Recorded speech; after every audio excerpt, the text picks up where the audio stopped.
Jiangshu. The hashtag Chu Zhi new album shot up the trending list on its own.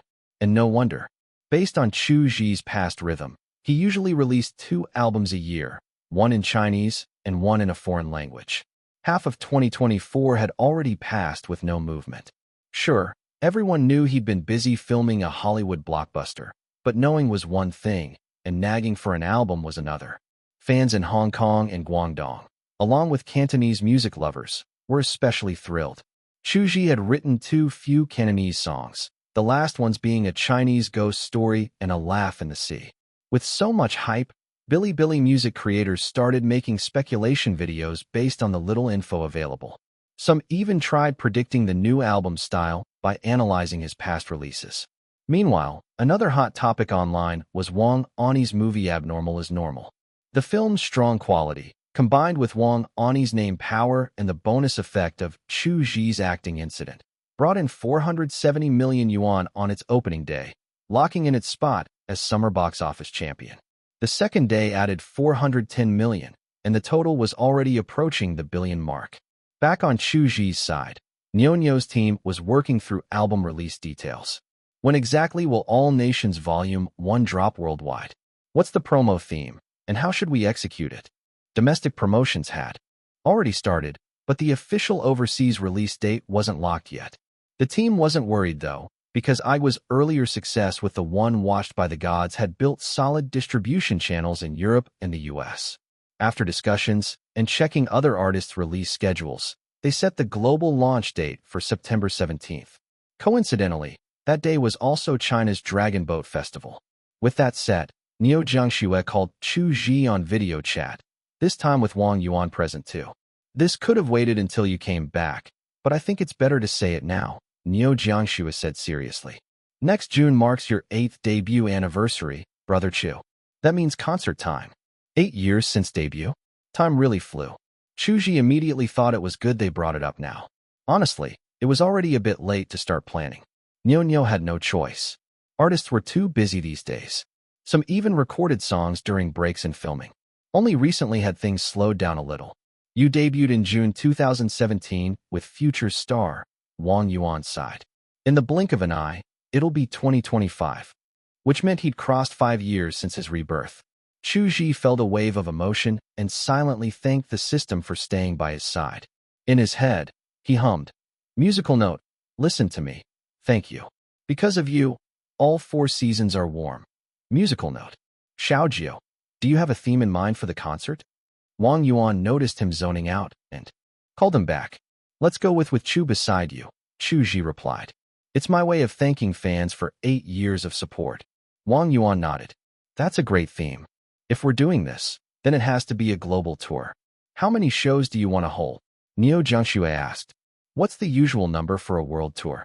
Chu Zhi asked. 7 to 15 shows, Neo Jiangshu replied. That few? Chu Zhi was surprised. After all, Earth's Jackie Chung had once done over 100 concerts in a single year. Could 7 to 15 really count as a world tour? Neo Jiangshu explained. Very few stars can pull off a true global tour. As long as you do one overseas concert, like in Singapore, Tokyo, or Seoul, it's called a world tour. What's the team's recommendation? Chu Zhi asked. At least 8 shows across Asia, Japan, Korea, Russia, Vietnam, Thailand, and so on.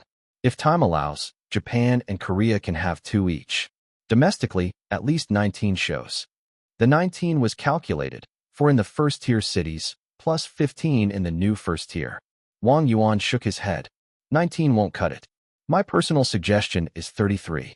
That covered the 23 provinces, 5 autonomous regions, for municipalities, and Hong Kong.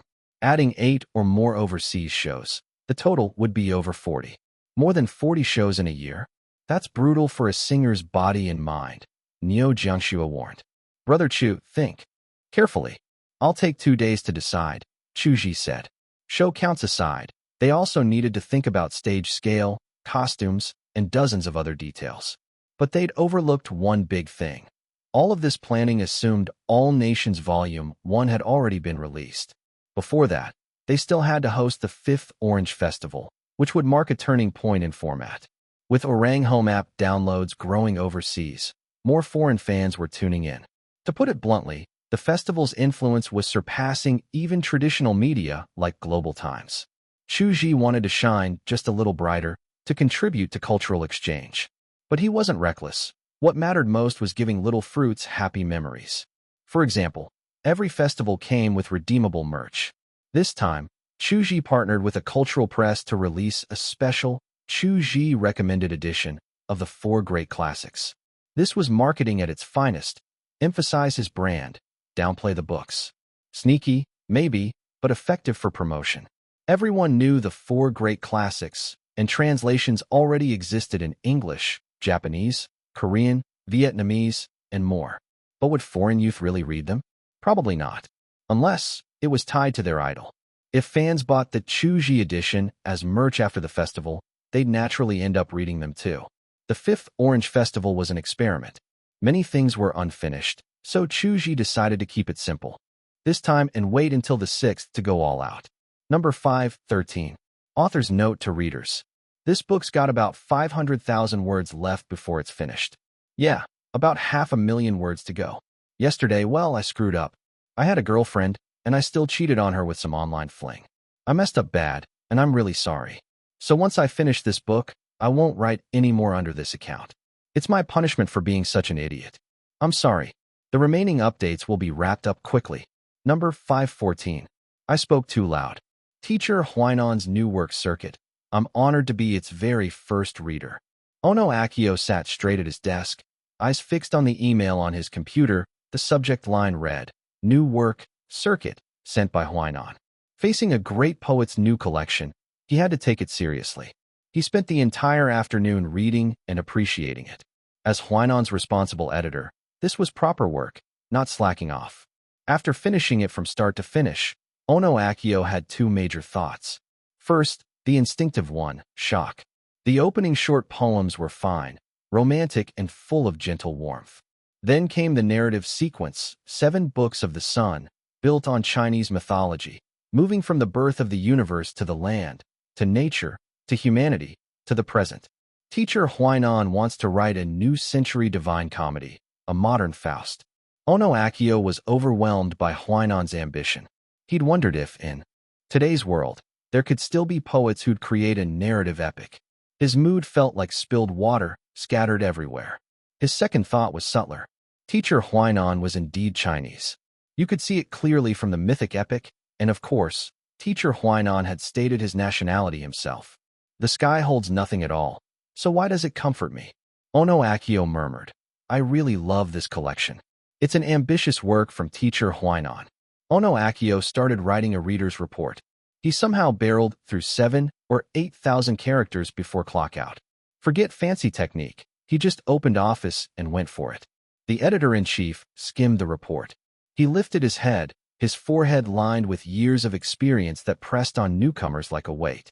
The editor-in-chief asked, Its artistic value is high. How about sales? I'm sorry. Ono Akio bowed at once. It was his mistake not to include market analysis.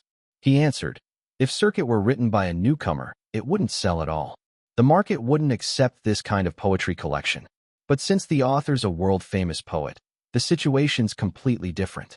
A modern Homeric epic, that's something people will yearn for, Ono Akio said, then realized he was getting carried away and quickly apologized again. Apologizing 7 or 8 times in a chat with a superior wasn't unusual. The editor-in-chief waved a hand, signaling Ono Akio to continue. Buyers of a poetry collection split into 2 groups. One group keeps up a good reading habit and genuinely loves poetry. They'll buy it. Ono Akio was very confident when he analyzed the problem. But the bigger group doesn't enjoy reading poetry at all. They'll buy because of recommendations, social trends, and online discussion. It's a useless purchase, but they'll still do it. Combine Asia's new era poet, Huainan, with a modern mythic narrative poem, and I think the impact's huge. We can shape this into a sales bomb, Ono Akio concluded. Sales bomb was in-house jargon, meaning a book that breaks 1 million copies within 2 months. Hearing that, the editor-in-chief's eyes brightened. Wonderful. Ono-san, after hearing you, even I want to buy a copy, the editor-in-chief said. Go with your plan. Start the publicity.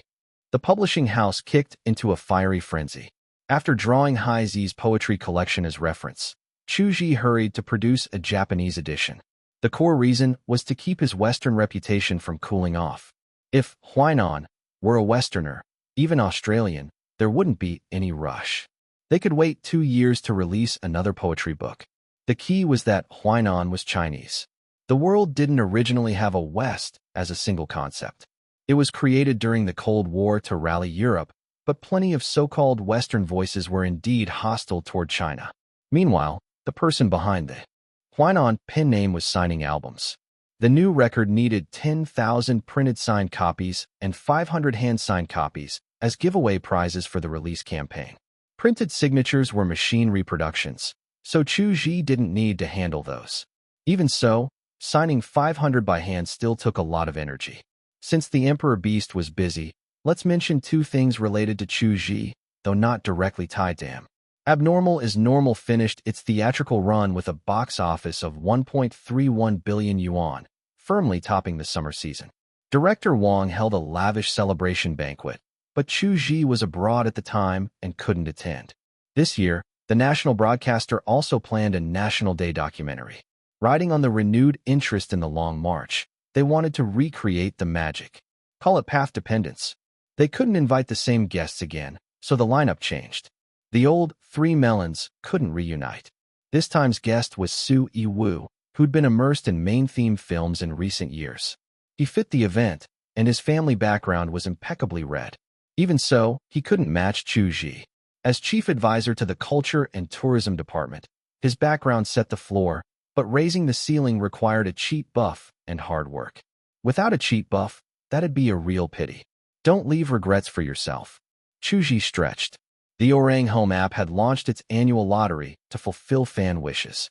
Again, overseas fans on the Orange Family app left comments too. They wanted the same event.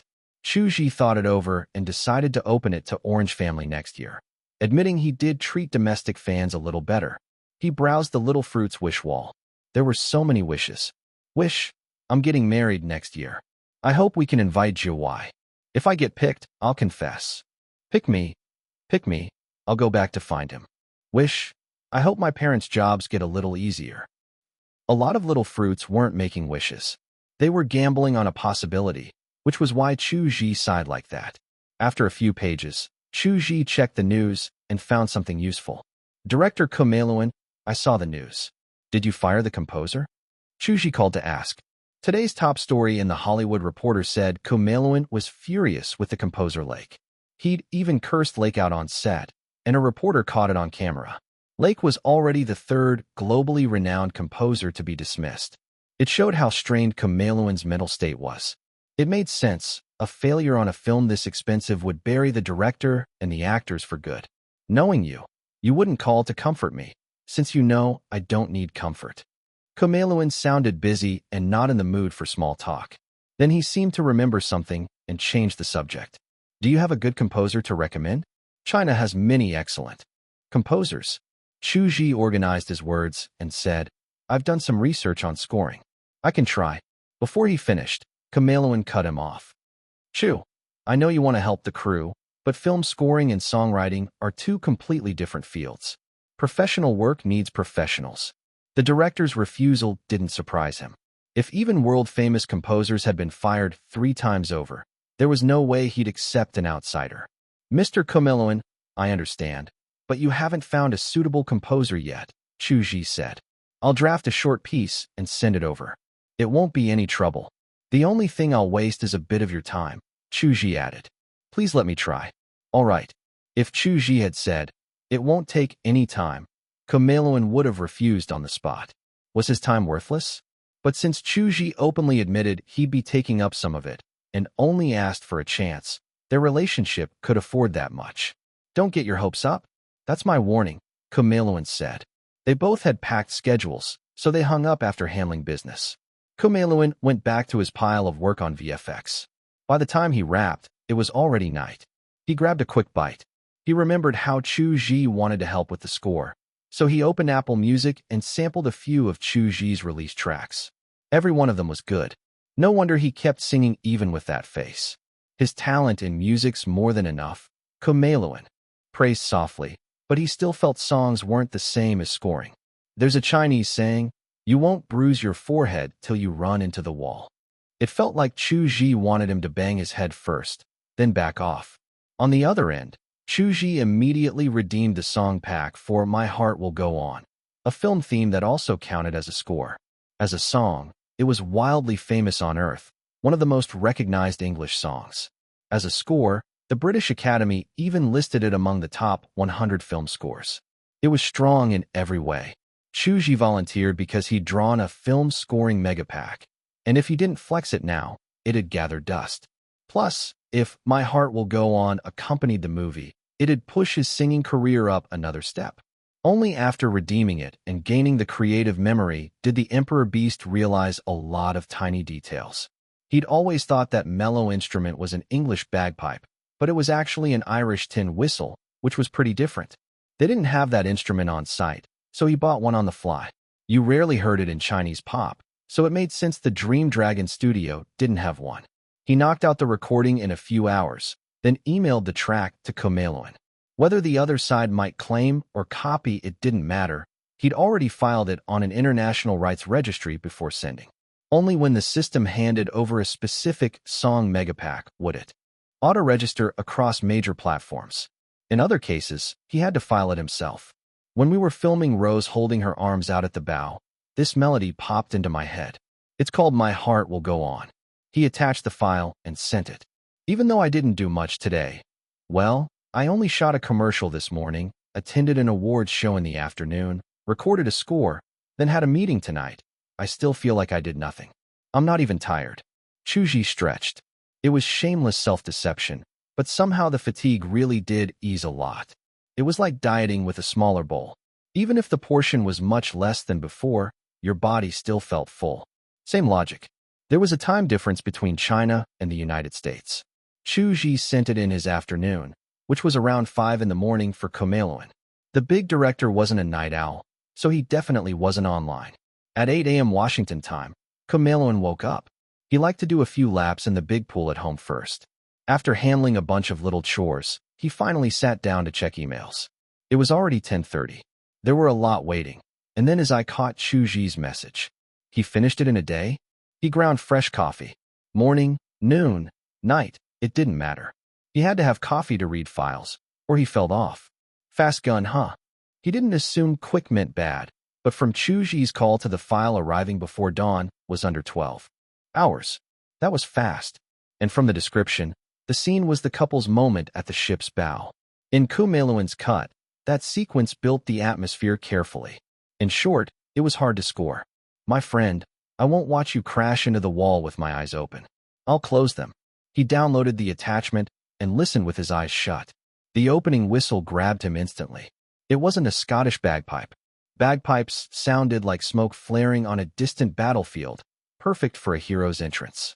This whistle felt different. Not rolling black smoke, but rising wisps of mist. He didn't overthink it and kept listening. The compositional idea is solid. No aggressive contrasts or wild melodic swings. He's deliberately softening the rhythm, he thought as it played. Blurring the rhythm had plenty of benefits. First, it created a fresh unfamiliarity. Using 1 and 7 as the motif to build a pleasing line, then bringing in the piano as a supporting voice added a surprising strangeness and a heartbreaking beauty. With his eyes closed, he could see it. On the deck of the giant ship, one person spread their arms to the wind, the other wrapped an arm around a slender waist. This is the score I need. I can't believe Chu's got this kind of talent. Chameleon kept praising it. He admitted he'd spoken a bit too loudly to Chu Zhi yesterday. He replayed it 3 times, then called Chu Zhi immediately to discuss the scoring. It wasn't rare for a male lead to sing the theme song, but a male lead doubling as the film's composer was almost unheard of. Chu Zhi came in ready to deliver, so he and director Chameleon clicked right away. Since they had the My Heart Will Go On score, they'd be wasting it if they didn't produce the song too. While Nyonyo's team pushed album promotions, they also started planning the 8th anniversary concert. There were fewer than 10 days until All Nations Volume 1 hit the world. With over 100 million poured into promo, it was bound to make waves. Posters went up in New York, Chicago, London, Munich, and more. The push was even heavier in 8 cities: Hong Kong, Moscow, Madrid, Buenos Aires, Tokyo, New York, Paris, and Seoul. A groundbreaking album, All Nations Volume 1, read the Paris poster. The visual showed a pair of giant feet striding over the champ-slices, not solid feet, but ones formed from cloud and mist. All Nations Volume 1 will be remembered by the music world, blared the massive banner at a Madrid arena. Chu Zhi's mastercraft All Nations Volume 1 was the headline on the Shibuya display in Tokyo. And so on. No need to list them all. You could spot one detail on the prints. The Chinese title swapped for the character he. Chu Zhi took Wang Yuan's advice. They also bought Google Ads. Album of the Year, All Nations Volume 1 is coming. The visuals differed from city to city, but the copy was equally cocky, which drew a swarm of media attention. Plenty of Western singers hostile to China couldn't sit still anymore. Number 515. All Nations Volume 1. American singer Darius. This Chinese guy's English is terrible. I suggest he re-enroll in community college. Overturn the music industry? No, the only thing you can overturn is your baby crib. Mexican-American producer Emmanuel. As a producer, I'd love to see a creative album drop. But we all know it's impossible now. This is 2024, not 1924. Oh wait, there's one guy who doesn't know. Composer Otensha. Oh my god, come quick, someone's lost his mind. Atlantic Records CIO Radu. Anything can happen in the music market. Before an album's released, nobody can predict the outcome. But when someone gets too arrogant, it's always the prelude to destruction. Rapper Mured, the lying singer, and on and on. Truth be told, Radu had a point. Whether an album succeeds or fails depends on the fickle market. But Atlantic's own artists had pulled the same promo tricks countless times. It was a bit of a double standard. As for rappers, don't be surprised they can crank out a diss track instantly. Throwing insults into rhymes is practically a reflex. A lot of them can do it, and apparently Horman could too. Serves him right for being so high profile, Horman gloated.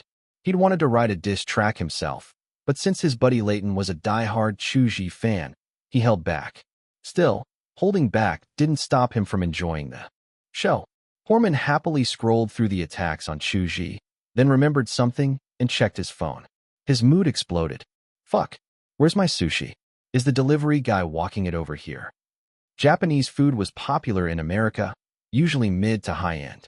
A casual takeout order ran $50, $60 easy. Horman called the restaurant and cursed them out. The staff quickly apologized, explaining the driver had been delayed by a traffic accident. What? Are you blaming me? You're saying it's my fault he crashed because I placed the order? Horman snapped. The staff was dumbfounded. They hadn't meant that at all. But before they could explain, Horman's voice tore through the phone like a machine gun. In half an hour, I'd better see my sushi. He ended his rant with that. He hung up, then set a timer on his phone. Given he hadn't even gotten the food yet, Horman really wasn't worried someone might spit in it? Damn it, Leighton's a hardcore fan of that Chinese singer. Won't these comments set him off? Horman began to worry. It wasn't his style to call, so he opened Leighton's Twitter feed instead. Nothing new. After hesitating, Horman made a decision that went against his instincts. Horman, I met Chu once at the opening ceremony. He's a genius singer, and geniuses always want to change the world. I don't think ambitious visions are something to criticize. The only Western figure who publicly supported Chu Zhi turned out to be Horman, who barely knew him. The irony was absurd. Twitter was a battlefield. Singers, producers, industry insiders, everyone jumped in. The buzz around Chu Zhi's new album skyrocketed, like a runaway donkey that couldn't be reined in. Some watched to laugh, some watched with curiosity, some said, none of my business. For Chu Zhi and his management, this was the definition of ask for heat, get heat. But don't think it was just hype. Stirring controversy was only part of the plan. Manager Qin Fei's real goal was to trigger dissatisfaction early. A Chinese artist who outsold pop diva Gibaldi stole the World Cup opening show from Bale and Meghan and just kept on winning? Of course backlash was inevitable. If it didn't erupt now, it would later, once Chu Zhi climbed higher. So Qin Fei chose to unleash it on his own terms. The team had debated this fiercely. Wang Yuan opposed it, arguing it would dump pressure and hate on the artist. And Mama Fanda Wang definitely wouldn't be pleased. But since the promo was rolling, it meant Wang Yuan had eventually been persuaded. An interesting detail, many of the harshest voices were from minorities. Atensi was Latino, Darius was black. In America, racial equality often meant my group must get equal treatment, or even because of my group, I deserve extra. The plan's working, Qin Fei said excitedly. All nations will hit 10 million. First album to do it since 2015. Calm down, Fei Qin. Don't get ahead of yourself. The album's not even out yet, Lao Qian reminded him. Old Qian, king of nicknames, flipped Qin Fei's name and started calling him Fei Qin, flying bird. All they needed was a beast to complete a bird and beast combo. Lao Qian regretted not having one. I'm calm, I'm totally calm. Qin Fei's voice then soared with passion. 2 million from Japan isn't much, right? 1.5 from South Korea isn't much, right? 500,000 from Russia, 2 million from the rest of Asia. That's 6 million already. 4 million from Europe and America isn't doable? This time we've even got the Arab world and Latin America on board. We're holding all the trump cards.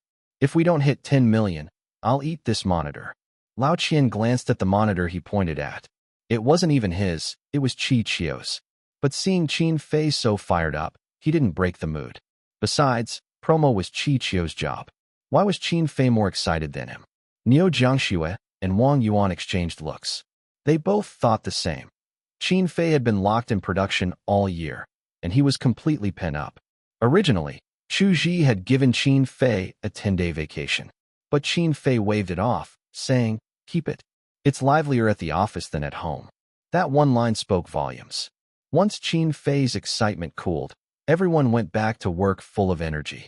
If All Nations Volume 1 really hit 10 million, the whole team would share in the glory. Niu Jiangxue headed to the meeting room to recruit a new assistant. She wasn't HR, but she needed someone who fit her rhythm.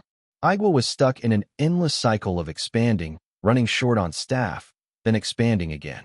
Ever since Chu Zhi broke out globally, the workload had skyrocketed, forcing the creation of new departments. Just think, when the album dropped, workload in the Spanish-speaking and Arabic markets would explode. Of course, they'd need new hires to stabilize the fan base. Distributors worldwide had already prepped over 4 million copies. The confidence was obvious. Anyone know how to buy overseas? I know I can stream it for free, but I want a physical copy to keep. If you're buying, best bets through Russia. Cheaper than importing from Japan or Korea. But little fruits, only buy what you can afford. Right? Zhuis always said he sings for free, so we can save our money for things like milk tea. He just wants us to live well. Don't go broke just for a collector's copy. The Orang Home Forum was buzzing with album talk. Chu Zhi and Wang Yuan deliberately kept the tone healthy. They never pushed fans to buy multiple copies. But realistically, with domestic Little Fruits alone, they could force sales into the millions. The Emperor Beast had too many diehard fans after years of work. As the release date drew closer, not just in China but worldwide, Little Fruits rallied. It felt like everyone had agreed. To crown our idol, we'll give it all we've got. And really, that shared determination came from the outside pressure, the endless Twitter attacks on Chu Zhi's new album. It was Mid-Autumn Festival in China, mooncake time. Chu Zhi's album launched worldwide at the same moment. When the real tracklist dropped, fans in every country went crazy. They were ecstatic. So happy they hadn't even listened yet. The new Long March Rock, Chronicles of the Gods, Glorious Years. Chinese fans. 3 Chinese tracks, plus a Cantonese one. I thought we wouldn't hear Zhuai sing in Chinese this year. I'm crying. Moscow Nights. Russian fans. Mr. Xi hit a Russian song in here? Is this a surprise gift? It really is. Reminds me of Katyusha and those old lullabies. Despacito, Sofia, Danza Kuduro. Spanish fans. So many Spanish songs. Cup of Life is my all-time favorite, and now I'm excited for this too. French. Less champ slices. French fans. Chu Zhi sings French? Who knows? I'll listen first, then judge. And then there were 3 countries where the joy went beyond joy. Korean. If you. Our professor's heart still belongs to us Korean fans. We gave him love, and he's always loved us most. I'm buying 10 copies minimum. Japanese. Fireworks. Dashanghwao. He just dropped a Japanese album. Now there's another track. Who wouldn't love Chu-san? Hope I can snag a first batch copy. Ragdoll's records are always impossible to get. I'll prove to every hater how powerful Ragdoll really is. Arabic. Autumn in Arabia. Fan Gabe was in tears. He felt Chu Zhi had written a song just for him, in Arabic. Promotion or not, even if the song wasn't great, Gabe swore he'd push it everywhere. And so, All Nations Volume 1 took the stage. Chu Zhi hadn't forgotten a promise either. Heinz Agero, director of the Evo Pern Memorial in Argentina, was once Buenos Aires University's brightest student, a biochemistry major, even a finalist for World's Outstanding Students. Nobel Prize winners had invited him to their labs. Everyone thought he'd be a brilliant researcher. But to everyone's shock, Agero chose instead to become caretaker of the memorial. He'd worked there 50 or 60 years, living inside, through 7 or 8 renovations. Always in the same little village where Eva Pern was born and raised. Director, your package. Postman Monson handed him a box. This one's from America. How's Mrs. Cordova's health? Agero asked as he signed. My mother just came back from the hospital. She's still recovering, but her spirits are good. She keeps urging me to work hard, Monson said. Once you recognize your mistakes and keep moving in the right direction, you'll succeed, Agero replied. He'd watched Cordova's mother grow up. There was no blood tie, but he still fussed over her like family. I understand, Director. I've got more deliveries, so I'll head off. Monson waved and rode away on his little scooter. Agero smiled as he watched him go. He'd adopted a daughter, but she had her own life to live. This whole neighborhood, he treated like his juniors. Carrying the package back inside, Director Agero walked to the west wing of the memorial. That section wasn't part of the original building. It had been added later. The floor tiles marked the divide, with dark stone on the inside and pale wood planks outside. Chairs and tables lined the west wing so visitors could rest. Agero sat down and opened the package. Inside was a letter and a vinyl record. Dear Director Agero, this is my new album All Nations Volume 1. We once made a promise. When it released, I'd send you a copy. Now I've fulfilled that promise. I look forward to your thoughts. After all, when it comes to Madame Eva Pern, what I know isn't even 1% of what you know. Wishing you good health. Chu Zhi, September 18th, 2024. What a thoughtful young man, Agero murmured. At over 80, he'd seen a lot in life and learned even more. Just a month earlier, that Chinese star had visited for filming. While guiding him through Eva Pern's record collection, Agero remembered Chu Zhi casually mentioning he preferred the sound of vinyl. He hadn't doubted Chu Zhi would send a record. He'd sensed from their conversation the man had a careful heart. He just hadn't expected such a gift. Back in his small living quarters above the west wing, Agero placed the record on his old phonograph, a tabletop horn model the size of a nightstand. He set the needle, and music slowly spilled out. He glanced at the track list. Song number 3 was Don't Cry for Me, Argentina. But first came Les Champs Slices and Moscow Nights. The French is flawless, and the music's got that true Parisian flavor. Agero knew French culture even better than Spanish. As for the Russian song, he couldn't judge, since it wasn't his area. Still, Chu Zhi's artistry filled him with confidence. By the time the third track began, he was ready. As a top-tier vocalist, Chu Zhi could shift his voice and technique to suit each song's emotions. Les Champs Slices had elegance, with delicate mixing like a fine French meal. Moscow Nights carried more chest voice and heavy resonance, like the cold wind of the night. And now, Don't Cry for Me, Argentina. Chu Zhi's soaring head voice rang out, as if even the stone steps of heaven trembled with the melody. Musical note, it won't be easy. You'll think it's strange when I try to explain how I feel. Yes, I made mistakes, but I longed for your love, even if you never believed me. You'll see someone dressed in riches, yet never quite belonging. Musical note, the piano and accordion danced like drops of water sliding through a rainbow. Tears welled in Agero's eyes, not only because of the lyrics, but because he knew Eva Pern's story too well. Born in a poor Argentinian farming family, she and her siblings were called bastards because their father abandoned them. Her mother worked herself to the bone raising 5 kids. That childhood pushed Eva to claw her way up, using her body and connections in Buenos Aires to chase status. That was the mistakes the lyrics hinted at. Musical note, I wanted to change my life, I refused to stay in the shadows. I wouldn't sit by a window, powerless to reach the sun. So I chose freedom, traveled far, but nothing left a mark. Musical note. After marrying Juan Pern, Eva threw herself into promoting Peronism, fighting for equality in a deeply unjust Argentina. The song swelled into its climax. The oboe rose sharply, like climbing those heavenly steps. Musical note. Don't cry for me, Argentina. The truth is I never left you. Though it may seem reckless, though I once fell, I always kept my promise. Please, don't keep your distance. Musical note. The phrase, don't cry for me, shattered the old director. Tears rolled freely. How could Argentina not cry for her?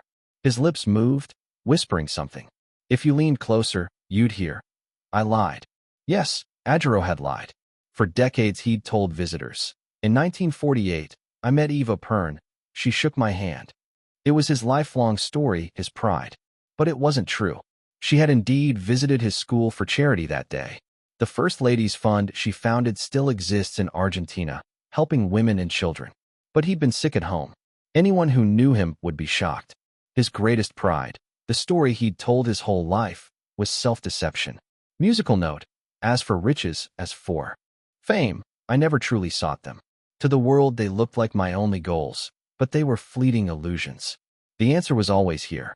I loved you, and I only wished for your love in return. Musical note. Adjero believed it, of course he did.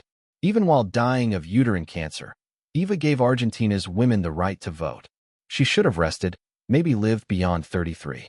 Instead, she gave 7 speeches in 2 days, later propped up by a metal corset just to stand. When Eva said, I'll burn my life for the poor, she meant it. And now Chu Zhi's voice carried a gospel-like radiance, blending with the melody. Musical note. Don't cry for me, Argentina. Don't cry for me, Argentina. Musical note. Before, Adjero's tears were for his own regret. Now, they were only for Eva Pern. How could Argentina not cry for you? The frail old director whispered, trembling. Number 516. Blossoming in many lands. The old director walked slowly toward the sunshade canopy village community.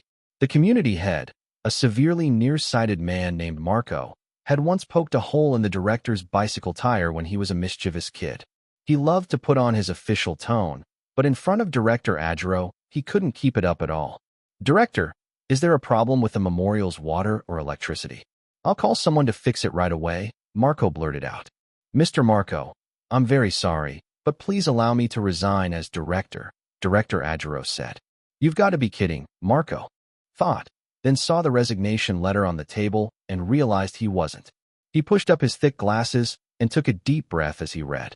From the wording alone, he could tell the old director wasn't joking. Not a joke, so what kind of joke is this then? Marco knew all too well that 40-some years ago the memorial had been run down. Forget turning it into a tourist site. The place had been close to condemned. Don't think that's strange, it was normal. Remember, Eva Pern and her husband had treated capitalists as enemies. When her husband fell from power, the backlash was brutal. People even desecrated Eva's body, or so the stories went. If Director Adjero hadn't run around writing letters to City Hall to secure funding, Eva's old home would have been demolished long ago. In Marco's mind, the memorial was Director Adjero's life. Mr. Adjero, is there anything I can do to help? Marco asked. He started imagining 100 possibilities, like a fatal illness forcing retirement. Director Adjero drifted into memory and said softly, in 1948, I met Madame Eva Pern once. She shook my hand. Marco had heard that so many times his ears had calluses. I've guarded this memorial for over 50 years because of that handshake, Director Adjero said. It's time I let go. When you fixate on something and keep guarding it for so long, at some point you're not guarding the thing anymore. You're guarding the act of guarding itself, the director said. Marco didn't quite get it, but he could at least figure out the director wasn't resigning for health reasons. What about the memorial? Marco hesitated. The memorial's income had become crucial to the Sunshade Canopy Village community. With the old director there, they never had to worry, but if someone new took over, who'd handle all the mess? Don't worry, Mr. Marco. I'll choose the new caretaker before I leave, and I'll hand everything over properly, Director Adjero said. Even by delayed retirement standards, Director Adjero had long passed the age to step down, so Marco had no grounds to refuse. Marco stood and said, "Director, you've served at the Eva Perón Memorial for more than 50 years and made a great contribution to Argentina. Your retirement benefits won't disappoint you."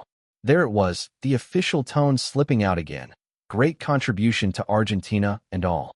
57 years, Director Adjero added gently. "Thank you, Mr. Marco." He watched the old director leave, then sat back down to his usual idleness, caught in a contradiction. He wanted some crisis so he could feel like a real leader, but he also didn't want too much trouble. The eternal wish of a salaryman, to have it both ways. Back in the West Wing where he lived, Director Adjero walked through like a college grad visiting his childhood home for the first time, careful and reverent. After looking around, he put on "Don't Cry for Me, Argentina" again. The radio that morning had reported that All Nations Volume 1 sold 24,000 copies on day one, the highest of the year. In the past decade, that's the second-best first-week physical album number, he murmured. Good work getting good results was normal, Director Adjero told himself. Argentina, colonized by Spain, used Spanish officially, and Chu Zhi's new album didn't just include "Don't Cry for Me, Argentina." It also had 3 Spanish tracks, so the sales made sense. He sent Chu Zhi an email. The Emperor Beast had left his address, and making friends with a learned elder was always a good thing. "Dear Mr. Chu, thank you for the vinyl. I listened to "Don't Cry for Me, Argentina."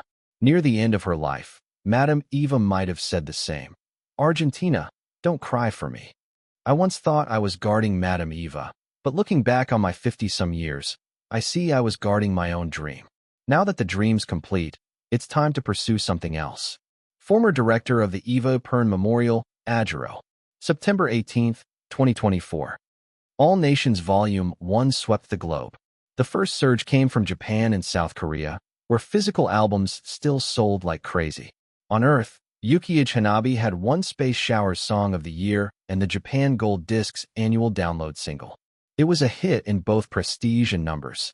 On Earth, if you had earned Big Bang the JN Chart K-Pop Awards July Digital Artist of the Year. If you know a little Korean, you know that award recognizes the monthly #1 digital track.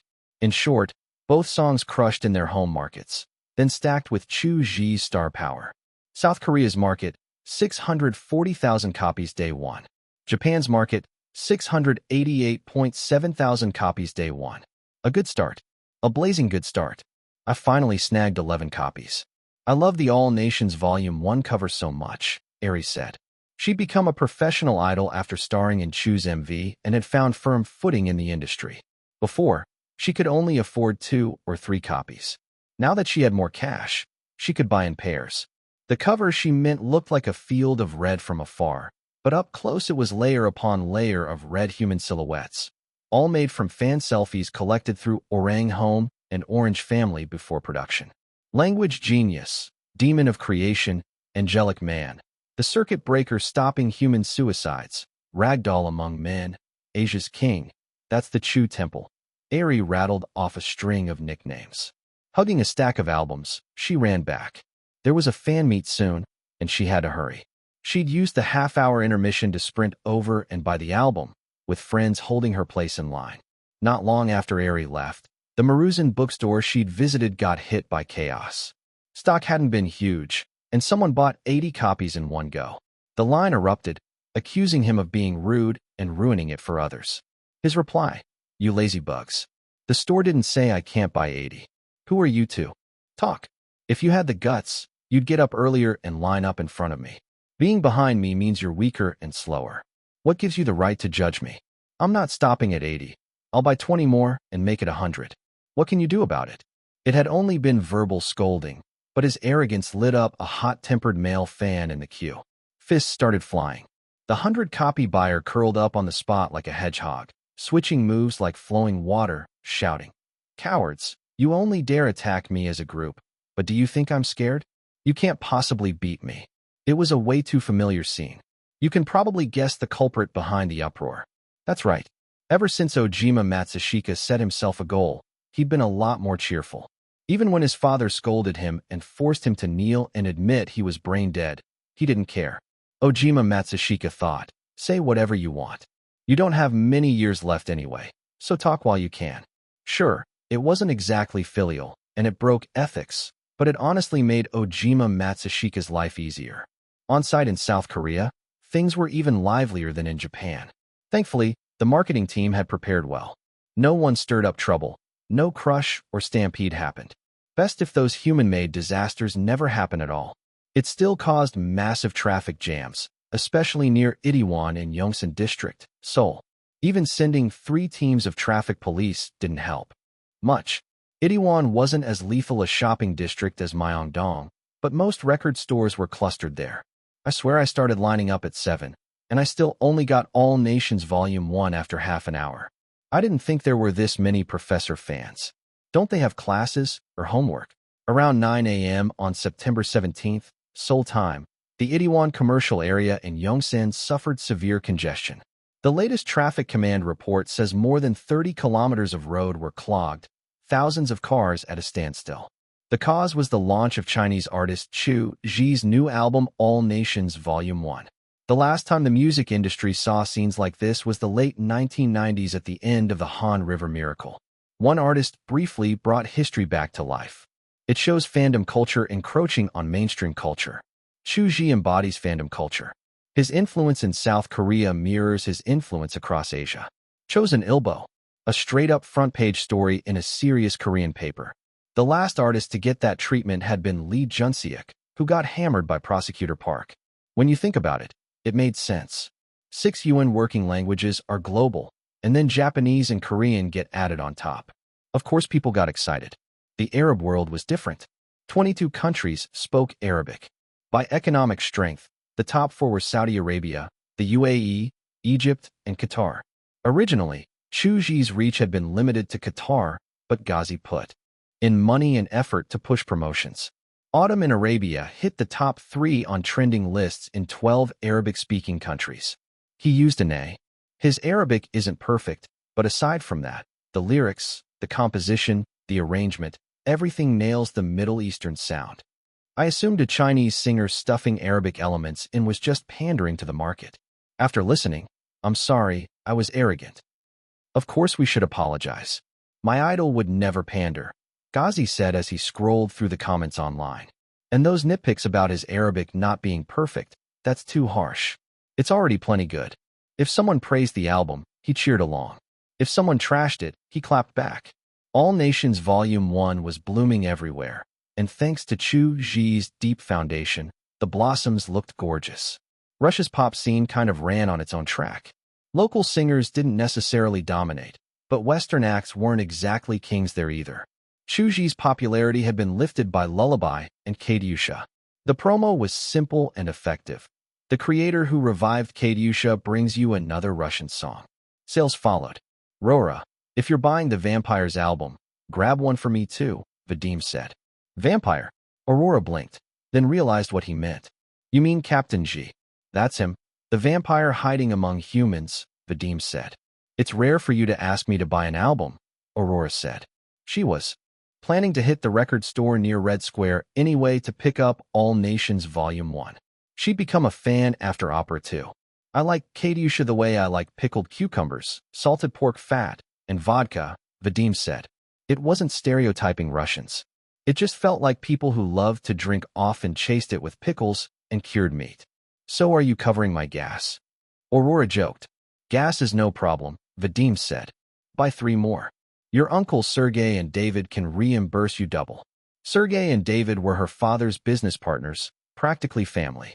They'd watched her grow up. They want Captain G's album too? Aurora was stunned.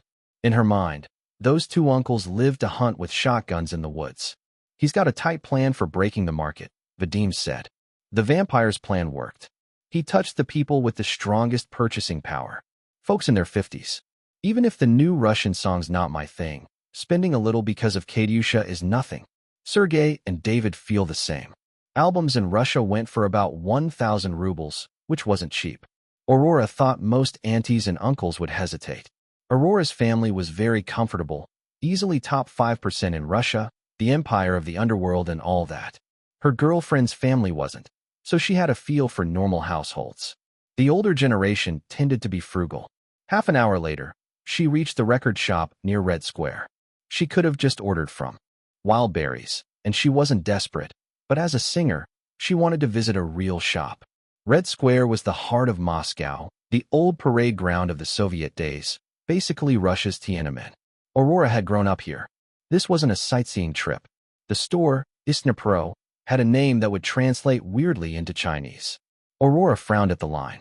Huh, were there really that many people buying physicals in Moscow? The queue was full of middle-aged buyers. A thought flashed through her mind. No way all these uncles and aunties came for All Nations Volume 1, right? Her guess got confirmed in seconds. One copy of the new Katyusha album. I think it's called All Nations. Give me one. Excuse me, is this the line for the Chinese album? The store's system was simple. Bestsellers sat by the register to reduce back and forth for customers. Aurora remembered her dad's words about the group with the most spending power and finally got it. In Russia, selling 25,000 already counted as a hit. By IFPI rules, 50,000 was platinum. On day one, All Nations Volume 1 clocked 71,000. Never underestimate middle-aged spending. I like the album title, Vadim said at dinner, dropping the needle. He'd expected something average. Then Moscow Night started, and he was right back to the first time he heard Katyusha, like going back to childhood. This vampire gets Russia, Vadim said. For young Russians, Spanish and English tracks tended to chart better. On Russian Top Hit, the album's Spanish track Despacito and the English track Thriller hit #1. Moscow Nights was great, but most young folks wouldn't loop it all day. The people who held cultural sway loved it though. And they weren't old fogies behind the times. Think of it another way. They were just loyal to the music of their youth. Then that familiar feeling crept in again. Here it came, that old Soviet flavor. A post-90s kid writing in last-century style, and doing it well. Opera 2 and Lullaby felt human. Katyusha felt superhuman. Scholars had written papers trying to dissect it. Add Moscow Nights on top. A divine tracks divine anywhere. Even without the dance, Michael Jackson's songs sit at tier 0 on quality alone. That day, the heat came out of nowhere. Thriller and Beat It blasted straight into the Billboard Hot 100 Top 10. Even though September 17th was Constitution Day in the United States, it wasn't a great day for the music market. There weren't many competitors. Chu Zhi stood alone. Saying invincible and lonely wasn't an exaggeration. American internet comments on Beat It poured in. My body's not great and my rhythm's worse, so I never dance at parties. But this makes me move without thinking. I can be driving a tractor and feel like I'm commanding a tank. I didn't like his earlier albums, but I love this. No man can resist this track. Once again, Chinese singer beats the entire U.S. field. This belongs in the Rock and Roll Hall of Fame. And so on. The result, 464,000 copies sold day one in the U.S. Chu Zhi smashed his own numbers from the one gazed upon by the gods and jumped straight into first-tier American sales. All Nations Volume 1 really was about to take off. Fuck. Goddamn. Who knew why? But whenever Horman came up, he was swearing. Sometimes he even wondered if his rap speed came from all the cursing practice. Why's Thriller so good, goddammit? Why's my favorite funk cut written by a Chinese guy? Horman fumed. He still loved it though. To vent, he started flaming Western artists who dabbled in funk and disco. It was their fault, he said, for not delivering, leaving the door open for a Chinese singer to run wild. Horman wasn't racist. He disliked Chu Zhi purely because of Leighton. He'd been Leighton's friend first, after all. 30 minutes of muttering later, Leighton finally ran out of breath. Chu Zhi really brought a monster of an album, Leighton said. All Nations Volume 1 has 8 languages. From a language perspective alone, it's probably going to be written into music history. He figured the haters were about to get slapped. Number 517. When praise meets sales.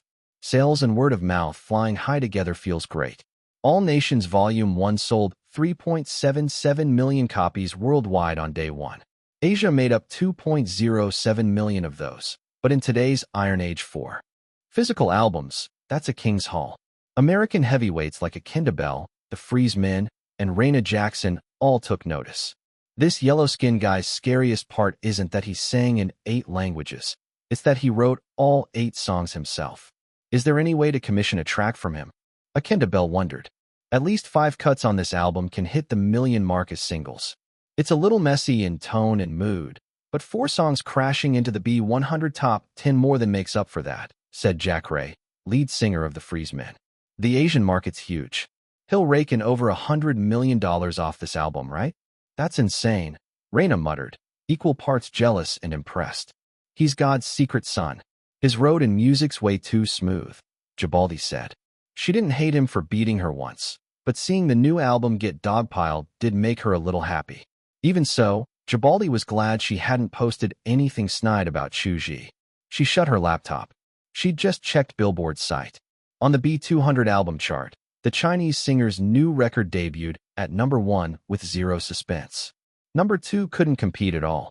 As for reputation, the concept alone crushed 99% of albums. 8 languages, unprecedented, and probably never to be repeated. On top of that, none of the 8 were filler. Each track was praised in its home market. 2 quick pulls from mainstream media abroad. Moscow Nights is Chu Zhi's newest piece steeped in a strong early Soviet style, following Katyusha. Alexei, head of the Ministry of Culture's Foreign Exchange Bureau, openly expressed his love. The song secures an early 20th century color while staying fresh. Across its 4 phrases, no motif or development repeats, and the turns in the melody surprise at every step. Reportedly, All Nations Volume 1 took the all-time Day 1 sales crown with ease. Izvestia. Izvestia is Russia's 3rd largest paper. Even Day 1 sales crown only shows the tip of Chu Zhi's impact there. Professor Yevgeny at Nizhyn Academy, the first foreign scholar to write on Chu Zhi, now had new material. The 3 Spanish tracks, Despacito, Sofia, and Danza Kuduro, charge like a bull with red eyes at Sin Firm, rampaging through the Spanish-speaking world. No local matador dares raise a muleta against this furious beast. We already saw his grasp of Latin culture at last November's World Cup opener with the Cup of Life. He doesn't just understand it, said Rodrigo, guitar professor at the Royal Conservatory of Madrid. The parallel thirds and sixths in the harmony, the smooth use of 6/8 and major mode syncopation, all flow. Steel drums, shakers, marimba, charango, congas, these are the bull's sharp horns. Back then, his Spanish drew flack. Now his diction's like a native. It's clear the Chinese singer poured mind and sweat into learning the language. Respect for our cultures may be why so. Many countries love him. ABC Spain. Those 2 modal flavors the article mentions are Latin staples. One from the Iberian stream that became a Latin signature over centuries. One rooted in Brazilian samba, both highly recognizable. ABC and Izvestia nailed both craft and meaning. We said 2 quotes, so 2 it is. For more takes, go peek at the parallel world. Writing more would just waste your data. The verdict, sales and acclaim, both soaring. As for Darius, Emmanuel, Otentia, and the others who dunked on him, their faces were stinging. Nobody expected a wave that'd sweep the globe. Reactions split into 2 camps, delete and play dead, or double down. Atlantic Records CIO, Dula, doubled down. Stitching together a few languages crudely, that's an album now? Music isn't a place to show off tongues. That was pure stubbornness. Local media everywhere praised the tracks, so he had no business spouting nonsense. Chu Zhi's Western fanbase wasn't Asia-sized, but it wasn't tiny either. And plenty of people love beating a fallen loudmouth in the name of justice. I love this album and the Spanish tracks. No wonder Atlantic's releases keep sounding worse. Their taste isn't ours. Atlantic's chief music guy doesn't know music? If your home internet does more than let you spew online, try searching. All Nations Volume 1 is number 1 on multiple national SPO charts. A few foreign language tracks are trash, sure, but Thriller and Beat It alone are enough. And so on. Dula's only half a public figure, but he stands behind Atlantic. He was dragging the company through the mud. After a stretch of bullheaded posting, he got warned internally. He backed off and deleted the tweets. Meanwhile, Chu Zhi's domestic team was steering global sentiment on the album. They had to pull overtime. A small thing happened at the office. A paper letter came in, an international parcel that Chi Chiu signed for at the front desk. They opened it. The addressee was Chu Zhi, but the address was the company, and partners often mailed samples or event invites. Staff had to log that stuff. If the sender's a random name or an internet handle, they don't open it. Those go into the fangift pile. This one was from a certain public affairs office. The address read, Number 2 South Choiman Street, Beijing. Chi Chio's heart thumped. Gue Gizi's too strong.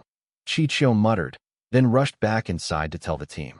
Chi Chio noticed Niu Jiangxue was the only one calm. Sister Niu, you're not surprised? What's surprising? Chu Zhi was a special guest before, Niu Jiangxue said. It's not the same. How can Annam compare to Russia? Chi Chio said. Let's ask Chu Zhi when he's free, Niu Jiangxue said. If he agreed to attend, the team would coordinate with the diplomatic side and set it up. Same as last time with Annam. Back then it was his massive grassroots popularity that drew the invitation. This time, it wasn't just the public. People like Alexei and Yevgeny, officials and professors, wanted him there too. Number 518. What was his state of mind? Calling someone China's calling card is the highest compliment a celebrity can get, but the Emperor Beast clearly broke past the idea of a calling card. When a Qatari royal, a Spanish princess, and fans across Japan and Korea all get more and more into Chinese culture, it isn't a stretch to call Chu Zhi the ace of cultural outreach. Day 2, 2.07 million copies worldwide. Day 3, 1.66 million worldwide. 3 days blasting to 7.1 million made IFPI's stats team gape and recheck national reports again and again. IFPI mainly handles trade and copyright protection, but because it partners with dozens of national orgs, like China Records Corporation and China Audio and Video Publishing House, it can access detailed numbers. The results blew past what Qin Fei and Lao Qian expected. Even if sales dipped hard later, breaking 10 million was almost guaranteed, and that almost felt rock solid. Who was the last act to sit at the same table as 10 million? Akinda's 2019 album crossed 10 million global after 2 years of sales. Or that Korean group, splitting into 3 subunits for separate releases, then combining for a group album, selling 10 million across the team in a single year. Even in this parallel world where physicals do a little better than on Earth, a top Hollywood tier singer pulls maybe 5 or 6 million first week. Chu Zhi's new record blew the roof off. In the realm of notes, Chu Zhi's God. With those numbers, I'm not surprised, Chameleon said. He'd just received 30 original cues Chu Zhi wrote for Unsinkable, each one scratching exactly where he itched. That's what soulmates in art look like. Chameleon even went and bought All Nations Volume 1 at a record shop and got photographed by reporters. He let them ask a couple questions. Even before we worked together, I listened to Mr. Chu's music. His songs are alive, like an oak radiating endless vitality. Unsinkable. After working with him, I'm even more sure his talent's a treasure for the industry. As for the new album, your wording isn't professional. I'm not a music pro, which means I don't have enough expertise to evaluate. What you want is my impression, right? All Nations Volume 1 will be remembered by history. He said that, and he understood. He understood, so he turned and walked toward the sea. Understood what? That saying this much for Chu Zhi was enough, and quietly floating the idea of another film together hit the real target. Why the sea? Chameleon lived on Long Island, right by the water. Back online, Chameleon spotted a nasty spark. Has nobody noticed? My God, looks like only I have. Chu Zhi and his new album are part of a Chinese plot. They raised him from childhood to dominate the world with culture. He reached for his reading glasses. He didn't wear them. Daily, only for important things. Posted from Wyoming, that crowd again, he muttered. He knew Wyoming was among the most hostile states toward Chinese, and he hadn't forgotten the Bloody Rock Springs Mine massacre. Think about it. Raising a star to dominate culture around the globe, that's just cultural export. Hollywood excels at it. The Post just slapped a conspiracy label on Chu Zhi and tried to smear him. Give it a little time, and people would start calling Chu Zhi a spy. Don't think that kind of talk's too childish. He called Fox and asked them to change the conversation, to stamp the spark out before it became a fire. Before Unsinkable, he wasn't a first-tier director. 2 small sci-fi hits made him money, sure, but not a top dog. Now he was helming a movie with a budget north of $200 million. Even before release, that put him in the top tier. Whether he'd ascend for real depended on the box office. Would Fox help? Of course. As soon as they got the call, they pulled strings across their media empire. In short, Fox, you don't want a huge investment to flop because of your lead, right? One of Hollywood's big five, Fox had its hands on the levers. TV, news, the works. Nyonyo's team had already clocked the smear and drafted responses, but Fox moved faster, steering focus back to the work. They used a simple method. Fox invited a legendary giant, Nad Stein, a Grammy Lifetime Achievement winner and true musical polymath. He'd excelled in classical, ballet, film scores, and Broadway, and he was the New York Philharmonic's first homegrown principal conductor. A machine of efficiency, Nad left over 300 albums, blending elite taste with popular reach. They got Nad to publish a column-length review of All Nations Volume 1 in that day's issue of the bi-monthly Rolling Stone. Anyone who's worked in print knows a bi-monthly locks copy early. Slotting in a late piece costs a lot. Thriller sits at number 1 on Billboard. Beat It at number 2. As if answering Chu Zhi's so-called swagger. All Nations Volume 1 shakes the world. Beat It is vivid and aggressive. The opening riff in April 4th sends a jumping invitation. It feels like a storage closet packed to the rafters suddenly thrown open, anti-violence ideas roiling, a signature bell pealing, guitars crackling with distortion, claps about to slip their leash. This singular hard rock dance cut becomes true pop. When a pop song lets us glimpse something deeper, it means something different. In Don't Cry for Me, Argentina, I hear doomed romance and the release of self-disgust, the releaser being Eva Pern, a name the West knows well. The sorrow lives between an abstract political air and a soothing melodic line. Don't Cry for Me, Argentina, is the lyricist's mercy for the land of silver. The new Long March rock and Moscow nights make me think Chu Zhi's a revivalist. The former is an alt-rock funhouse, where radio wave power draws fuel from. 1, 2, 3, 4, 5, 6, 7, and the chord engine. The latter is a Soviet statue, but Chu Zhi isn't pining or mourning. He carves a niche with his lyrics and sets the statue inside. Natural minor, natural major, melodic minor, then back to natural minor shape of Moscow from decades ago. From a musical point of view, the strangest thing isn't the 8 languages. It's that the 14 tracks show 3 utterly different emotional arcs. I want an answer. What was Chu Zhi's mental state when he made this album? Rolling Stone is as authoritative as it gets in the West. Combine that with Nad's stature and how rarely he speaks now, and the review exploded on Twitter. One more thing. Nad Stein had nothing left to prove. You could invite him, but you couldn't make him praise someone against his conscience. Born in 1938, he was nearing the end of the road. He had no reason to stain himself. So when he finished the album and learned the songs were all written by the singer himself, his curiosity about Chu Zhi's mind was sincere. Thanks to Nad's breakdown, non-musicians finally saw the gears turning. Nad said what I wanted to say. No wonder the album felt split to me, like half a burger and half a sandwich sitting on the same plate. I thought it was the languages. Turns out it's the emotion arcs. In a way, a Chinese artist writing songs that differ in both emotion and language on the same album is a one-of-a-kind talent. Before release, I thought the promo team was dumb for hyping it like that. After all 14 tracks, I smoked 5 cigarettes, ate 2 steaks, and downed half a bottle of red. The promo wasn't exaggerating. It feels like a group piece by several artists. They don't share a philosophy, they don't even talk, but they're all top tier. And more. Like Nad said, the album's emotional unity is a mess. The last one, the one gazed upon by the gods, at least held to courage and forward motion. This one's split wide open, yet every lane works. Whether you judge by killer singles or a glorious chaos, All Nations Volume 1 is going into music history. Everyone waited to see what kind of sales miracle it would carve. Day 4. Day 5. After a week, the heat cooled a bit, but global cumulative sales hit 11.85 million. At the office. Spared your life. Qin Fei sneered at the monitor on Chi Chio's desk. It's even crazier than I thought. Breaking 10 million in a week, Qin Fei said. Brother Gio, you made a myth, Qin Fei shouted. Actually, we made a myth, Chu Zhi corrected. The numbers were wild.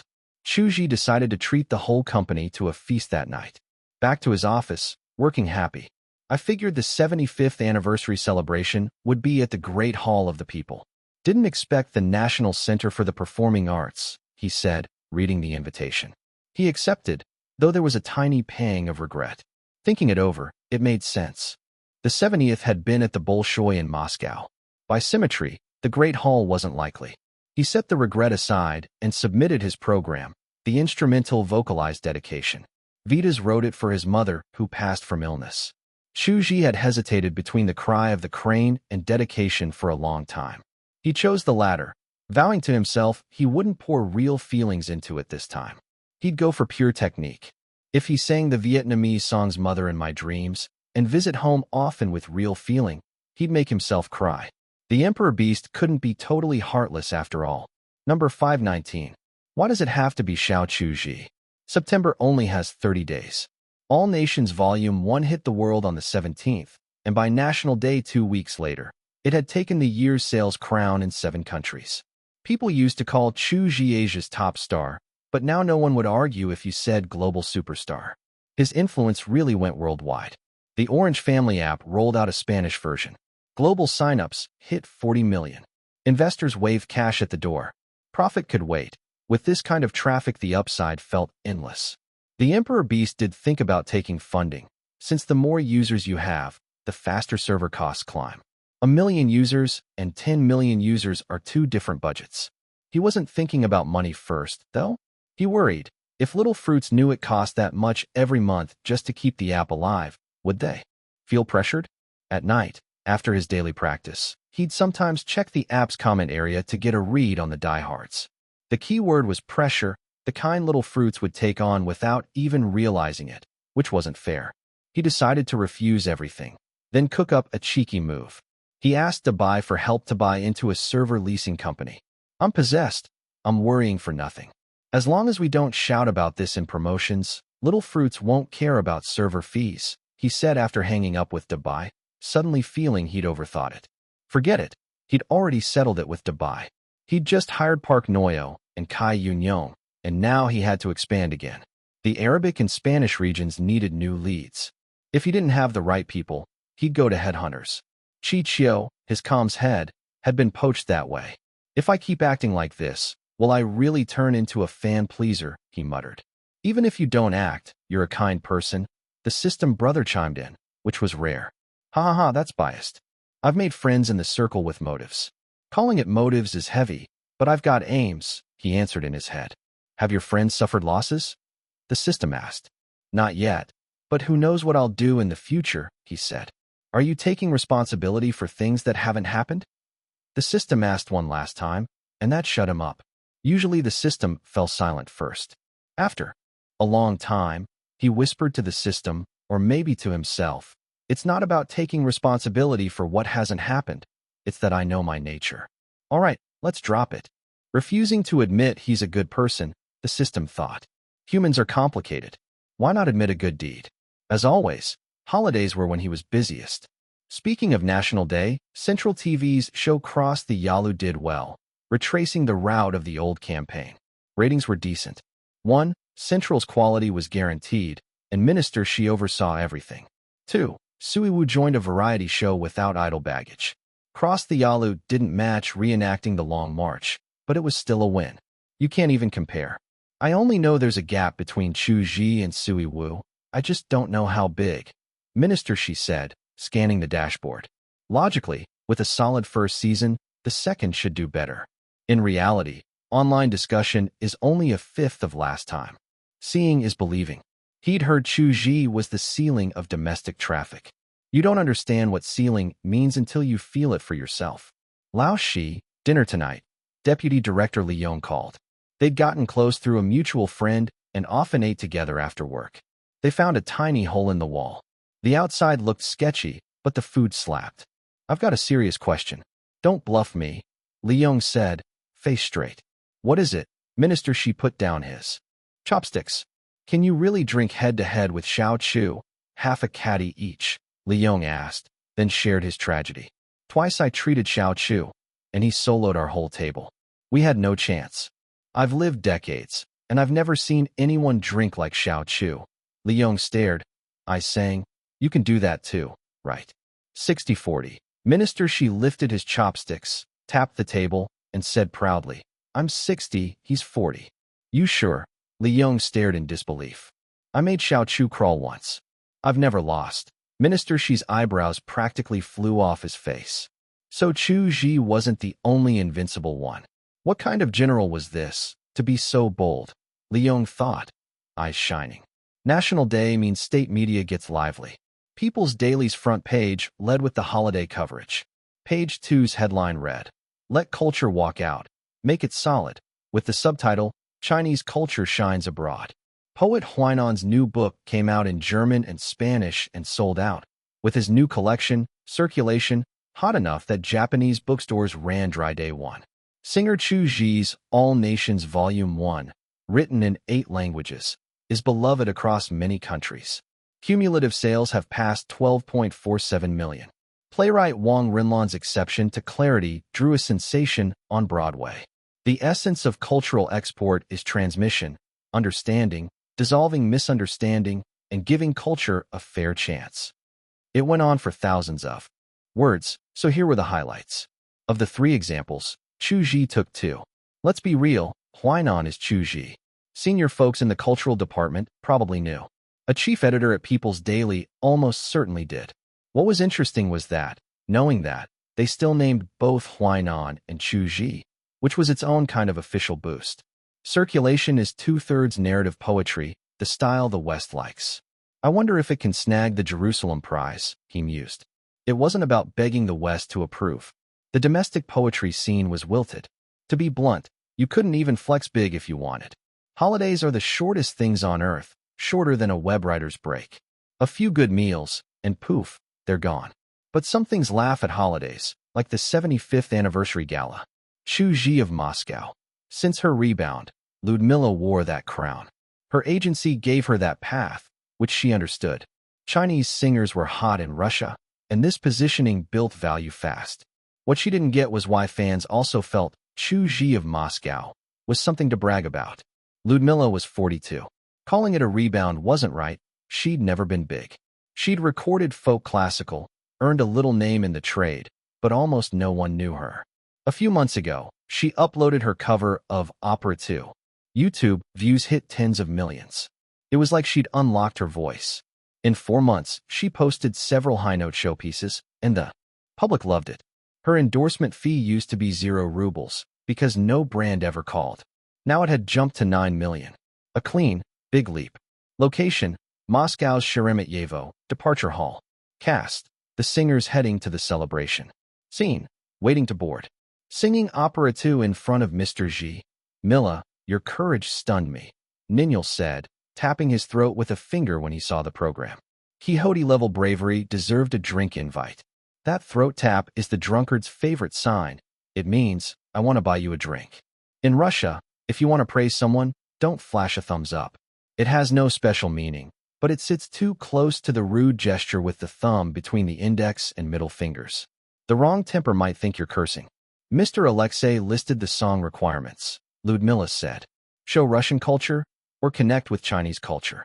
Opera 2 Foot is Chu Zhi's creation, so it fits. Ninyal saw through it and let it pass. If you really wanted to meet the brief, was Katyusha not good enough, or the newly released Moscow Nights not beautiful enough? Which meant she wanted to flex in front of the original creator. Alexei led the group through check-in. As head of the Ministry of Culture's Foreign Exchange Bureau, this was his show, especially with both leaders meeting. Aeroflot and Sichuan Airlines share one trait. Weather be damned, they still land on time. Retired fighter pilots make a difference.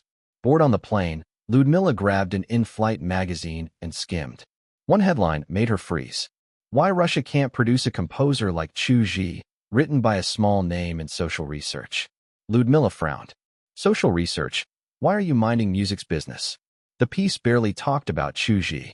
It just used his name to open, then dug into the industry's decline, how labels had collapsed one after another since 1996. The article wrapped by panning out to culture at large. The writer bragged about the Soviet era's artistic glory, then sighed that today you can't even see the taillights. When people lose confidence, their culture can't keep any either. Ludmilla finished the piece and sat there frowning. She didn't care about the decline talk.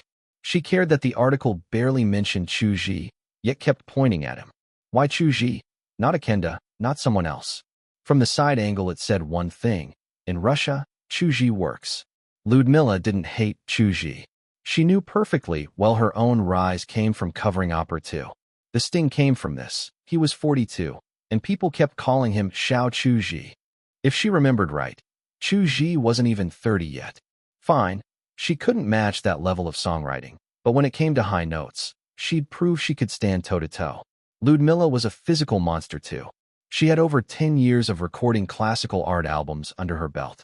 In simple words, her pedigree checked out. At a sudden surge of popularity, and the invitations rolled in. Ninil, Edward, and the rest traveling with him were top singers in Russia. This event sat a full tier above something like the St. Petersburg International Forum.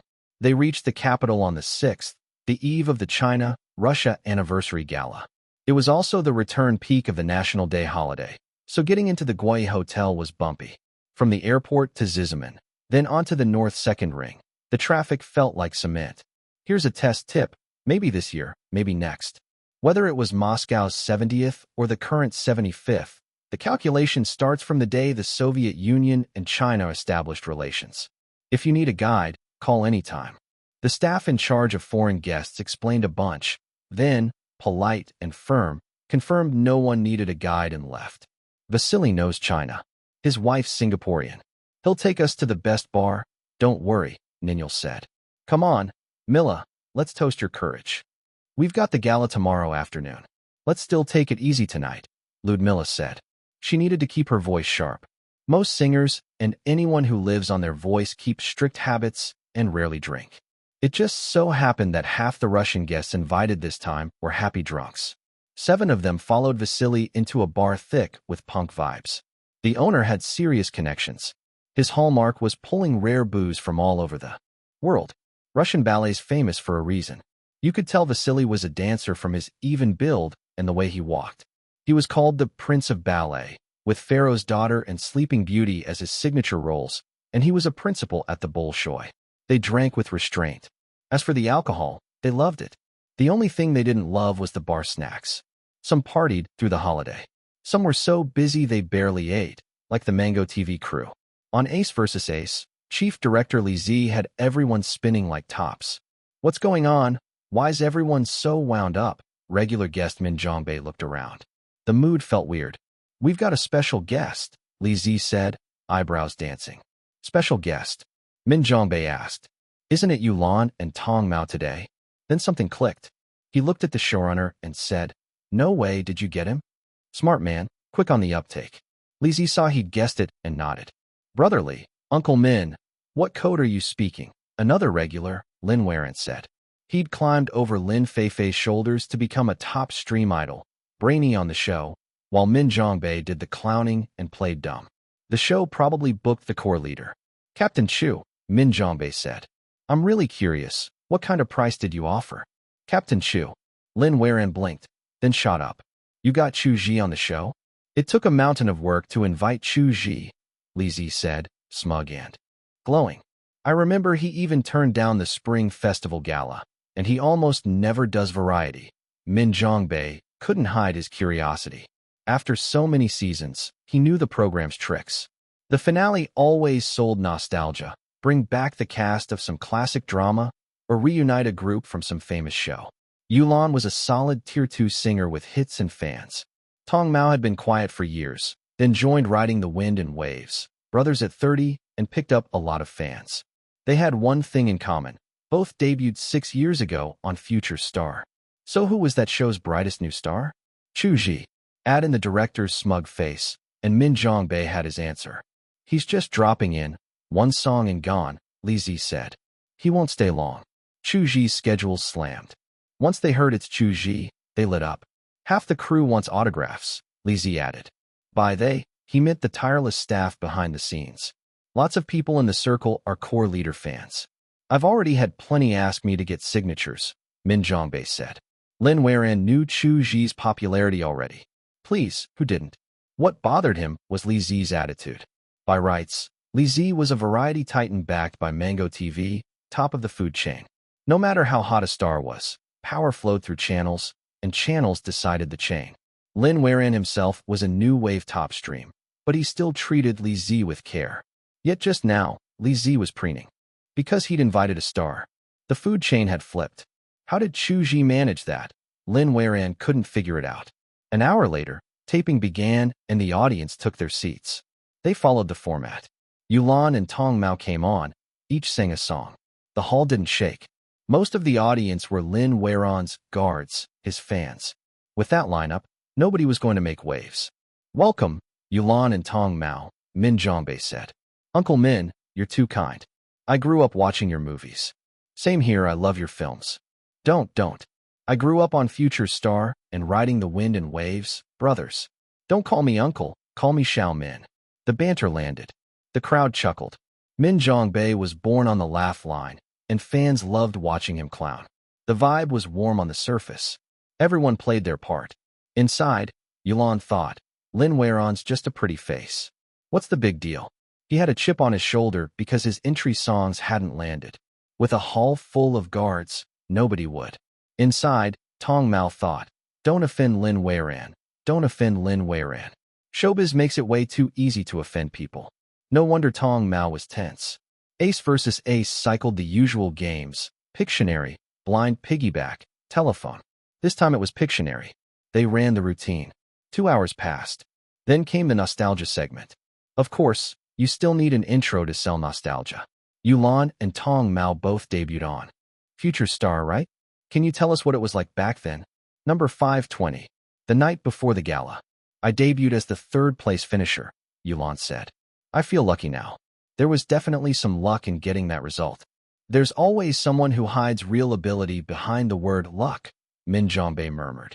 It looked like he was ruining the mood, but it actually landed just right. What Future Star gave me most wasn't a debut, it was brothers, Yulan said. I met so many friends through that show. They helped me so much along the way.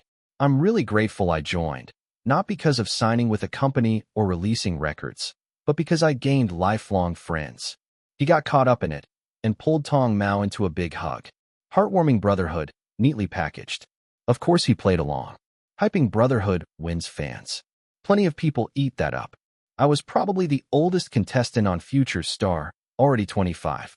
Tong Mao's voice dropped. My parents and relatives were pushing me to sit the civil service exam. He said, they convinced me, so I thought, I'll give myself one last shot. A burn the boats charge, then you won, Min Zhongbei said, picking it up. I guess I took the first step as a professional singer, but I wouldn't call it success, Tong Mao said. I signed with a label, but my first 2 records bombed. I spent a long time stuck in self-doubt. On stage, everyone pulled sympathetic faces. Even Yulan looked pained for his good brother, while thinking, this guy can act. How many times has he told this story? I thought my parents would tell me to quit singing, but they didn't hesitate. They supported me and believed I could write something better.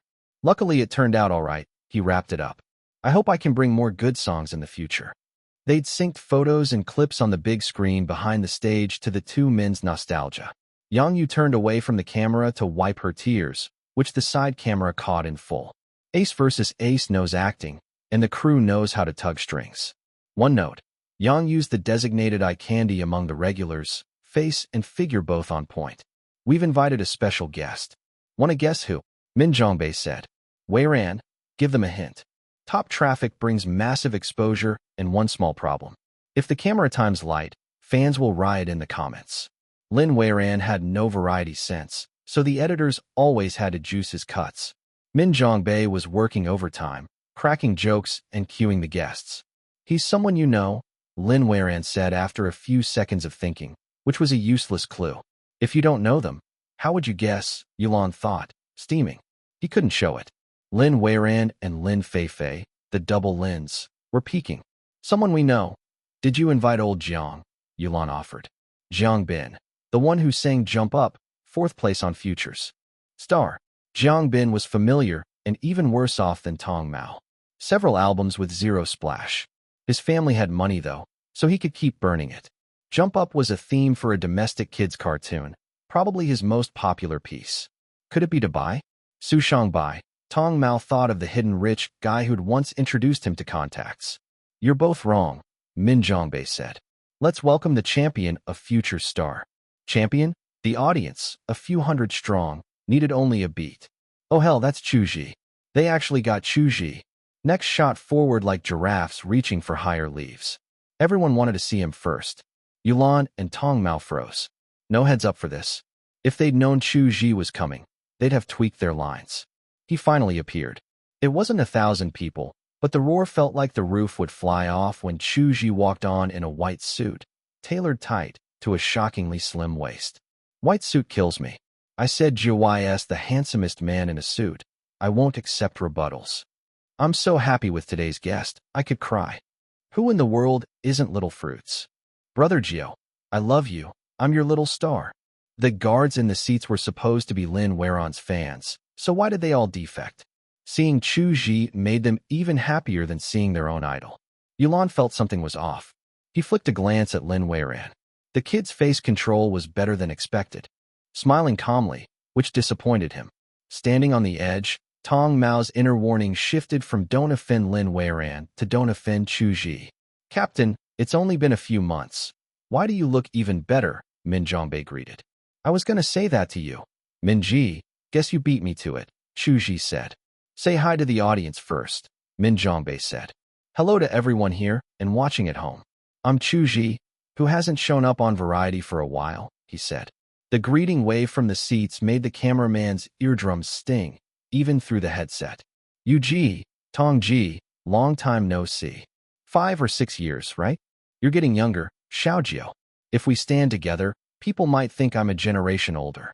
Old Jio's busy going global, we've got more free time. If you want to catch up, we're always around. He looked at the two old acquaintances who'd grown more mature than the original body remembered, especially Tong Mao. Calling himself uncle wasn't only self-deprecating. Then he thought of how his face hadn't changed in years. Fair's fair, in the looks department, the original owner's talent was broken. Oh right, it also had to do with that odd shop item, the one that slows aging by 50%, 1 + 1 = 1 spicy strip. He drifted a second in his head and missed the barbed tone. Seeing familiar faces made people haze out. Someone noticed the barb though. Min Zhongbei frowned. Yulan's words were off, implying Chu Zhi ignored old friends. Min Zhongbei knew the truth. When you're slandered and no one helps, why on earth would you owe them loyalty after you make it? The captain's actually busy, like 360 out of 365 days, Min Zhongbei said. Last time on his birthday, I finished at 9 and thought I'd call to see what feast he was eating. I rang 3 times before he picked up. He was recording the new album through the night. No party, no relaxing dinner. We all agree, he's a workaholic. That landed well. Casual viewers saw a workaholic. Fans just ached that Gigi didn't even celebrate his birthday. Almost no one clocked Yulan's hidden needle. Since we're bringing back youth, let's do it right. Champion, runner-up, and 3rd place from future star, together again. Give us something real, Min Zhongbei said, doing the show's job for them. They cleared the stage. Chu Zhi, Yulan, and Tong Mao sang the theme. Open the future, together. Singing with the Emperor Beast is tough. Even when he held back, the gap showed. Musical note, the future will be better because of this moment. Musical note. That line repeats in the song, and each of the 3 took a turn. Tong Mao leaned on future, and it carried depth. Yulan hit, will, his chest voice steady and sure. Chu Zhi hit, better, and the picture bloomed the second he opened his mouth, like flowers opening all at once. No contrast, no pain. With contrast. Ouch. Yu Ji and Tong Ji are so seasoned, Chu Zhi said, throwing out the courteous praise first. He was the strong one, and Lin Weiron could feel the difference. Yulan wanted to hear him call 3rd brother. Back when 10 of them ate together, he ranked 3rd by age. Tong Mao was the oldest, and the titles Jiwai and Brother Gio carry half of Asia. If he could link himself to that, how nice would it be? Imagine it, 3rd Lord. Tasty. He stayed on for 30 minutes. The next time he'd hit Variety would be when The Masked Singer rebooted. They'd locked it with Fox last year and almost started recording a month ago. But 2024 was election year. Fox was knee-deep in it, and Unsinkable had gone over budget. One last grain on the scale, and Fox was back on the brink. Again, looks like it'll be next year. Chu Zhi, are you totally exhausted? Xiao Zhuzi asked in the seat beside him. No big deal, Chu Zhi said, and closed his eyes to rest. They walked out of the Mango TV building and headed straight for Huanghua Airport. Dinner would be whatever they grabbed at the gate. They had to fly to the capital at once. The gala was tomorrow afternoon. The Emperor Beast would go on as China's second to last performer. Judging by that slot, the officials were showing him real favor. Number 521. Show me what you've got. The National Center for the Performing Arts is hailed as one of the new capital's 16 sites. From afar, the hemispherical building looks like a yellow cypress leaf floating and slightly arched on the water. It was designed by French architect Paul, and it doesn't look flashy, but it's the world's largest domed structure. Inside, there are 7 sections: the Opera House, the Small Theater, the Drama Theater, the Concert Hall, the Fine Arts Promenade, the Fifth Space, and the art galleries on both wings. The 75th anniversary celebration of China and Russia's diplomatic ties was a sensation, held in the concert hall. There were more than 1,500 seats, top-tier acoustics, a tortoiseshell ceiling of reflectors, and contoured walls calculated to spread sound. Everything screamed for characters, expensive as hell. This hall has China's largest pipe organ, a ridiculous 94 stops and 6,500 pipes. It's a custom Clare organ. It's insanely pricey, said lyric tenor Li Weiwen, clicking his tongue in awe. In the backstage holding hall, guests clustered in small knots. Even artists have circles, and familiarity means a few easy words. There was Mongolian dance master Li Dejian, members of the Liaoning song and dance troupe bringing the non-gak dance, classical dance star Lin Shangyue with her feathered garments, the principal of the China Dance Company, and more. Not just dance, either. The music heavyweights included bel canto and folk singers. Chu Zhi had done this rodeo, so he stayed calm. Nights like this are always folk and bel canto territory, and he was the only pop act on the bill. By age, Chu Zhi stood out too, though the Emperor Beast kept it low-key. He just isn't the high-profile type. He spotted a few acquaintances, the perpetually lost Li Weiwen, the Dai Opera team Captain Tong Ri from that last exchange, and a couple more artists thanks to Uncle Li's introductions. Chu Zhi's social game is elite, especially with the 40 to 50 crowd. I remember the last time the Berlin Philharmonic came to China. I sat out front, and it was a feast, said Li Dejian. He wore a gold goatee with the haircut of a conquering general and spoke in a bold boom. A Central Minzu University grad, he's known as the Prairie Immortal of Dance. The audience is close to the stage, but what's on stage is a different world, said Lin Shangyue, a woman with exquisite poise. Tonight, the first leader of Russia and our top leader are both in the house. It's a bit of pressure. You don't look pressured at all, Li Weiwen said. I'm calm on the outside. Inside, I'm freaking out, Lin Shangyue laughed softly. Temperament really is everything. Her features were ordinary, but every shift of brow and smile turned beautiful. Dance lifts your aura. Being a master changes it entirely. Pressure's the best fuel, said Li Dejian. If he hadn't clenched his fist, it would have sounded more convincing. Truth is, everyone felt the pressure, except maybe Chu Zhi. The first 3 rows were all leaders from both countries. The next rows weren't lightweights either. The head of the East China Normal University Russia Research Center, the One Belt One Road Industry Association office director, and the head of the national broadcaster's Russian language channel, among others. Xiao Jiu looks pretty chill, Lin Shangyue glanced over. I'm actually nervous inside, he replied, politely pretending to be nervous. A friend from Moscow had gifted him razzia to buy 72-proof vodka. He'd been thirsty before entering the venue and took 2 sips. Right now he was 7/10 drunk. What was there to fear? Teacher Chu, your songs are huge on our grasslands, said Li Dejian. But a lot of them are hard to sing. I tried Chapter 7 of the night at KTV. His Mandarin was pitch perfect, but that didn't help with range. The chat drifted to everyone's signature pieces. Lin Shangyue had several classical dances that blew up online. Just a few days ago, National Celebration had soft-viraled in private circles. The side chatter eased everyone's nerves. They were all veterans who could handle almost any stage, so why be nervous? The bigger reason was the unknown. Would the audience love it? And would they themselves hold up under pressure? That young kid is Chu Zhi, He Rongrong said. Chun Infeng answered, don't treat Chu Zhi as some junior. What he's done far outstrips our generation. I know the kid's formidable, He Rongrong nodded. Among the young stars, he's outstanding. At the very least, none of U.S. can influence trade between nations, Chen Infeng said. He Rongrong is the king of Shaanxi folk, who once sang Lan Hua Hua on the Spring Festival Gala. He's a representative voice of today's folk scene, mellow and untamed, a physical marvel. Chen Infeng is the head of the Shaanxi Broadcasting National Orchestra. Great fits. He's sung more than 30,000 charity numbers and gave his voice to the country. That isn't just talk. Tree wants calm, wind won't stop. Even when he kept his head down, Chu Zhi drew the room's focus. The fog of nerves didn't just cover the Chinese performers. The Russian guests felt it too. In the West Holding Hall, some were warming up, some jogging in place, shaking it out. Dear Mila, why are you so restless? Ninel asked. This is the Russia-China Anniversary Gala. We can't make mistakes. We're representing the country, Ludmila said again. No mistakes allowed. Good job, Mila. Now you've made me nervous, Ninel said. Ludmila replied, don't be. Your act's a chorus with Chinese artists. Kalinka and my hometown has the Songhua River, Ludmila said. Don't tell me you can't even find the courage to sing Kalinka well. Of course I can, Ninel shot back. Dear Mila, can you promise you'll sing opera too well?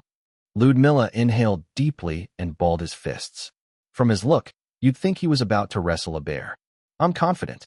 Totally confident, he said. The program began, and the hall filled to the last seat.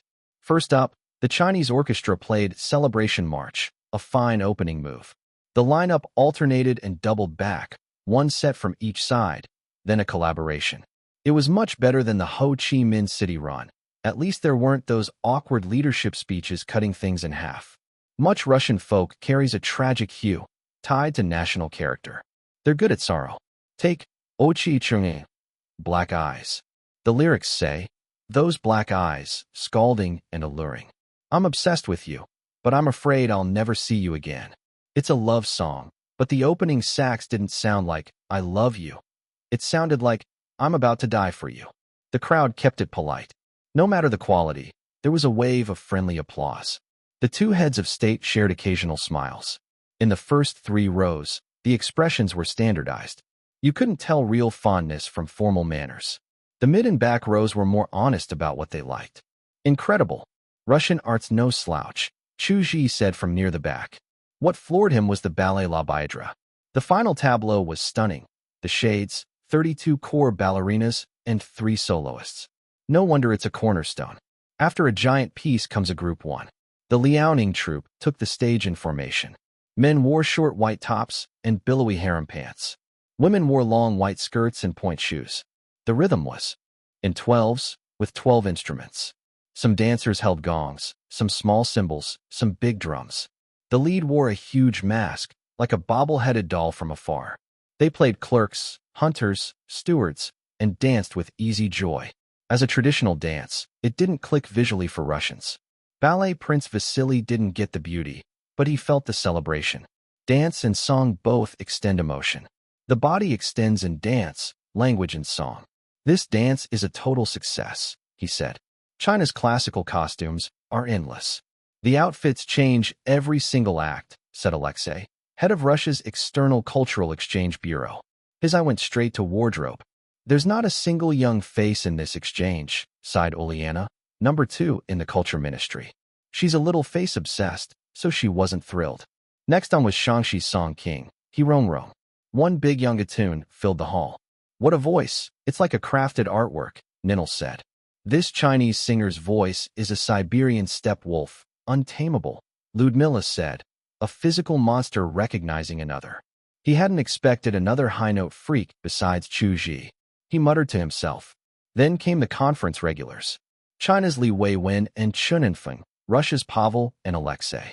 Rock steady, not lacking in brilliance, but well within expectations. Li Weiwen's lyric tenor still dazzled. Pavel's machine gun patter on a virtuoso baritone aria was thrilling. Act after act. The audience started to tire.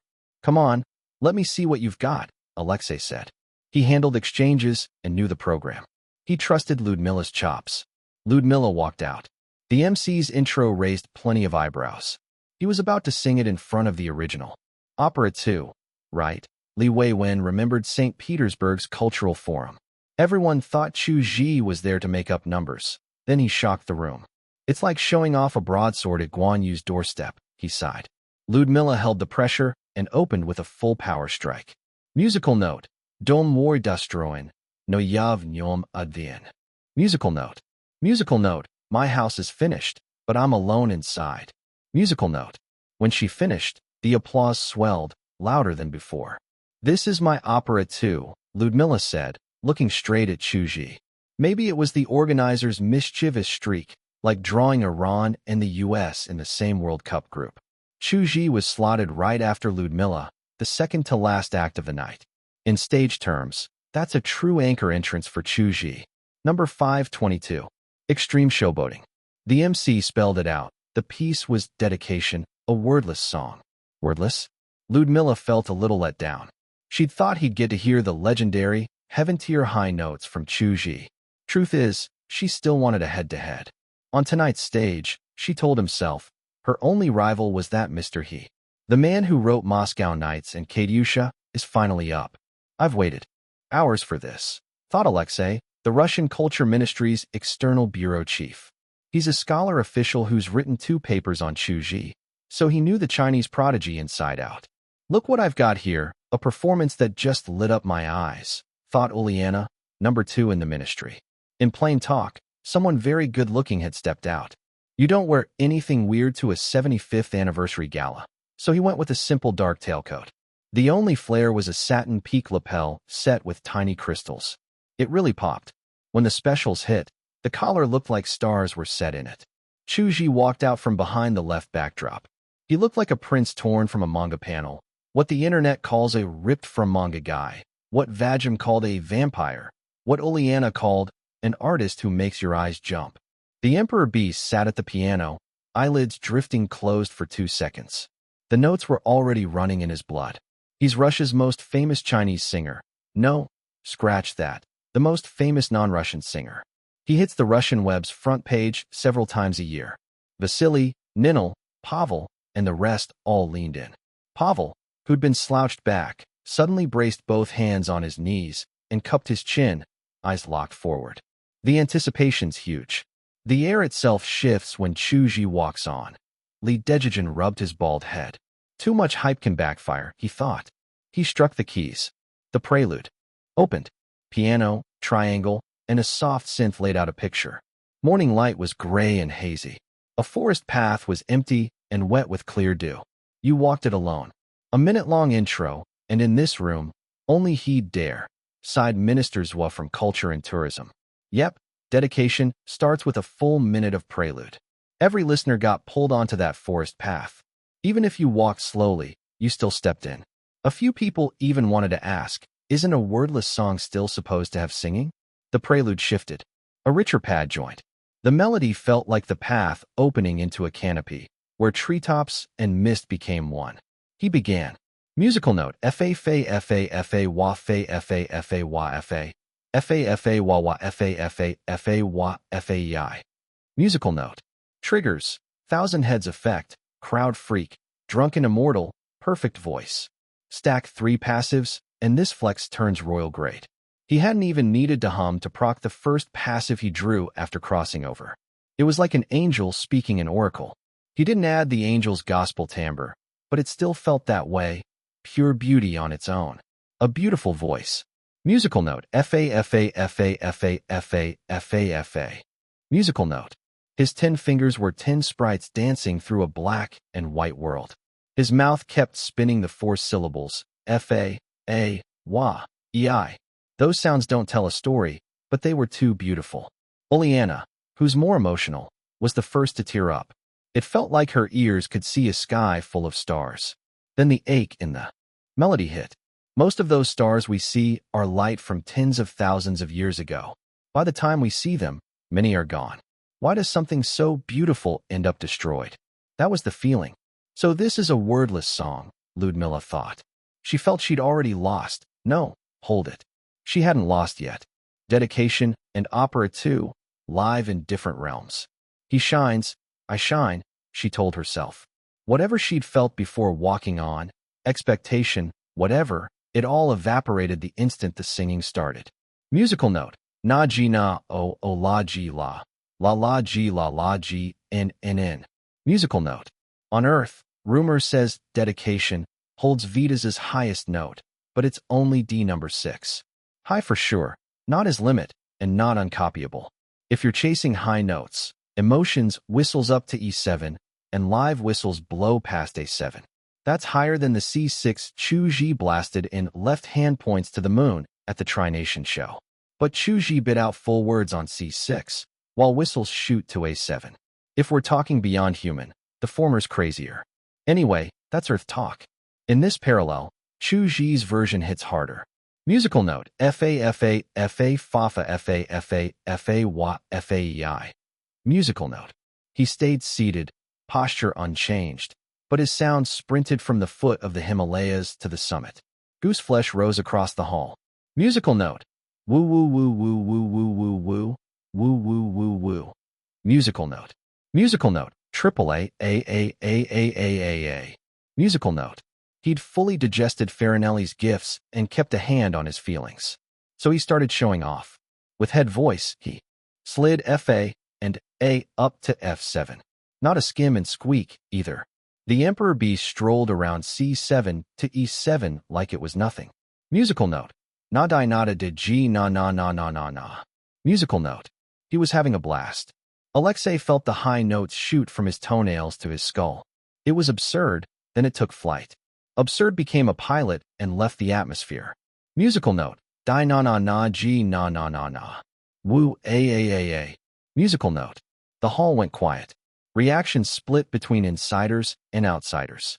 The culture officials like Alexei and Uliana were half insiders. Insiders first. He was sitting, Ludmilla stared. She just thought there'd be no high notes. Wrong song for them. Then those highs rode his ears like a thunderbolt, and he tossed them off like a shrug? Could we show a little respect to 7 registers of high notes? She remembered her opera 2 just now. The gap was huge. Ninel's eyes were round. He wanted to speak, but words failed, so everything condensed into, Dear Mila, your thoughts? Ludmilla tipped her head back, like a man at prayer. She understood now. She understood why everyone, fans included, used Xiao Chu Zhi as praise.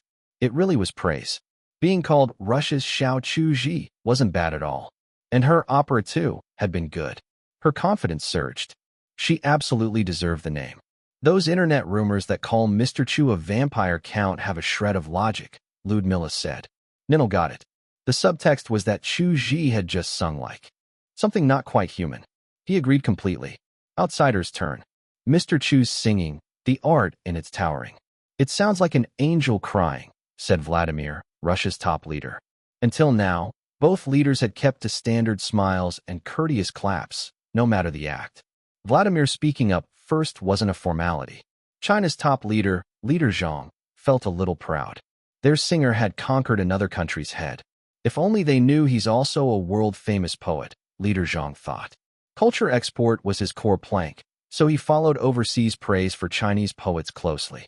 One search, and he knew the masked identity. Aloud, he said, Chu Zhi is our country's most outstanding young vocalist. Around him, people sat up. In art, there's no absolute ranking, but a leader's sentence sets a tone. On Earth, it's like putting Lu Sun and Lao Shi into the old schoolbook pecking order. Musical note, di nada da di nada da di a. Musical note. Musical note, woo, woo. Musical note. The closing cry felt like it called to something, leaping past height, length, and breadth to reach the soul. Done. Chu Zhi dipped a slight bow in thanks and exited stage right. After dedication, the hall felt hollowed out, that strong ache of wanting more. 2 or 3 seconds passed before the place erupted, nothing like the polite pattern before. I finally understand why Mr. Zhi's so loved in our country, Oleana said. It's like how I knew childbirth was painful, but only when they pushed me. Into the delivery room did I understand. Same deal. I'm a fan now, she added. Alexei wanted to follow that, then realized he had no idea how to respond to that analogy. The Russian side buzzed on the west. The Chinese side murmured on the east. In front of Chu Zhi's highs, 4th and 5th octave singers are kids, he wrong sighed. 4th and 5th what? Asked Chen Peng, who was sitting in the second-to-last row. He's a low-key billionaire building a business park in St. Petersburg, hugely helpful to bilateral trade, which is why he had an invite. We map voices to piano registers, C, D, E, F, G, A, B, cycling up. For men, from G4 on is considered high. Handling the fourth and fifth registers well means you've stepped through the gate, Chen Infeng explained. Highs in the fourth aren't lesser than the fifth. On Earth, Lin Jishuan is called the king of A4 for a reason. The body's got limits, Chen Infeng continued. Even a gifted singer might touch the sixth. I mean sing well, not just squeal into a mic. That gave Chen Peng the idea. He asked He Rongrong, completely green. Then how high did he go? Teacher He, were you in the sixth or seventh just now? He Rongrong is a beast, or he wouldn't have wowed the pros, but you can't stack them side by side. He paused, took a breath, and stayed polite. The man meant no harm, and he was a major boss. He sang up to F7 in head voice. My top note was B5, He Rongrong said. Huh, Chen Peng blinked. So that's 2 full registers off? He realized he'd asked something rude. He thought about apologizing, which also felt wrong. Then it hit him. If those were human ceiling notes, how come he didn't even look strained? Chen Peng asked. Exactly. He Rongrong nodded. The layman had nailed it. Chu Zhi was shameless in the best way. Lin Shangyue couldn't help applauding. Brotherly, wasn't Xiao Jiu's performance just now insanely over the top? Dancers know music. She knew he'd crushed the field, but she wanted the measure of just how much. Women's ranges sit higher. At the top, sopranos usually dominate. That's physiology, Li Weiwen said. But Xiao Jiu just floated through the seventh with bel canto ease. I don't know a female singer who can do that. He added, I mean worldwide. Crystal clear. Li Weiwen's a world-class lyric tenor. Even if he doesn't know someone personally, he knows who's who. So the verdict was simple. No one topped that dedication. All 40-plus guests from both countries showered praise on his act. That's what extreme showboating sounds like when it hits like a comet. And the culprit everyone was raving about wasn't calm either. Singing pure technique without loading it with emotion feels so damn good, the Emperor Beast grinned. He didn't go back to the holding hall. He headed for makeup and changed out of the tailcoat. This wooden, scorching outfit, even a dog wouldn't wear it, Chu Zhi muttered. Roasting himself. He hadn't noticed when he wasn't singing, but the vest that came with the tails was pressing his chest. During the performance, it was faintly uncomfortable. Not selling these is the right call. It's fine if normal folks can't wear them well, but don't make it like certain luxury brands where wearing it's pure suffering. He griped, fished his regular outfit from his bag, and thanked his past self for packing it.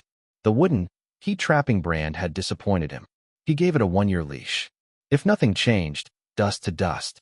Number 523. Asia's number 1. It was a high-spec banquet in the Golden Hall of the Great Hall of the People. Fun fact, the Great Hall actually rents out the venue. If you've got the cash, you can throw a banquet there. What made it high-spec was who showed up. At the top end, what note can you hit? Li Weiwen asked at the table. There were 12 to a table, and the other 11 guests were just as curious. Anyone with a bit of theory in them would be. The only issue was the seats were spaced out. The top, Chu Zhi thought about it. He honestly hadn't pushed for an absolute limit. He answered, I haven't tried. Opera 2, dedication, left hand points to the moon. I wrote and arranged those to stay within my means.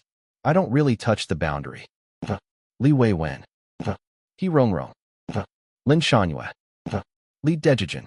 All 11 went quiet, like fish on a plate. No one knew what to say. Li Weiwen knew him better than most. Forget Opera 2. That one really isn't hard for him. But cleanly biting consonants up in the sixth on left hand points to the moon isn't human, and free swimming through the seventh on dedication. That's what he calls within his means. He Rongrong really wanted to say, do you want to listen to the words coming out of your mouth? Kid, you're a miracle in music history. You've got to take care of that voice, Chen Infeng said.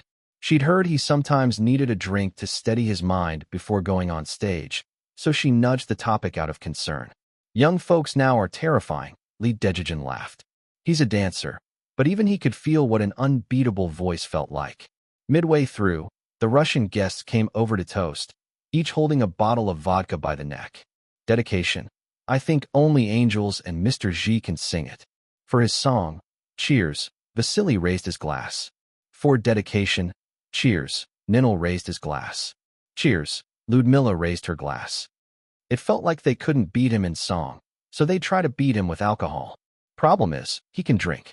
Even against Russian tanks, he didn't budge an inch. At another table, Vladimir and leader Zhang were talking about something different. The former wanted to give a friendship medal, or maybe a brick to Chu Zhi. About that brick, quick recap. It's a fragment from the double-headed eagle removed from the Kremlin. Back when he gifted Katyusha, they'd planned to give it, then dropped it. Now it was back on the table. The friendship medal matters. It's for people who push cultural exchange among nations, or who boost friendly relations between countries. Since it was established, 9 Chinese nationals have received it. You can't even print those names casually, or the river crab god will show up. You can imagine what level they are. After thinking it through, Vladimir decided to award the friendship medal. The theater show ended, but he couldn't go back yet. He had to meet with the culture and tourism folks. It wasn't some long-winded debrief. They needed help. To be precise, they needed his influence. Chinese culture spread slowly in the Spanish-speaking world and the Arabic-speaking world. They needed him to help. If the results weren't right in front of you, it'd sound absurd. A country's cultural outreach, needing a star to assist. Back at the state guest house, he remembered something before bed. Small problem. The 8-year anniversary concert next year means a ton of songs. I don't think I've released enough Chinese language tracks, he thought. 27115 possibilities. Chu Ci Ode to the Orange Tree. Chu Ci 9 songs. Little Fruits Are Sweet. That makes 4 Chinese albums. Add the singles, and it's still under 60 songs. If he doesn't bring guest performers, that means prepping 20 to 30 songs himself. The stockpile really is thin. He thought about it. He couldn't just fold in the original Body's 2 albums. I don't know if I've got time at the end of the year to record the 4 Classics concept album. The catch is, a 4 Classic style album has a lot of tracks that don't suit where he is now. Maybe in 10 years. And how do I brand the Chinese album? He muttered, scrolling a music app. A comment thread caught his eye, not one post, but 100 replies under it. Yang Yi's dominance in folk is like Chu Zhi's status in new Chinese style. Any questions? 1 hashtag. Does everyone dare to clout chase Chu Zhi now? 2 hashtag. Kinda harsh, but not wrong. Chu Zhi single-handedly set up new Chinese style as a theory, then built 2 peaks. Yang Yi's got lots of great folk tracks, but compared to Chu Zhi, he's way behind. 3 hashtag. The OP's overselling it, but position-wise, Xiao Jiu's the founding monster of new Chinese style. That's unmatched. In folk, I think Gu Peng's pretty good too. For hashtag, I like Yang Yi. His lyrics are terrific. The last person who made me feel like that was Brother Jiu. Is there anyone in folk above social-phobic Gu Peng? He wondered. He looked up Yang Yi. The guy's legit. Even Gu Peng used to be a fan. But Yang Yi wasn't the spark. The domestic scene had boxed him in as new Chinese style, like that's his only lane. I've put out rock and pop too. It's just that 9 songs and Ode to the Orange hit too hard, he thought. He had to make a multi-genre album. Folk, soul, jazz, rock, pop, put them all in. He followed the thread of that idea. He still had a bunch of songs in his pocket. Rosemary, that he hadn't released, yet was straight jazz. Those Flowers was campus folk. Three's Company was R&B. Blue Lotus was rock. He could track down other Chinese language staples across genres. He could do this. With a new small goal, time flew. It was mid-month before he knew it. Numbers for All Nations, Volume 1, dropped for Month 1. South Korea, 3.71 M. Japan, 2.87 M. Russia, 410K. Other Asian countries, 1.77 M. USA, 2.03 M. Spanish-speaking markets, 840K. Arab world, 650K. France, 430K. Other Europe, 1.48 M.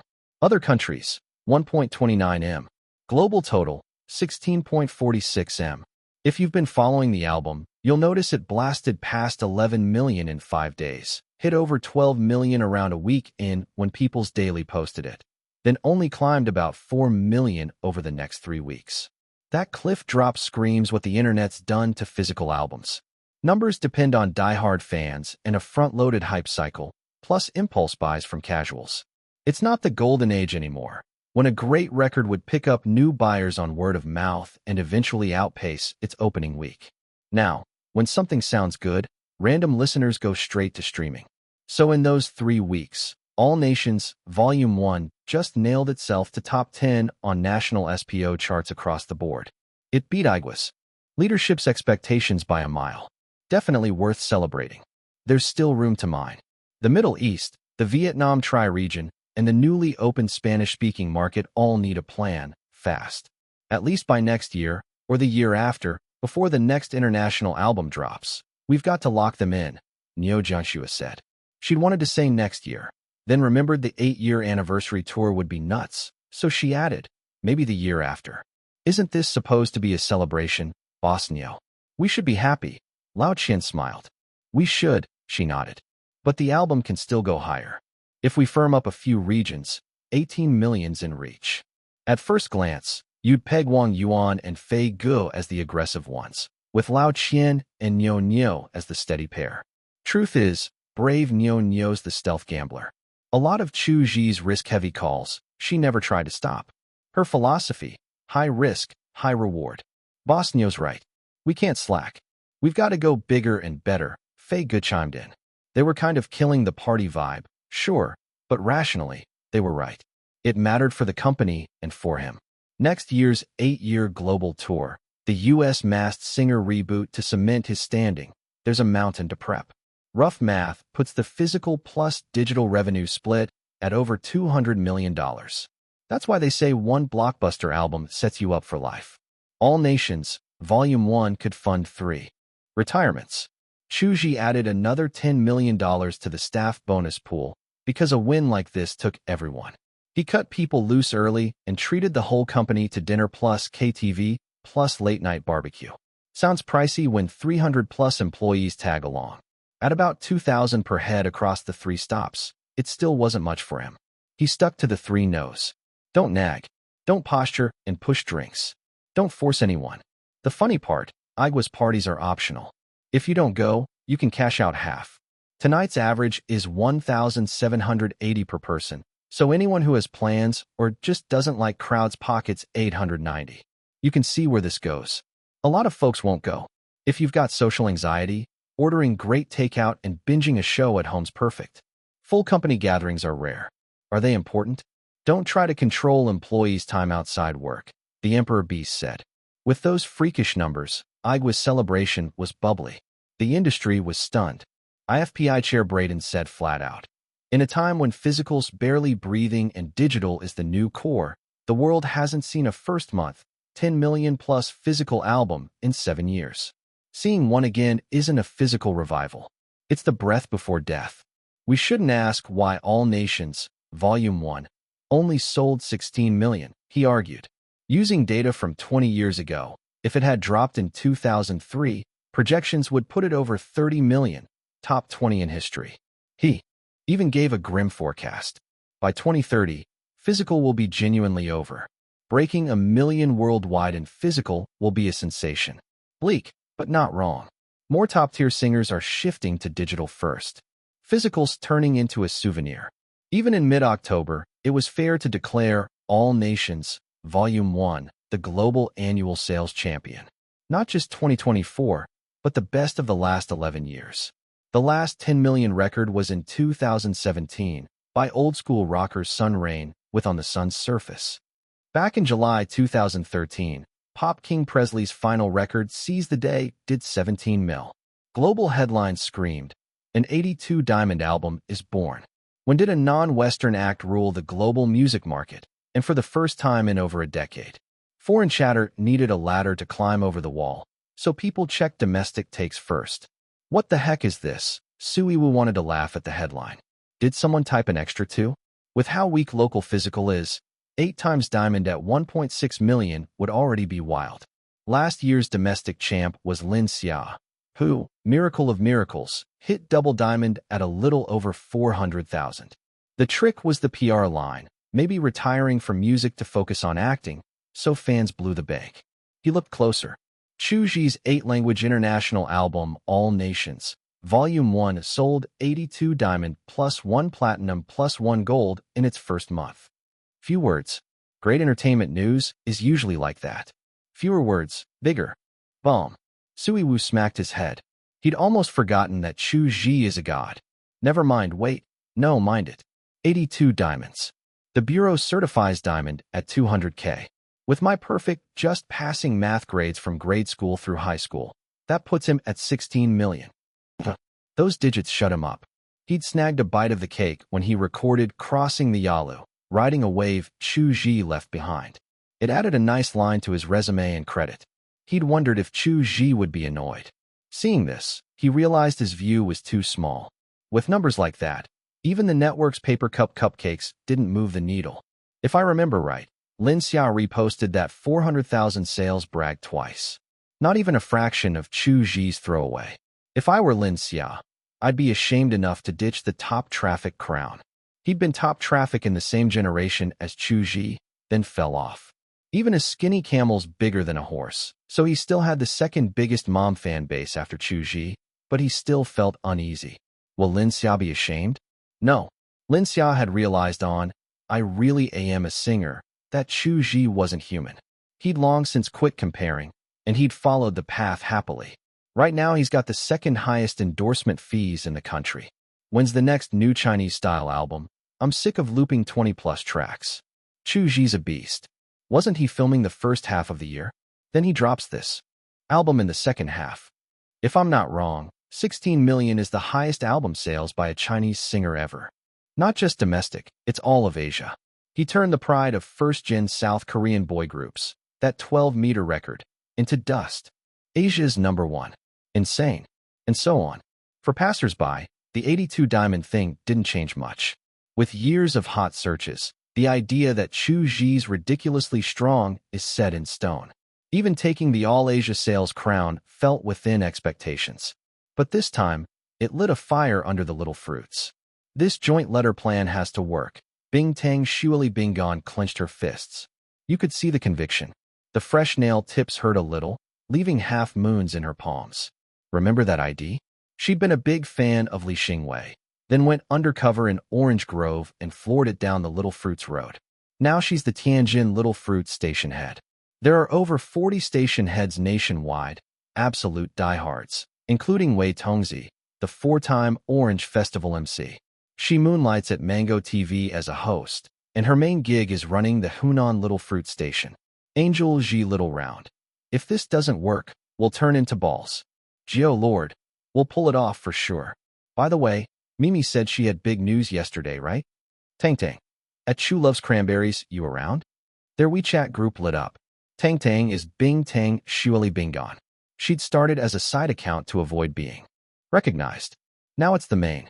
What they were planning was simple. They wanted their idol to release a domestic physical album too. Number 524. A sudden big deal.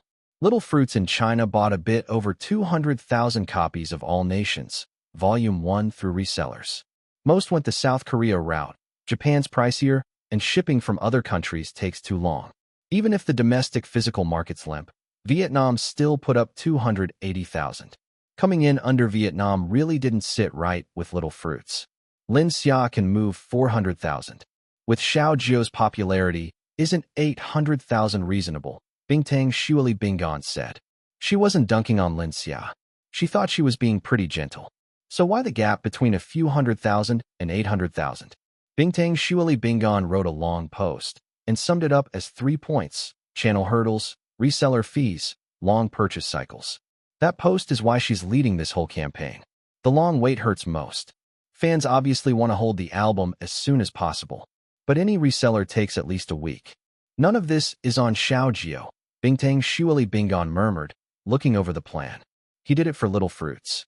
Under her coordination, Little Fruits gathered power, tidy and disciplined, putting initiative to work. The person at the center of all this had no idea. He was backstage, 10 minutes to go, brainstorming a new Chinese language album. The Emperor Beast squeezed the time. So what's the theme, he muttered.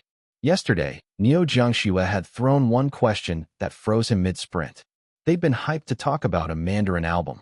True, critics called All Nations, Volume 1 top artists jamming with zero coordination, but they're too top-tier to fail, which meant a Mandarin set would be even more fragmented. No theme means it's a compilation, or you're a greenhorn with zero control, singing whatever the company bought.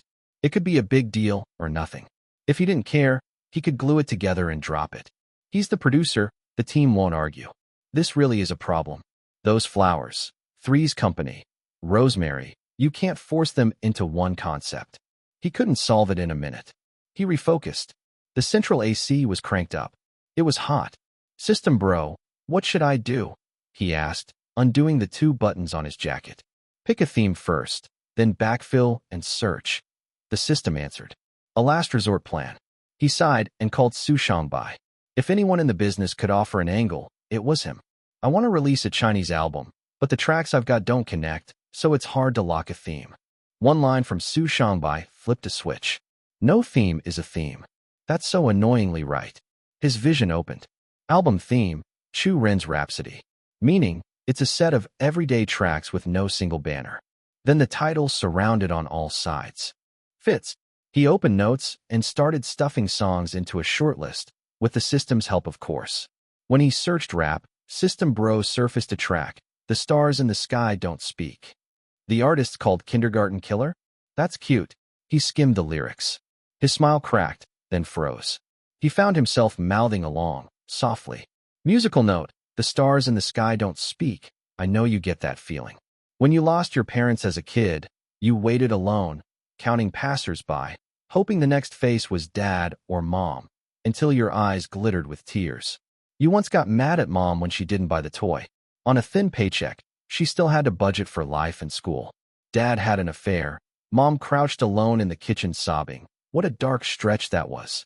Musical note. He didn't choke, his voice didn't shake, his face stayed blank, but tears just poured. The words hit him right in the ribs, because he wasn't guarding his heart. I cried, he breathed. He hadn't cried from sadness in ages. Something flashed in his mind. He wiped hard, so hard his eyes stung. He did it on purpose, using pain to shut the flood off. It was his childhood trick. The only downside, red eyes. System bro, you don't have to stab me. He sniffed a breath, then joked. I'm usually the one doing the stabbing. Guess it's my turn. From raw to steady to joking, the Emperor Beast took barely 10 seconds. We can't use this rap. The original body's parents were loving, so people would think I'm writing a confession. That's messy PR. He tossed it and kept digging. Time trickled by. Late October's a Scorpio, and they say Scorpios love tipping and voting in monthly tallies. Ordinary day, the sun rose. Office folks in reality. Why can't a few million just fall from the sky so they can rest? Life doesn't work like that.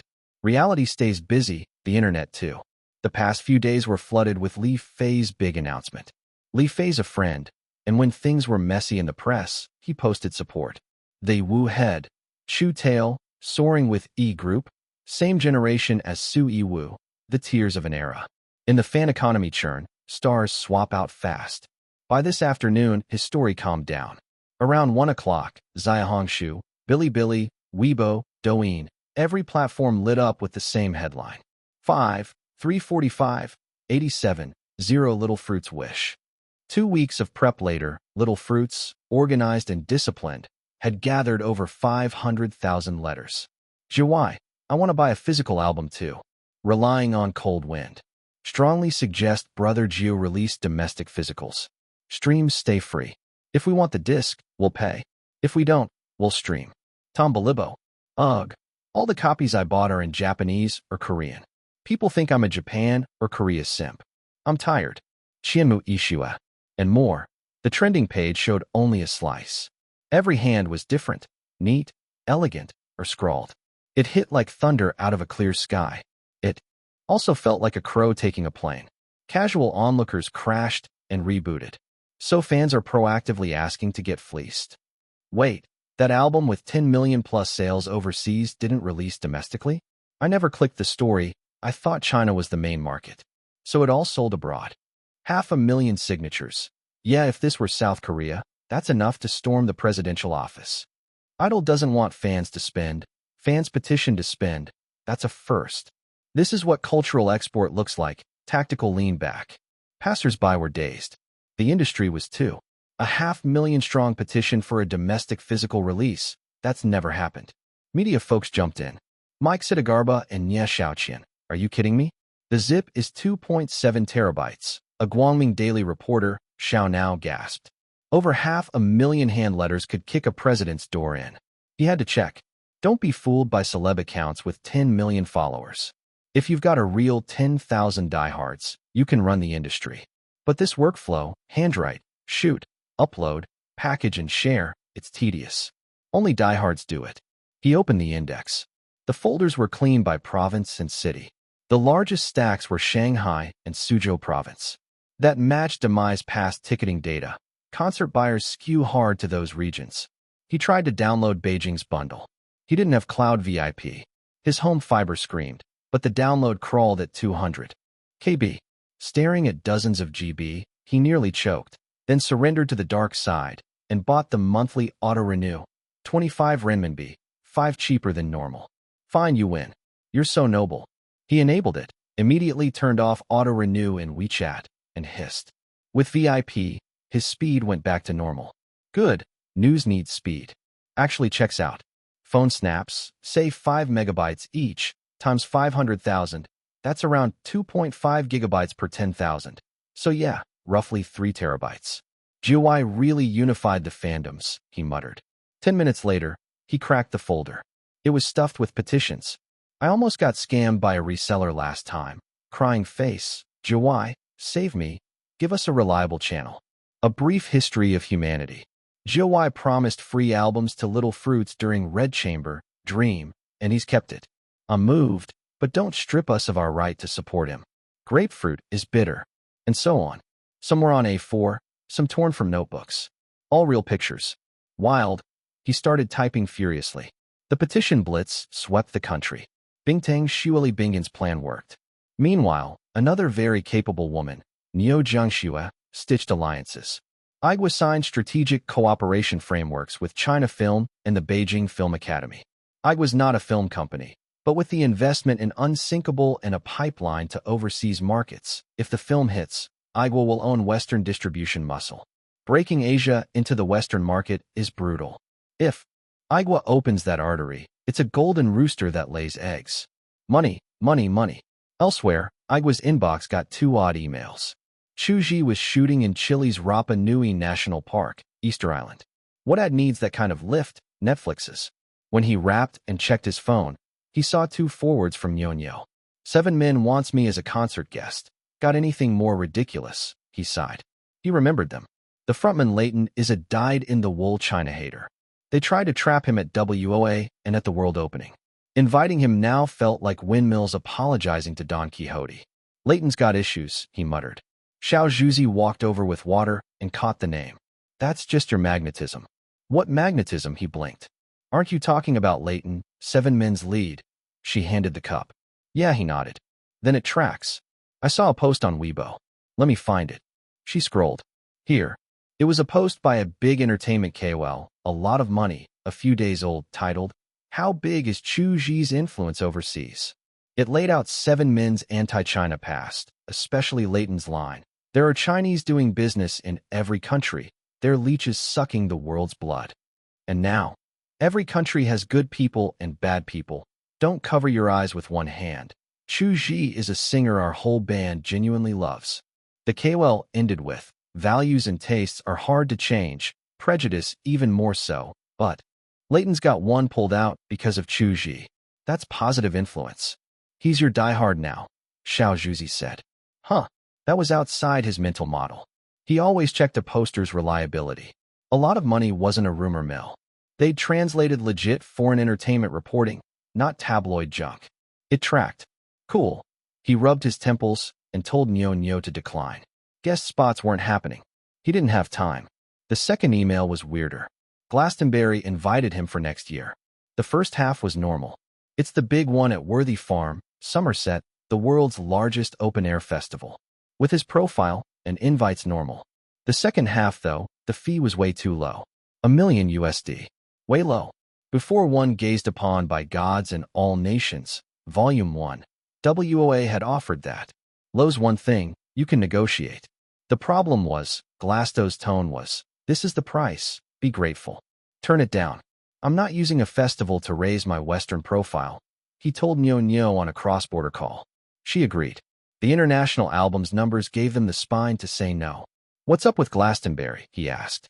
Can't swear by it. It's hearsay from Lao Qian. But the committee's backed by the Taman family, a major Five Eyes patron, she said. Five Eyes, a familiar label. It made sense. Politics was a long story. They wrapped the call. Before hanging up, Niu Jiangxue urged him to fly back soon.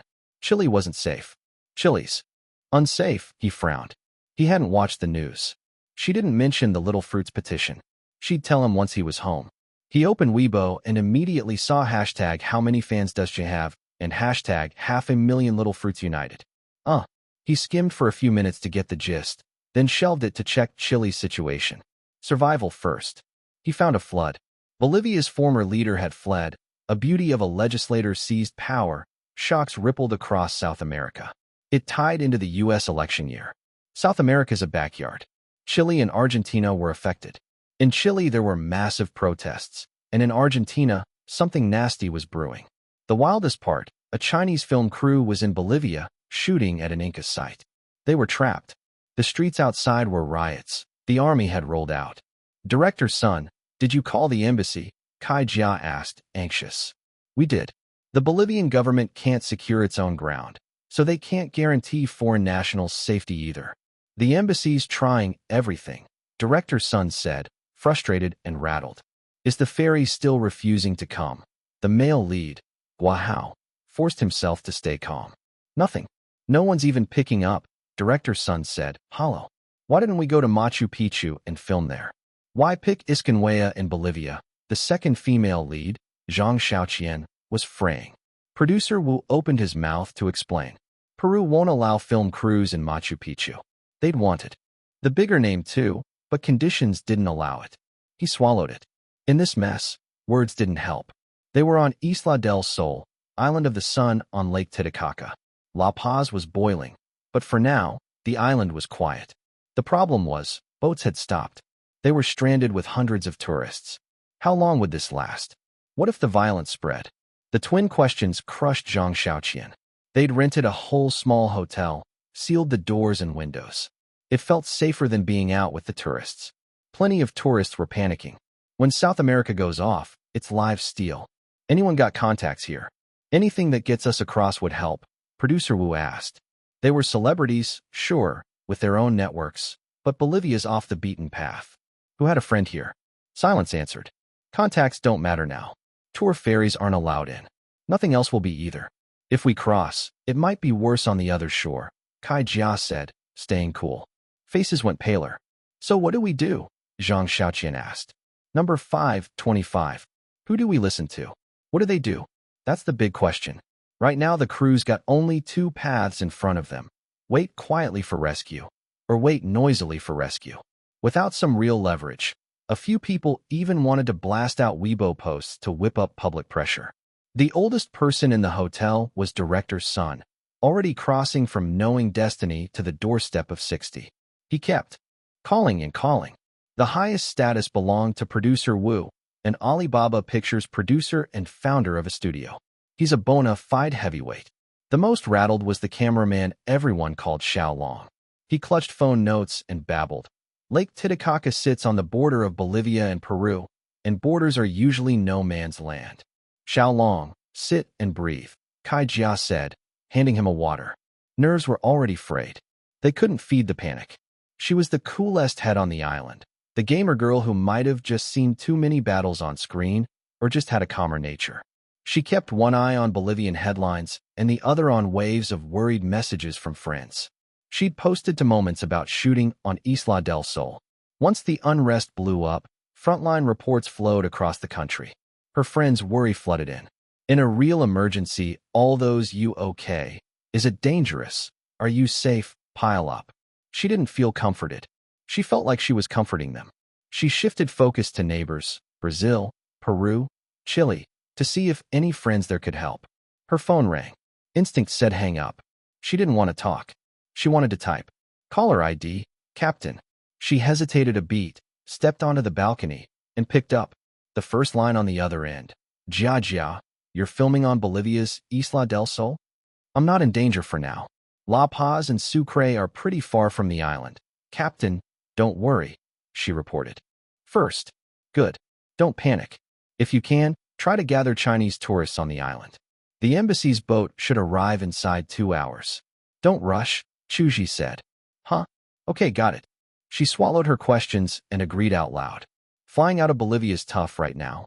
They've got some toys in place that'll hit anything in the air. Go by road to Chile, then fly home from Chile. Is that acceptable? Chu Zhi asked. Totally, she answered on reflex. Take it slow. I'll wait in Chile.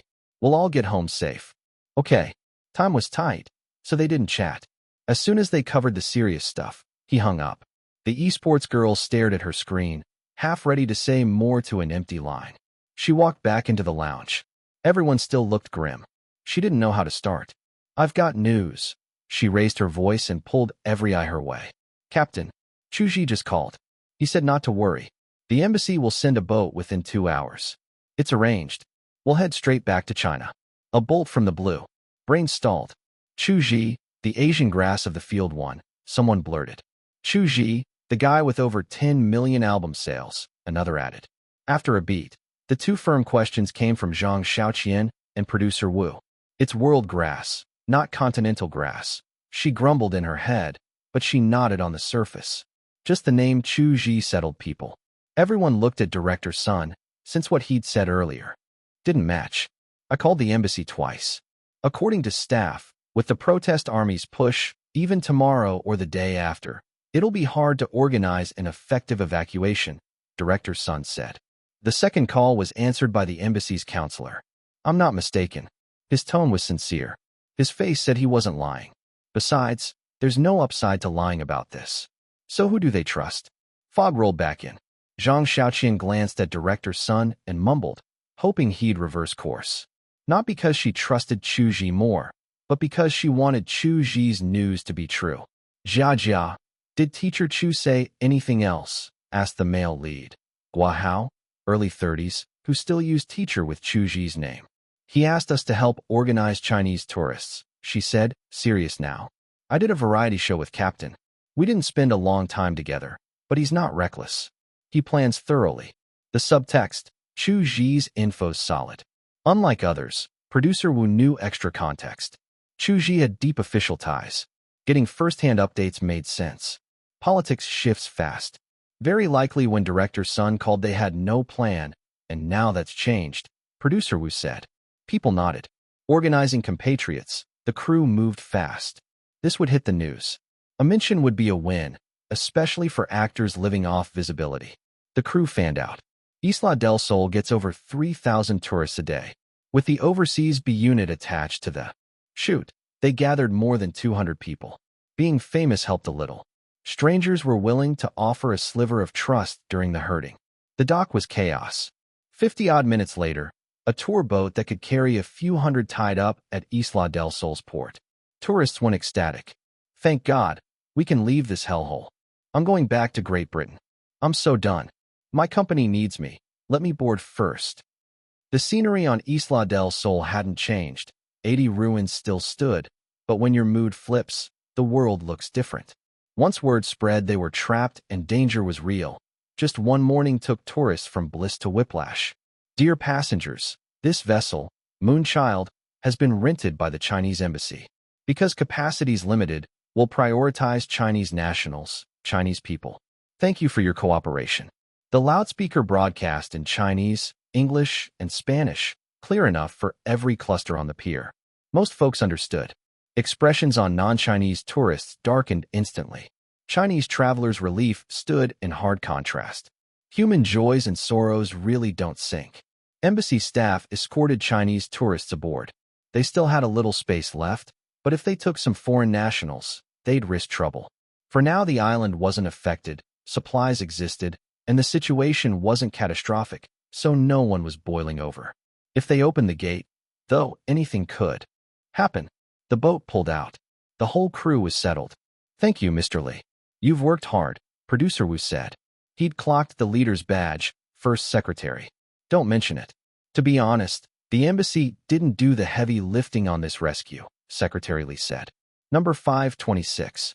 Keep quiet about small favors. Humble, way too humble. That's what producer Wu, Director Sun, and the others thought the second they heard it. If it weren't for the country, we'd still be stuck on Lake Titicaca, producer Wu said. "Do you see any other boats on the water?" Secretary Li asked suddenly. Kai Jia, Gua Hao, Zhang Xiaoqian, the cameraman Xiao Long, and the rest looked out. The lake was quiet, like a deserted street at night, one lonely boat cutting across it, which meant only China's rented ship was running. Before anyone spoke, Secretary Li kept going. "We're landing at Anchorage. It's less than 150 kilometers from La Paz, the center of the clashes, so pretty much all traffic's paralyzed." Everyone kept saying La Paz and Sucre were far, that the trouble wouldn't reach them. Truth was, they'd been comforting themselves. Sucre's far, sure, but La Paz is way too close. This evacuation route exists because consultant Chu called in help. "Only then did we get permission to pass," Secretary Li said. "We tried everything we could, but with the rebels holding a huge advantage, the Bolivian government couldn't do much for us." "Consultant Chu is Mr. Chu Zhi, right?" Producer Wu asked. Secretary Li nodded. "Consultant Chu's the chief consultant for the Ministry of Culture and Tourism, and a state council, outstanding young and middle-aged expert, who receives a special stipend." Chief consultant had already leaked online before, so that part didn't shock them. The state council stipend expert title, though? What the hell? A singer can get that? Judging by the faces of director's son, producer Wu, Gua Hao, Kai Jia, Zhang Xiaoqian, and the rest, there were whole herds of galloping horses trampling their thoughts. For the record, Chu Zhi got the stipend first, then the honorary post. There are about 180,000 people nationwide who qualify, so it's not impossible. He fits the criteria for significant contributions to cultural reform and the flourishing of national culture. For regular folks, that title hits harder than chief consultant. It's the kind of thing that makes you shut up and listen. Consultant Chu's the one who really serves the people, Secretary Li finished, with a sigh. Diplomatic ranks go from attached to third secretary, second secretary, first secretary, counselor, minister, ambassador. A first secretary like Secretary Li is senior at a mission. He didn't need to lie. Someone gulped. The tiny sound pretty much summed up the silence. Producer Wu had assumed Chu Zhi just knew the news early. He hadn't expected the whole operation to be driven by him. He realized he'd been thinking too small. No wonder, Director Sun muttered. It explained why the embassy had told him one thing earlier, then reality turned on a dime. How'd he even do that? Gua Hao asked, still stunned. A powerful businessman in Bolivia lent a hand. His kids are fans of Consultant Chu, Secretary Li said. He wanted the rescued to know who deserved the credit, without oversharing. It also protected Chu Zhi. He judged that line just right. How big do you have to be to arrange something like this? Gua Hao wondered. Same job title, both called star, but look at the gap. This man had pull even in a small Latin American country. Zhang Xiaoqian clicked her tongue. The embassy couldn't break the deadlock, but a celebrity could. It sounded absurd, yet here they were. I've always heard Mr. Chu's influence abroad is insane, and now I've felt it for myself, producer Wu said. Everyone had, even Secretary Li. To be fair, there's another Chu in a parallel world, Chu Shun, whose influence was a different beast. Chu Zhi leans on fans, while Chu Shun gets deference even from non-fans. Director Trump's idol. That's just how it is. It's gotta be Captain, Kai Jia thought, genuinely moved. She was sure he'd seen her Moments post, then pulled strings. Most of them had skipped breakfast, too scared to eat. Now that things had stabilized, the boat offered food. It wasn't fancy, but it filled bellies. After eating, they returned to their seats. The boat was half full, which made the cabin feel even emptier. I'm sorry. The apology came from behind, loud enough for everyone on that deck to hear. They turned. The one apologizing was the cameraman, Xiao Long. Sorry for what? Someone asked. I kept running my mouth with doom and gloom and made everyone feel worse when we already felt terrible. I'm sorry, Xiao Long said, sincere to the bone. We were all scared. I was scared to death, Zhang Xiaoqian said, trying to comfort him. The result's good. Don't stress it, Gua Hao added. They did the decent thing and soothed him a little. Xiao Long then explained why he'd been so rattled. 3 years ago, he'd gone to Afghanistan as a war reporter and saw things with his own eyes. Maybe he's got PTSD. Civil unrest hits him hard. It's understandable, but Kai Jia still didn't join the comfort chorus. Adults all carry stories, she thought, but dragging others down isn't right. That's one of her bedrock rules. Dozens of minutes later, they reached the shore. 5 big coaches waited, each holding 50 people, deep brown paint stamped with a red line of English, Santander Central. Secretary Lee and the crew kept order, boarding women and kids first. The convoy rolled out smooth. On the road to Calama, Chile, everyone stared at how scary unrest gets up close. A fake toll station cropped up ahead, barricades, and soldiers. The barriers were wooden railings wrapped with steel thorns, chained at the base. The soldiers carried live weapons. The way they watched, you felt like one wrong move and they'd fire. Right in your face. Terrifying. Exits from Sucre and La Paz are cut, Secretary Lee said. The rebels had cut roads out of those 2 cities, but Bolivia's whole traffic net radiates from them. That basically paralyzed half the country. The soldiers saw the marks on the buses and didn't even go through the motions. They waved them through. Everyone let out a long breath. Nobody wanted to stand near guns. Zhang Xiaoqian clutched her chest and tried to calm down. Consultant Chu's connections even heavier than I expected, Secretary Lee murmured. He'd braced for a search. He didn't expect a full pass. As for who exactly Chu Zhi had leaned on, only a few of the embassy heads knew. A first secretary like Secretary Lee just knew it was an extremely powerful businessman. You could guess the rest. It was the help of a vice president at Santander. Santander's a Spanish company. Sounds unrelated to Bolivia, right? Elementary history says Spain colonized most of Latin America at its peak. The influence never left. They can still arm wrestle the big neighbor up north. Facts time. Outside of Brazil, where Portuguese rules, Argentina, Chile, Bolivia, they all use Spanish officially. Santander Group's a monster. Its bank ranks 9th in the world.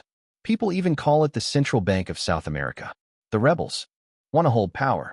Once they do, they still need money, which means pleasing the big investors. You don't pick a fight with your banker. Everything went smoothly. They crossed into Chile without a single check. That's how far Santander's reach goes. Most of the world's widespread languages spread on the back of conquest, Spanish, Portuguese, English among them. That's just the ugly truth. For hours later, everyone reunited with Chu Zhi at Matavari International Airport. Easter Island's Chile's signature tourist spot. Of course it's got an airport. When something goes wrong, call Captain. That line's gold. Thanks for stepping in, Teacher Chu. If it weren't for Mr. Chu, we'd still be stuck on that island. One by one, Kai Jia, Gua Hao, Producer Wu, and the others said thanks. Along the way, most of the 200-plus travelers learned that the rescue had been pulled off by the star, Chu Zhi. Regular tourists didn't know entertainers well, so they held back. Still, phrases like, "Don't judge a book by its cover," and "reliable young man," landed on him in whispers. It's the embassy that worked hard. I just nudged a door, Chu Zhi said. The state covered the evacuation costs. He'd only cleared the route. Kai Jia acted as a bridge, introducing Chu Zhi to the crew. They traded polite words. During a break, Secretary Lee briefed the other travelers about the next steps. Chu Zhi stepped aside to call Pablo and Monica to thank them. "It's an honor to help Mr. Gio," Monica said. Her younger brother Pablo chimed in. "Mr. Gio, I got your album." "Thank you, Mr. Gio." He'd meant to call them separately, but the siblings were together. They were the kids of a Spanish tycoon, and like Princess Sofia of Spain, they were die-hard little fruits. Back when he had dinner with the princess, she'd mentioned the Pomegranate Blossom Club. That club's a Spanish-language circle for second-generation elites. Members include a child of the Inditex heir, the eldest daughter of a major ACS shareholder, the youngest son of Mercado Libre's co-founder, and so on. When most of the wealth sits in a few hands, their kids form clubs. Thanks to certain shifts, that reading circle splintered over time, and a chunk of them became little fruits. Chu Zhi's popularity, there isn't just a couple of Spanish tracks. This world's got loads of great Spanish songs. The core reason's simple. He's pretty enough to break logic. To put it bluntly, fate doesn't let talent outrun looks. His looks don't lose to his talent. He's no fool either. Once Princess Sofia mentioned the club and said her friends Pablo and Monica were little fruits too, he said yes on the spot and mailed them 2 collector's edition signed albums.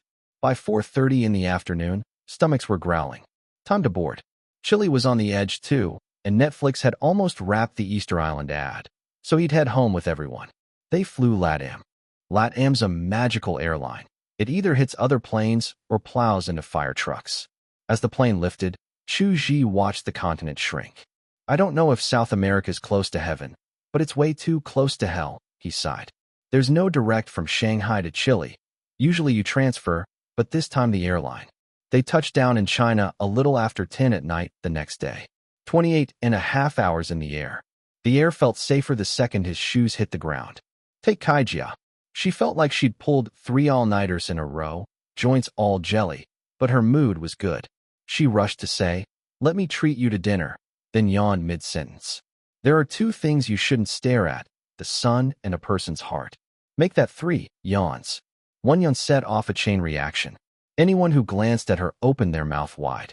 "Captain, I'll treat you next time." "I'm too sleepy," Kaijia said. "Dinner can wait." "Handle the important thing first," Chu Zhi said. "Sleep. Rest well. That's the real business." "Okay, Captain's words of wisdom," she laughed. The crew said their goodbyes, one after another. "If you come to Shandong, call me. I'll cover everything. If Jiwai ever opens an agency, I'd jump ship. A boss like Jiwai feels safe." "Thanks again, Jiwai." Usually an evacuation dominates headlines for days, but this time, there was chatter and not much push behind it. Inside the diplomatic system, people sighed. If any other star had helped the country like this, the whole internet would be flooded with gushing essays. Only Chu Zhi didn't care to hype it, so his reputation with leadership ticked up. He didn't publicize it because he really didn't think it was a big deal. He'd seen Kaijia's moments, wanted to help a friend, and once he decided to help, he did it right. He stepped out of the terminal into the maze of the parking structure. "Sorry to bother you this late, Sister Niao. Do you have a minute? I want to ask about something." "I just grabbed a bite, I've got time." "You mean the Little Fruits joint petition, right?" Niao Jiangxue asked. "Yeah, the petition. What's our plan?" he asked. "You've been on a plane for over 20 hours. Do you want to rest first?" she said. He hadn't even warmed the nanny van seat when he called Niao Jiangxue. "I'm fine," he said. First class let him stretch out, and he'd taken the dead pig miracle and slept like a rock. He was probably the only one who slept well on that flight. In Niao Jiangxue's ears, that sounded like nonsense. 20 hours is 20 hours. It's tiring. He's too driven, she thought, then walked him through the team's plan. He agreed, added a few tweaks, then ordered takeout before the van reached home. LatAm's economy meals are passable. First-class meals manage to taste bad despite premium ingredients. Go figure. At exactly 11 that night. Igua Company Post, we've taken fans' wishes seriously. Starting with the next album, we'll open an online channel to sell a China edition, and the streaming release won't be delayed. We'll drop audio on all platforms at the same time. Hashtag free listening is the sweetest, Doge. Chu Zhi Post. Quick status update. I cobbled together a jumble of a Chinese album, looking at an early next year release. Keep expectations chill, haha. Hashtag lower your hype. Hashtag free listening is the sweetest. Hashtag lower your hype. 2 hot searches, one from the company account, one from Chu Zhi himself. Number 527. All set and sorted. This is a win for Little Fruits. Bingtang Shueli Biscuit keeps a strict schedule. She's usually in bed by 10:30 for beauty sleep. Tonight had a tiny accident. She binge-watched a show and lost track of time. It wasn't good, it was awful, and she kept watching with a show me how much worse you can get mood. When it ended, she felt doubly stupid for wasting time on it. Even Candy couldn't fix her mood. She scrolled Weibo, and, just like that, 2 fresh posts jumped out. It felt like she'd just cracked a pistachio. Her mood flipped in a second. She even pictured herself snagging a personally signed album and got giddy. She clenched both fists, then quickly relaxed them. She didn't actually dance around. Her personality's a bit restrained. Plenty of Little Fruits did dance tonight. First, they don't need resellers now, which saves a little money and brings the album faster. Second, the fans felt heard, like their opinions actually mattered. The Orange Home forums flooded with new threads. One said if All Nations, Volume 1 had a Chinese version, sales would jump by a few 100,000. Later in the same chat, it became 3 million. The more they talked, the higher it got.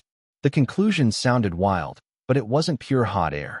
On Dubon, All Nations, Volume 1 sits at 9.8, with 631K listened, 36K listening, 57K want to listen. the score doesn't mean much. Dubon's music ratings are way less reliable than its film ratings. Old users know the trust order goes albums, then books, then movies, then dramas at the top. The listen count, though, does sketch heat. Take Lin Xia's bragged 440K sales album. Dubon shows under 100K listened. There's also a dedicated hashtag sounds terrible topic on Weibo. Any big name drops an album, loads of people jump in to say it's bad. Music tastes personal. Your celestial melody is someone else's noise. Lots of folks never accept heavy metal, ever. All Nations, Volume 1 got tons of discussion, but most landed at mid to high praise. Some comments still called Little Fruits pushy, sure. 7 class Transmigrator. Brother Gio, don't worry, I'll buy at most 3, 1 to play, 2 to collect. A cold gleam first, then trapped Chu in a cage. Don't rush a new album, patch Chinese versions of the older ones first. Poseidon's dad. Right, especially Little Fruits are sweet. It's for us, but as a Little Fruits I can't even grab a physical. I'm tired. World end please. Bimbo Urba. I almost got distracted. At Igua Company wins the reprint or a premium edition. If you force a summary, the leaks Chu Zhi carefully raised for 4 or 5 years have cultivated themselves. They're cutting themselves now. Nobody can stop them. Crimson Youth, a boy group that's been lukewarm for 2.5 years, stared on with scarlet eyes full of jealousy. Fans begging to spend money, and you keep demurring. How coy. If it were their fans saying, not enough albums, they'd print as many as it takes. 1 collector's edition, 1 deluxe, 1 classic collector's, and if that's not enough, a classic deluxe collector's. Chu Zhi's just a little better looking and a little more talented, right? How's he still hot after 4 or 5 years, and getting hotter? The lead singer Nan Kuei said. Isn't fandom all about chasing the new and ditching the old? He bit down hard on the word old. He felt like they were the old, which made him even more annoyed. He didn't just stay hot 4 or 5 years. He went overseas, and the last album sold over 10 million. The main dancer Guangxi said in a thick voice, like something was stuck in his throat. He'll run out of juice sooner or later. This time he said lower your expectations even before release. That means he's done, Nan Kuei said. Good songs aren't cabbages. He wrote that many. How's he got more in him? The others were cracking too. Their group's peak album hadn't even broken 300K. They couldn't even see the taillights. Crimson Youth slide looked, on the surface, like it was because they pushed underage fans to bulk buy albums and got publicly called out. The core problem was no strong songs. They lived off novelty and hype, and the heat fell fast. Even if he runs out of juice, his accumulated popularity crushes ours, the captain Dongchen said quietly. We've got no way out. Instead of fretting over Chu Zhi, think how we get this team out of the ditch. Faces shifted from jealous to grief-stricken. 5 kids with the look of men on a dead-end road. We've been abandoned. The company's cut our resources, we've got no way out. If we keep waiting, we'll get locked out. They acted like the company treated them horribly. In reality, no company abandons its cash cow, except maybe Kongfei Entertainment. Crimson Youth had been given plenty. Nan Kuei, Dong Chun, and the rest could feel their own decline, but besides moaning and panicking, they hadn't done the work. How about my last proposal? Dong Chun asked suddenly. I can put in 5 million, but I'm singing most of the lines, Nan Kuei said. I'm lead vocal. I already sing the most. 3 million, Guangxi said. I want it to be a dance track. I don't have much, 1 million. Only 1 million here. They wanted to pool money to buy a Chu Zhi song. 5 guys raising north of 10 million. That's a sky-high price for the song market. Their goal was clear. They wanted a trash can anthem, the kind that blows up anywhere. Give them one more shot, and they'd claw back to the top. They didn't consider one thing. Chu Zhi might not write that kind of song anymore. Back online, since Igua answered Little Fruits once, they couldn't ignore the second ask, reprint the older albums. The core team discussed it and promised to reprint at a special time. That back and forth between company and fans made other agencies drool, like Wowji and Sun River. If someone's got to carry the burden of fans lining up to give money, why not them? The Peanut Gallery argued hard. The first official team that lets fans listen free, stay alive long enough, and you'll see all kinds of frogs. I'm not a fan, but I've heard a ton of Chu Zhi's songs. I want a physical to collect. The 2 Chu Ci albums are worth paying for. When's part 3? Didn't you say Chu Zhi trilogy? Am I the only one staring at the new Chinese album news? Hurry it up for Grandpa. Lower expectations? I'm extra hyped now. I wasn't hyped, but because Chu Zhi said lower it, I am. Am I sick? When did he promise a Chu Zhi trilogy? He had no idea. He'd already tugged most of the new China-style tracks last time. Even if he still had Lantingsu, it's not enough for a full album. A trilogy with only 2 parts is normal, right? Like how the 4 Heavenly Kings somehow ended up with 5. Classmate Chu Zhi, how many years have you been in this world? Chu Zhi, on the right, asked softly. The Emperor Beast jogged to the right and answered, almost 6. So you've had several spring festivals off. It's fine if we skip the break this year, right? It's not fine. Not working for New Year's is sacred. People should try new things sometimes. What's wrong with a little experiment? Everything's wrong with it, right? His first attempt to PUA himself failed. Turns out during the new year, he only wants to eat and laze. No choice but plan B. He started sweet-talking himself. Work hard this new year, and next year start the holiday early. Rest more, rest well. He barely convinced himself. Don't call him childish. Doing something with resistance versus with acceptance gives very different results. Even self-rationalization beats none. New Year brings a sea of meetings. He already holds positions in a bunch of associations, then the ministry meetings pile on. Meetings aren't hard, not compared to ad shoots. Sitting forever is the annoying part. It feels like your butt's getting pressed flat. Welcome to 2025. He spent the holiday making the Chinese album, and no, he didn't starve. If not for certain artifacts, he'd probably have put on 10 pounds. He put together 13 tracks.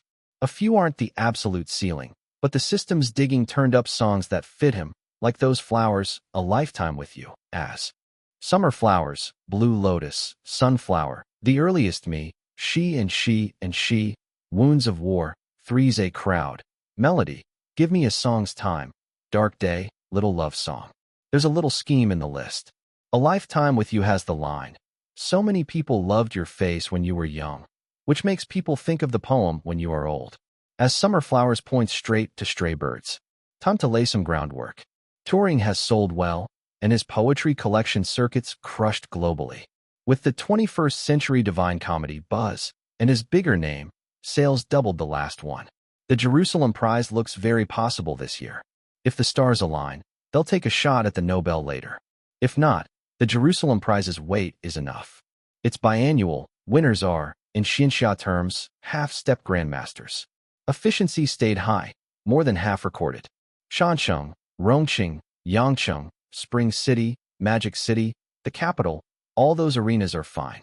I think we should discuss Fuzhou and Ho Chi Minh City again, he said. First work of the year, the team prepped plans for all 55 venues.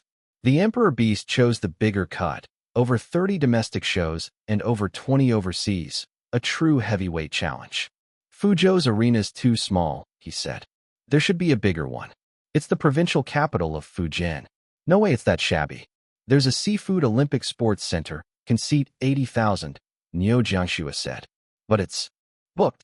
All of July to December, he asked. Arenas can't be that busy. August's free, but that scrambles the routing and costs time and money, Niu Jiangxue said. He thought about it. A concert isn't a solo job. There's a lot to balance. 30,000's too small. Sister Niu, see if we can reshuffle to get the big one, he said. I'll try, she said. If Ho Chi Minh City's tight, we can consider Hue or Haiphong, he added, then remembered something. Let me make a call, might help. Go for it, she said. She knows how wild his network gets. He called Minister Fan in Vietnam. At the last celebration, the minister insisted their noses looked the same. He's a smooth talker, and they'd swap contacts. For the head of Vietnam's foreign ministry, securing an arena is a soft pitch. One call later, not only did the Ho Chi Minh Sports Center free updates, the rent got a discount. Done. I'll reserve the 3 best seats, he promised, then nodded to Niu Jiangxue.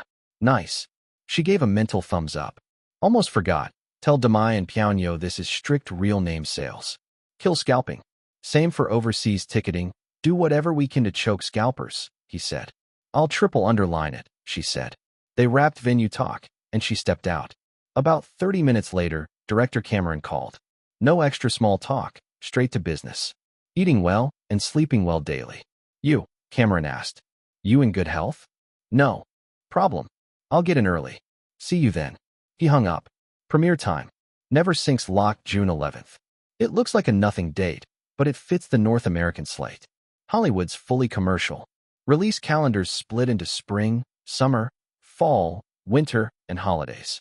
Spring, summer, and Christmas make up about 70% of the yearly box office.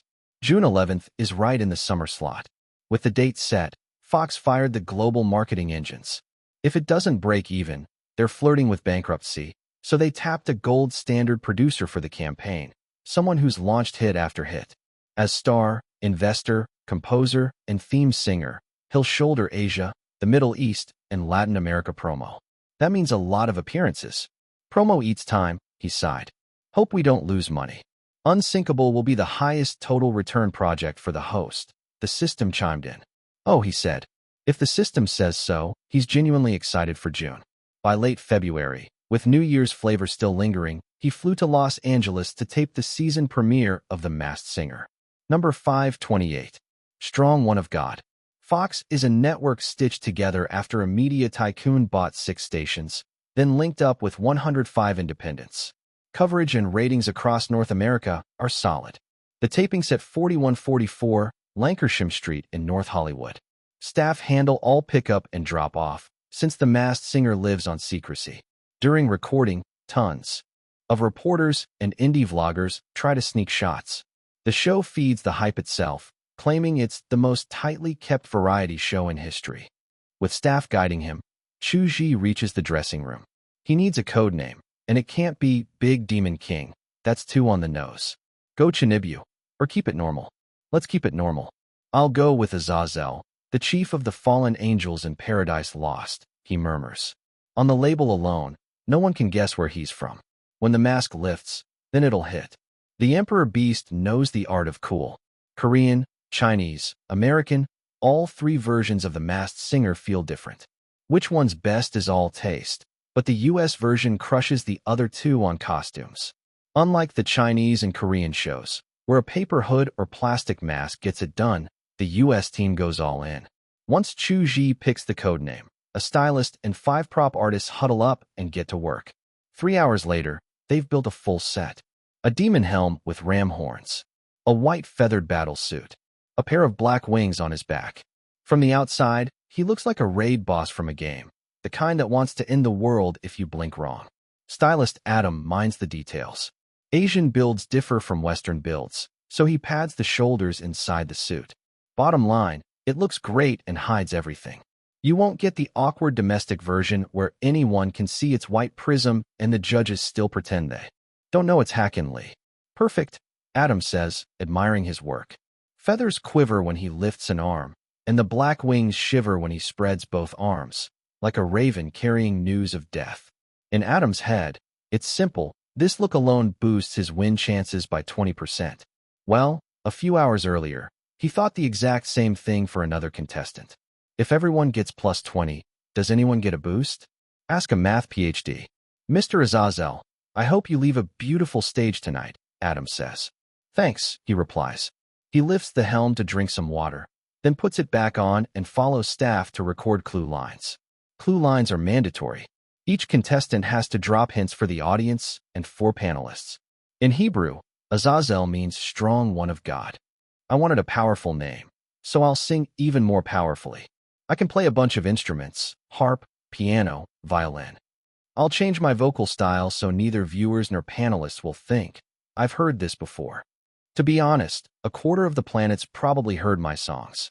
His voice runs through a vocoder, so it comes out like an electronic ghost. Per rules, he gives 3 vague hints. 400 lucky audience members file in.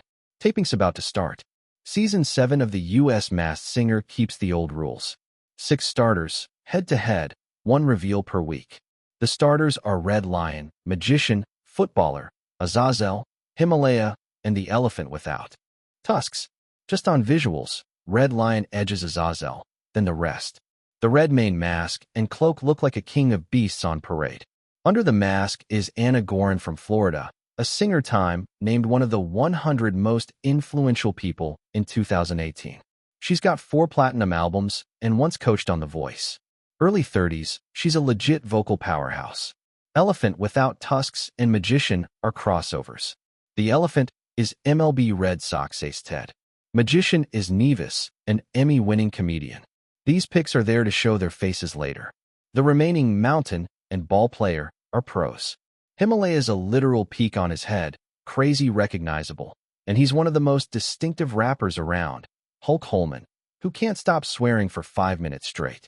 By coincidence, footballer has crossed paths with Chu Zhi too. Danger's Danny, Cannon Danny, in the States, bumped into him on some French show. All told, Season 7's first slate is strong. Emmy plus AMAs plus Grammys plus a new era sales king. Speaking of awards, the anti-Asian bias in Western entertainment's real. The Man Gazed by God and All Nations, Volume 1 sold insanely well. In Asia, he took every music craft award he should. In the West, the VMAs tossed him a token, and Billboard's Data Awards had to give him trophies because his numbers were too big to ignore. Wang Yuan's ranted more than once about the bias. The Emperor Beast doesn't mind. He expected it. Poetry needs juries to anoint it. Music doesn't. If it sounds good, people know. When his name awareness equals MJ or Elvis in the West, the shame won't be the singers for lacking awards. It'll be on the award bodies for missing him. Tada. The cameras click alive. Sound and lights are on point. Entrances are a wolf's maw and a serpent's gape on either side of the stage. The wolf's Fenrir, jaws to the heavens. The snake's Jormungandr. Their claws and tail cradle a leaf-shaped stage. Whoosh, applause rolls in. 2 plumes of CO2 shoot up at the lip of the stage, and the host strides to center. Welcome to The Masked Singer. This show doesn't make people famous. Our masked singers already are. They're Hall of Fame athletes, Grammy winners, comedians. From now on, we're all detectives. We'll slice through layers of music to reveal the truth behind the mask. Nick booms, you're all part of the game. Nick's black, a veteran MC for tons of shows, including America's Got Talent. He's great at stoking a crowd. A few lines, and it's like he's thrown dry wood on a hot stove. The US format's like Korea's, but way faster. Korea runs around 90 minutes. The US squeezes it into just over 40. So after a few lines of rules and the weekly Unmask, they bring out the first matchup. Himalaya Holman versus Magician Nevis. After their intro reels, the panel starts guessing. Number 529. A suspected legend. Westerners love saying, "Oh my God." Polite translation, "My heavens." Literal, "My Lord." Whether they believe or not, they keep Jesus on their lips.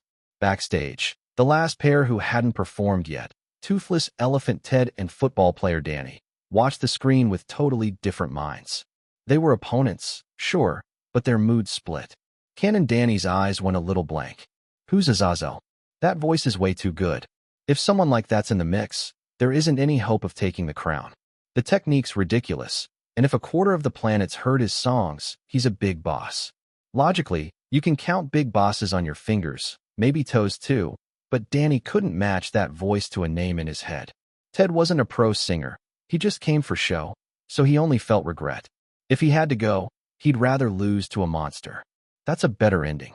Then the song climbed in 3 gleaming steps, the money notes. Musical note, yes, Jesus loves me. Oh yes, Jesus loves me. Oh, yes, Jesus loves me, for the Bible tells me so. Musical note. Chu Zhi unleashed the power of a full choir alone. One voice rode over the sweeping orchestra. It was harder than that time. Tanjing flattened the Swona in Jioa. Emotions stacked line by line. The singing hung a shining road that led straight to heaven. A lot of people pressed their palms together and shut their eyes. It was a prayer pose. In front of them, a phantom 100-voice choir. The 4 panelists were drunk on it. Jennifer's hand clamped Kong Jong's arm again, and he didn't even flinch. In master control, director Lakinsky listened and praised his own genius. Inviting Chu Zhi was the right call. When this episode aired, it'd blow up. Think about it. How many Christians are there? About 1/3 of the world. Even if that's inflated, he only cared about the States. More than 70% of American adults are Christian. Discussion would explode, exactly as expected.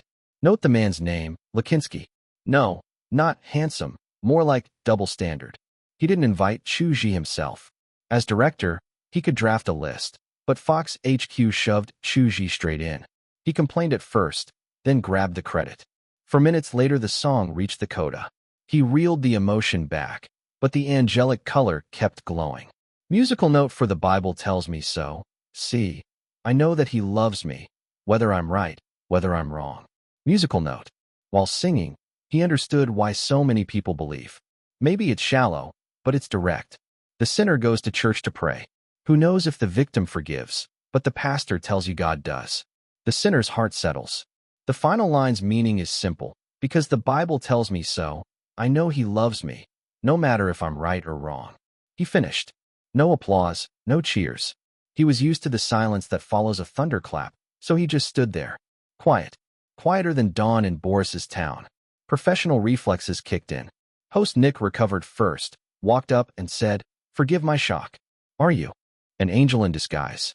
"Still just human," he said. In Masked Singer, all talkings run through a voice changer. Only the singing's clean. "Hard to believe that's human," Nick said. Their exchange snapped the panel and the crowd awake. People started chanting Angel and Azazel. Oh my lord, this scene was straight middle school fantasy, but the Emperor Beast didn't feel the slightest shame. His face is thick enough. Applause broke, then the flood of chatter.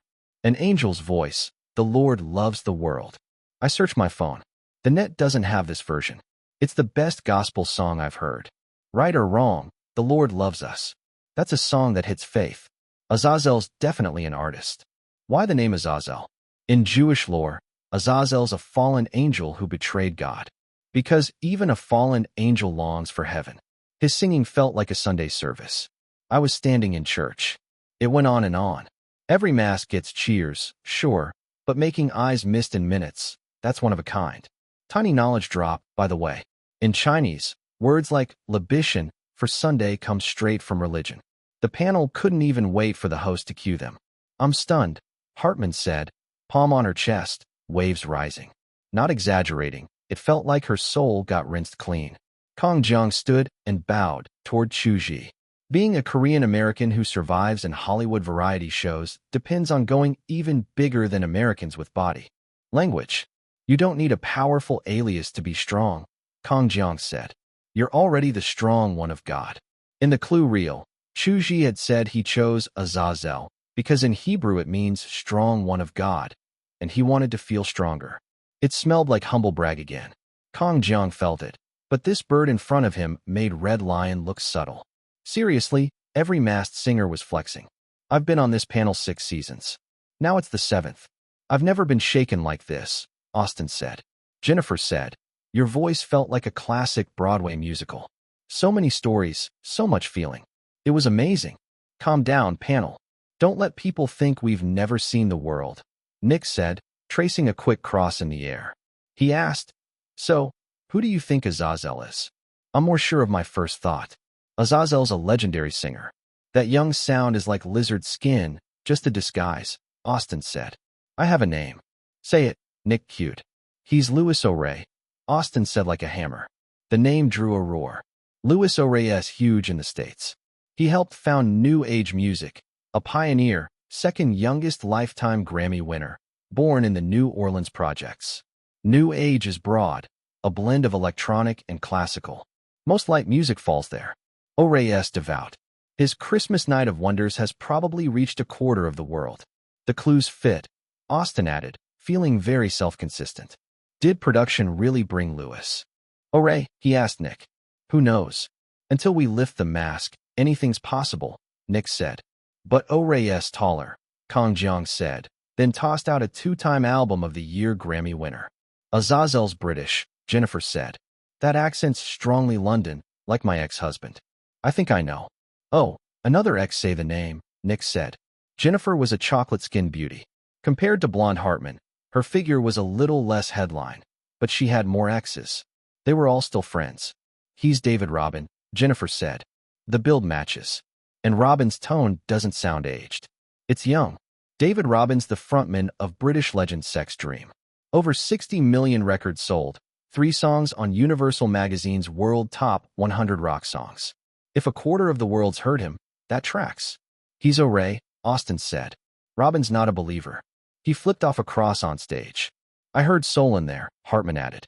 She offered a soul titan. All 4 guest legends. At worst, household name singers. The panel argued among themselves. I really want to know who you are, Nick said, then called Red Lion back. The 2 masks faced off left and right. Anna Gorin's lion head blocked her side eye, but she still couldn't fight the urge to turn. Even if he wasn't one of the names the panel threw out, he had the aura of a singer in his 40s who'd once ruled a generation. Whoever he was, with this performance, once it aired he'd explode again. She didn't feel jealous. With that level, a comeback's deserved. It's time, Nick said. Audience and panel, cast your votes for our second duel. Red Lion or Azazel. Vote for who you want to hear again. The loser risks unmasking. Unlike China's hardware clickers, the states used an app the audience and panel downloaded. The winner, who won't need to unmask, is Azazel, Nick declared. The roar said it all. Backstage, the third duel, Toothless Elephant Ted versus football player Danny, headed to the stage. Passing Azazel's dressing room, Danny saw the door open and peeked. Looked empty. Must not be back yet. Nothing inside. Even through a screen, Danny felt like handing over his soul.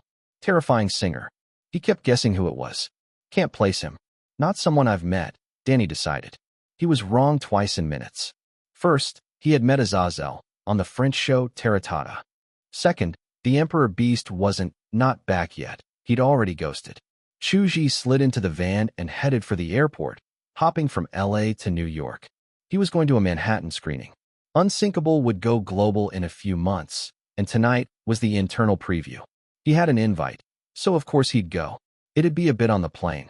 He reclined and caught a nap. This time he left early. The masked singer hadn't even rapped.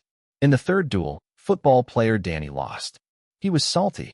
Toothless Elephant Ted, an MLB star, pulled a sneak. In his VCR, Ted explained the alias. 25,000 elephants die for ivory each year. So he chose the name to call out butchers. Meaningful, sure, but what's that got to do with masked singer?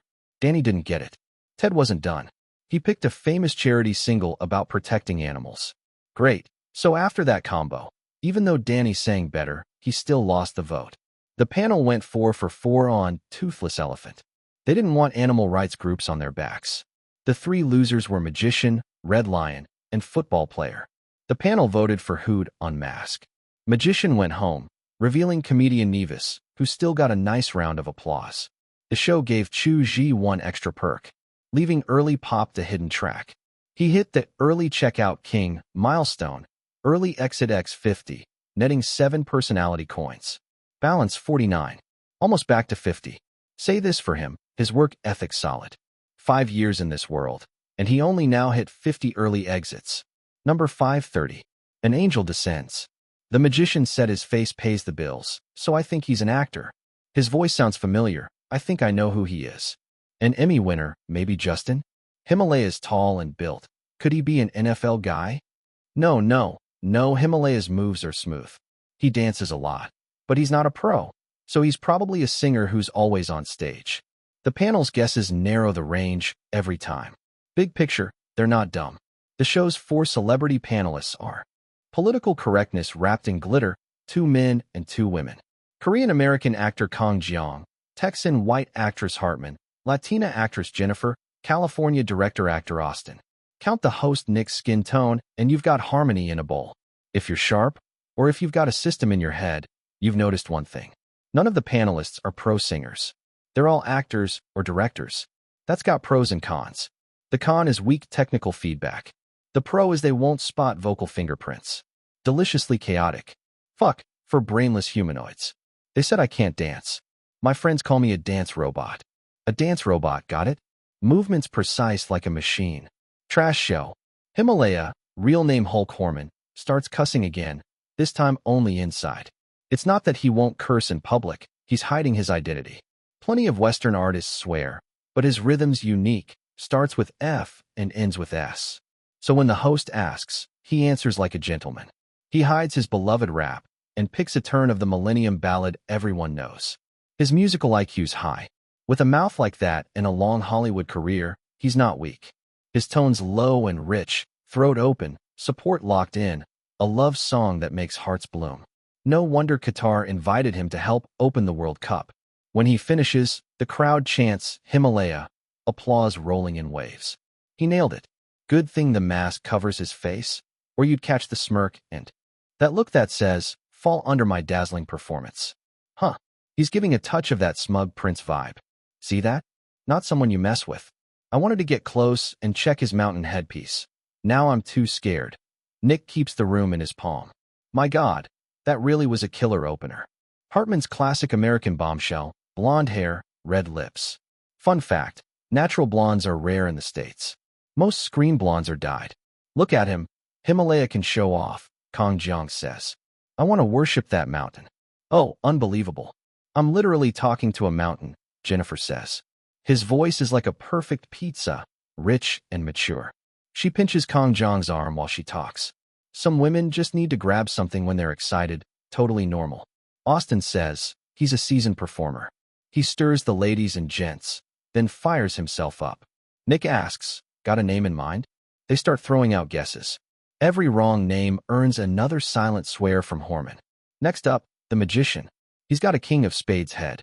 Comedian Nevis has some singing chops. At KTV, he'd be a Mike Hogg. Compared to Horman, though, he's outclassed. He adds circus-style choreography, a little goofy, a little fun, which hides some of the vocal limits, but singing and dancing at once murders breath control. It's not worth it. Votes come in. Himalaya wins by a mile. Magician, that puts you in the danger zone. Head backstage and await judgment. Now the stage is set for our next wild clash, Red Lion versus Azazel. No time wasted, Nick pulls the next pair in. Both are pro singers, so they talk into handheld mics. Red Lion steps out first.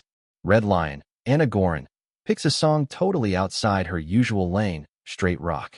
As she belts, the lion's mane collar cape shivers, hem skimming the floor, each stride like wind sweeping leaves. She uses big, open staging moves, holds back her high notes on purpose, throws her arms wide. The vibe screams, the rhino cries to the moon. The 1,000 birds call, the lion turns its head, 10,000 beasts bow. Wow, Nick yelps. Panel, give us something. This person, she's serious, old white guy Austin says. Real gold can't be covered, Jennifer says. This is the best female rock vocal I've heard. You said your singing's average? Liar, Kang Jiang says. You were fantastic. Her clue reel said, critics always knock my vocals, and I know I'm just average. I want to be the brave red lion, Leo, who overcomes her weakness. Leo's the lead of a hit Western kids novel in this world, like Jungle Emperor on Earth. Average vocals is the most ridiculous intro I've heard today, Nick says. Whatever Versailles means in English, the crowd smells it. Big-time humble brag. Flower vase to powerhouse, starting right here. With the audience roaring and the panel gushing, Anna Gorin feels locked in. Dragons on your face, how do? You lose? If you want the Season 7 crown, Himalaya's the threat, she thinks. What about the named rival's opinion? She's not a rocker. It's forced. No attitude. Horman mutters backstage, studying his next opponents. He watches Red Lion and lands opposite the panel. Good, but not as good as me, he judges, and adds. This show's only classy because I'm here. Which means Azazel's in danger, Nick says. Lights flip. The chief of fallen angels enters. Chu Zhi walks out, 2 haloed cherubs trailing him. The mood set perfectly. After his clue reel, the room buzzes, especially at the big boss energy in those hints. Austin says, a quarter of the world's heard his songs? Is Azazel a legend? But he sounds young. Maybe he's the guy who records birthday songs. Every birthday needs one. Happy birthday to you. He said he plays lots of instruments, so maybe he grew up loaded. Kang Jiang says, hands slicing the air. Azazel said, I'll change my singing so no one thinks I sound familiar. So I disagree, Hartman says. He's a blockbuster theme singer. She even guesses a Canadian who sang last year's global #1 movie theme. I think he's young. That's the feeling, Jennifer says. Center stage, dancers in ballerina-style bodysuits flap tiny wings. What's he singing? He's dressed as an angel. Well, a fallen angel's still an angel, so Jesus loves me fits. Gospel's its own lane, and Jesus loves me, is one of the most successful hymns on earth. Churches worldwide use it millions of times a day. Perfect. He's got Angel's Gospel as a skill. He jokes about preaching all the time. So today's the trial run. There are tons of versions. The Emperor Beast picks a grand one, orchestral intro, then dials in 90% of Angel's Gospel. Musical note: yes, Jesus loves me, for the Bible tells me so. Jesus loves me, this I know. Musical note: it sounds childish in Chinese, sure. Yes, Jesus loves me, because the Bible tells me so. In his voice, though, you feel a father's love. Don't get it twisted, the Father is Jesus. Question mark. Anna Gorin blanks. The confidence slides off her face, replaced by slow shock. Singing a Christian hymn on Masked Singer, you sly fox. Musical note: little ones to him belong. They are weak, but he is strong. Yes, Jesus loves me. Musical note: his voice feels wrapped in holy light. Dancers swirl. The floor screens bloom with clouds and piled cumulus. 300 people go quiet, believers and atheists both. Longer than Mulan's silence debuff. Everyone feels that warm comfort in his tone. It's weird to say, but the voice has a temperature. The lift rises under his feet. He stands above the crowd and keeps singing. Musical note: oh, yes, Jesus loves me. Yes, Jesus loves me, for the Bible tells me so. Pressing on the upward way. Musical note: it's just repeating, yes, Jesus loves me. But add the melody, his technique, and that gospel buff, and the faithful see an angel descend. Well, especially since he's literally dressed like one. Himalaya, Horman himself, is lost. This guy? A church bishop? I hear pity for the world in his voice.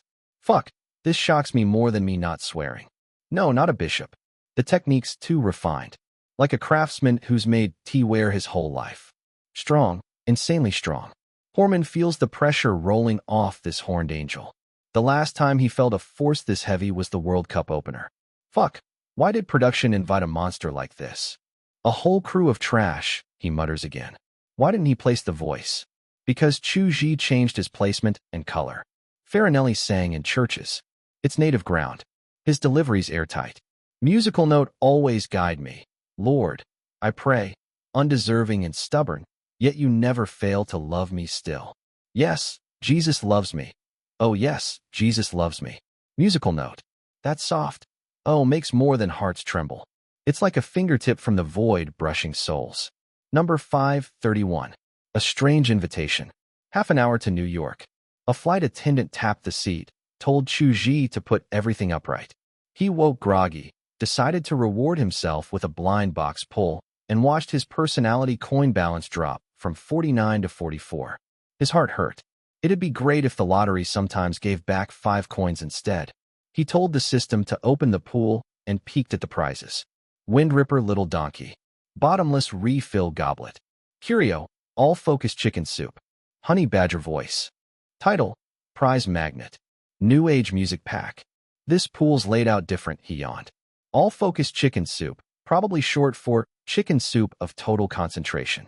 Drink it, think about a task, then your focus locks in whenever you want, unaffected by time or mood. Strong stuff. Most people can't focus past 50 minutes. He didn't need it, though. He could gaslight himself into God-tier focus already. Great curio, not for me. He thought he knew all the system's voice buffs. Nope, a new toy dropped. Honey Badger voice. Honey Badgers are famous for picking fights with anything. So this was the sound of resistance, agitation, defiance. It overlapped a bit with Rage Motor voice. Both suit rock, but Rage leans on anger while Honey Badger leans on fearless pushback. Not bad, bro. But what's Wind Ripper Little Donkey? He checked. It was literally a donkey. If he drew it, he'd get a donkey faster than a Fergana horse. If a donkey runs that fast, does it taste good? No notes on that. Either way, not his thing. Bottomless refill goblet looked like an ordinary cup, but it would refill infinitely with any drink you tasted. Now we're in sci-fi. Then he remembered he'd already drawn a stand-in salamander. This cup was practically normal. Weird pool, still some drool-worthy picks. The legendary title prize magnet made award juries favor you. It wouldn't give you trophies you didn't deserve. It just tipped the scales when skill levels were close.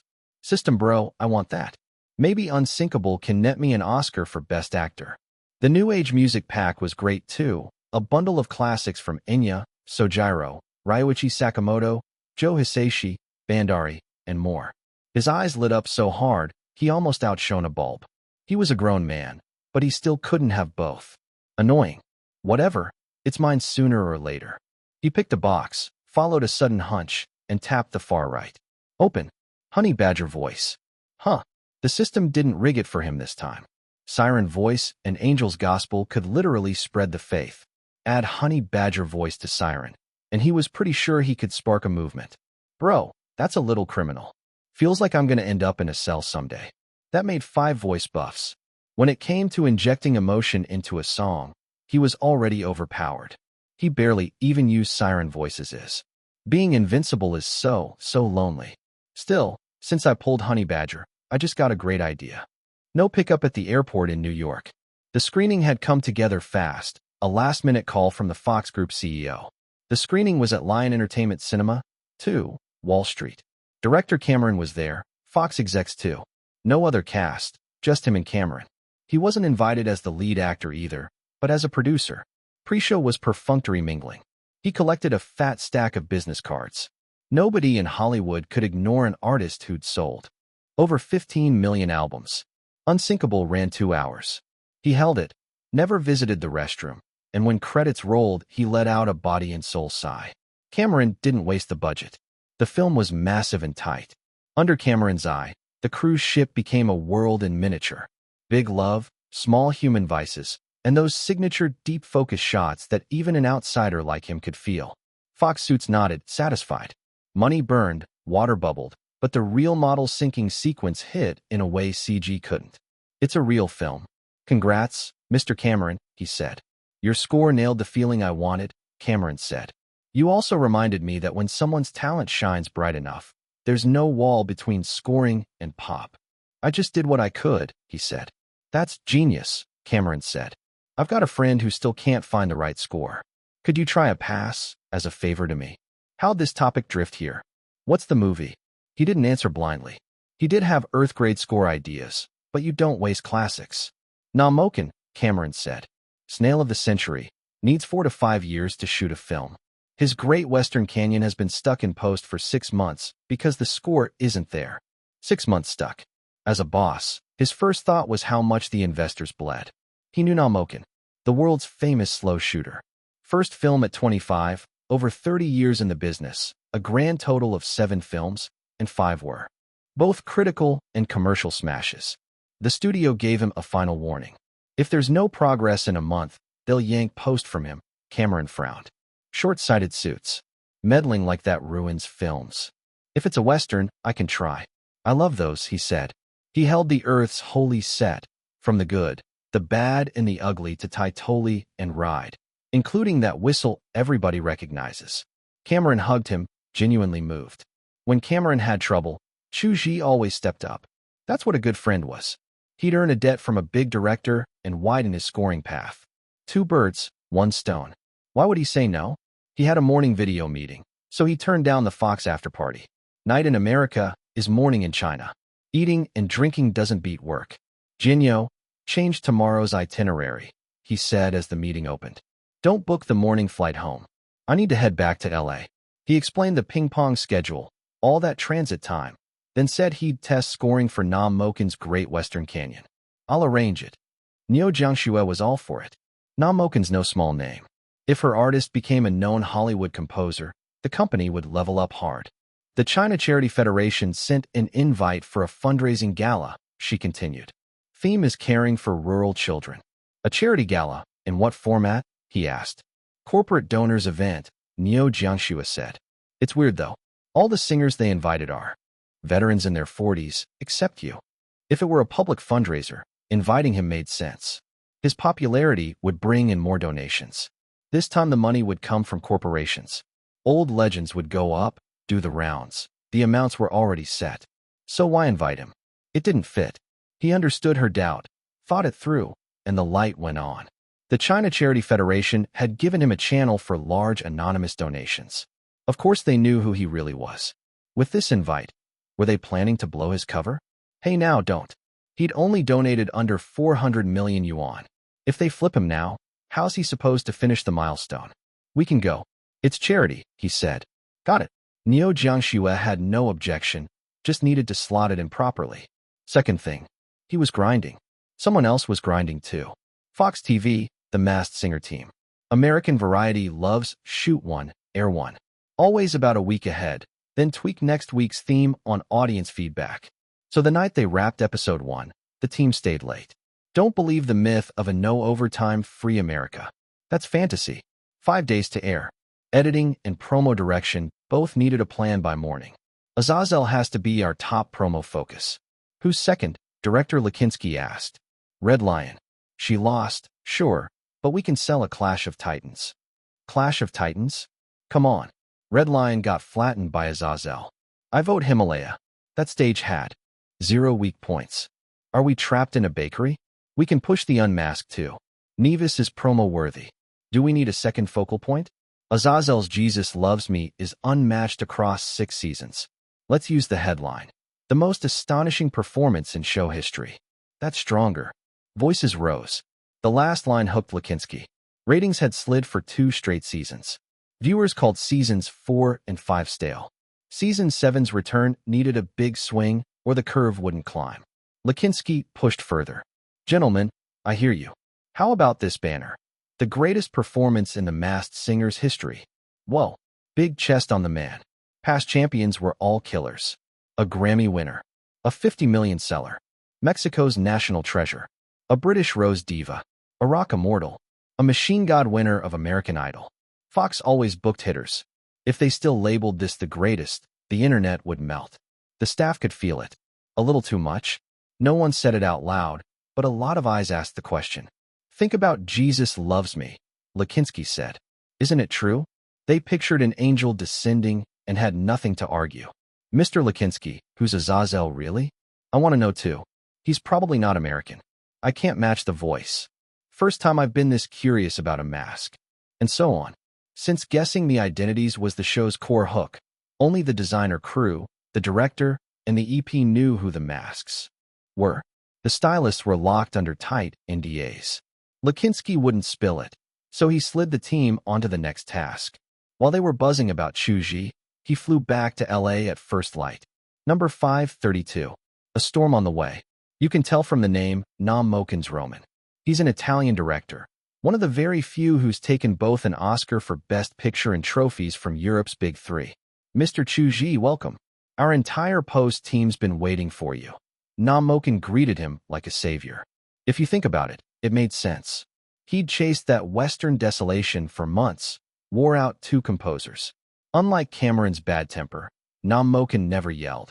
He just kept explaining what he wanted until the composers admitted they couldn't hit the mark and walked. He didn't actually believe a Chinese singer would for sure solve it. So the warmth came from Chu Zhi's reputation and Cameron's hard push. I'll do my best. I hope it satisfies you, he said, then asked for the story beats. Classic Western setup. A cowboy rides into a small town, takes out the local tyrant, brings peace, then leaves toward the sunset. Whether he gets the girl or keeps drifting depends on the director. Nam Mokin said Americans love Westerns not just for surface heroics. The core is manifest destiny. Wherever they go, they feel bound to be saviors, and if they don't save, the town's doomed. So he decorated the town with a few indigenous motifs. The cowboy is an order he's disruption, and he drags doom with him. His mortal enemy chases him in. Their fight sprays strays all over, and 90% of the townsfolk get hit. Put plainly, he's hinting at what the United States did to Native Americans. He didn't want the audience to feel like he picked the genre just to hint, though. In simple words, don't think he wrapped a plate of dumplings just to drink a bowl of vinegar. He wanted the story structure and score at top Western level. He gave 3 style demands too, all pure imagery. 1. Listen and you're standing in a Western desert. Civilization colliding with savagery. Legendary. Sure, big-name directors are tough clients. Look at those 3 asks, all vague and all hard. Who knows if the Earth classic The Good, The Bad, and The Ugly palette would pass his bar. They went into Legendary's scoring stage. Legendary's not one of the big 6, but it's still top 10 in America. HQ's in Burbank. The rooms were solid. They had a plectrum guitar, a fretless bass, a bar piano, an electric, a 12-hole ocarina, and more. But for choral layers and tubular bells, he went quiet. Maybe switch tracks? While he thought, a few quick notes. In the West, pianos are roughly entertainment or performance. A bar piano's the former, usually untuned, so it's off on purpose. A fretless bass is exactly that. No frets on the neck, rounder sound. A plectrum guitar's braced for jazz picking. Mr. Chu Zhi, is there anything I can help with? Nam Moken noticed the hesitation. Short on gear? Is the room not enough? I'll probably need an orchestra, and I'll need to record some voices, he said. An orchestra? 2 seconds later, Nam Moken nodded. If you want grandeur, you call strings and brass. Los Angeles has orchestras like coffee shops. In no time, they booked the Burbank Amore Orchestra. These are the percussion parts. Then this goes to. He handed out charts, then explained the vocal beds he'd need to capture. Anyone here whistle? He asked. Silence. Then a female violinist and a male trumpeter raised hands. He had them both try a bit. They traded a look, then did it. Based on tone, he picked the violinist. Whistling? Nam Moken felt it fit cowboys. His expectations rose. After hours, they had a pass. For a piece nobody had touched before, a few hours was nothing. Director, take a listen, see if it hits your brief, Chu Zhi said. In the room with him were Nam Moken and legendary VP Martin.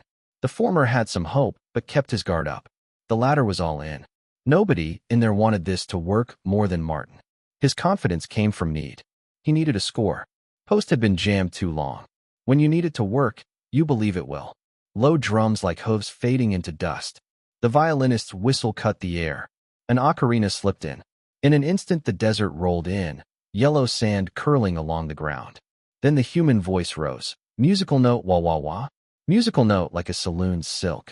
Pennant catching the wind at the edge of nowhere. Side snare and bass set the bed. The bar piano hit.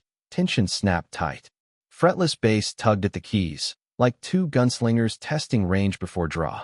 Trumpet called. The plectrum guitar answered. The cowboy drew. Bang, bang, bang. When the dust settled, only one was left standing. 3 minutes swelled and ebbed like a legend. When it ended, Nam Moken clapped as he spoke. This is the best Western score I've heard. The whistle with the ocarina. I'm certain that's a genius idea. Cameron judged you right, he said, suddenly formal. Please serve as composer for Great Western Canyon. Satisfied? Martin's first thought wasn't the music, it was the director's face. That's how far a VP had been pushed. Everyone was happy. Next came the money. Martin tried to lock it right there, but Chu Zhi said to Lupin, his agent. He didn't know Hollywood rates, and professionals should handle professional work. He'd need more than 20 cues, maybe a week and change. No need to stay in Burbank the whole time. 2 things worth bragging about. Lao Qian was solid, negotiated a top-of-market Hollywood rate. Legendary needed the score, and Nam Moken had signed off. Second, Great Western Canyon isn't the good, the bad, and the ugly. So he stitched a new suit from a fistful of dollars, for a few dollars more, and the good, the bad, and the ugly. Strictly speaking, it was extravagant. It'd also make Great Western Canyon's score untouchable. Scene shift, 7th floor, Xinlong Tower, Erlong Road, the capital. Cast, the whole leadership of the China Charity Federation. Event, a meeting. Chairman Wang Mao laid out policy changes, mostly curbing fraudulent donations.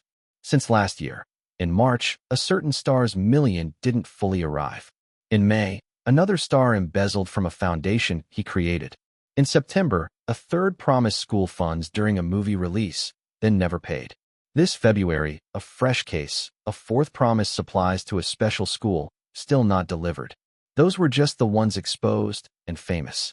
Whether they forgot, pushed it to an agent, or lost track, they didn't supervise donations. Seeing that, the state wanted a few positive artists to set an example. The semi-official China Charity Federation took the task. The 4 were Chu Zhi, Gu Minghong, Yang Teng, and Chen Infeng. Chu Zhi knew too. Gu Minghong loves charity, organized flood reconstruction in Hunan. He joined. Teacher Chen Infeng sung over 30,000 charity gigs, and they crossed paths at the 75th anniversary China-Japan Gala. I called Advisor Chu this morning, Wang Mao said. He cares about the country. When he heard it could clean up the industry's air, he agreed on the spot. Vice Chair Zhou Fumin laughed. Our biggest secret won't stay a secret. Everyone chuckled. They all knew the tree planter's true face, that the world's hottest star was the anonymous donor. Knowing what others don't, and keeping it locked down is hard work. Docs ready, Secretary Peng? Wang Mao asked. Secretary General Peng Xian handed out a packet. It listed Chu Zhi's, the planter's, anonymous donations across 9 major initiatives, from education to medical aid and disaster relief. Total, 2,178 subprojects, 360 million yuan in real cash. Real cash matters. Not via your own foundation, not a posthumous pledge. No matter how many times I read this, it shocks me, Zhou Fumin murmured. Wang Mao nodded. Advisor Chu's still so young, but he asks for nothing in return. They move to logistics for the gala. They're a charity, not a circus. Venue ideally sponsored. With a month left, the main question was how to make it look good for the least money. Wang Mao had already talked with him that morning. Chu Zhi had agreed to unmask the tree planter. The system had confirmed, revealing it wouldn't claw back any prior coins. He could just change the name on the milestone and keep going. He couldn't stand the fakes anyway. It's not that celebrities make money, so they must donate. It's that if you won't donate, don't milk the PR. You can't want the fame and keep the cash. Studying languages, reading, throwing fan festivals, all of that set trends the younger idols copied. He wanted to make charity competitive too. The industry had no idea a small storm was inbound. One wind's coming. One's already here. Hollywood's storm hit first. Like the old line says, new storms are rising, so you can't stand still. Fox's Masked Singer team went feral with promo. They cut it into punchy clips. On Fox slots, Season 7 returns with the most spectacular performance in show history. The edit was a montage of audience members crying. On YouTube, who is he or she? If he can make stars say that. They used Austin's pull quote, a voice that touched my soul. I'm shaken. On Twitter via Fox's official. Nobody makes everyone love them on this stage, except him. He's the fallen angel of Paradise Lost. The clip was host Nick nearly bursting. The best stage ever? Look at these damn variety people talking nonsense. My God, I'm locking in Saturday. If it's bad, I'm kicking your butt with my pointy shoes, I swear. China, netizen. I don't buy promo. Feels like a ploy. Producers know they're in trouble. USA, Texas. Fallen angel of Paradise Lost. Is he insulting the Lord? I'll have our church watch. If he mocks our faith, Fox will learn what a 1,000-person march looks like. USA, California. Their star panel's a bunch of butt-kissing clowns. They praise anyone. Their comments are even more useless than the U.S. Constitution. I'm not watching. Mexico. Attention secured, right? Equals. The good, the bad, and the ugly, main themes. Composer, Ennio Morricone. English meaning, title is already English. A fistful of dollars composer, Ennio Morricone. For a few dollars more composer, Ennio Morricone. Number 533. Kneel from the first note. Religion's touchy and trending in the States. Even presidents don't want to brush up against it. Toss a brick. 5 out of 10 folks you hit go to church. Baptists, Methodists, Lutherans, Reformed, Anglicans, Congregationalists, you name it. And that's before you get to the cults that aren't legit and do real harm. If South Korea is a hotbed for cults, America's the spring. A certain A-list Hollywood star used to be a big shot in Scientology, a group a bunch of countries straight up banned. Point is, even glittery Hollywood has religious shadows. Fox's producer Lakinsky and the crew never thought Season 7 would crash into the public eye like this. The Twitter teaser dropped. Day 1, controversy. Day 2, a firestorm. Day 3, forget ripples. It felt like someone set off a torpedo under the bay. Boom. A few heavyweight clergy jumped in. In New York, Pastor Ned, famous for hearing last confessions, told a TV crew, if time turned back, half of us would choose to be great. People sin without noticing, then suffer to correct themselves. We stay trapped in that pain. I hope they realize their mistakes soon. Them meant the network and the singer they were hyping. He didn't mince words. Pastor Ned's specialties pointing out guilt. Down in Florida, Pastor Tris from the Panama City Service Center, a 2 million followers kind of influencer, posted. Twice. A fallen angels to be despised. Paradise Lost, just Milton, 17th century. The name Azazel stitches Jewish legend to an English poem. It shows the singer doesn't get faith and only wants clout. God loves all. I hope he turns back. He's not wrong about scripture. Neither testament names Azazel as some onstage character, calling the promos stitched-together tracks. Side note, Chinese internet calling Lucifer chief of fallen angels comes from a bad translation too. Pastors lined up to talk. Most were critical. The news spread so far even folks who don't watch entertainment heard about it. Toss in a few quotes and you've got attention. Pastors like attention too. Not everyone swung the same way. Some backed Chu Zhi, and their tone was smooth as honey.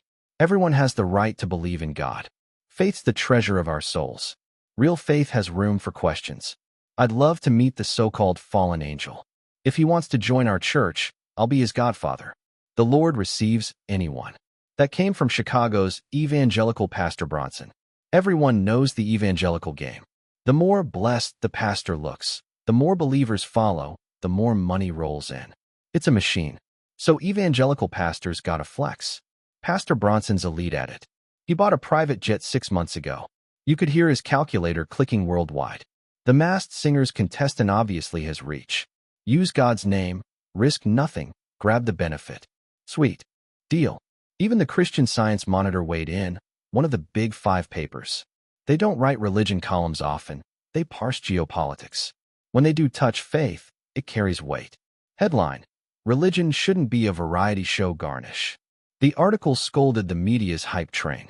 Fox's Masked Singer pushed celebrity scandals off page 1. That's saying something. Then again, Hollywood scandals get buried all the time. If they can sandbag domestic abuse, it tells you feminist firepower can't beat religion's clout in America. The scale surprised even Lekinski. The show's a Fox hit, sure, but it's never been water cooler for the whole country. If Jesus Loves Me had even a nick, I'd be scared of marches and boycotts. He grinned at night, the grin of a victor, but he's flawless. Lekinski could feel it. Guard Chu Zhi well, and Season 7's buzz and ratings can jump past Season 1. If they find out he's Chinese, well, those old money boys hop mad. He clicked his tongue. His English is too good. Straight London accent. I wanted to bring him into the Hudson River Club. Shame he's too proud. That Chinese pride. He sent a dinner invite. Chu Zhi declined for scheduling, and he read it as pride. You can't please everyone. If you've got the goods, though, friends line up around the block. With Cameron and Na Moken vouching, Chu Zhi's path in Hollywood scoring's gonna stay smooth. He just doesn't have the bandwidth this year. The Chinese album and the 8th anniversary tour still weigh on his shoulders. He flew home, took a few days off with Igwa's exec's blessing, then slipped from Shanghai back to Mountain City. It's been so long since I had time off, I don't even know what to do. Even on break, he still went lights out at 2 and up at 6:30. The dead pig miracle drug makes deep sleep brutal in the best way. He washed up, threw together a quick breakfast, cleared mail while chewing. February song royalties, totals. Candidates for our Spanish language regional head. Orange Festival, theme design, 3rd draft. China Musicians Association, Annual Musician Awards, guest presenter invite. A dozen more. Spam not included. He replied to what needed replies, changed clothes, then paused. Right, he's on vacation. Maybe write the French Herbert poetry collection? If the Heisey book tour doesn't hit, he'll have to mount Mr. Cogito. He'd just lifted a pen when Sister Big Boss's voice popped up in his head. Brother Gio, when I say rest, I mean rest. Not like New Year, when you rest by switching locations. Last New Year's Eve, a few friends video chatted.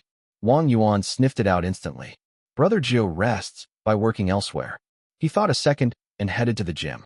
The Mountain City condo he just bought has a free one. He's got 3 places now, 2 in Shanghai, 1 here. Why the sudden workout itch? The system bro said he's frail and needs exercise. Bro wouldn't harm him. He swaggered into the gym and said, full of faith, let's do 4 hours. Slow and steady. Host, don't overtrain. You'll break down muscle. Half an hour later, his face was calm, but inside he was screaming, tired, tired, tired. He went out for a walk and a bite. He'd bookmarked a cave hotpot clip. Mountain City's got history with bomb shelters. Peaceful now, some turned touristy, some abandoned, some converted into hotpot joints, barely renovated, original grid intact. Even at noon it's busy. Plastic stools out front, crowds waiting. He took a number. 36 tables ahead. ETA, 90 minutes. Cap low, he sat in line like a good melon eater. Should I waste time on this? He wondered. What if it's bad after all that waiting? He stuck it out. It moved faster than quoted. 70+ minutes, and he was in. He's done a solo movie, solo birthday, now a solo hotpot. Honestly, it felt great. It cost $158. It tasted bad. The worst outcome hit.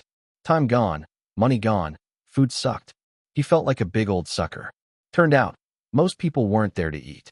They came to take pictures. Good photos lift moods. He got the logic. Spiritual joy can paper over flavor. His problem, he didn't get the joy part this round. Air raid shelter hot pot.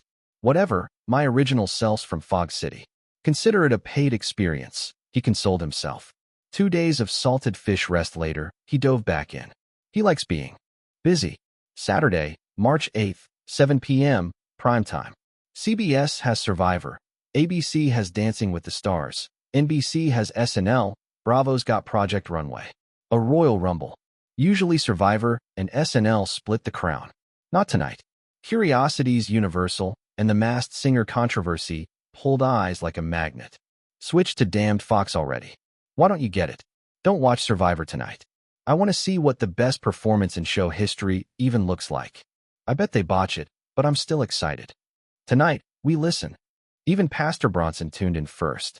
He stretched out on his 10-square-meter bed, sipped a 95 Pingos, fired up the projector. Not a typo. He'd custom ordered a 10-square-meter Stens. Rich people problems. When he gets up to pee at night, he rolls like a stranded whale to reach the edge. After a few ads, the show rolled. Host Nick machine gunned the intro, focused on the stage upgrade. The director made me say this. If I don't, my job's on the line, Nick deadpanned. So our boss spent a fortune on sound and lights for you here and you at home. Enjoy the brain bomb and the show. Bronson didn't like the cute routine. Everyone knows Nick Sork's also a producer, Sork's sister's entertainment chair. Quit the I'm just staff act. Round 1, Himalaya versus Magician. Even an outsider like Bronson felt the gap. The mountain guy won. The panel started guessing. Bronson's watched a few seasons. The 4 are there to keep the room warm. They almost never guess right. He'd trust his own ears. This Himalaya's voice feels familiar. He frowned, then nodded. He's definitely not old. Round 2, Red Lion versus Azazel. Red Lion brought heat. Rock had Bronson nearly sloshing his wine. Calm down, he told himself. 95 Pingos ain't cheap. He felt the same as before. They're good, and they stop at good. Now, here's the lightning rod, the so-called fallen angel. Even if he's better than both contestants tonight. Think beef. Choice versus prime. It's still beef. It's not suddenly caviar. Why steak metaphors? He was hungry. In his world, steak sits below caviar forever. He's an adult though. He can have both. Steak for dinner, plus 50 grams of caviar on top. Oh, and don't forget wasabi. Gotta celebrate my bigger house coming soon. Steak, caviar, wasabi. Bronson's palate could duel Little Bamboo from the Dark Cuisine Alliance. He'd written his script already. Azazel's hype would outpace his talent, and Fox would be to blame. Then he'd descend like a savior and, in the Lord's name, forgive Azazel. That push would bump him up a tier. Sharp pastors get courted hard every election year because candidates want believers' votes. He's almost there. The stage was set. Enter the actor. Musical note, yes. Jesus loves me, for the Bible tells me so. Jesus loves me. This I know, for the Bible tells me so. Musical note. Kneel from the first note. That's what it means. Bronson literally sank to his knees on his megabed. He treats the collar like a money machine, sure, but deep down he still fears the Lord. Azazel's voice felt like the sun teaching him face to face. A sign. Cardinals from the Vatican wouldn't come on a TV show, right? Besides, this voice was young, almost unbearably pure. The 4 minutes didn't just open strong. The A and B sections, then the cadenza, every note and syllable tap that shut doors inside. Then came the soft, oh, and a heavy clang. Locks flew back, the gate swung wide, and his heart stood bare. Pins and needles spread up Bronson's neck. Only the best children's choirs he'd ever heard could touch this. When it ended, he cried like a lot of folks there, tears streaming. Before this, he'd sworn the teaser's crying shots were paid extras. Where did Fox find this gentleman? By find, he meant he didn't believe Azazel had a famous name. With a voice like this, if he'd been famous already, Bronson would know it. He had to be a righteous believer hidden among the 334 million Americans. Round up to 340. There's always someone out there. Number 534. North America, shaken. An angel descends. Everyone finds a little peace. Pastor Bronson had two thoughts at once. First, if he had that voice, he could daydream about the papacy. Second, why didn't the night follow the script he already wrote in his head? On the projector, Azazel beat Red Lion. You could have guessed that with a toenail. How's a beast supposed to beat an angel? My steak just turned into caviar, Pastor Bronson muttered, using his own weird metaphor to say he was floored. Round 3 felt bland. He'd been to the Maldives. Now someone took him to a kiddie splash bay. Big gap. Even though Magician was the famous comedian novice, nothing stirred him. His head was still ringing with the afterglow of that song. Hunger gnawed anyway, so he moved like a puppet to pan-sear steak. If you want a single line to sum up how hard Chu Zhi's voice hit him, here it is. He plated his steak, lifted the fork, and forgot the caviar. My God, I forgot the most important part. Who eats steak without caviar? Wait, my feeling's right. He left the food, opened the Bluebird app. Sure enough, 10 minutes after Azazel's performance, Twitter blew.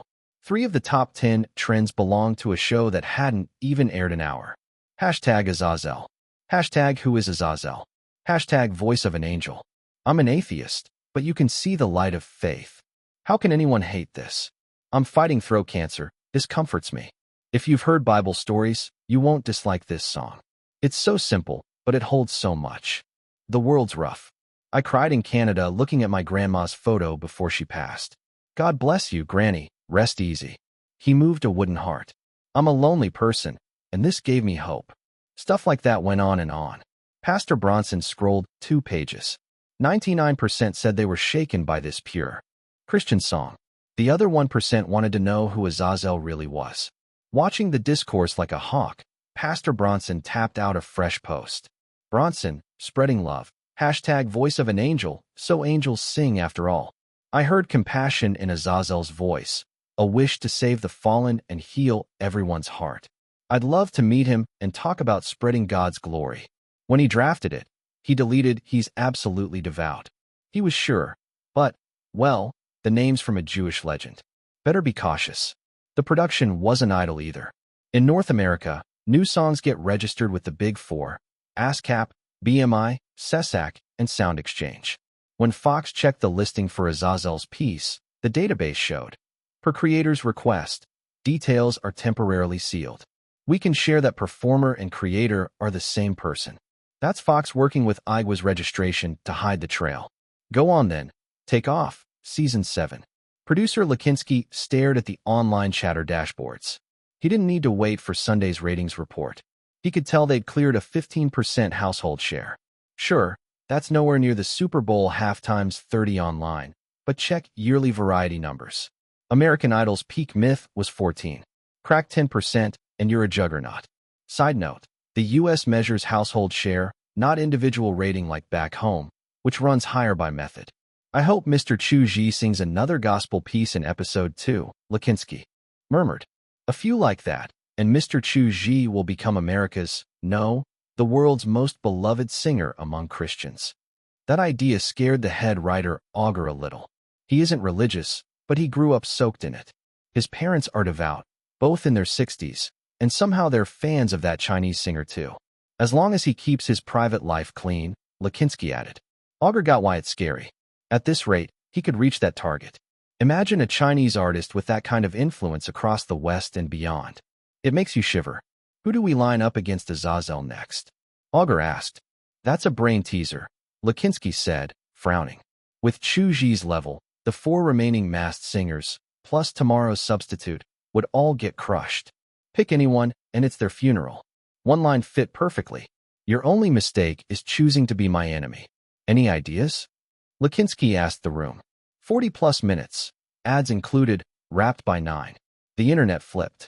Folks who cried blasphemy before the show aired watched the real thing, then realized the promo had been restrained.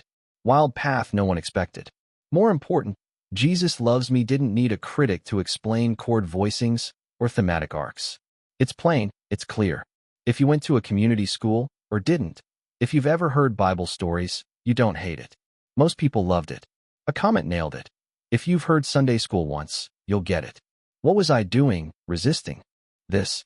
Will God forgive me? I'm dying to know who He is. I want to thank Him. He gave me strength. I'm sorry. So sorry. You brought us hope. I hurled insults.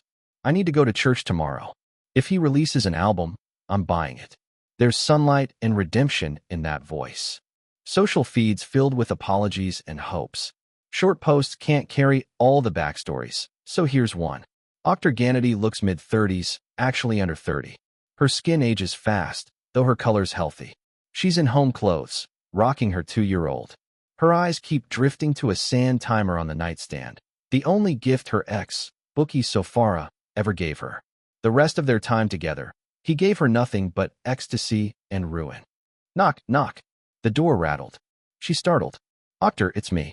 Can I come in? It was her father, Devron Ganity. Octor said, What is it, Dad? Come in. What's wrong, Dad? She saw his swollen eyes. Looked like he cried. She tensed. Devron drew a deep breath. Octor, I'm sorry. I've hidden something from you. What is it? Mr. Sofar has been sending you letters, one a month, for 2 years, Devron said. I hated him too much. I saw his name and thought of what he did to you and Bryant, so I intercepted them all. I never gave you a single one. I'm sorry. Bryant's her son. He was born with a mitral valve problem, weak since birth. Bryant means strong. The whole family hoped he'd grow sturdy. Dad, are you all right? It's okay, Octor said quickly. I forgot about him long ago. I know you were protecting me. He's no good for the baby, even if he's the father. Octor. Devron had peeked at the letters. It wasn't right, but he feared she'd get tricked again. Before she met Bookie, Octor was a straight-A model student. I brought them. 31 in total. He set down a stack of envelopes and a biscuit tin, then left, giving her space. Why the sudden change? He'd just watched Azazel sing Jesus Loves Me, and the line, whether right or wrong, the Lord forgives us, got inside. He checked the letters, saw Bookie trying to change. He had no right to block them. Octor looked at the envelopes, then at the child, back and forth, again and again.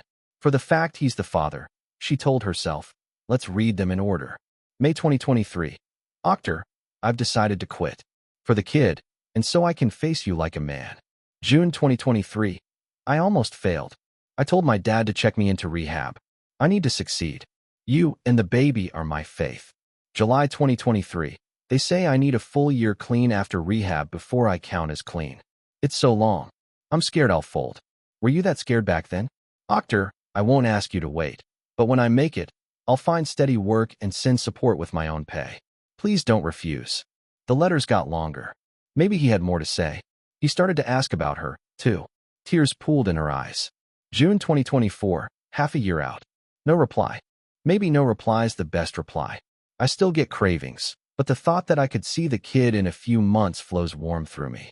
Did you name him? Can you tell me? Don't worry, I won't disturb him without your say.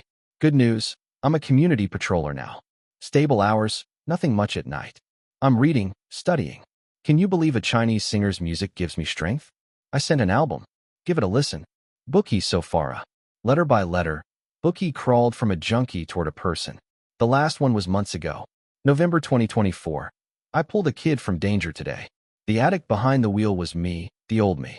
He tore through the neighborhood like nobody's life mattered. I saw it, and I was there to act. Maybe God gave me a shot at atonement. Thank God the girl's okay, only scrapes. Her name's Catherine. She's adorable. I bet our kid's just as cute.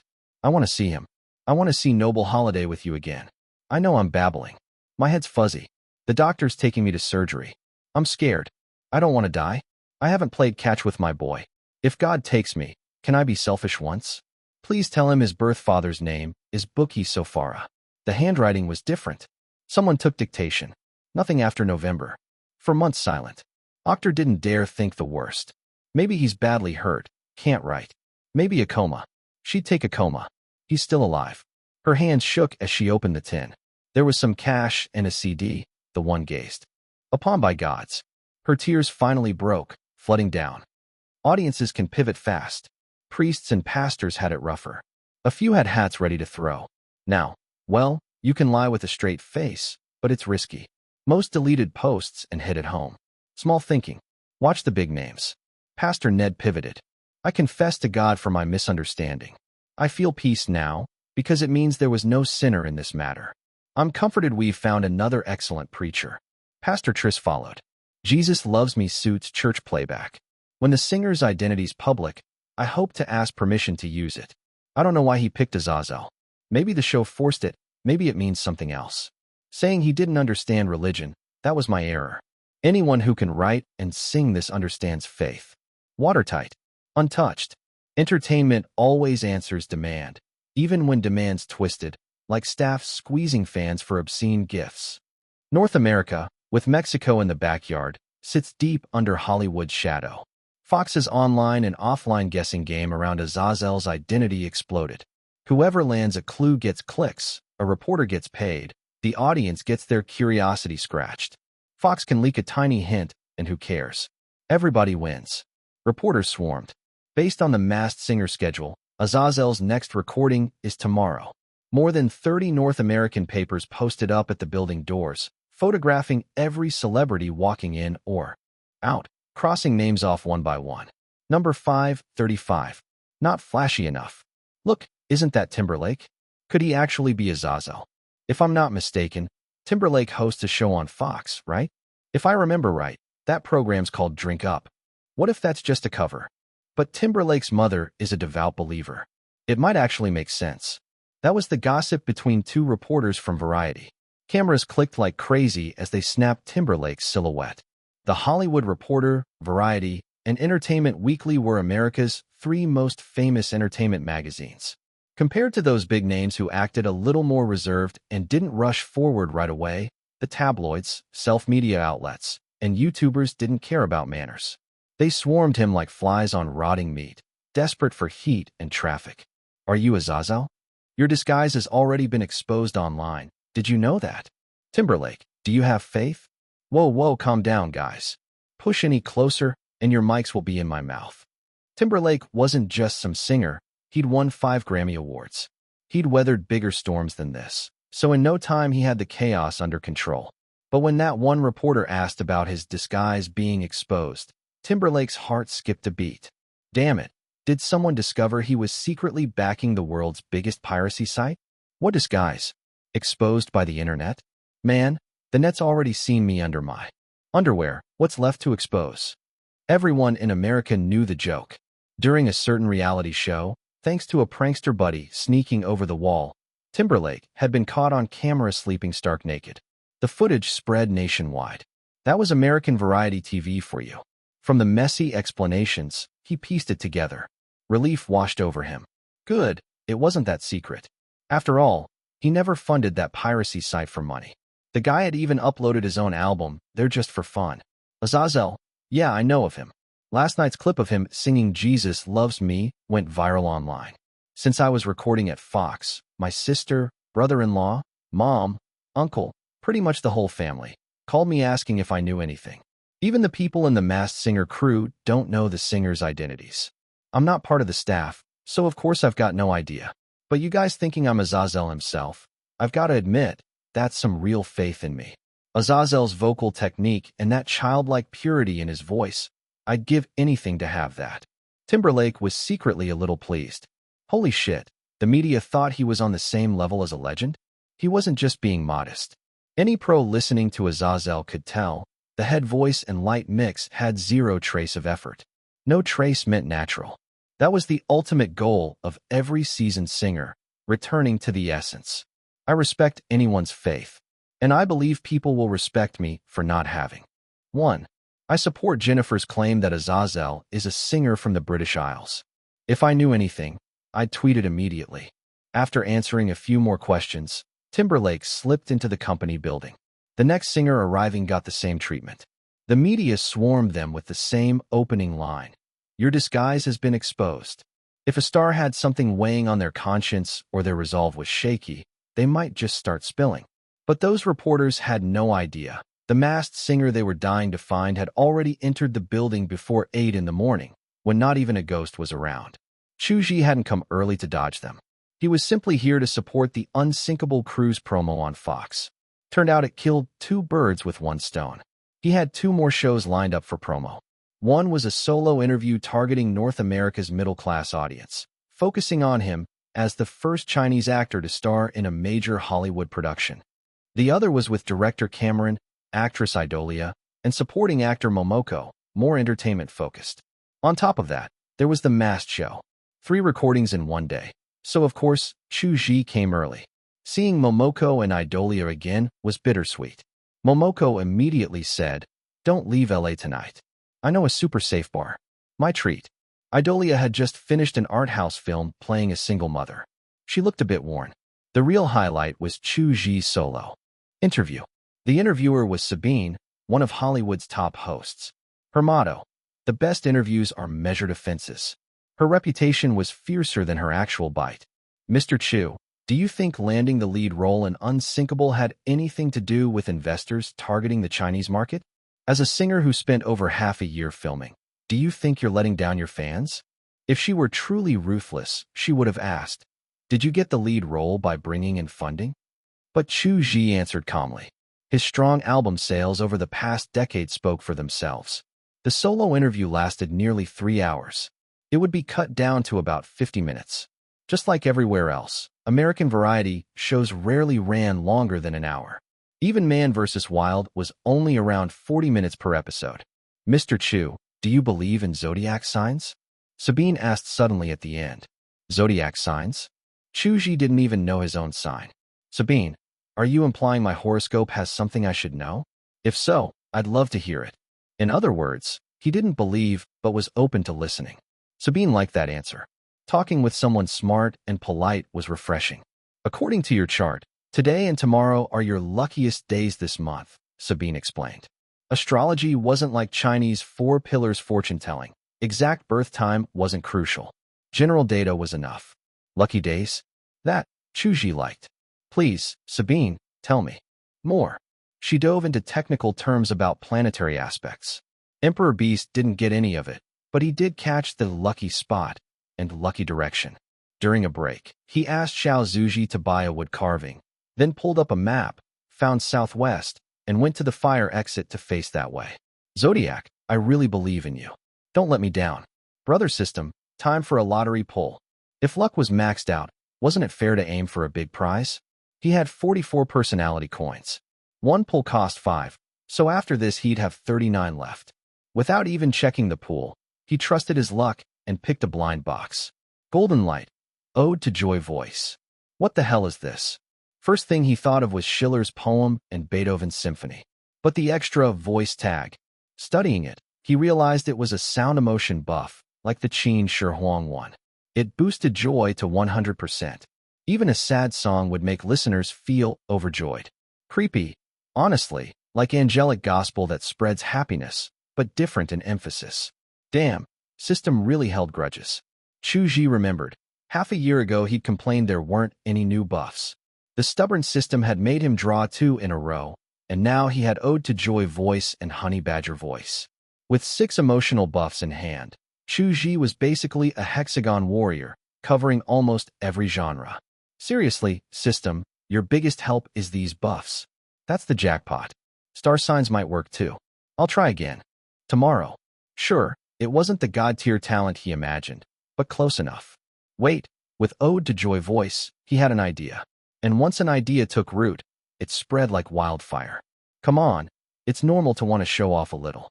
He slipped into the masked singer-director Lakinsky's office, asking to switch songs for that afternoon's recording. Lakinsky stared. If it weren't for Chu Zhi's first performance, he'd have refused outright. But now, may I ask why, sir? I'll need to explain it to the producer. It's risky, especially since yesterday once more had such a great rehearsal. I want to spread joy. And she taught me how to yodel will make people happy, Chu Zhi said. Joy. Lakinsky hadn't expected that. But seeing the determination in Chu Zhi's eyes, he could only agree. Then we'll have to rush rehearsal. Once Chu Zhi left, Lakinsky muttered, "Joy my ass. Artists really do think differently." He already considered Chu Zhi an artist. Yesterday once more was Carpenter's classic, probably among America's top 20 pop songs. It was a sure win. Yet he tossed it aside just to spread joy. Insane. Of course, Chu Zhi wasn't just spreading joy. He wanted to show off. She taught me how to yodel might seem silly, but it was one of the most famous yodeling songs ever. Yes, that yodeling, the so-called world's hardest singing style. Truth was, yodeling wasn't impossible. It was just constant, playful flips between chest and head voice. Ordinary songs flipped once per line. Yodeling flipped back and forth endlessly. A pure skill flex. Yesterday once more was good, no doubt. But it wasn't flashy enough. So Chu Zhi worked with the crew to swap songs, even buying coffee for the whole backstage staff since he'd made them work harder. Time passed. Masked Singer was about to start. Will he keep singing gospel tonight? If so, fuck. If the producers make me face him, I'll make the director kiss my ass. This bullshit competition's ruined with a singer like that. How's there any suspense left? On the side, Himalaya Horman was cursing under his breath, desperate to know his rival's song choice. Other contestants felt the same. Toothless Elephant, Footballer, Red Lion. All of them were nervous. Getting eliminated in the second round would be humiliating.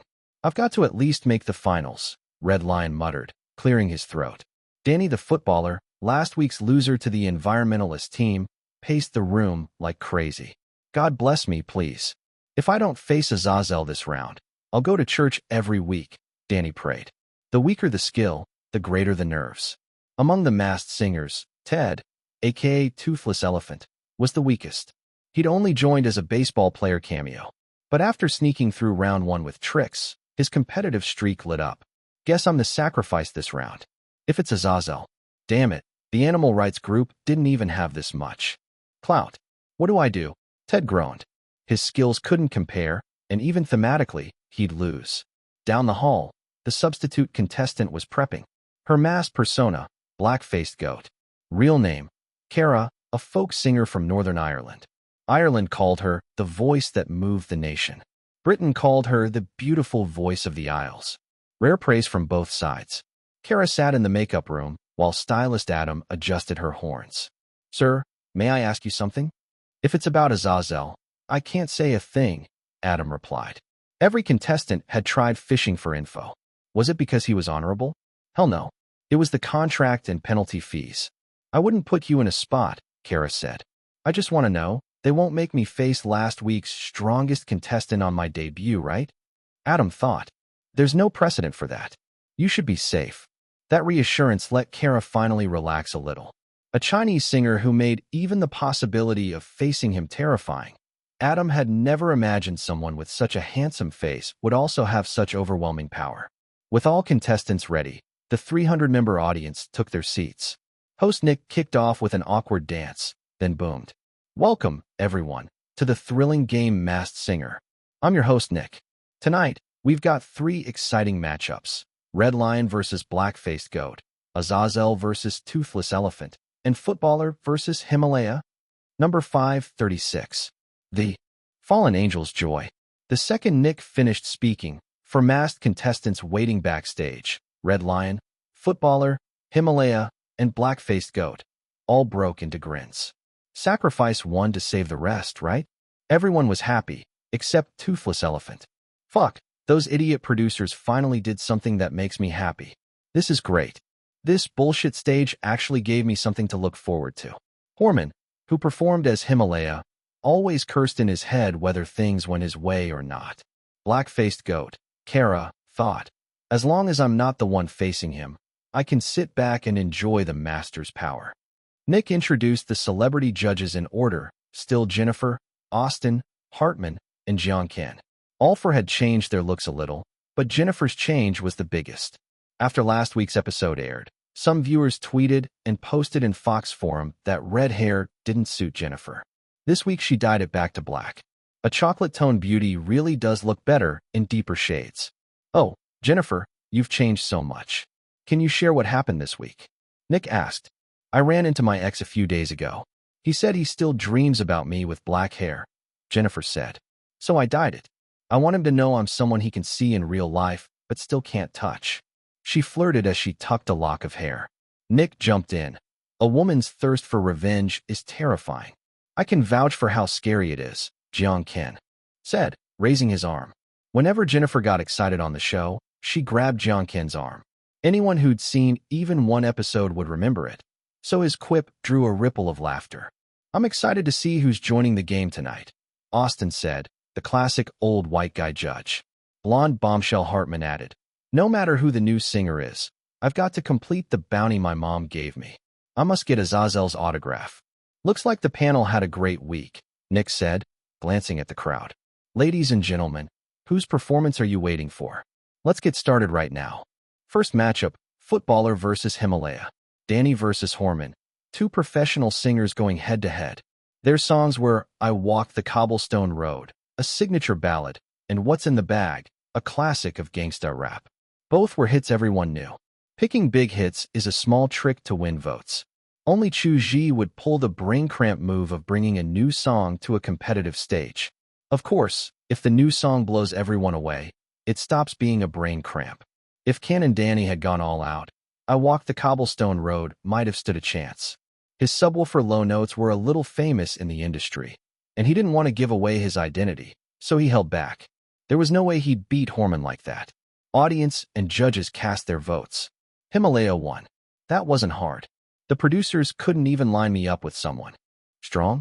Do they look down on me? Horman had 2 wins in a row and felt the loneliness of being unbeatable. The panel popped his balloon in one line. Austin said, I'm not sure Himalaya's the jazz singer we guessed. He might be a rapper. The way he waved his arms while singing looks just like a friend of mine. He's a rapper. Horman felt like a crane had hoisted his heart into midair. He'd come for fame. On Masked Singer, the later your identity is revealed, the more attention you get. I don't think so, Jennifer said. Austin snapped. What? Your ex is a rapper? No, I've never dated a rapper, Jennifer said. Your analysis makes sense, but his arm movements were stiff, like a robot trying to street dance. It was awful. I think he did it on purpose to throw off our reasoning. I'm with Jennifer on this one. He's probably snickering under that mask right now, Hartman said. Horman relaxed at the first half, then nearly blew a gasket at the second. Stiff moves? Please. His friends always said he was a dancer held back by singing. Nick moved things along and cleared the stage for the second matchup. I messed up. I really messed up. I never should have asked my agent for a slot. If I hadn't, I wouldn't have entered Masked Singer. If I hadn't entered Masked Singer, I wouldn't be on a 2-loss streak. Footballer Danny's 2 straight losses were tragic enough to make listeners sniffle, and a bunch of his buddies let out half laughing, half choking sounds. Red Lion versus Black-Faced Goat. Any director with a working brain puts Azazel at the end. Tons of viewers came for Azazel. If he sang first, people would just switch channels. It's the Walmart trick, putting the best sellers a bit farther and so customers walk more and maybe buy extra stuff on the way. In TV terms, maybe viewers start liking the rest of the show's charms. I'm Black-Faced Goat. I love nature. Nature's full of sounds humans can't imitate. For me, nature's a treasure trove of inspiration. Most of my work is about mountains, rivers, and grasslands. I often travel to forests, so my agent's always complaining about my work schedule. From the Substitute Singers VCR, the panel pulled 3 useful clues. She's a songwriter. Her themes are nature-heavy, and she's not the most diligent worker. Their deduction looked logical, but it still wasn't close to Kara's identity. That was normal. Kara was famous across the British Isles, but not in Hollywood. America had too many singers. The 4 judges couldn't recognize everyone, let alone British and Irish artists. Ken, who do you think wins? Jennifer asked. Red Lion. Jiang Ken said without hesitation. Why? Jennifer asked. How's a goat supposed to beat a lion? That's not how nature works. Jiang Ken said, selling the variety show vibe. In truth, a goat could beat a lion, as long as you removed faced from Black-Faced Goat, then added forest before it. A forest. Black Goat would wipe out 100 lions. Round 2 went to Red Lion, Golan. The panel switched on compliment mode and praised both winner and loser. Like Nick said at the start, everyone on this stage was already established. Don't make enemies. Black-Faced Goat tasted defeat the moment she subbed in, but it was still within her expectations. On a competitive stage, rock's impact beats folk. Just like last week, Red Lion, Golan, chose rock again. She hadn't done much of it before, but her grainy tone really fit. Hope I don't get unmasked on my first show, Kara thought. In the next second, her focus snapped forward. Now the real show begins. Third matchup, Toothless Elephant versus Azazel. Nick announced, inviting both on stage. When the latter stepped out from the finial-trimmed exit on the right, 300 people screamed in unison. It was no different from a concert. One performance had conquered North America. Who exactly was this singer claiming the fallen angel's name? Nick hurried the flow along. He couldn't leave Toothless Elephant, Ted, stranded in awkward silence. Another exciting duel. Toothless Elephant will go first with Leave It for the Children. The show was being kind to Ted. If Chu Zhi sang first, even at 50% power, the before and after gap would make the difference too obvious. Everyone could guess it. Toothless Elephant, Ted, picked an environmental anthem, written by the famous rock band The Freezers. For Environmental Protection Day. The song wasn't bad, he just sang it rough. That was Chu Zhi's take. He'd run into The Freezers a couple times. Emperor Beast knew their songs were tough. The lead, Jack Ray, placed his resonance very low. Most people either forced their throats or ended up like Ted, neither here nor there. I felt the emotion you wanted to deliver. We can't leave a polluted planet to our kids. A meaningful song. A totally different style from the Freezers' original. I'd like to hear more. These four really were pros at praise. They never said how he sang, only talked about the song itself. No kidding. Whether the song's good has nothing to do with Ted. The track was written by the Freezers' bassist, Hardy. Chu Zhi took the stage. His song title set it straight. She taught me how to yodel. Musical note, I went across to Switzerland, where all the yodelers be, to try to learn to yodel. With my yodel-a-dee, I climbed a big high mountain on a clear and sunny day and met a yodeling gal up in a little Swiss chalet. She taught me to yodel. Musical note. The moment he opened his mouth, Nick, the four judges, Austin, Jennifer, Jiang Ken, and Hartman, and all 300 audience members went blank. The sound wasn't what they expected at all. The lyrics were ridiculously simple. I went to Switzerland, a place full of yodelers. I worked hard to learn, kept music in my mouth, climbed a high mountain. The Fallen Angel singer on stage sounded brimming with glee. Especially the OED, it felt like a happy little sprint. It clashed. It clashed hard. Emperor Beast felt it too. 50% of the ode to joy voice was a bit small. He nudged it up. 80% won't kill anyone. Musical note, on a clear and sunny day, I met a yodeling gal up in a little Swiss chalet. She taught me to yodel. Musical note. All four judges broke into bright smiles. It was pure joy. They still hadn't realized how serious this was. Time for the hard part. Chu Zhi let his voice fly. Musical note, yodel-o-e-d, diddly-o-del-a-d, diddly-o-del-a-d. Musical note. In plain terms for music newbies, he sang the mid and low notes in chest voice. Then suddenly, suddenly cranked the wheel and flipped ahead voice for the highs, looping like that in fast alternation. And his yodeling ran on superhuman mechanics. No joke. Farinelli had 2 legs. Why would a 3-legged man lose to him? It was fierce and exaggerated. The entire hall froze. They stared, stunned, at the lone king on stage. Azazel, are you messing with gods and demons? Musical note, she taught me to yodel, yodel-o-d-i-d, yodel-e, yodel-o-d. Musical note. Yodeling isn't the single hardest technique in the world, but it's one of the hardest. Chu Zhi switched registers like mad within one complete melodic line, swapping chest and head on every note. Emperor Beast's mouth fired like a machine gun, compressing syllables and spitting them out with stable, rapid precision, each note hanging between a half beat and a quarter beat. The audience was thrilled out of their minds, and the bright, bouncy melody turned them into a troop of monkeys. Cheers hooped from both sides of the hall without stopping. Musical note, now I'm going to teach you how to yodel just like me.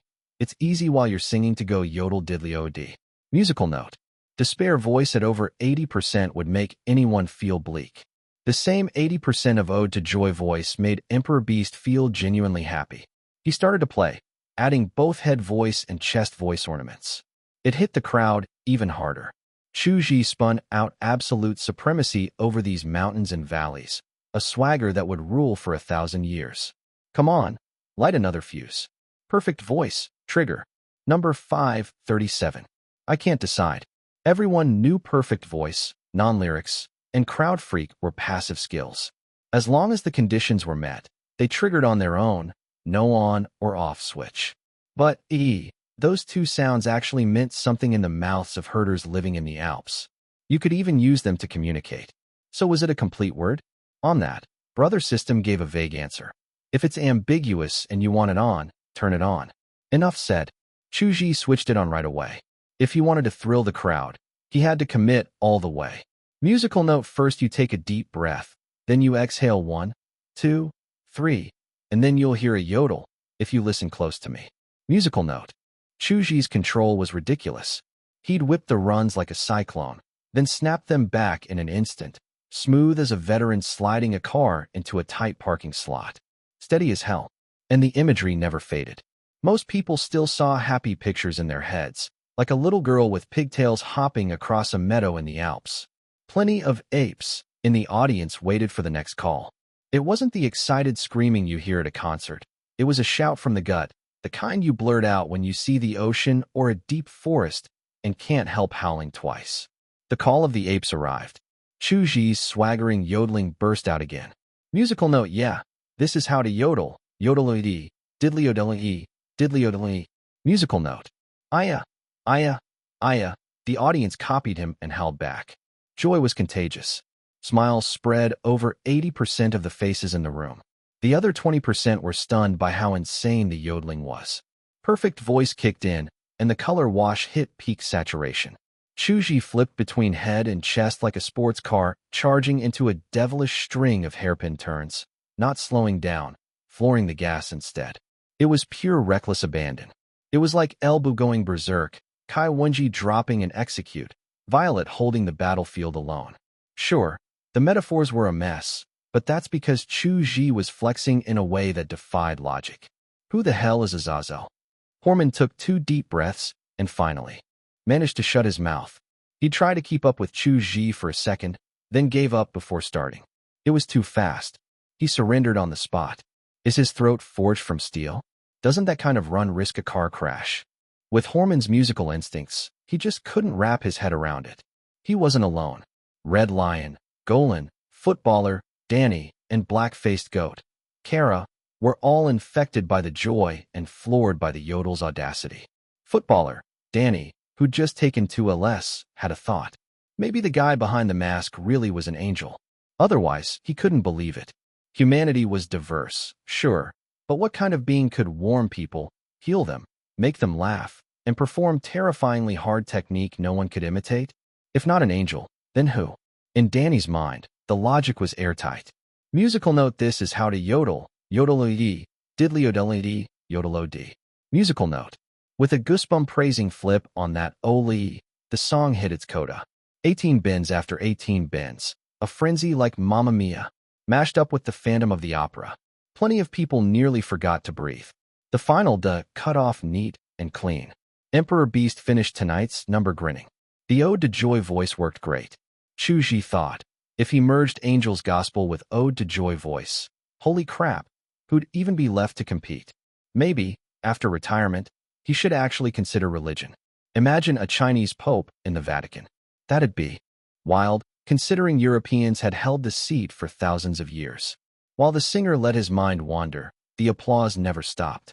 The instant the notes vanished, a wave of claps and cheers crashed over him. My relative passed this week. I was devastated, so I signed up to hear the angel's voice live for comfort. I didn't expect him to make me feel happy. That was so cheerful I couldn't stop smiling. The last time a song made me this happy was when my daughter sang to me. I mean, no offense, but Azazel's voice carries the same joy my daughter has. I tried to copy it just now. It felt like my tongue tied itself into a bow. I'm not a pro, but I can hear how hard this is. Any professional singers here? Is it hard or not? A tutorial would be great. That OEE sticks after one listen. Host Nick came out to regain control, but he tried a few times and couldn't cut through. All right, I get it. Azazel really is shocking, Nick said, giving up. He'd wait for the apes to settle before talking. They sweated through 180 seconds. The studio finally calmed down. Seeing that, Nick spoke up again. Azazel has blown me away twice now. I'm pale as a sheet. That line coming from a black host was a gag. Judges, how do you feel? Nick asked. Jiang Qin's face twisted, because his arm hurt. It was a soul pinched by a fingernail kind of pain. Well, not, like, literally. Jennifer had his arm in a death grip. That wild. Yodel felt like the instant your stomach drops on a free-fall ride. Her heart had been squeezed tight. Azazel's throat's been kissed by angels. I'm sure of it, Jiang Ken said. When I was a kid, my godfather told me, making people laugh out loud is a great good deed. Today's the happiest I've been in 3 weeks. Before Azazel came on, I never expected such a joyful song. I loved it, Jennifer said. I'm also curious, is this song very hard? Yodeling comes from a Swiss vocal style. I've heard it before, but this difficulty level doesn't compare. Azazel's runs are way too fast, Austin declared. Without over 10 years of practice, you can't do this. So Azazel might be a Swiss singer who developed in Britain. I've already got a suspect in mind. Another suspect. The old guy's brain really was busy, and he sounded confident as hell. I don't know foreign singers well, but this is magical, Hartman said, eyes sparkling with worship. Mr. Azazel, your vocal plasticity is unreal.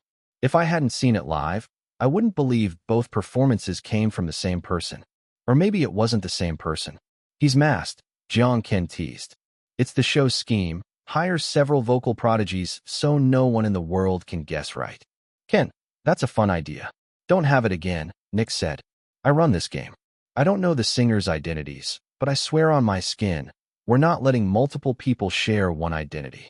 Of course, I'm joking because Azazel's too shocking, Jiang Ken said, then hammed it up. Grammy judges, look over here. Does this singer look familiar? Did you give him anything yet? If not, hurry up. For the first time ever, I'm worshipping a singer just from the voice, Hartman added. She wasn't acting. Not that he trusted her character. It was just that if her acting were that good, she wouldn't still be cast as a vase half the time. Nick brought Toothless Elephant, Ted, back on stage. He was a big, strong athlete, over 190 in height, but in front of Azazel he felt shorter by a head. Ted felt oddly calm. He wasn't nervous at all. When that first wild yodel exploded, he knew his end. Azazel's identity just got even murkier. Judges and audience, please vote on this round, Nick said. There was no suspense. Other contestants cared even more about who Azazel really was. Not long ago, Red Lion, Golan, visited Finland. She used to think polka was the world's happiest style. The leak spin meme came from polka. Tonight, her worldview got patched. Happier than polka, thanks to the singer Azazel. His joy shot through every note and hit us dead on, Golan murmured. The panel's right. He probably isn't American. With those chops and that diabolical songwriting sense, he'd be taking home Grammys until his hands cramped. Could he be Switzerland's national treasure, Alessandro? Golan shook her head at herself. Mr. Alessandro's over 70. No matter how he disguises his voice, it wouldn't sound this young. Age mattered. You couldn't keep your body in that kind of shape forever. A yodel crazier than a herd of goats, black-faced goat, Kara thought. She knew a bit more than the others. Yodeling developed in Switzerland's Alps, then spread through European folk. She was a folk singer after all. She'd heard plenty, and a friend of hers was a yodeler. She'd heard her friend, Madsen, perform many times, but compared to what she'd just witnessed, it was a kid facing a boxer. God, Kara, what are you thinking? Madsen's one of the best yodelers in the world. How could the gap be that big? I'm overthinking, Kara told herself, taking a deep breath to shake off the crazy thought. But the yodeling world's small. If he's also devout, that makes him even easier to pinpoint. At that, Kara smiled. She might be the first to reason out who Azazel was. Chu Zhi won. No one looked surprised. It was like today's Monday and tomorrow's Tuesday. That's just how the world works. Well, maybe not. If this were the Detective Kid universe, Monday could flip to Saturday tomorrow. The three on the chopping block were Toothless Elephant, Black-Faced Goat, and Footballer. The judges voted on who to eliminate. Jennifer, Hartman, and Jiang Ken all voted for Toothless Elephant. Austin voted for Footballer. Ted was eliminated and unmasked. Baseball used to be America's #1 sport before football passed it, and Ted was a major league star. Once he showed his face, the audience and the judges sent him off with hot applause. Another recording wrapped. People filed out in order, talking nonstop. I really want to know who Azazel is. Is he American? Even if he's Asian, I want to hear his album. No clue at all. Every internet critic says something different. I didn't get enough of that stage. I'm calling my parents to watch it with me on Saturday. Guests headed straight for the parking lot. Fox parking security was tight. Reporters almost never slipped in, all for secrecy. Kara got into her van and called her friend Madsen, a Bavarian yodeler from southern Germany. After a few pleasantries, she was about to get to the point when the sound on his end fell off. She knew instantly, with the instincts of an old hand. "What the hell are you doing?" Kara snapped. "I told you. I'm running," Madsen said. "If you don't believe me, we can video call. Can you turn off the damn treadmill?" Kara said. "I don't want to waste training time, and I can talk just fine," he panted. "Saturday at 8, you have to watch Fox," Kara said. "Of course. You're appearing on Masked Singer," Madsen said. "I can't get the Fox channel in Munich, but I'll watch the live stream online." "There's a singer on Masked Singer who wrote an original yodeling song," Kara said plainly. "I think his yodeling's better than yours." Silence for a few seconds. When Madsen spoke again, he didn't even sound out of breath. "Kara, I remember today's not April Fool's Day. I'm not lying. You'll see," Kara said. "I've got to hang up. We just got rear-ended. I need to see what's going on." She cut the call. Madsen had a dozen things to say and swallowed all of them. She dangled the juiciest bait, then ran. What the hell was that? In the end, he remembered her words. Saturday at 8, he'd be watching. Danny, Horman, Golan, and the rest all left. Chu Zhi stayed. His song for round 3 was a little special, so he needed to talk with the chief director in advance. He figured the chief director wouldn't be able to decide alone and would need the executive producer. The instinct's right. Yesterday once more is excellent, but if we want something even more explosive, she taught me how to yodel fits better. Those were the first words from Chief Director Lakinsky when he saw Chu Zhi in the office. No other staff were present. Lakinsky had cleared them out on purpose. Azazel's identity was one of the show's prime hooks. You couldn't be too careful. Meeting like this felt like a spy rendezvous. I just wanted to spread joy. Whether it goes viral or not isn't part of my calculation, Chu Zhi said lightly. Even if a king showed up, he'd finish this act. Since Lakinsky saw Chu Zhi as an artist, he believed him. Either way, airing She Taught Me How to Yodel in Episode 2 would cause a stir like Episode 1. What could he do? Was Season 7 really going to become a phenomenon on par with American Idol and The Voice? Lakinsky couldn't help feeling smug. "Mr. Lakinsky, the song I want to sing next is a bit special, so I want you to look it over early," Chu Zhi said, getting straight to the point. "A bit special?" Lakinsky chuckled. How special could it be?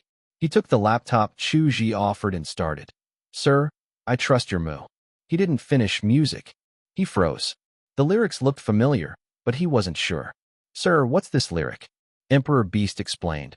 "It's a poem by the French poet Eugène Potier. The whole world should know it. I rearranged it and turned it into a rock song." It really was that song, and he wanted to do it as rock. Lakinsky updated his mental file. This Chinese singer wasn't just an artist, he was a crazy artist. Lakinsky felt like an invisible hand clutched his throat. He had a lot to say and couldn't get any of it out. "I think it fits." "What do you think, Mr. Lakinsky?" Chu Zhi asked. "Fits how?" "First round, Jesus Loves Me. Second round, Joy for the Masses. Third round, this." How did that fit? Chief Director Lakinsky chose his words and asked carefully, "Sir, what's the purpose of singing this one?" "Because I like it, and I think its lyrics rock harder than any rock song," Chu Zhi said, firm as iron. "Lyrics that rock harder than rock." Lakinsky realized he couldn't refute it. "I'm sorry, sir. If you insist on singing this in the third round, I'll need to consult the producer before giving you an answer," Lakinsky said. Just as expected, Emperor Beast had predicted it. "Then, Mr. Lakinsky, about when can you tell me?" Lakinsky promised a decision within 2 days. Chu Zhi nodded, ready to take his leave. "Sir, do you know the Hudson River Club?" Lakinsky asked. "What's that?" Chu Zhi shook his head. "No problem." Lakinsky explained at once, and Chu Zhi got the gist. The Hudson River Club was a coalition of powerful West Hollywood insiders. Tons of big stars were members. Outsiders called it the Golden Globe Club, since its influence could sway the Golden Globes. In America, the Globes didn't match the Oscars for prestige, but regular viewers recognized them more. Actors who wanted to break out often chased the Globe first. "I'm the club's whip. I get to invite one person each year who's pivotal to the global entertainment industry," Lakinsky said. "Would you be interested in joining the Hudson River Club?" America loved its cliques. There were associations for everything. Chu Zhi didn't know this club's nature. Were there any rabid anti-China types inside?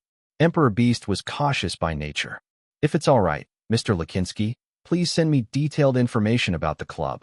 I take a long time to make decisions. Of course. I'll email it shortly, Lakinsky said. We're all looking forward to your joining.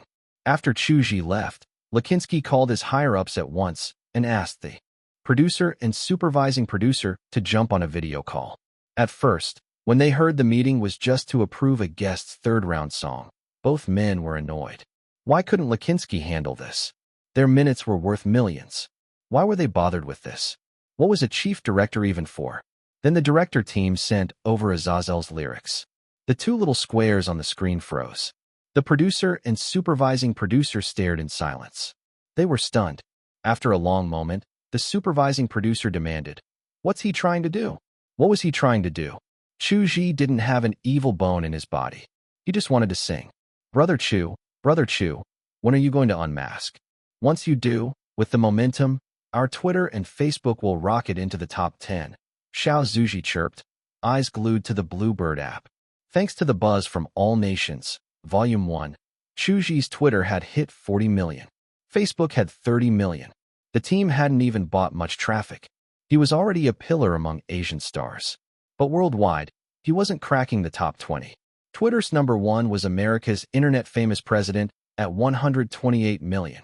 Facebook's number 1 was the soccer god, ABC Rowe, at 122 million. We've got to stay low-key, Chu Zhi said. Low-key, Chu Zhi nodded like a pecking chick. The driver was their own guy, the long-lost Lao Qiu. They didn't use Fox-arranged car, just a team rental. In short, everyone inside was their own.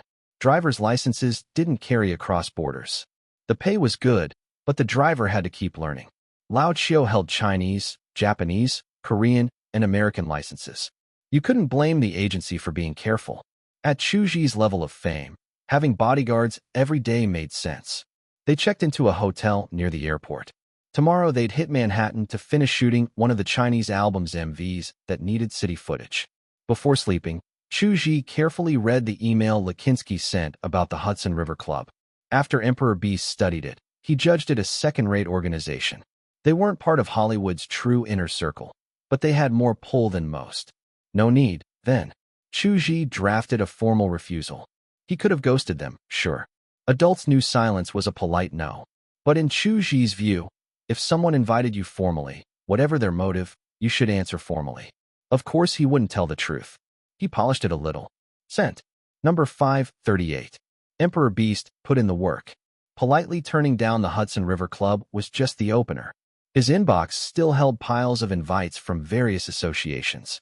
The agency had already filtered them, sending over what Nyo and the others thought had some value. The Chinese Film and Television Actors Association, the Beijing Performers Association, the Chinese Performance Industry Association, the Chinese National Arts Association. 7 domestic associations in total, plus 3 Asia-level association invites. Emperor Beast couldn't help sighing. Why does everything need an association? Does the performance industry really need this many? He pushed down the urge to rant and carefully studied the detailed briefs the team sent for each association.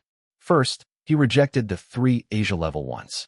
Take the Asian Young Musicians Association, for example. It was legit and even organized the Asian Nations Arts Festival, but it was registered in Malaysia and wasn't recognized as top-tier across Asia. To put it bluntly, if he joined, the association would borrow Emperor Beast's name to dress itself up as authoritative. At the same time, Chu Zhi understood why the agency had shortlisted it. Membership would influence the Asian Nations Arts Festival. It's not worth it. The key is, the Asian Nations Arts Festival isn't well recognized globally, or even across Asia. Out of 10 invites, Chu Zhi accepted 2. Titles never hurt, sure, but too many would burn his energy dry. Even if each association only required him to attend an annual meeting, it'd be a lot. See also, the Nobel Literature Prize curse. Speaking of which, this line of thinking could work, Chu Zhi murmured, a light bulb flicking on. He found a little-known Asian Music Association, also legitimate, founded in Hong Kong. The current president, Park Hoi, was South Korean and also chaired the Modern Music League. The association focused on exchange in classical areas like violin and piano. If he joined directly, riding his current fame, he'd likely be pushed into a vice president seat. In 2 or 3 years, becoming president would be a done deal. The association already ran 5 event pillars: the Singapore International Youth Arts Festival, the Singapore International Choral Masterclass, the Asian Youth Music Season, the Hong Kong International Piano Competition, and the Hong Kong International Violin Competition. If Chu Zhi joined, he could leverage his influence to found an Asian Rising Stars competition. If it worked, it'd open a new road for Chinese singers. Opening a new road didn't mean cheating. It meant giving capable newcomers with ordinary looks more ways to get seen. Any effective channel to get noticed is a new road. If he wanted the association to matter, a single star wasn't enough. Even Chu Zhi had limits. It was like a certain department head's Pingyao Film Festival, which invited a bunch of heavyweights onto the advisory board. For Chu Zhi, whose network was equally broad, inviting people would be the easy part. In classical, he could bring in Vietnam's national treasure pianist Dang Tai Son, and in pop, the list of names he could reach was long. Emperor Beast really did look like a standard-bearer for a new generation of Chinese music, working in a down-to-earth way to win real benefits for newcomers.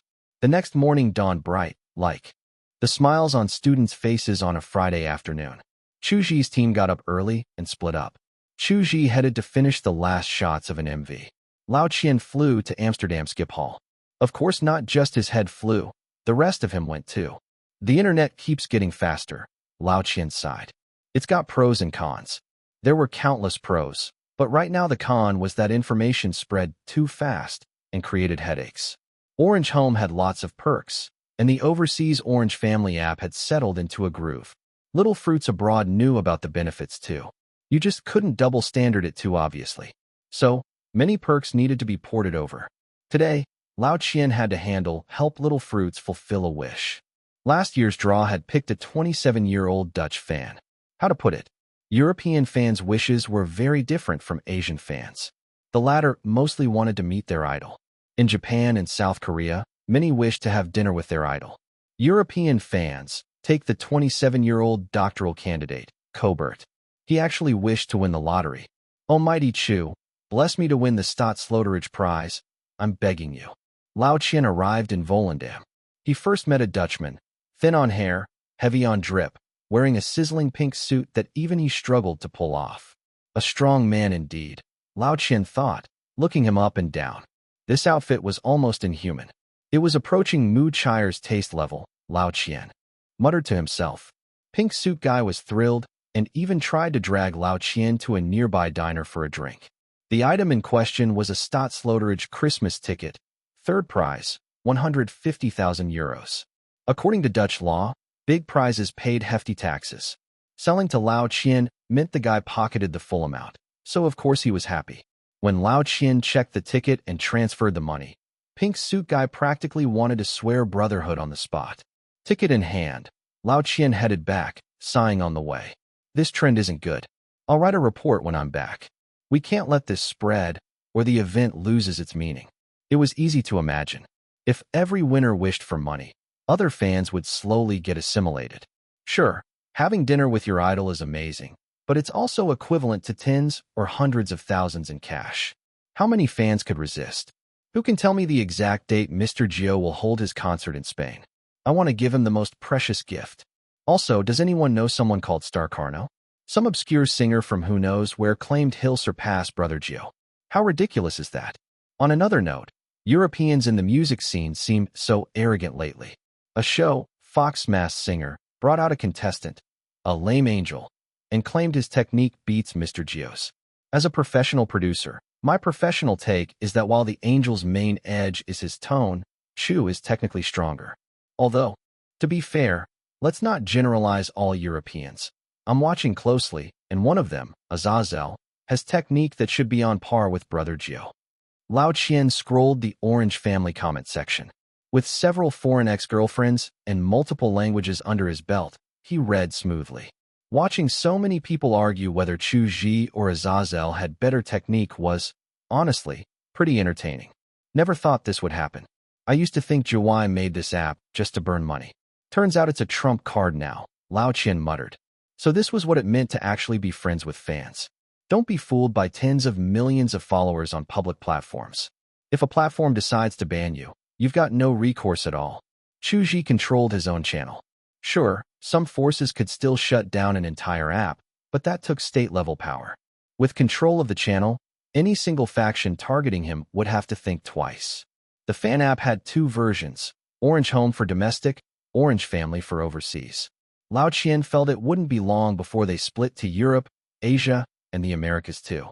While Chu Zhi's team fanned out, a different set of heads clustered together at Fox for an emergency exec meeting.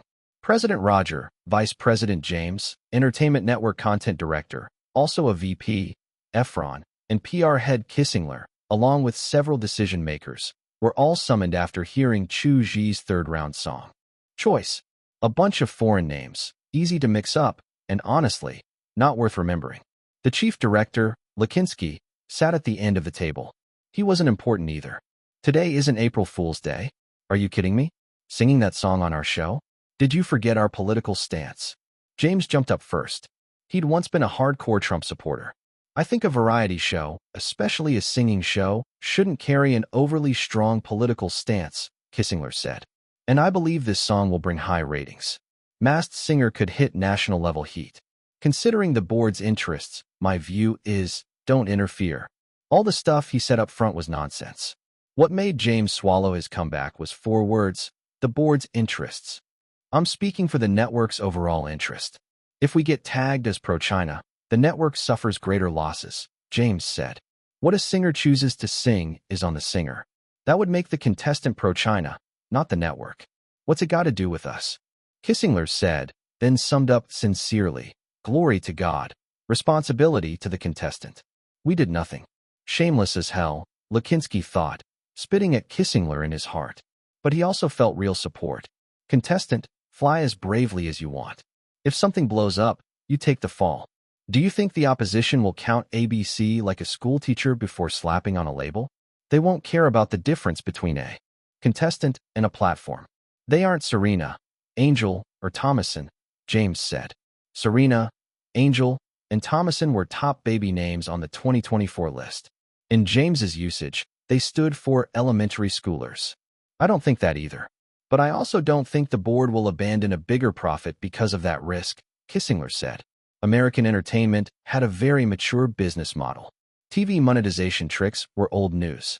Higher ratings meant advertisers paid more. Kissingler and James argued. Other execs joined in. The camps were clear, one for each view. The words were business. The hearts were all isms and bias. The air tightened. You could almost see the sparks. Hold on, gentlemen.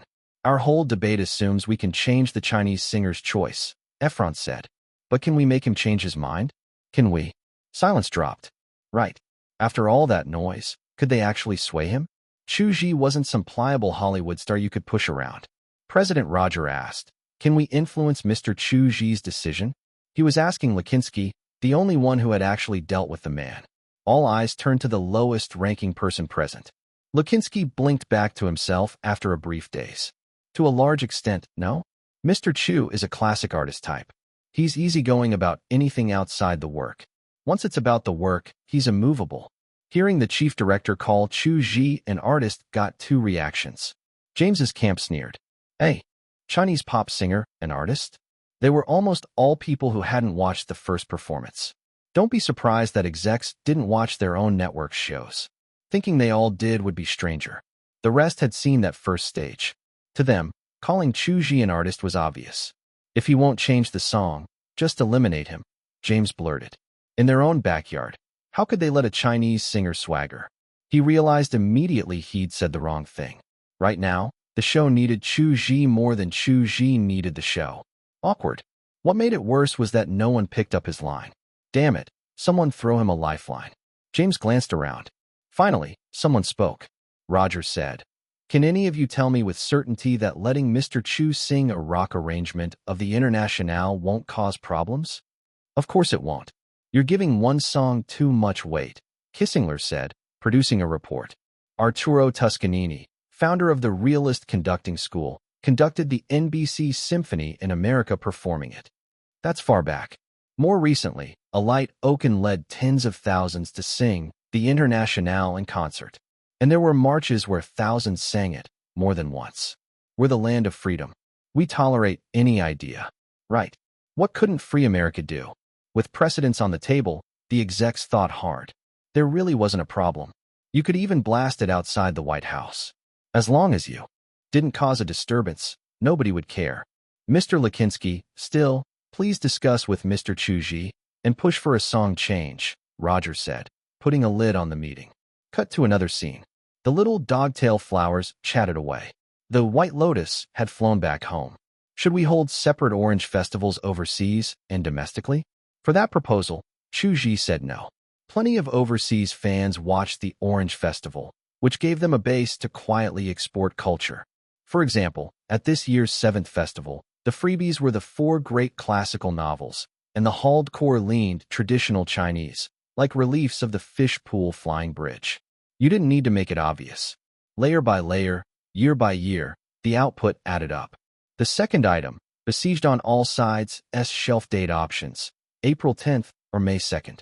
By the way, the Chinese album's post-production had been fully completed 2 days ago. The next step was to pick a release date. Those 2 windows had been carefully chosen. After thinking it over, Chu Zhi decided, "Brother system, you pick." April 10th, the system replied. Chu Zhi asked why. "One reason you're releasing a Chinese album is the tour. An earlier release lets fans get familiar with the songs sooner, so they can sing along better at the concerts." Makes sense. All right, April it is, Chu Zhi nodded. April, the first physical album sold in China drops. In June, Unsinkable hits theaters. A few months later, the 8th anniversary world tour kicks off. It's a big year. For the next half year, I'll probably be a daily hot search, Chu Zhi stretched. Listen to Emperor Beast, talking like he ever fell off the hot searches. A week flew by. The global entertainment world did its usual tricks. A Hollywood megastar got blasted onto the hot list for a domestic violence scandal. Even that nationwide gossip didn't dent Fox Saturday heat. At 8 p.m., North American viewers piled in, waiting for Masked Singer. Fox played it sly in the episode 2 promo, dropping the line, "Azazel's true identity about to be exposed?" That question mark was key, a tiny hook hanging off a giant word. Number 539. The God of Music. Mattson was a gym fiend. He spent 4 to 5 hours a day on his shoulders. You might not find an egg cup in his house, a German staple, but you'd never fail to find any workout gear you wanted.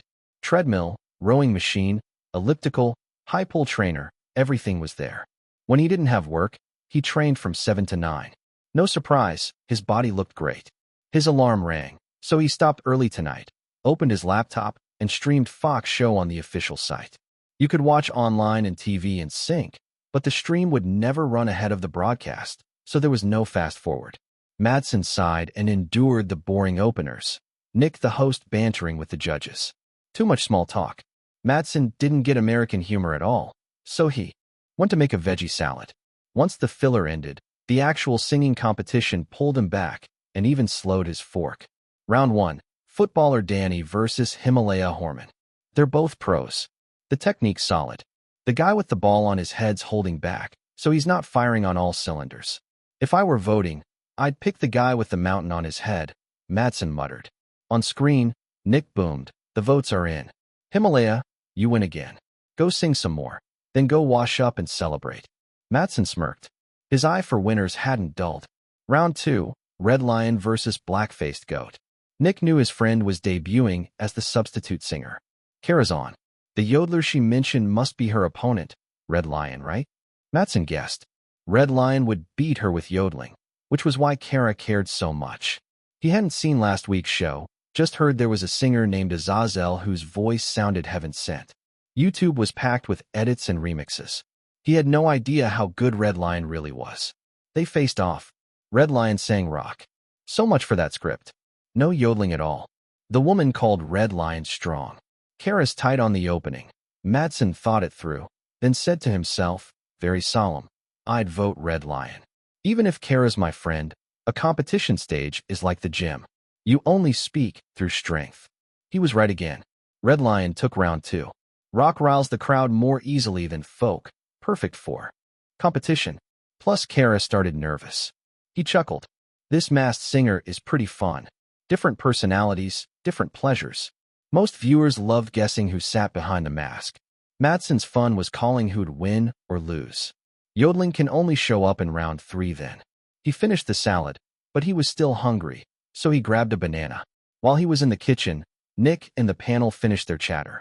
When he came back, he saw Azazel versus Toothless Elephant on stage. Toothless Elephant isn't a pro, Madsen judged after a few lines. Breath controls amateur. A couple phrases go off pitch. Way below standard. The last singer of the night, Azazel, stepped out in that blazing fallen angel look. He didn't look easy to mess with. The lower third flashed the next song. She taught me how to yodel. There it was. The yodel Kara said beat him. Madsen shoved the whole banana in and focused. Wait. Something was off. One thing after another. Hold up. Isn't Azazel the gospel guy? I watched plenty of videos. How'd he end up tied to yodeling?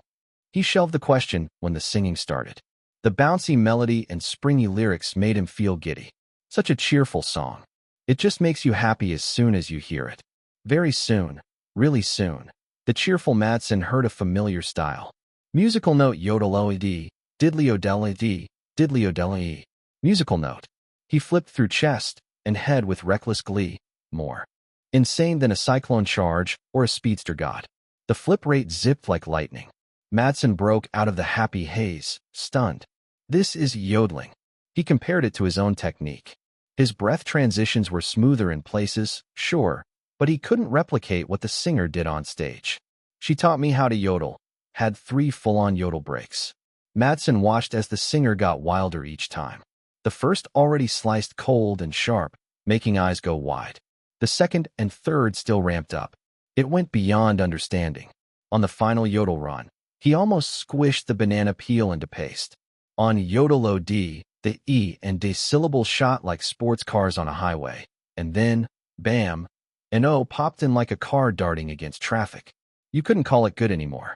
What he heard was pure thrill. Blink wrong, and you'd flip the car. Did this singer lay train tracks in his throat? How's the falsetto running that fast without derailing? It wasn't reasonable, Madsen decided. Even if there were tracks, you couldn't switch that many junctions without breaking the whole thing. No wonder Kara thought the yodel beat his. No kidding. After he heard it, he agreed. I got cocky, Madsen admitted, and the worst part was, he loved the song and wanted to cover it. A few minutes later, Kara messaged, whose yodel's better? Also, can you tell who Azazel is? He ignored the first, answered the second, no idea. Any other clues? She didn't reply, clearly disappointed. Who is he? Madsen racked his brain. With that voice and skill, there's no way he's a nobody. He searched his memory end to end. No star matched Azazel. He checked the comments for clues. Ha ha, I love this song. E-E-E-O. That's the best yodel I've ever heard. Azazel is unreal for a human. Who could possibly hate this kind of performance? Azazel is my God. He can bring down a gospel of the Lord and spread joy. He's an absolute God. If music has a deity, it's Azazel. I can't wait for Azazel's third performance. The thought of having to wait a whole week is literally killing me. Jesus loves me. Most outsiders thought it was his tone. With She Taught Me How to Yodel, everyone could hear the flex. Both stages hit the ceiling for pouring in emotion. The Western internet exploded. By the next day, portals, blogs, and papers were all printing one name, Azazel. Chicago Tribune. Angel of Music Azazel shows miraculous voice again. The Hollywood Reporter. Last night, he brought laughter to North America. Washington Financial. The mystery singer who brings joy and hope. Yahoo News went with, I sang along and almost suffocated. HuffPost said, the singer closest to God's technique has arrived. Google News launched a poll, who is he, letting everyone nominate a singer and vote. In under a day, more than 20 legends from different countries were on the list. Masked Singer rode the wave. Ratings shot up. Fox brass were thrilled. Just like Likinski expected, he couldn't sway Chu Zhi. He wouldn't change songs. He added, I sang Jesus Loves Me earlier. Now I'll sing the Internationale. It's a collision between theology and anthropology. Mr. Likinski, there's no need to worry too much. A collision, my ass. What kind of collision was that? Likinski was speechless, reported the incident truthfully. Fox shareholders were mainly Fox, the Murdoch Media Group, and IFP. This kind of small fry never reached the board. If it made money, what was there to debate? Murdoch's side greenlit it at once. Did American TV have censorship? Of course. FCC rules were strict. The thing was, Fox here was a cable channel. Cable required a paid subscription or on-demand choice, meaning personal choice, basically private property. Everyone knew, once something involved private property, everything but the tax office took a step back. The FCC didn't have the right to meddle. What Masked Singer aired wasn't in the FCC's lane.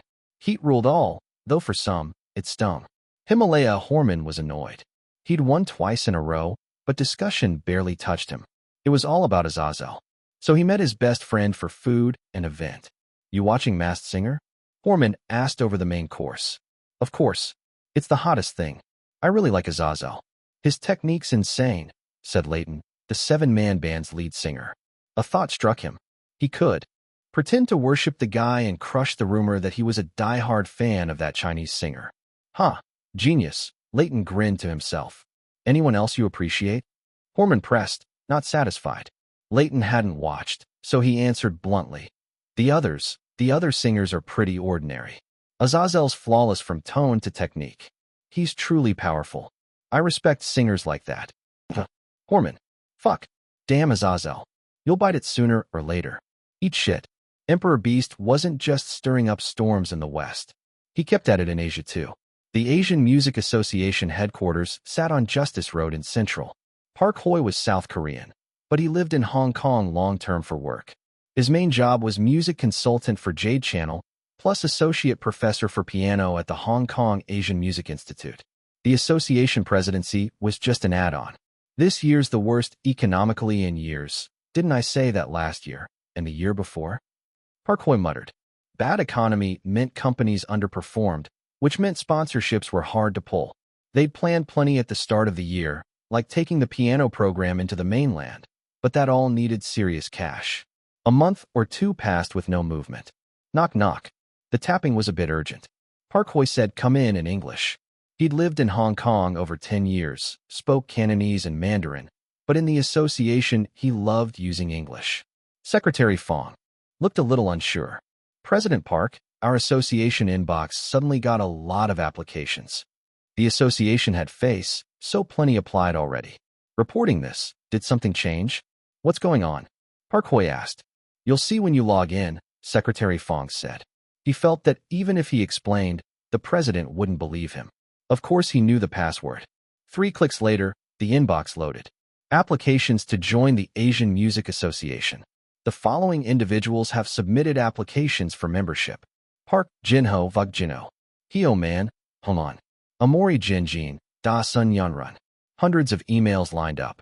For a second, Park Hoi thought they'd been hacked. Flood the inbox with junk, block the hub, and the association would jam up. Everyone knew the association inbox was a communications hub. If it broke, half their external work would seize up. The materials are complete, Secretary Fong added. Very complete. Complete? How complete? He opened one, an application from his friend, Choi Min-do, a well-known heroic tenor in South Korea. The form was thorough. At a glance, Park Hoi saw no problem. These materials are all online. Easy enough to pull, he said. Secretary Fong knew that. The question was, if this were a hacker dumping junk, would they bother to be this meticulous? Park Hoi called his friend Choi Min-do. After 3 or 4 rings, the call connected. Brother Park, I'm about to go on. I don't have time to talk. Please take care of the membership application. He hung up, a bit rude, and Park Hoi really did hear someone prompting him on the other end. Please take care of the membership? So that application had been sent by Choi Min-do himself. What about the others? He skimmed the 100+ emails. So many names were familiar. Amori Jinjin, current head of copyrights at Sony International. Of course he knew him. His own piano albums were under Sony, which meant Amori was technically his boss. As a South Korean himself, Park Hoi knew the name Park Jinho even better. Founder of JPY, one of the big 3 in K-pop, an absolute giant. Lee Wei-wen, Dang Tai-sun, Sergey Brin, Rainbow's vocalist Sugimoto, and more. He didn't dare believe it. It was too wild. What on earth's going on? He couldn't help asking. If I knew, I wouldn't be reporting it, Secretary Fong thought. He didn't say that. He said, President Park, do you personally know anyone else in the stack? If you do, right, calling to confirm was best. He picked up Mr. Dang's number. Dang Tai's son was a top Asian pianist. Park Hoi had been lucky to collaborate with him before, and they'd exchanged contacts. He could make a call and ask. Number 540. Not easy. The phone rang a few times before it finally got picked up. Park Hoi straightened his back and put on his most respectful tone. In the piano world, the difference in status between them was too great. Respect came naturally, backed by fame and skill. Hello, Mr. Dang.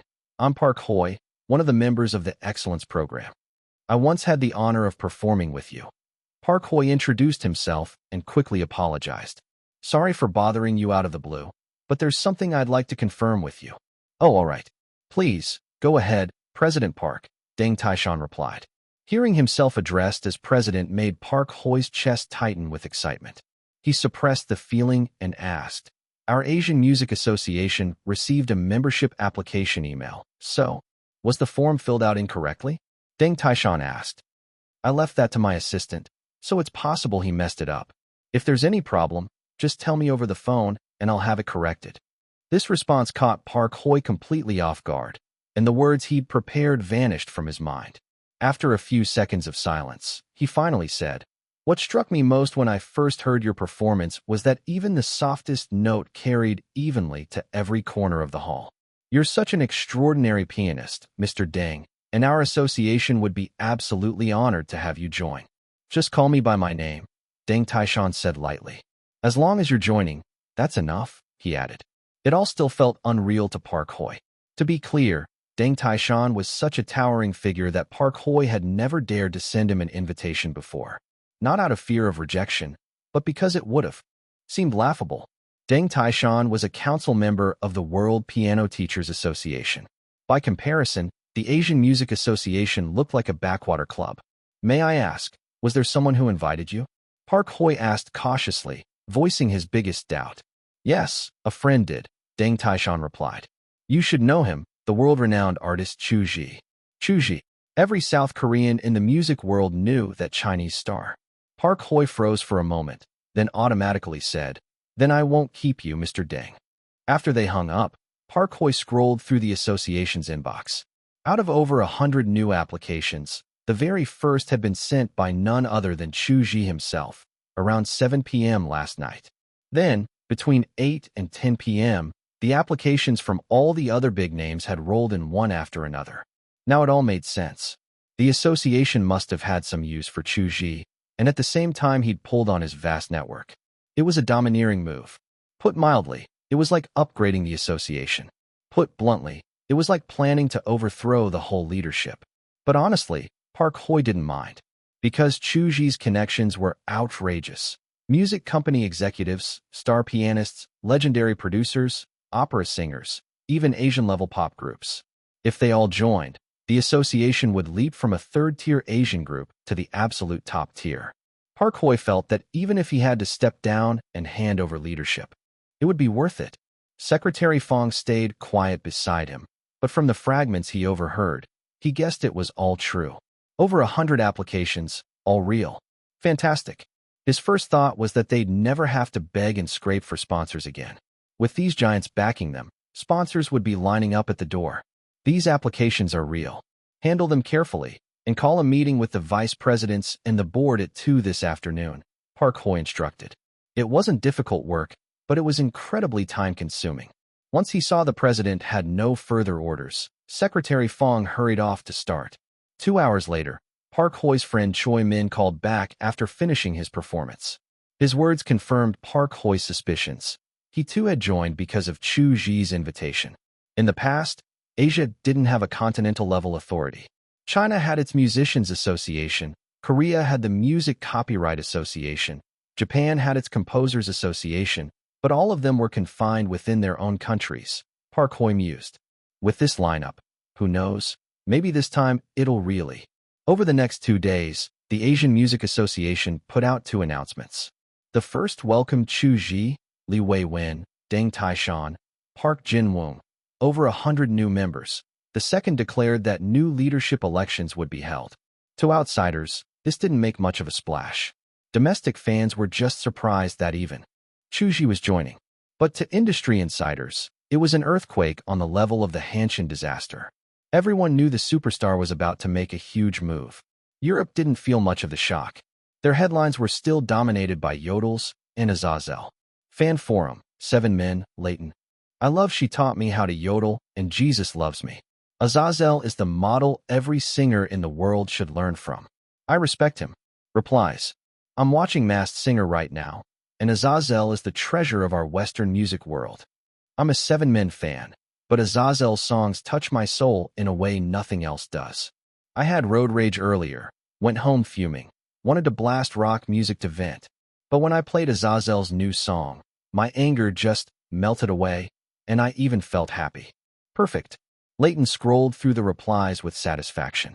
Whoever Azazel was, he was definitely better than that damn Chinese star. While Leighton was basking in his pride, Chu Zhi was smiling just as brightly. In 2 days, he'd be performing the Internationale on Fox in the US. This version's arrangement and melody came from the rock band Tang Dynasty's take on the Internationale. Chu Zhi would sing the English lyrics, because really, what was the point of Chinese lyrics if no American could understand them? Jiawai, what's got you grinning from ear to ear? Lao Qian asked curiously. If there's good news, share it so I can be happy too. I'm happy.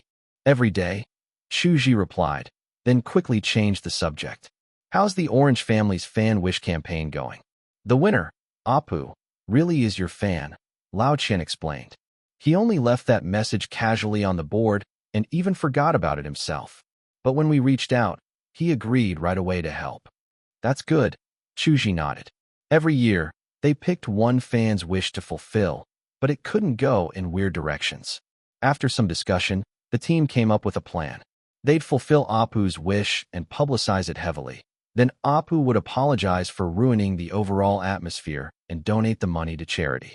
Originally, the company was supposed to cover the cost, but Apu turned out to be a genuine fan who was willing to donate his own money. That was even better. The official account would approve it and make it clear that similar wishes would be filtered out in the future to avoid repeats. Running a fan base was exhausting. It really wasn't easy.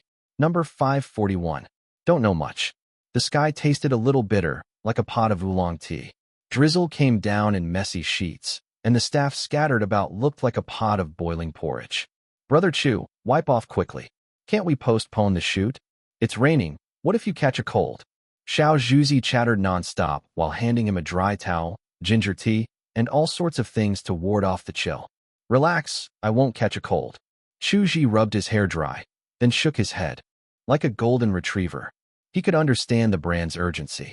The rain had come out of nowhere, and no one knew when it'd stop. A delay meant lost money. He finished the ginger tea. Chu Zhi wasn't the type to say a little rain's nothing, because keeping himself healthy mattered. If he got sick and had to rest at home, it'd throw off the team's entire schedule. 5 minutes later, the shoot resumed. Chu Zhi's acting was more than enough for commercials. He wasn't just a pretty face anymore. If there's anything else, please contact our team anytime, he said to the brand reps before leaving. Sorry to trouble you in this sudden rain, Teacher Chu. Please take care. The brand manager, Lao Wan, personally saw him off. TSK. That polite, contact us anytime. Sure, it was probably just empty courtesy, but it was still pleasant to hear. Lao Wan remembered a certain Mr. Zhou, a young idol they'd worked with before, who bolted off set like he was escaping prison. That had left him fuming. Meanwhile, the Emperor Beast's van was already heading toward the Tianxiao Art Center in Beijing. The Caring for Rural Children charity gala was being held in the small theater there, and since Chu Zhi was a main guest, it was better to arrive early. Musical note, don't know how to refuse. Musical note. Chu Zhi's phone rang. The caller was Niu Jiangxue. Niu Jiangxue told him that Hollywood director Li Swit had invited him to compose the soundtrack for his new film Killing Game. Li Swit was a rising star, having made 2 small-budget horror films that both hit big. Killing Game was his first big-budget project. Turn it down. I don't have time this year, Chu Zhi said after a moment's thought. They didn't waste time on small talk. Once Niu Jiangxue got his answer, she hung up. By then, Chu Zhi had arrived at the Tianxiao Cultural Center, a cluster of ivory-white buildings with 4 modern theaters inside. As soon as he got out of the car, he saw the old Tianshao landmark clock tower and the circle of iron fencing where rows of electric scooters were parked. Normally it was crowded, but today it was packed. That was because the 1,800-seat main theater was showing Rhinoceros in Love, a famous play. Banners promoting it hung all over the hallways. In contrast, the charity gala was in a much smaller multifunctional hall with only 300 seats and no advertising. But that was easy to understand. The event wasn't selling tickets. Of those 300 seats, more than 80% were taken by entrepreneurs and the rest by media. It was basically a semi-official event answering a government call. The broadcast lineup was impressive too. Guangming Daily, Rinrin News, and CCTV. 3 were all covering it. As soon as Chu Zhi got out of the car, staff came up to greet him. Leading them was Peng Xian, the Secretary General of the China Charity Federation. "I've long admired you, Teacher Chu. Truly long admired you," Peng Xian said. Warmly, "Please, this way. If you enter through the front, the crowd might get excited." "Thank you, Secretary Peng," Chu Zhi replied.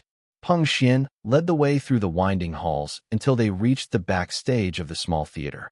The facilities were modest but complete. After explaining the key points, Peng Xian left quietly so Chu Zhi could rest. Xiao Zhuzi immediately grabbed a thermos to pour him hot water, but the dispenser in the room was empty. She sighed. Suddenly, there was a sharp knock at the door. Xiao Zhuzi glanced at Chu Zhi, who nodded, so she went to open it. She thought maybe Secretary Peng had forgotten something, but instead, it was Director Ho from the Publicity Department and Wang Mao, President of the Federation. Xiao Zhuzi quickly stepped aside. They greeted all the guests backstage. Chen Infeng, Yang Yu, Gu Minghong. With them, there was that air of official inspection. But when they spoke to Chu Zhi, the tone was noticeably more equal. "Was that okay to say out loud?" "The last time I saw Consultant Chu was last year," Director Ho said. "No new album this year?" Wang Mao chimed in. "The last album sold 16 million physical copies. That's a miracle in sales history. It'll be out in about 2 weeks." "The Chinese-language album besieged on all sides," Chu Zhi replied. "Then you must save me a signed copy. You might not believe it, but my wife's in her 40s, and she's a hardcore fan of yours," Director Ho added with a smile. 2 leaders in their 50s chatting about albums with him. It felt surreal. They weren't just here to say hi, though. Part of it was checking in on his career path. Unlike past years, he'd been quiet this year, with only 2 months left before New Year. Of course, they had no idea he'd been busy shaking things up overseas as the Emperor Beast. With over 30 minutes until the gala started, Chu Zhi went to greet his senior colleagues, Chen Infeng, Yang Yu, and Gu Minghong. All 3 were gathered in Chen Infeng's dressing room. She'd shared the stage with him before and knew firsthand how terrifying his talent was, but she also thought he was a good kid. "Xiao Chu, let me introduce." Before she could finish, Gu Minghong laughed. "We already know each other. At the 2 charity drives I organized, Xiao Chu donated both time and money." "Then I guess I'm the only stranger here," Yang Yu joked. Yang Yu's hair and wrinkles showed his age, but his face was glowing with health. Back in the 90s, he'd been a leading soloist in the Central National Song and Dance Troupe, singing In the East is Red and playing the male lead in Ashima. He was a true veteran. The 4 of them chatted about the evening's program. The gala would have 3 parts: performances, an auction, and donor speeches. Chen Infeng, hailed as a queen of song, had too many classics to choose from. Gu Minghong, though an old artist, picked a newer inspirational track by Gu Peng. Wanting to connect with the younger generation, he even had a Bilibili account. Yang Yu chose New Life, a legendary track worth 50 million in their parallel world. At its first charity performance back in the 90s, one businessman had donated 50 million on the spot. As for the Emperor Beast, he kept it simple. It was a charity gala, no need for fancy tricks. "Lao Gu, I see you online all the time. You're the only one who hasn't been left behind by the times," Chen Infeng teased. Gu Minghong smiled. He'd gotten into Bilibili years ago when his granddaughter was seriously ill. He'd wanted to understand young people's world. Now her surgery had succeeded, and sharing fun covers online had become a habit. "This event's hype is all on you and Xiao Chu," Chen Infeng said. Yang Yu nodded. "Lao Gu's Weibo followers are already 100 times mine." It wasn't an exaggeration. Gu Minghong had over 1 million followers, a top-tier number among his generation. No, no, no. With Xiao Chu here, there's no need for me. Gu Minghong waved it off. The three seniors were all admired for both their art and their virtue. None of them minded that Chu Zhi was invited to boost publicity. They thought he was a good kid, and besides, sometimes events needed star power. While the guests chatted backstage, the audience filed in. Media reporters took their spots. But secrets never stay hidden. Word quickly spread that Chu Zhi was in the Tianxiao Cultural Center, and it stirred up the other theaters.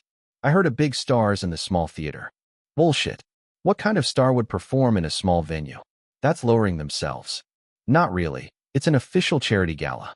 Then maybe. Which star? Seems like Chu Zhi. The actors backstage for Rhinoceros in Love whispered among themselves. The female lead, Wu Li, didn't join their chat. She was immersed in her script. She'd played the role of Ming Ming countless times, but she still wanted to push herself further every performance. Nothing could break her focus until she caught those words. Chu Zhi. Wu Li's head shot up. It wasn't just actors talking. Fans were gathering too. The management of Tianxiao grew anxious, being right next to the subway exit. If the crowd swelled, it could turn dangerous. Why is Chu Zhi at such a small event? The manager muttered. He wasn't blaming Chu Zhi, only the wave of fans making his workload skyrocket. It had started with a few entrepreneur mom fans in the audience posting in their groups. Once word spread, it snowballed into a chain reaction. Soon whispers filled the hall. Chen Enfeng's my mom's idol. I grew up hearing her songs. Out of the four guests, Chu Zhi looks ridiculously young. Xiao Jiu's always devoted to charity. It's normal to invite him here. He's that into charity? I haven't heard much. I don't know much either, just a little. But every year, Xiao Jiu does more charity work than any other young star. Number 542. Tree planter, Chu Zhi.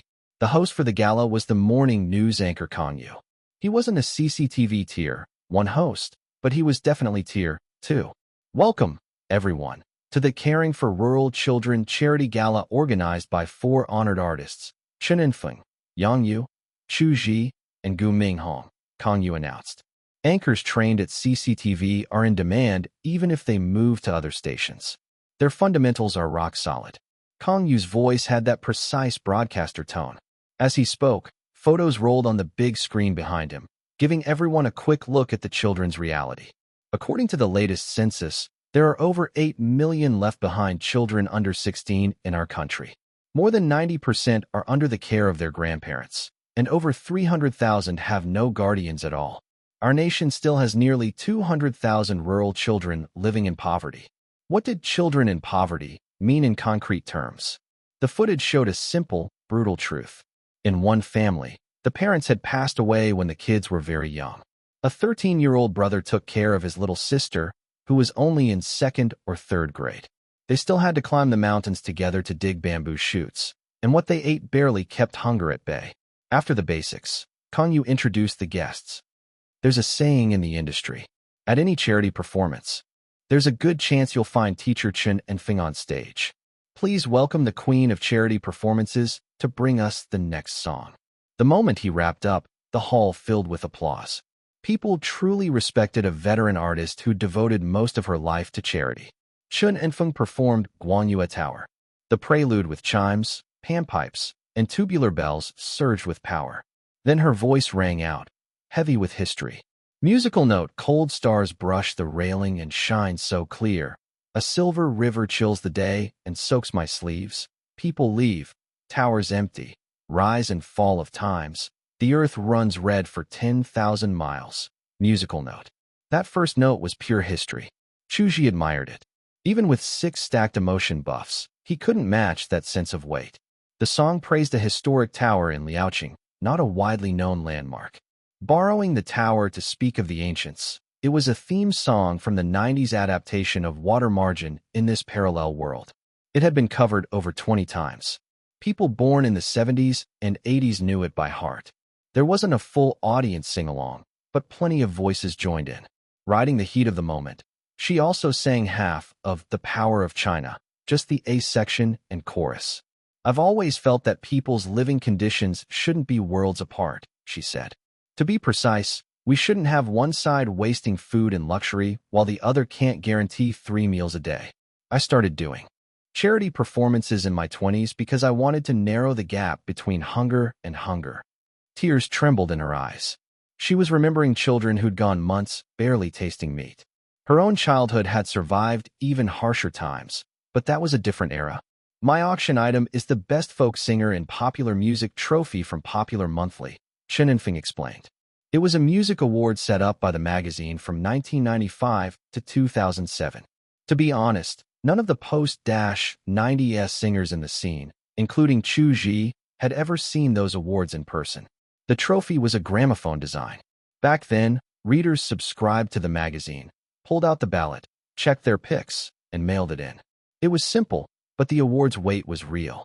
Boss Yang from Yang Health Enterprises bought the trophy for $1.6 million, then pledged another $3 million worth of medical screening equipment for rural schools.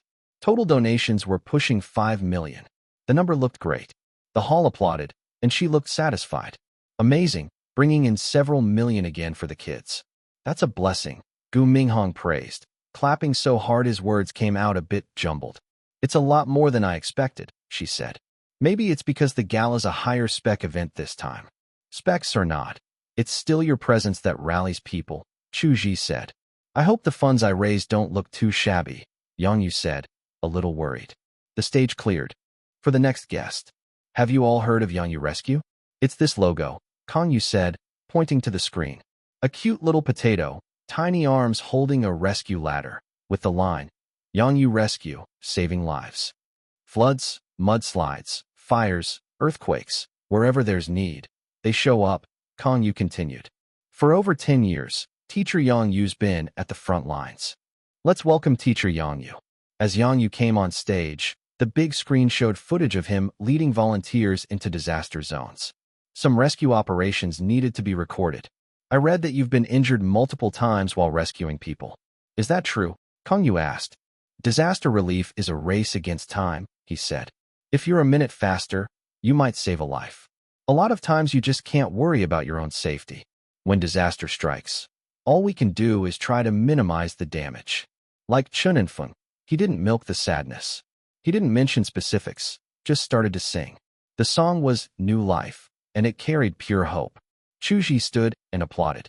Maybe he had emotion buffs, but Yang Yu poured so much hope into the song that everyone could hear it. Put simply, what Chu Zhi's emotion buffs did was show the ceiling of emotional injection. Great song, great composition. Yang Yu's auction item was a notebook containing the first draft notes for the musical 10,000 Steeds Galloping. That show had become one of the representative works of national musicals. As a first draft, the notebook had real artistic value. President Guo of Blue Sword Beverage Group in Chuan Province took it for $1.2 million, then pledged another $2.5 million worth of school supplies. I'll just say a few words, President Guo said. I've always respected Teacher Yang Yu. The first draft of 10,000 Steeds Galloping is also worth collecting, so answering his call felt natural. Thanks to the China Charity Federation for giving us this platform. He returned to his seat. Charity's everyone's job. Thank you for that speech, President Guo, Kang Yu said as he kept the show moving. The third performer, Gu Minghong, sang a more youthful, motivational track. His auction item was one of his favorite paintings, 9 Oxen. Fun fact, he wasn't just a singer. He was a properly trained painter in the Lingnan school. Some of his works had sold for over 100,000 at Christie's. 500,000. I'll do 750. 900,000. I'm in for 9. Add another 100,000. Bids climbed. Chen Infeng had called it. In a setting like this, the invited entrepreneurs already had numbers in mind. 9 Oxen climbed all the way to 2 million, a small peak for the night. The CEO of Xingli Department Store won it, then pledged 4 million worth of milk for poor rural families. Didn't expect that at all. Your painting hand never got rusty, she said with a smile. If I had that talent, I'd just stop singing, Yang Yu laughed. 2 paintings a month, and I'd live quite comfortably. Life's tough, being multi-talented sure helps, Gu Minghong quipped. He'd spent enough time on Bilibili that the occasional old-school meme slipped out. Xiao Chu, we're waiting for your stage, Gu Minghong said, calling him out with a grin. The Emperor Beast thought, If his poet identity ever got exposed, it'd cause an even bigger stir than painting. I'll do my best and not hold the line up, Chu Zhi said, standing and heading out. He was the final act. On stage, the host was already setting things up. Some people might wonder why teacher Chu Zhi's at a charity gala, Kang Yu said. I wondered the same thing before I looked at the numbers. After I read this data, 2 tables appeared on the big screen. From 2019 to 2024, personal donations by Chu Zhi, 27.69 million. Charity funds covered 14 fields and helped tens of thousands. From 2021 to 2024, total donations by Igwa Company, 32 million. Primary focus, treating children with congenital heart disease. Donating 5 million a year personally and over 10 million through the company put him in the upper middle tier for the entertainment industry. He wasn't a one-man outlier, and compared to veterans like Chen Infeng, Yang Yu, and Gu Minghong, the numbers even looked modest. What shocked everyone was the second set of numbers. Anonymous. Donor, the tree planter. From 2019 to 2024, total donations, 370 million. Projects funded, 2,178. People helped, hundreds of thousands. Could it be? A wild thought flashed through the audience. Kang Yu continued. The tree planter, the individual with the largest anonymous donations in China, is teacher Chu Zhi. I've triple-checked the authenticity of this information, Kang Yu added. The whole hall went silent, like someone hit mute. Not a single whisper. 5 years, 370 million. It wasn't a small sum at all. Every gaze locked on the screen and those jaw-dropping numbers. Chen Infeng, Kang Yu, and Yang Yu stared in shock. The biggest anonymous donor in all of China had been hiding in plain sight. Over 300 million. I haven't even earned 30 million in my whole life. Yang Yu clicked his tongue. The number was honestly terrifying. No wonder they invited Xiao Chu. So it wasn't just for publicity, it turns out. Chen Infeng didn't finish the sentence. It turned out he wasn't just there to boost the event. He was more than qualified to be a model for charity. I'm really curious. Why donate anonymously? Gu Minghong asked the question everyone wanted to know. It was a real question. Chen Infeng and Yang Yu were just as confused, but the person in question was about to perform, otherwise they'd have pressed him on it. Since the organizers dared to announce it, then as unbelievable as it sounded, it had to be true. The audience broke into an uproar. Even the mom fans scattered among the seats felt blindsided. Why hide something so good? Reporters looked like a breaking headline had just landed on their faces. A Guangming Daily reporter glanced at a Renren Daily colleague. Different papers, same stunned expression. Teacher Chu Zhi, could you tell us why you chose to donate anonymously? Kang Yu voiced what 80% of the hall wanted to ask. It wasn't on purpose, Chu Zhi said, pitch perfect. I just wanted to do something good quietly. It's not that big a deal, so there's no need to make it known to everyone. What matters is helping people. Even well-seasoned Kang Yu didn't know how to follow that. He cleared his throat twice. Teacher Chu Zhi, do you have anything to say about celebrity charity? He'd forced a topic switch, poor host, but it really was a talking point the Federation had asked them to cover. I personally support celebrities with the means to do charity, Chu Zhi said. Compared to most professions, stars and idols earn a lot. I also know there are stars who fake donations, Chu Zhi added bluntly. It's embarrassing. Whatever the reason, fake donations burn through public trust. Say a star promises, if the box office passes some number, they'll donate. Maybe I wasn't going to see the film, but I go because of that promise. Then the donation never arrives. Next time I hear the same thing, I won't be thrilled to support it. Don't do that, Chu Zhi said, solemn. Director Ho and President Wang Mao, seated below, gave him a mental thumbs up. They'd only hoped the guests would gently address the issue. They didn't expect Chu Zhi to fire straight away. Was he not afraid to offend people? Wang Mao wondered, then realized that at Chu Zhi's level, who was there to fear? It was others who'd worry about offending him. Whatever happens, don't burn out people's kindness, because kindness should never be treated like something disposable, Kang Yu said. Now, let's enjoy Teacher Chu's performance. With that, the host yielded the stage. Chu Zhi sang Tomorrow Will Be Better, a well-known inspirational song. His voice came in soft and warm. Musical note, gently wake your sleeping heart. Slowly open your eyes. Look at this busy world. Is it still spinning on in lonely circles? Musical note. It was beautiful. When young singers share a stage with veteran artists, they often get crushed. That never happened when he stepped up. The Emperor Beast's auction item was the lead sheet for Light that fell into life. It looked like an ordinary score to most people, but to Little Fruits, to diehard Little Fruits, it was priceless. So it's that song. Cheng Xiaoxue felt a twist in her chest. On the show Red Chamber, Dream, they'd revealed Chu Zhi's suicide note and depression diagnosis. The host, Wei Tongzi, had taken a letter, a medical report, and 2 scores from a box. They performed You're Not Really Happy once on the program and later released it as a single.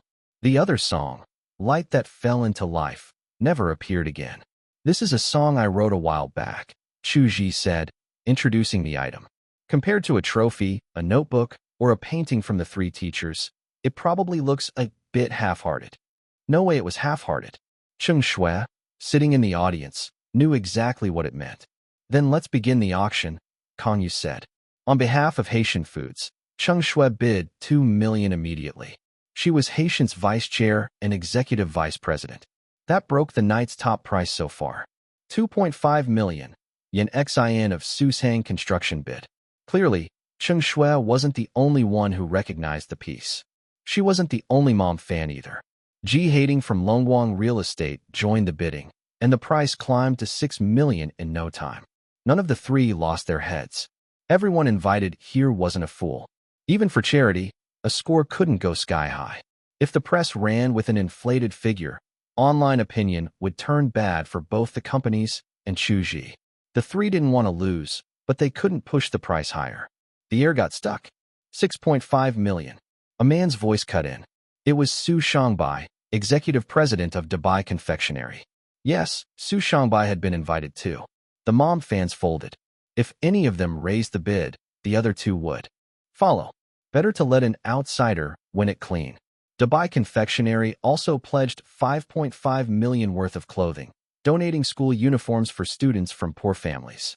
In China, where tuition's waived, uniforms can still be a huge burden for rural households.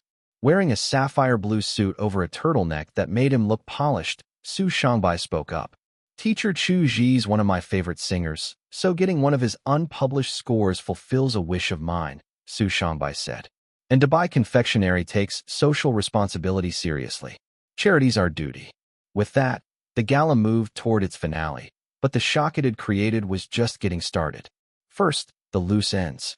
More than 200 entrepreneurs attended. Even those who didn't win anything still donated 500,000 each before leaving. Since they'd come and enjoyed the show, it wouldn't feel right to leave without doing something. When did you get back? Why didn't you say a word? Chu Zhi asked. I wasn't planning to, but I heard about this gala, Su Shangbai said. Dubai toffees need brand presence in the domestic market. So I came. 12 million to build presence. Isn't that a bit expensive? Chu Zhi asked. Charity doesn't worry about returns, Su Shangbai said. Besides, it kills 2 birds with 1 stone. Su Shangbai had been the first to help him right after the transmigration. The Emperor Beast felt grateful, and it had been a while. So they had dinner and caught up. Mostly, Su Shangbai talked about growth. Chu Zhi had endorsed the brand last year or the year before, then stopped tracking the details. He only learned tonight that Dubai Confectionery had been going head-to-head with Mars and Mondelez in Malaysia, Annam, and Indonesia. If they won, Dubai Confectionery would be a powerhouse. If they lost, well, we'll just start over. He wasn't afraid of failure. Chu Zhi felt that Su Shangbai was even sharper than before. He ate with his buddy with an easy heart, and, sure enough, tree planter Chu Zhi hit the hot searches. News outlets rushed out coverage. I just wanted to do something good quietly, Guangming Daily. Why did Chu Zhi become Chu Zhi, and not someone else? Renren Daily. The Caring for Mountain Children Gala ends, and Chu Zhi reveals his biggest secret on stage, Southern Daily. Renren Daily's headline looked odd at first glance, but in their editorial language, Chu Zhi meant a star who was positive, highly capable, and at the top of the charts. Earlier, when Renren Daily wrote about Zhou Yui, they'd said, if you want to become Chu Zhi, the prerequisite is creating works your fans love. Blindly managing your fandom won't do. If you wanted the real spectacle, you had to read the self-media clickbait. He finally slipped. You won't believe what Chu Zhi's been doing behind our backs. UC News. I never imagined he's that kind of Chu Zhi. QQ highlights. Chu Zhi fires on the entertainment industry, most stars caught in the crossfire. Today's hot topics. Number 543. A small gift. Today's trending topics were over the top, but Chu Zhi really did blast a bunch of celebrities. Some stars who'd faked donations, accidentally or not, felt like they'd swallowed a fly. They wanted to clap back, but they were afraid little fruits would swarm them. The Orange family's top, Legion, had ridiculous combat power. TSK, look at him. He donated over 300 million and didn't say a word. If it were anyone else, they'd brag till they touched the sky. Jiawei dares to speak, and I'll back Jiawei without thinking twice. That shot was perfect. I've been sick of those fame-hungry, money-tight stars. Same thing with that luxury brand insulting China last time. Brother Jiao was always the first to stand up. Tree planter, there were clues. Remember the Orange Festival every year? Xiao Jiao would donate 1 million in the name of fans, and Xiao Jiao always called himself the tree planter, while little fruits were little saplings.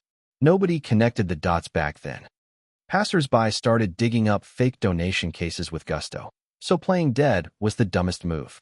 While the stars were stuck in a bind, Zhou Yui stepped forward and posted an apology from his own account. It's true the donation didn't go through because of me. Just like teacher Chu Zhi said, artists should take full responsibility. In July 2023, I promised to donate 2 million to build playgrounds for mountain schools. Staff errors delayed the payment. The fault's mine for failing to supervise. I sincerely apologize to the public. I've made up the 2023 donation, and today I'm donating another 1 million to support sports at impoverished primary schools. The funds have been transferred to the Charity Federation. Image. For friends who can't view JPGs on their phones, it's a transfer screenshot. You had to admit, the badminton boys' management had skills. First they owned the mistake completely, then they added another 1 million. And just like that, the pressure shifted to everyone else. They even triggered the follow-up skill. The fan group, Feathers, would feel even more protective of their idol. I'm convinced. Why can't Brother Jiao stay still for once? I'm already this busy, and he's piling on. Zhou Yui slumped on the couch after recording a video apology for fans, which was the team's follow-up play. Would you dare say that to Chu Zhi's face? His agent Zhang Ge asked. Are you crazy? Why would I talk to Brother Jiao like that? Brother Jiao and I are brothers from different parents, Zhou Yui said on the spot. Zhang Ge let it drop, then asked seriously, are you really shifting your focus to variety shows? Haven't I already been doing that? Zhou Yui said. Release songs to please music fans. Do variety shows to please regular fans. At the core, there's not much difference. Look at Lin Xia, who poured everything into an album. He finally made a quality record and still couldn't beat me. At last year's Weibo night, the best pop singer was decided by fan votes. Lin Xia lost to Zhou Yui. After that, he went full throttle on persona building, phoned in the new album, and lived on variety shows. Doesn't the company support this direction too? Zhou Yui added. I still think works are a singer's lifeline, Zhang Ge said. The old era is gone. Look at Lin Xia, trying to copy Brother Jiao's path. Can he do it?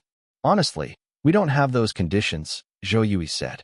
Hooking fans with works is slower than hooking them with a persona. To be fair, agent Zhang Ge felt out of step. He'd pulled strings to hire a gold producer and spent a month crafting a solid single. It still didn't match a week of variety exposure. That Kong Long. Though, we can use this wave to knock him down, Zhou Yui said suddenly. With fans feeling protective, he could rile up the Feathers to make a move. His grudge with Kong Long started because of the nickname Little Zhou Yui. Kong Long was copying the athletic idol route and poaching his market. Let's lay out Taiyang Chuanha's super resource darling, Kong Long. The nicknames marketed for him were Little Chu Zhi, Little Lin Xia, and Little Lin Weiran. Basically a collage of the top of domestic entertainment. Zhou Yui was soaring toward new top-tier status, so imitation was inevitable. He just wasn't generous about it, and had been itching to crush Kong Long. Enough about the badminton boy. His apology triggered a chain reaction. Rather than get flamed, one after another, celebrities posted similar statements. Even if they didn't donate extra, they at least claimed they'd made up the fake amounts. Director Ho from the publicity department saw it and sighed. I always thought stars never cry till they see the coffin. Even if they got hauled into the station last night, they'd dare post a clarification the next morning. I didn't expect that once consultant Chu spoke up, they all caved. With Chu Zhi around, Director Ho felt a lot of crooked industry habits got curbed. Riding the wave, Su Shangbai smoothly finished his soft promo for the Dubai brand. Soft ads are magic. They're quiet, but they stick far better than plastering ads everywhere. Take 2 examples. Under a praise post, Chu Zhi's the most positive star in entertainment.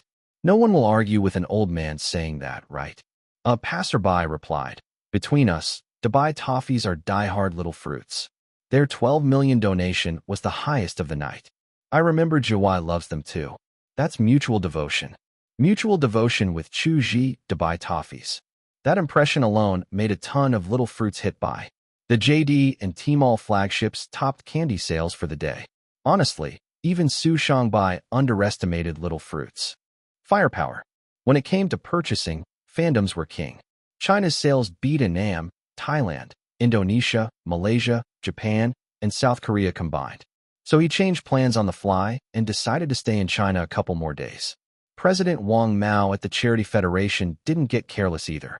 Since they received the most celebrity donations, they needed to display each transfer clearly to prevent accidents. Never underestimate biodiversity. Fans can do things no one imagines. Brother Joe's too perfect. He secretly donates over 300 million. What can't he do? Gupeng muttered. He understood the joy of anonymous giving. He loved being seen by everyone while no one knew who he was. Gupeng had his own anonymous donations too, almost 1 million so far. No wonder they were friends. Even their habits matched. Hashtag tree planter anonymous donation 370 million. Hashtag Chu Zhi is the tree planter. Those 2 hot searches firmly shoved Azazel and Yodel Talk out of the spotlight. Exactly. Talk more about our domestic stars. Why stare at some foreign program? Gupeng said. Earlier seasons of The Masked Singer in the US barely made a splash in China, but for season 7, Gupeng had no idea if Fox just had money to burn, since they were pushing hype all over Asia. It got a bunch of trending tags on Weibo. I didn't realize we had that many Christians in China, Gupeng scrolled on. According to the second religious white paper, over 40 million Christians were counted in 2023. Boring, Gupeng shook his head. He was an atheist, and he rejected religion to a degree. He thought religion was real-life spiritual marijuana, harmful.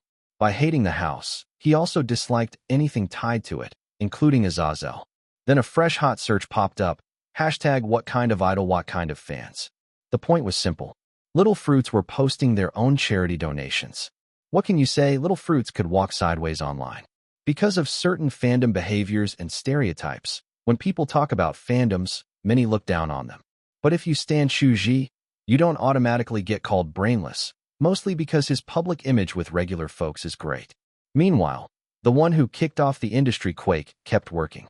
How many versions does Besieged on All Sides have? Chu Zhi asked. The physical release currently has 3, Wang Yuan said. A standard version, a hand-signed version, and an event collector's edition. Once Xiao Jiao finishes recording the 3rd episode of The Masked Singer, we can release it smoothly, Wang Yuan confirmed. Domestic fans were the foundation Chu Zhi valued most. Even if he failed in the West, he could come back and still be top traffic. So even after releasing so many physical albums, the Emperor Beast was extra serious. This was the 4th time he double-checked with the boss. All 3 versions had different covers, and Chu Zhi hit a special Easter egg. A small line. On the cover read, "You're the sky that keeps me going." Stars filled the night, and the brightest one was the Little Fruit star.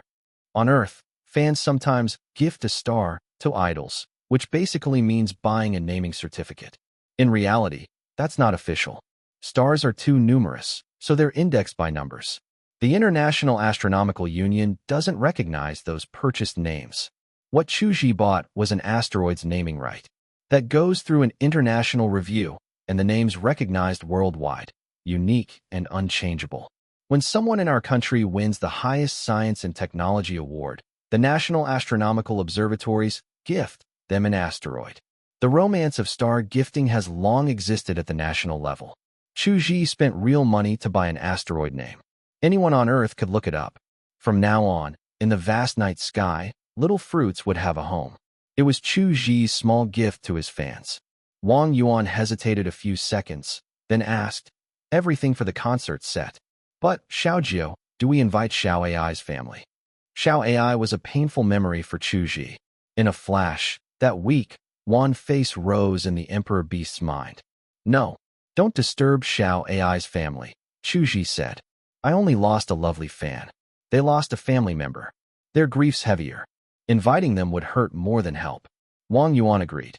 She only wanted Xiao AI to be remembered, but inviting the family could reopen the wound.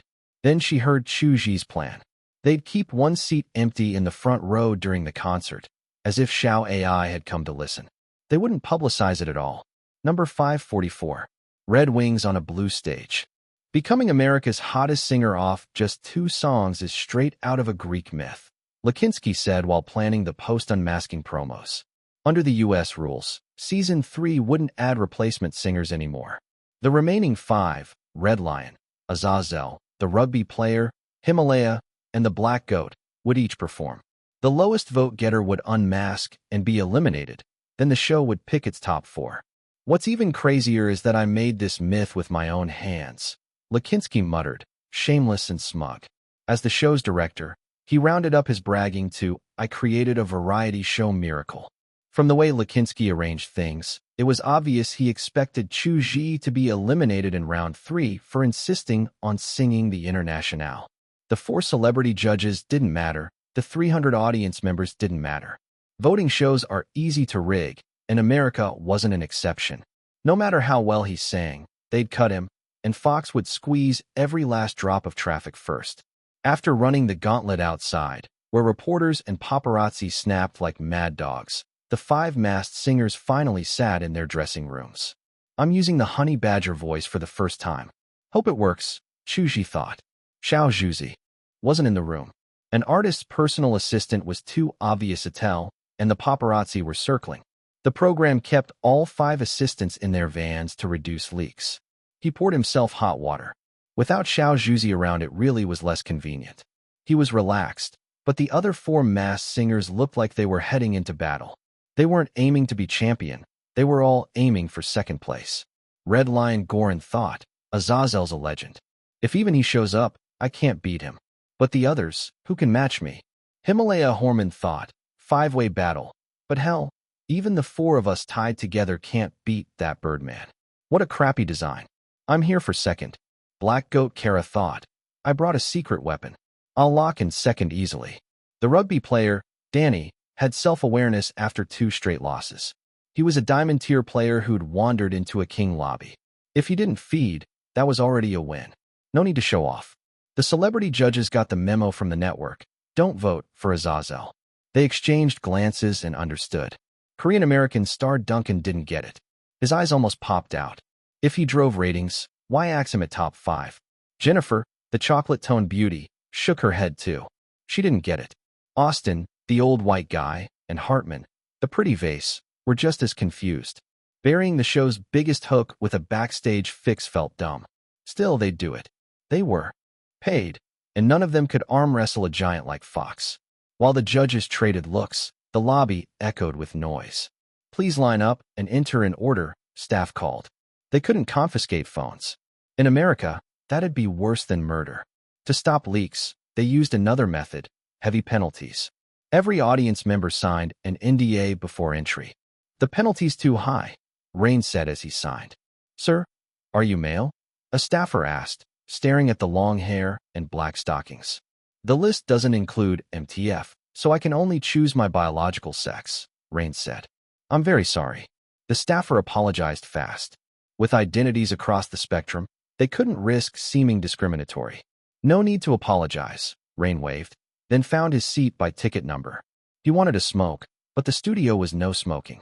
He crossed one elegant leg over the other and waited. His father, a soldier, wanted him to be a man, but his stepmother assaulted him from 11 to 14.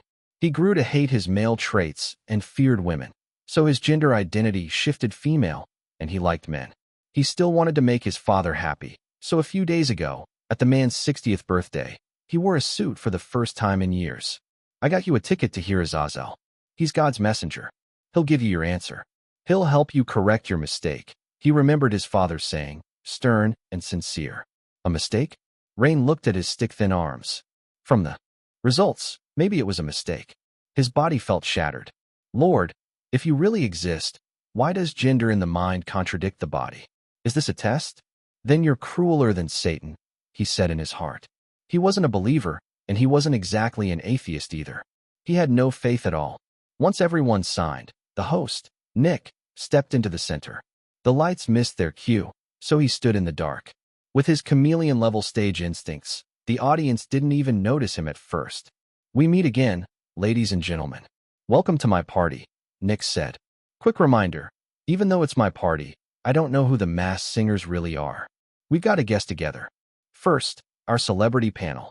The usual intros, the usual banter. We all knew these folks, no need to waste stream time.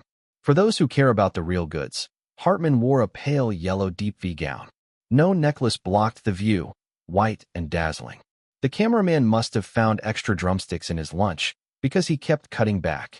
Red Lion took the first slot. Instead of rock, she picked a song that fit her actual style. It was pop, with high notes riding the edge of a crack without breaking, and her opening and closing phrasing felt like two different singers. All three of her trademarks were on full display. It was still a competition stage, and Goran went a little feral. One mic, all gas, zero brakes. Any decent critic could pierce that mask, honestly even. A frequent listener could. I know who Red Lion is, a rocker with a high bright tone. It's gotta be Verena, the female guitarist from Lonely Reliance. The judges led the guesses astray. It wasn't an act, they really didn't know music. Their words had that pure, transparent cluelessness. Lonely Reliance was a rising post-90s band that wrote about loneliness. Rain had heard their tracks. To be fair, Red Lion's high notes did sound a bit like Verena. Verena's voice has more grain. Red Lion's is silkier, even when she pushes it rough, Rain judged. Next came the rugby player. Danny planned for a farewell performance, unleashing his subwoofer low notes with zero restraint. They called him Cannon Danny for a reason. Even if he was diamond tier, he was the diamond that almost gleamed like star rank. I know the rugby player. I've got a guess, Tunga's Danny. I've heard his Hey Jack, Austin said, finally landing a solid ID. I don't think so. Tunga's doesn't sound this good, I swear. Jennifer pushed back.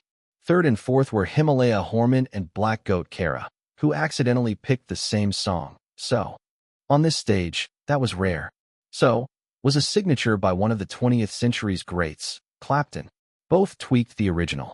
Horman sped it up, Kara slowed it down. Opposite choices, but the crowd felt the changes weakened the song. Chu Zhi stepped out. His wings shifted from black to crimson, a blood reborn angel, an effect he'd asked stylist Adam to prep. The big screen flashed the title, L'Internationale.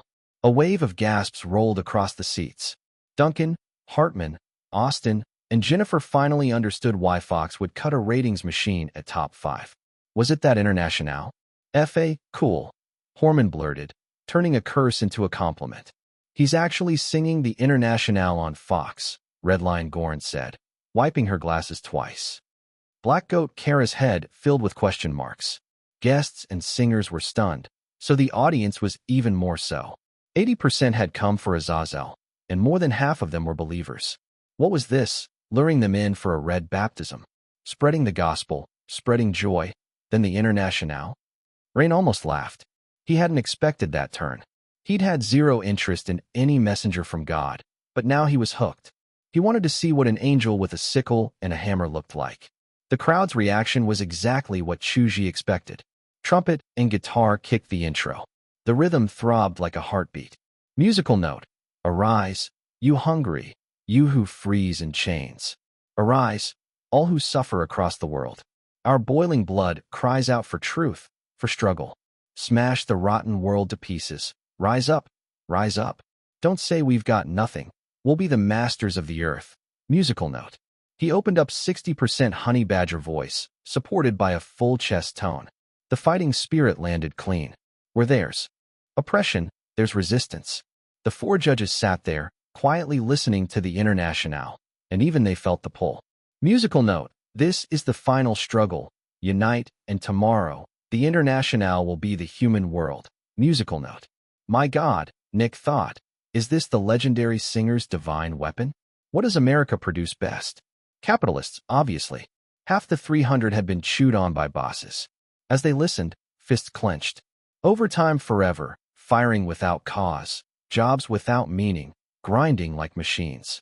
It was ordinary cruelty, the daily kind. If you're not working for capital, you're working for the state. Every American in the room felt the urge to push back. Chu Zhi sang Herbal Canon in Seoul and the Internationale in Los Angeles. Nobody else did that. Musical note. Most hateful are the beasts and vipers drinking our blood. Once we sweep them from the earth, the scarlet sun will shine across the globe. This is the final struggle. Unite, and tomorrow, the Internationale will be the human world. Musical note. Rain hummed along. He thought about the tax office.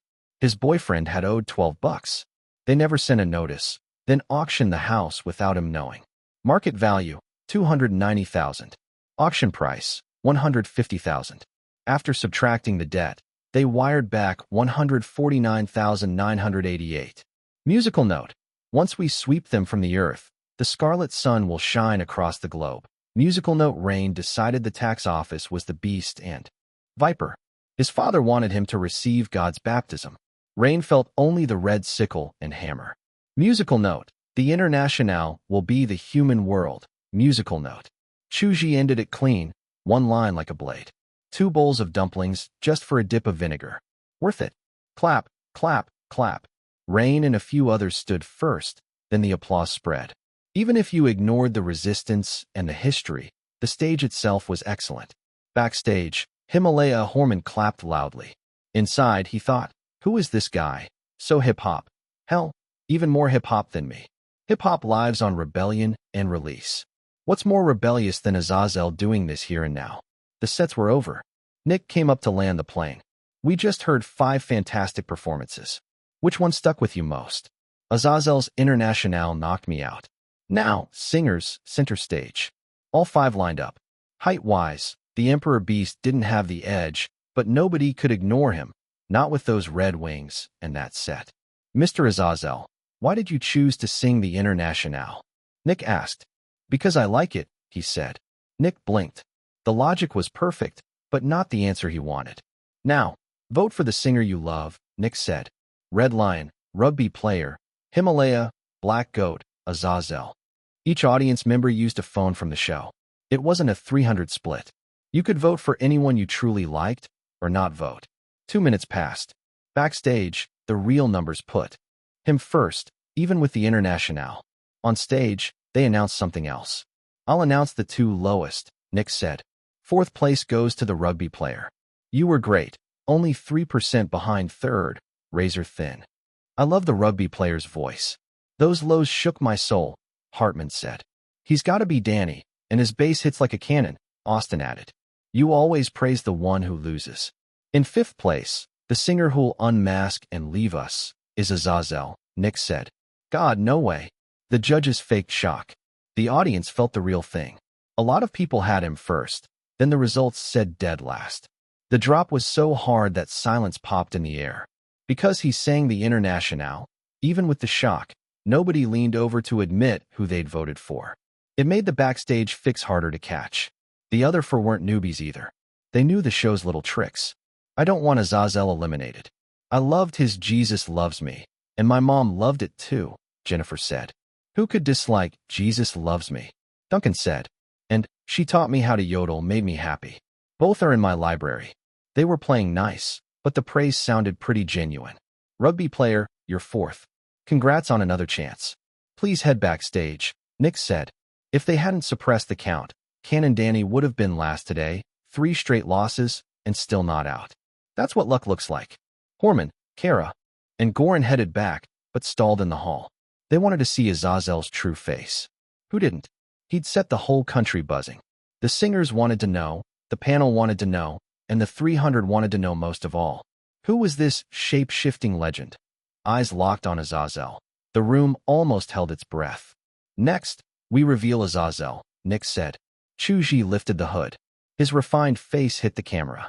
The studio went silent. Number 545. A seraph with red wings. Silence.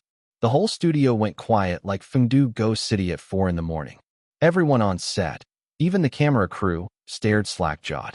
Azazel, the angel singer who spread God's gospel, was Asian? Come on, that joke was way too big. Austin felt like he couldn't process it, worse than the time he put on his wife's underwear by mistake at dawn. China's pop king, Chu Zhi, Duncan, who was Korean-American, recognized him first. Every paper in Seoul had been plastered with his face. You'd have to try not to know him. Ah. Duncan yelped when Jennifer's razor nails dug into his arm. He turned to complain, then saw her shocked face, eyes so wide they made wrinkles on her forehead. She couldn't even control the kind of expression that made fans unfollow. My God, it's the most famous Chinese singer, Chu Zhi. Did the show plan a giant prank? Hartman clutched her, well, very noticeable chest. Duncan, you know this Chinese singer? Austin asked. You don't. Duncan blinked. The old white guy's look said, why should I know a Chinese singer? He's the Asian star who saved physical albums in the internet era. He sang last year's World Cup theme, the Spanish one, Duncan said. His album All Nations, Volume 1 sold 16 million copies, best in the last 10 years. And I think he topped the Forbes Global Celebrity list 3 years in a row. Austin realized he was out of touch. Even if he wasn't a music buff, that number for one album was scary. There was really an Asian pop star this strong? Jennifer and Hartman heard too. The Chinese singer in the center, already handsome, suddenly looked even brighter. First on the global list 3 years straight.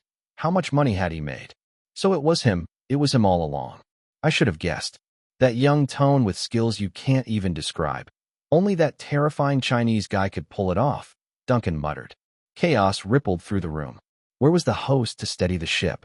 Sorry, Nick was on his earpiece with the director, trying to confirm if someone was impersonating Azazel. If this is a prank, it sucks, Nick muttered. Azazel's been Mr. Chu Zhi since his first song. It's not a prank. Lakinsky's voice came back, firm. Jesus Loves Me was sung by a Chinese singer? Nick's jaw eased open, teeth gleaming, but the words in his ear were already pushing him to take control. Yeah, ladies and gentlemen, Nick said. I know Azazel's true face shocked. Everyone. I asked the director again, and yes, Azazel is Mr. Chu Zhi. Case closed. The 4 surviving masked singers kept their masks on, so you couldn't see their faces, but you could imagine them. Azazel is Chu Zhi? Himalaya Horman thought of his buddy Leighton, who'd just posted online about loving Azazel. So it was the same person from start to finish? Cool, Horman corrected mid-curse. Leighton's beyond saving. Even with a hood hiding the identity, he still worshipped him with no hesitation. What a load of crap. Jealousy flared, then faded. Chu Zhi's skill level was way beyond his. Madsen lost to a Chinese singer. His face must be priceless, Kara thought. So it was him. No wonder I felt the same crushing pressure as last time. My gut was right, Canon Danny thought. Singers who break 10 million aren't simple. I just didn't expect Chu Zhi to have legendary skill at his age. Another Chinese prodigy, Redline Goran thought, with Tao Zhishuan popping up as her first image of a Chinese genius. None of the 4 masked singers were steadfast believers. Canon Danny even liked to swear to God while lying, so they accepted reality quickly. A lot of the audience were believers, though. They didn't believe, or didn't want to admit, that the closest person to God's message was Chinese. Rain sighed. Forget science. They weren't even following theology. Mr. Chu Zhi, would you sing another song for us? Nick asked. I didn't prep anything, so I'll sing something well-known, Amazing Grace, Chu Zhi said. No prep, my foot, Nick grumbled inside. Every eliminated singer got a farewell slot. Still, this wasn't in the script. He was going to sing a cappella. Nick lost the plot. Today's rundown felt like a tangled ball of yarn. Can't wait, Nick said, giving him the stage. A cappella for Amazing Grace took guts. The hymn dated back to the 18th century, famous in both this parallel world and ours. In America, it was the gospel standard, known in China as Qingya, Huai Indian. It was so famous that expectations were impossible to raise. He opened 80% angel's gospel voice, layered 50% siren voice. He wanted the believers to hear that if he wanted to, he could preach anywhere, anytime. With the first note, familiar lines rolled through the hall. He opened his mouth, and it felt like an angel descended. Musical note, amazing grace, so sweet the sound. It saved someone like me. I once was lost, now I'm found. Was blind, now I can see. Such grace that taught my heart to fear. Then grace my fears relieved. Through countless snares and storms I've come. By grace I still believe. Musical note. The added timbre tilted those who a minute ago refused to admit a Chinese singer could be closest to God. Hearts wavered. Too pure. Too beautiful. People drowned in the voice. Musical note. From first belief that grace appeared, how precious did it seem. It broke the nets, through trials I've walked. I'm on my way redeemed. Musical note. There were 1,000 covers in America, from the Vienna Boys Choir to the Three Tenors. With that many versions, how high could you set your hopes? And yet, now, many believers cross themselves. That Chinese singer was a seraph. Lord, is this your will? This is the best version I've ever heard, even a cappella. I believe it now. God's messenger doesn't have a skin color. He's God's messenger. Hart spun a full 180. Like Horman said earlier, if he chose to preach, not joining a church would be a waste. Musical note. The Lord has promised good to me. His word my hope secures. Through life and death he'll be my stay. With him I will endure. Musical note. It was so familiar that normally a crowd full of believers would start a chorus, but no one did. Everyone stayed quiet, just listening to the a cappella. The voice felt like a warm morning by the sea, a soft breeze making your shoulders relax. Then, 1 second later, it cut off. Chu Zhi stopped 2/3 in. Nick couldn't help asking, "Mr. Chu Zhi, what happened?" "I'll keep it short. I didn't prep the rest," he said. Nick stared, hardly believing it. What kind of line was that? Stopping halfway, wasn't that just teasing the audience? What next? Deliver a baby halfway too. Nick had no words. The audience felt even worse. They'd been mid-soul massage, then it got cut off. Who could stand that? The Emperor Beast bowed like a gentleman, said the performance was over, then left the stage. Nick was the host, sure, but he had nothing to fault. Mr. Chu Zhi's a cappella was a work of art. "I really want a full version," Nick said when he returned to wrap things up. "Please give Mr. Chu Zhi a hand." Usually, when Nick closed a segment, the crowd clapped on cue. Today, after being cut off mid-rapture, the claps were weak. This episode was more exhausting than a marathon, Nick thought. The panel left, still haunted by that stage. "I want to find Chu Zhi and get a signature." "My mom loves him," Jennifer said. "You don't just want a signature," Hartman said.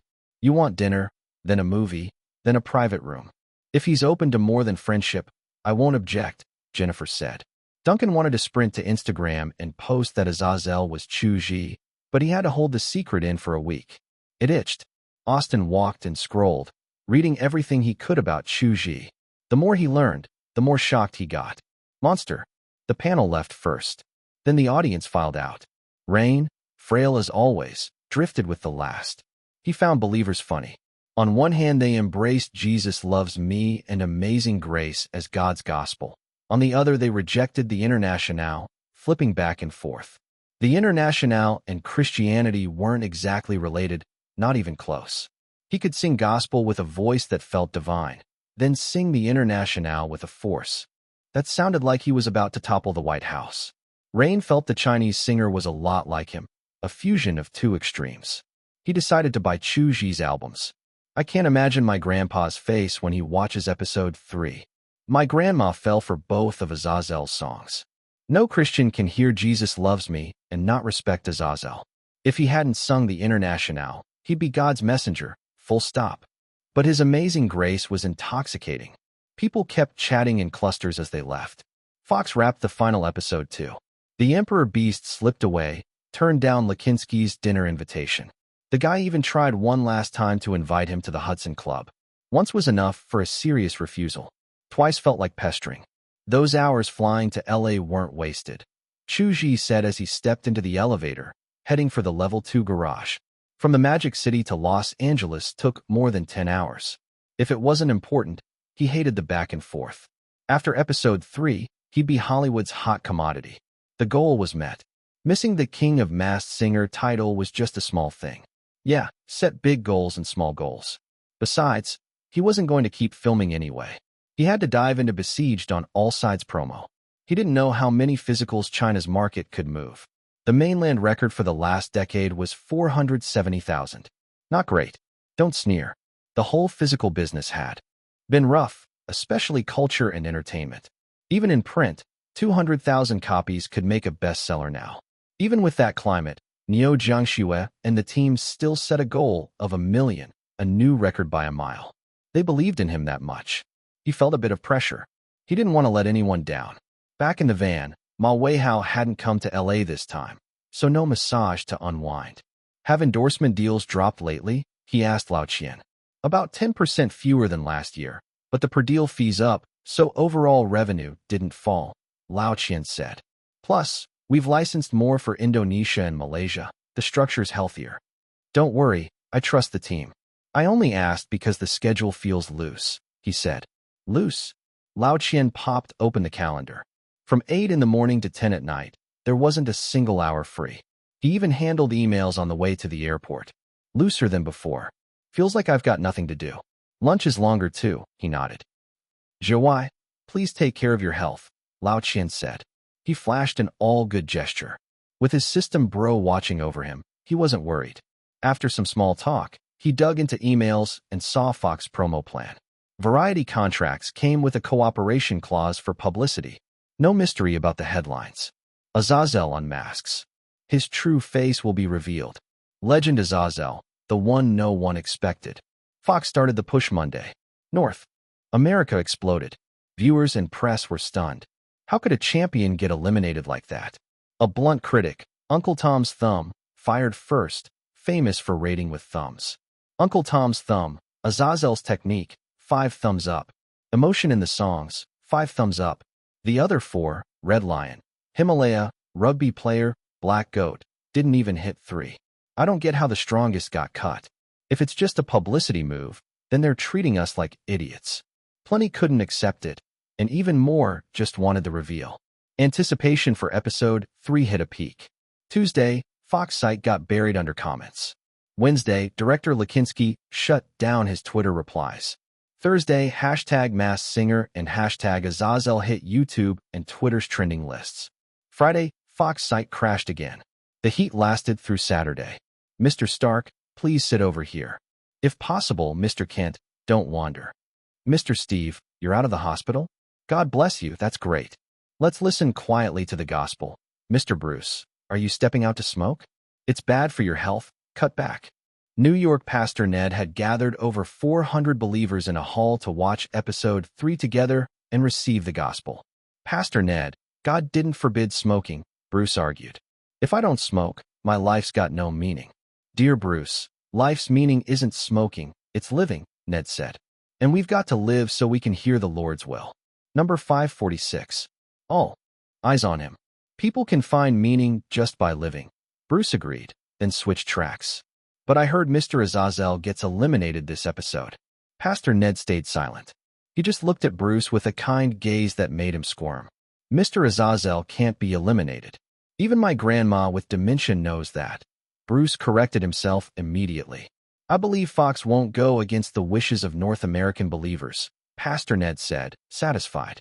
He wore a black robe and a neat Roman collar. He checked the wall clock. There were 30 minutes till 8. The first round spread the gospel, the second spread joy. I've got a feeling the third will deliver something incredible, Pastor Ned murmured. The 400 believers sat in perfect order. It didn't mean he was a master organizer. Compared to other pastors, he was average. If you wanted scale, Florida's Pastor Triss had him beat. Pastor Triss had gathered more than 800 at the Panama City Service Center with the question, God created all things, so what can we do for God? He had a giant projector too.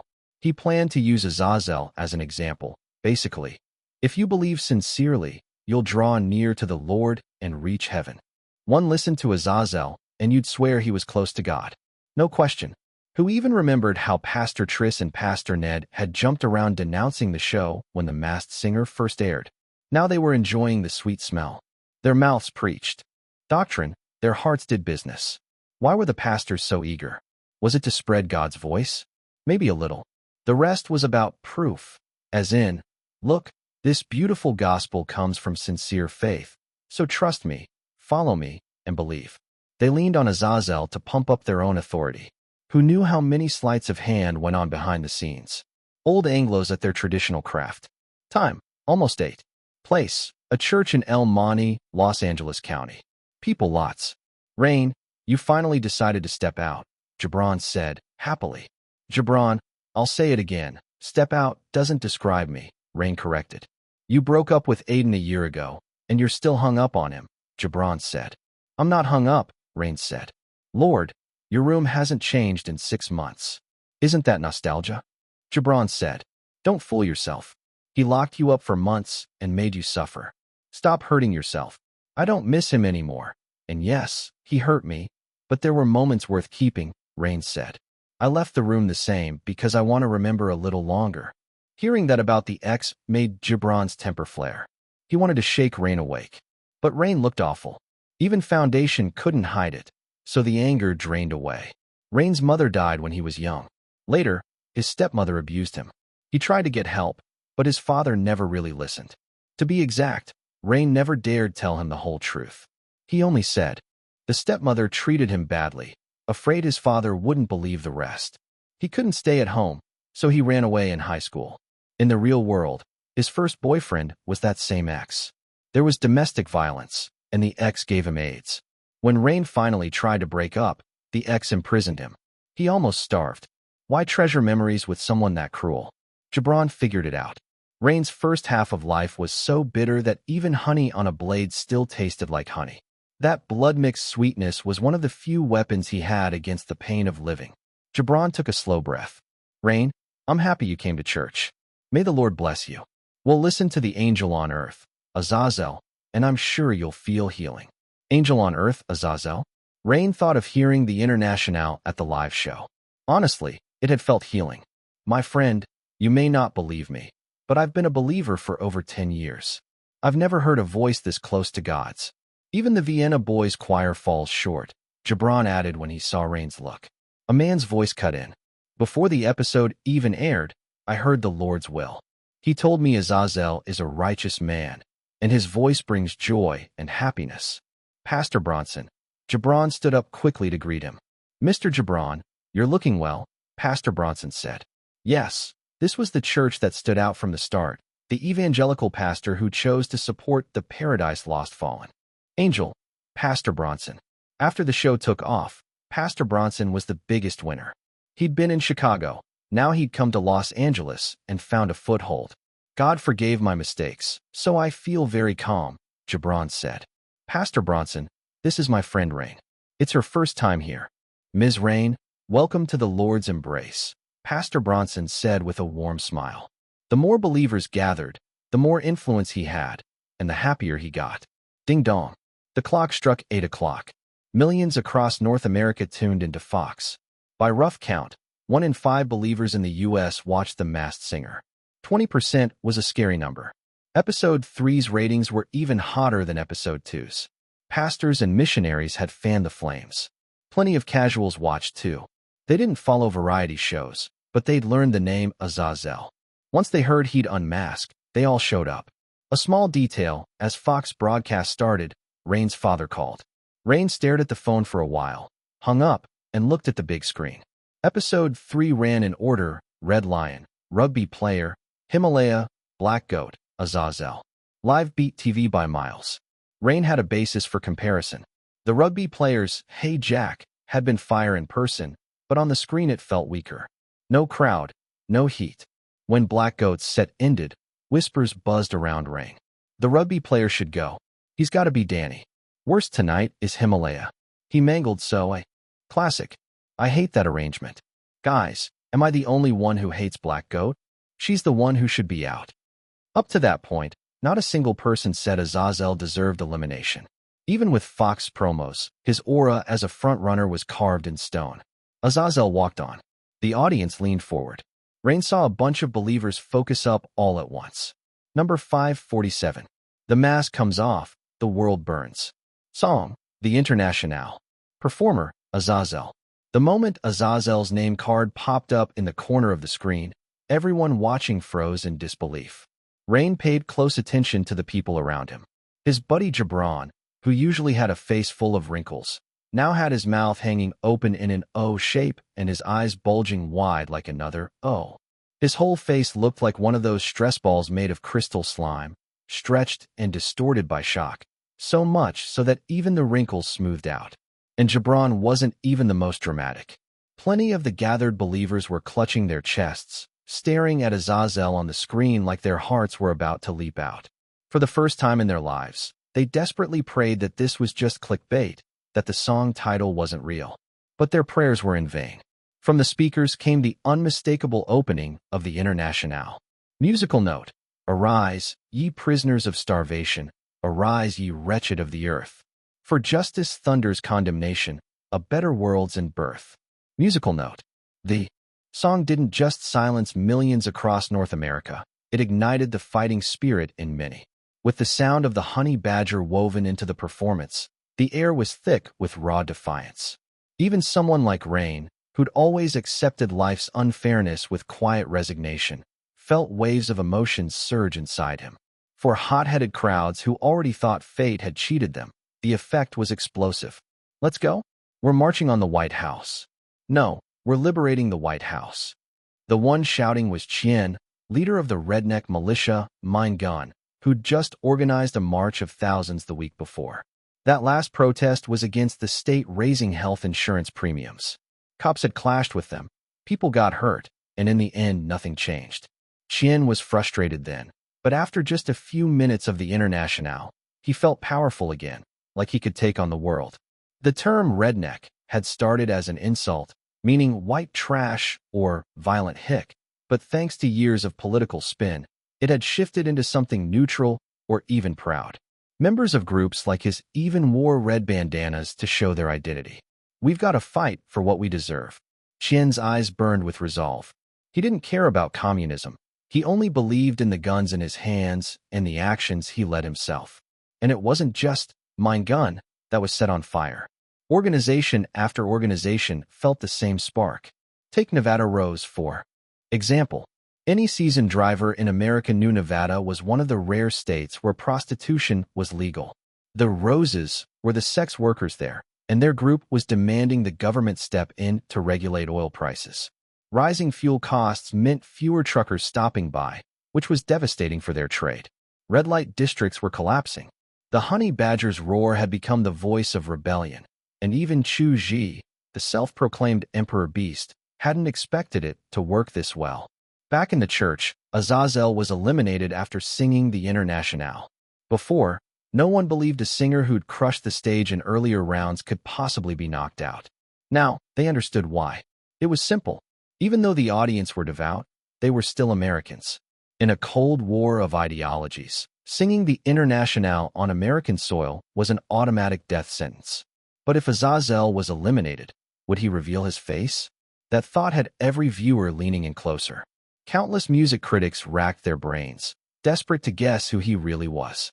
What came next was best described by a line from a famous balladier's song. One wave hasn't died before the next crashes in. One hasn't passed before another has already gone.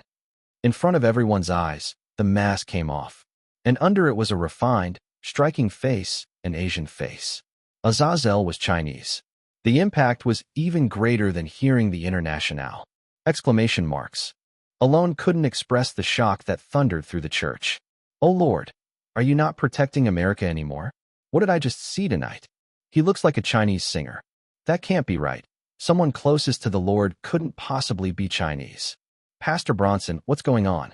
Didn't you say Azazel had to be a righteous man? Were you lying to us? The questions poured in, and for once, Bronson, always quick on his tongue, had no answer. In Scripture, a righteous man meant someone living with the justice of God, someone completely devoted to the Lord. The real question burning in the believers' hearts was, how could a Chinese man possibly be one? Gibran suddenly leapt to his feet, shouting, "There's no way Azazel's Chinese. This has to be a conspiracy by the producers.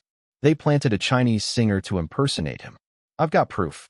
This so-called Chinese singer worked with Fox on a film, invested hundreds of millions. It's called Unsinkable, and they're already promoting it everywhere. Everyone knows Hollywood hardly ever puts Chinese actors in lead roles. Audiences don't buy it, and 8 times out of 10, it loses money. So Fox killed off the real Azazel and swapped him with this imposter. The more he spoke, the more convinced he was. The crowd actually nodded. It made sense. Being replaced would explain why tonight's performance was so completely different. But that conspiracy theory collapsed instantly when Chu Zhi opened his mouth again. This time, he sang Amazing Grace. Musical note, Amazing Grace, how sweet the sound that saved a wretch like me. Musical note, the angelic voice washed over the hall, silencing every doubt. Just one lyric, and believers fell quiet. Gibran's chest loosened, as if the crushing guilt he'd carried for years had finally been lifted. In his youth, he'd abandoned his wife and children, and he'd lived with that shame ever since. Now, for the first time, he felt forgiven. That was the power of Christianity. The Lord's grace could pardon any sin. And who hadn't made mistakes that tormented them in their life? It wasn't just Gibran. Rain saw many close their eyes, their faces softening in relief, as if they'd been saved.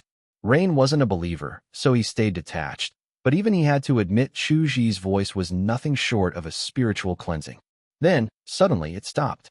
Why did it stop? Was there more? The audience was left hanging, restless and unsatisfied. Pastor Bronson quickly stepped up.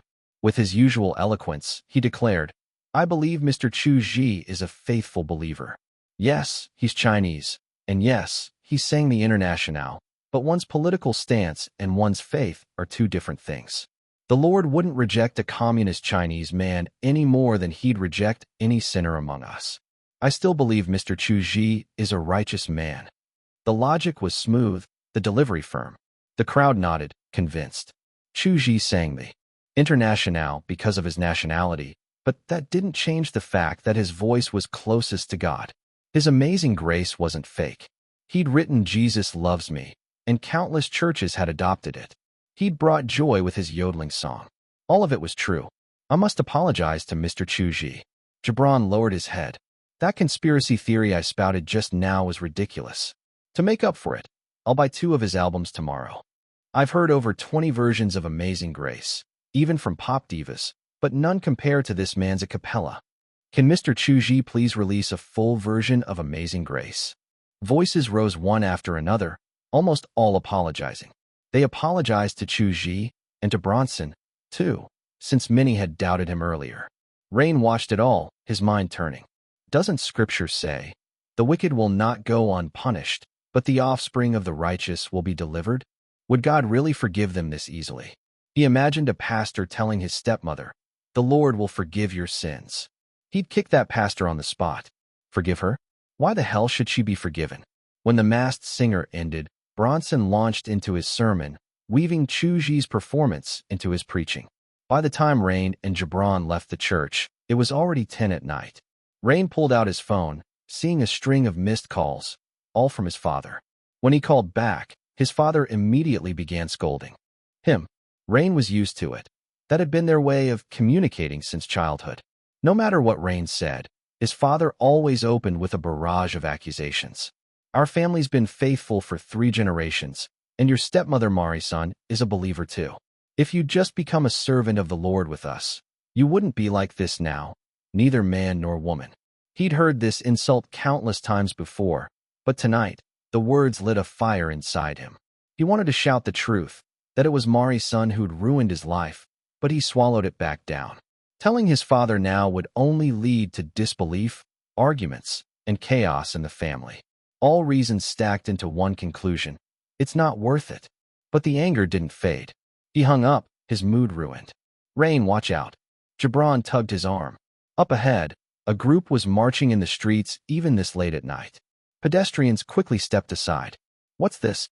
Rain asked. Gibran glanced at his phone, where news updates were flooding in. "It's another protest against rising healthcare costs. If my info's right, there are over a dozen protests breaking out nationwide tonight, all sparked by what just aired on The Masked Singer." On social feeds, posts exploded. "We'll reclaim the fruits of our labor, break free from these chains. Why won't they pay me overtime while squeezing me dry? I'm about to be homeless. I lost my lawsuit. The company spent hundreds of thousands on lawyers but refused to give me $30,000 in severance. If we don't unite, we have no tomorrow. Happiness is ours to build." This country is full of discrimination and unfairness. Incredible. One song caused this many protests. Gibran's face was pale. I thought the Communist Party here was tiny, barely worth mentioning. How's it suddenly this powerful? Rain stayed calmer. Mr. Chu Zhi's voice carries rebellion. Maybe it's tied to how his people once suffered so much fighting fascism. But these protests don't have anything to do with party politics here. These problems already existed. His song lit the match, and now others are pouring gasoline on the fire. It's only going to get worse.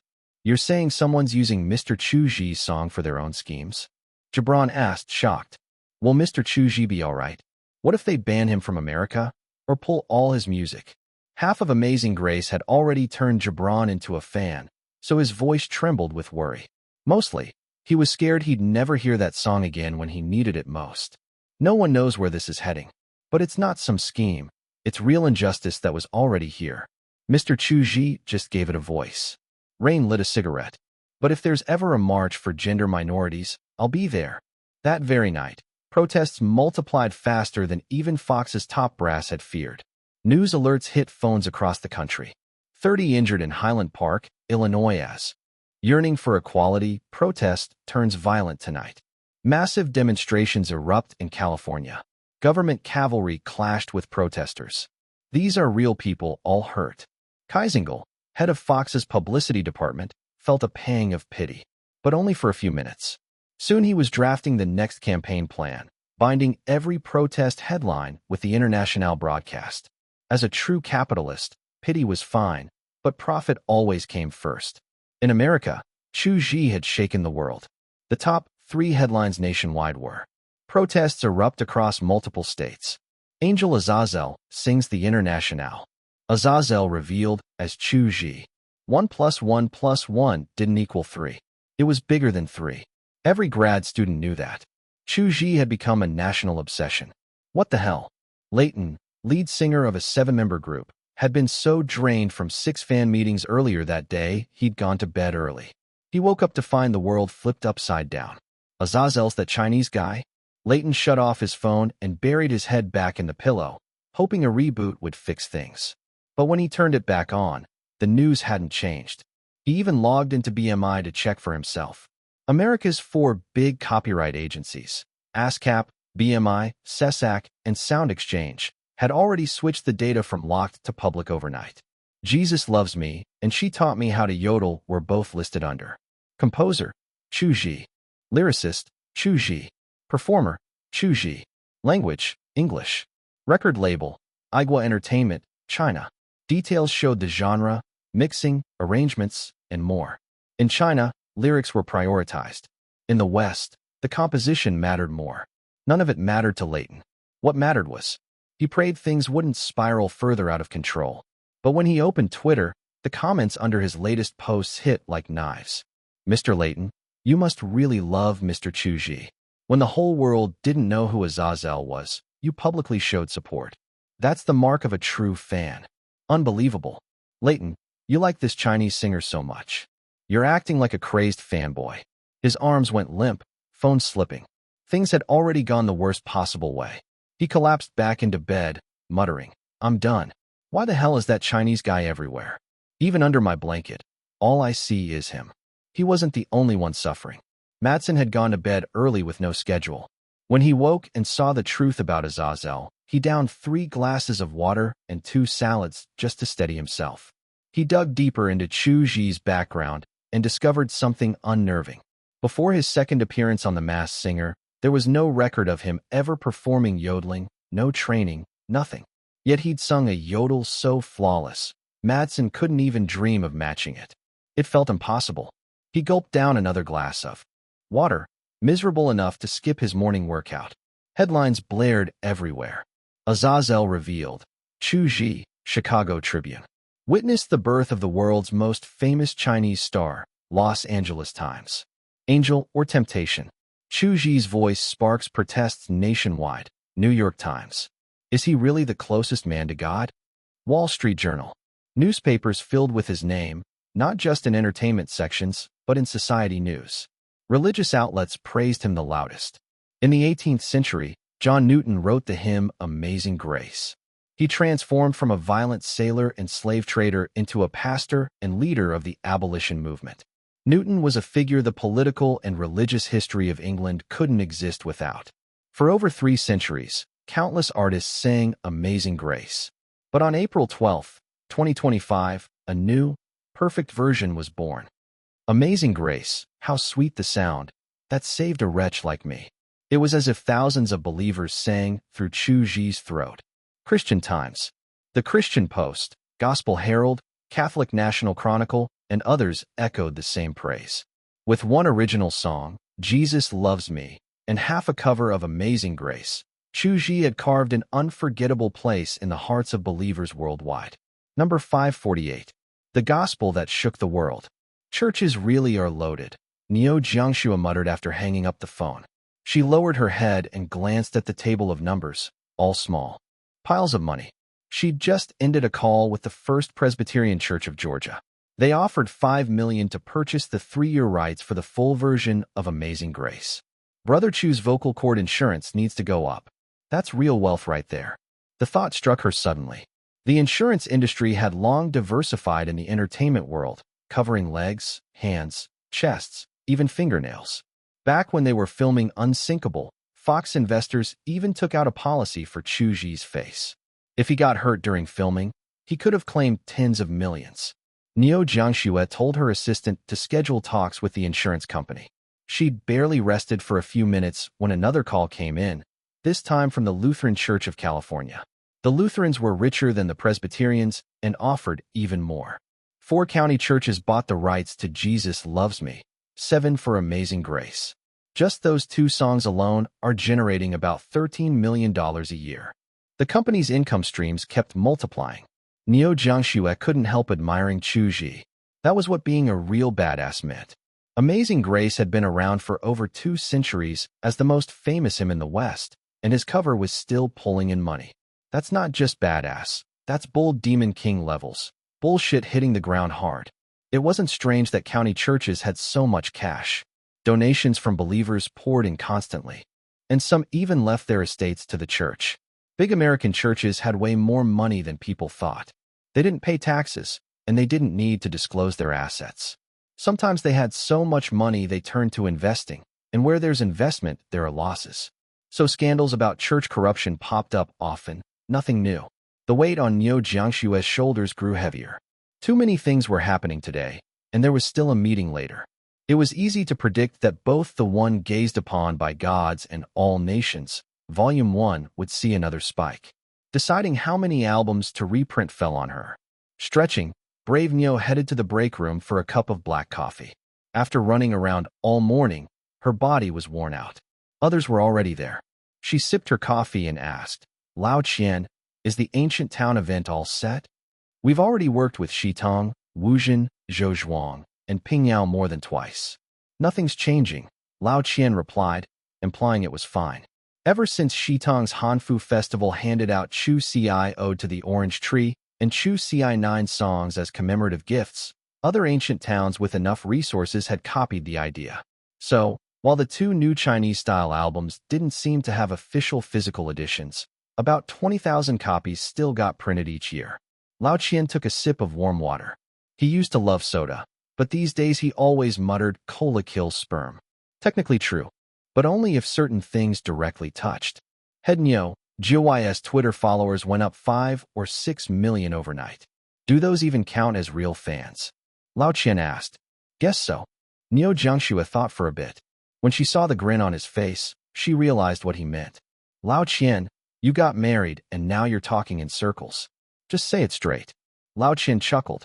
Bingeing says that's a man's charm, hinting instead of spelling it out.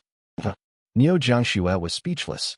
After a moment she said, once Brother Chu records the full versions of Jesus Loves Me and Amazing Grace, more churches will start playing them. Bit by bit, believers will naturally feel goodwill toward him. In fan circle terms, they'll turn into casual fans. Even if only 1 out of 10 casual fans is willing to spend money, that's still a massive number. No wonder so many pop singers record gospel songs. I never thought about it before, but Christian believers really are a huge support base. I'll call Brother Chu later and ask if he wants to make a whole gospel album to lock in this group. Talking with smart people was easy. That was exactly what Lao Qian had been hinting at. A Spanish song and an Arabic one had already brought unexpected rewards for the whole team. Before that, no one had thought of releasing targeted albums for specific groups. If they could capture the global Christian audience, Chu Zhi's worldwide influence would skyrocket. Imagine if his influence across the world matched his dominance in Asia. What would that look like? Anyone with half a brain knew the US wouldn't want China to have someone like that. The Oprah Winfrey Show and The Tonight Show hadn't even considered inviting him. With China's national strength growing, US suppression had only gotten heavier, even on the cultural front. Chu Zhi was naturally part of that suppression. Religion could be a way through, but it came with risks. What if someone tried an assassination? The US government didn't hesitate to mess with its own celebrities, much less foreign ones. The team was already scrambling to hire a security company. Lao Qian, haven't you heard that you shouldn't drink water hotter than 50 degrees? Neo Jiangxue reminded him. Because it burns the throat? He caught on quickly. You knew already? Of course. I just like the feeling of my throat burning, he said. Neither of them continued chatting. Lately they'd both been so busy they wished they could split into two people.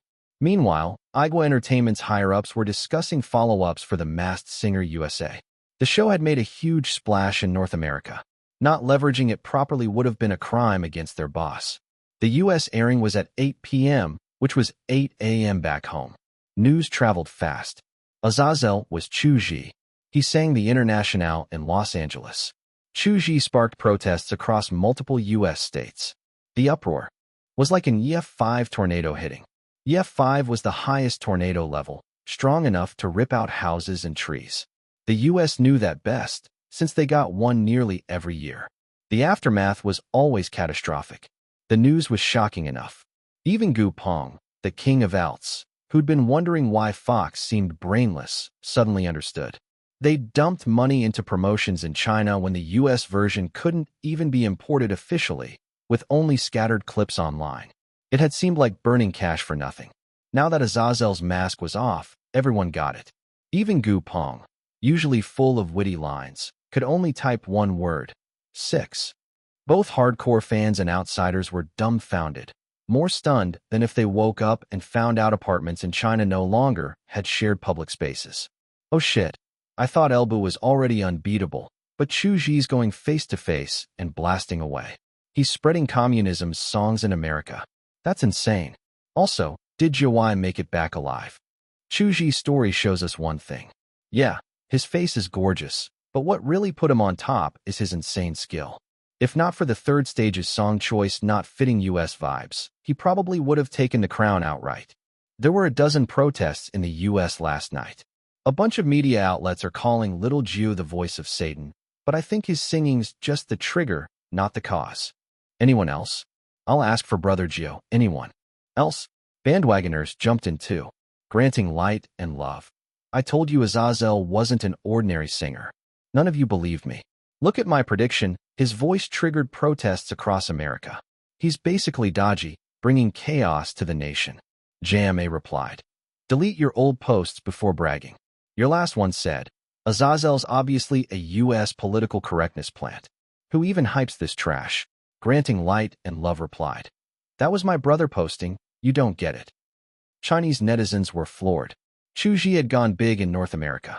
No one could even remember the last time a Chinese celebrity had been the center of discussion across the U.S. The news spread far. State media with overseas reporters confirmed it too. Online rumors weren't exaggerated at all. The truth was even more shocking. The Associated Press ran back-to-back reports. George, beware of media becoming a channel for biased stances. U.S. Secretary of State Benjamin warns Eastern nations not to weaponize political persecution. George was the White House chief of staff, his tone always shifting with the president's. As for Benjamin, he was an old acquaintance. It was his second time warning not to politicize art. The buzz wasn't dying down. More people joined protests, while Amazing Grace and Jesus Loves Me spread to Europe. Southern Europe, especially Italy, was feeling the wave. To be precise, Vatican City, the world's smallest country, barely the size of 2 airports, with only a few hundred residents. Tiny, but home of the Pope. His influence was greater than the UN Secretary General's. The current Pope, Jorge Mario Bergoglio, known as Francis I, came from Latin America. News of Azazel had already reached him. Opinions were split, the closest voice to God versus the voice of Satan. Francis, once Archbishop of Buenos Aires, was the first Latin American pope and the first Jesuit pope. Jesus Loves Me had left him with a good first impression of Chu Zhi. Still, calling it the closest to God was exaggerated. Francis suspected hype. To him, branding it the voice of Satan was clearly just American politicians trying to shift blame. He wasn't naive about political tricks, even as a man of faith. So he listened. The singing's pure, like a winter blanket wrapping someone frozen. He played the next one, or rather half of it. Amazing Grace was familiar to every Christian, himself included. Unlike Jesus Loves Me, which only carried the angel's gospel blessing, Amazing Grace combined that with siren voice. Even Francis was captivated. Amazing Grace, how sweet the sound. And he felt the sweetness. Francis had long pushed for spreading faith eastward, even visiting Japan. In one U.S. interview, he'd even said, "The Chinese are a wise people. They deserve a Nobel Prize for patience." After listening to Chu Zhi's The Internationale, Francis thought maybe U.S. politicians hadn't been entirely wrong. The protests weren't caused by him alone, but without that song they wouldn't have come together like this. The next day, L'Osservatore Romano, the Vatican's only official newspaper, ran a front-page interview with Francis. He rarely gave interviews, sometimes only one a year. He criticized the U.S. president's policies on immigration and then spoke about Chu Zhi. When the Pope voiced an opinion, even the U.S. president had to think twice. Asked who would receive this year's Golden Rose on Laetare Sunday, Francis said, "It had already been decided, but with Mr. Chu Zhi's appearance, the cardinals are reconsidering." The Chinese singer Chu Zhi, his Jesus Loves Me brought gospel to both believers and non-believers. His Amazing Grace is the best gospel rendition of the 21st century. He's played a major role in spreading the Catholic spirit. If the songs were only pretty good, Francis wouldn't have spoken like that. But after listening repeatedly, he truly thought they were flawless. Where a devout gospel singer might score 80 out of 100, Chu Zhi hit 120. That's why Francis used the word best. Of course, the Golden Rose wouldn't actually go to Chu Zhi. That would have been too much. Speaking highly of him in an official interview was praise enough. As expected, the story spread across international agencies. Headlines focused on 2 points: the Pope criticizing U.S. policy and him praising a Chinese singer. From the Pope himself came the recognition, the best gospel rendition of the 21st century. Honestly, if the Grammys didn't award Chu Zhi Best Christian Song, believers might riot. The news shocked not just netizens, but even China's Ministry of Culture and Tourism. "This time it's no coincidence," Minister Xiao said, staring at the trending news. Last time, the government had pushed cooperation with Qatar under Chu Zhi's name, causing a stir. This time, the Pope's praise came purely from Chu Zhi's own strength. The minister knew it was good news. The stronger Chu Zhi's global influence, the more it helped China. Everyone knew Chu Zhi was patriotic to the core. Meanwhile, the man himself, Emperor Beast, wasn't giving interviews, not even to state media. He was off handling his own schedule. Online, discussions about him never stopped. Looking at JY's 3 Fox stages, why do I feel like the first 2 were just setups for the third? It's like those web novel authors who update daily at first to hook you, then start slacking. Not fair. Xiao Jiu's 2 gospel songs. Once you hear them, it really feels like angels descending. My dad's a believer. After he heard them, he became a Little Fruits fan with me. Then he asked, "Is this singer Christian?" I was stunned. I've never heard Xiao Jiu is religious. Debate erupted. Some said he had to be religious. Others said no, he was just a giving person. His songs had saved countless Japanese people from suicide after the earthquake. After all, neither side convinced the other. Most melon eaters didn't even care. They went off track as usual. You're all making good points. But did you know Australia has 50 million kangaroos and America only 300 million people? If kangaroos invaded, 6 Americans would need to fight 1 kangaroo to protect the nation. And you don't care, because you only care about entertainment. That's true, but China has over 1 billion people, So it'd take 26 of us to share one kangaroo. That's not enough. And you don't care either, because you only care about the US. Sure, but how many Chinese people have even tasted kangaroo meat?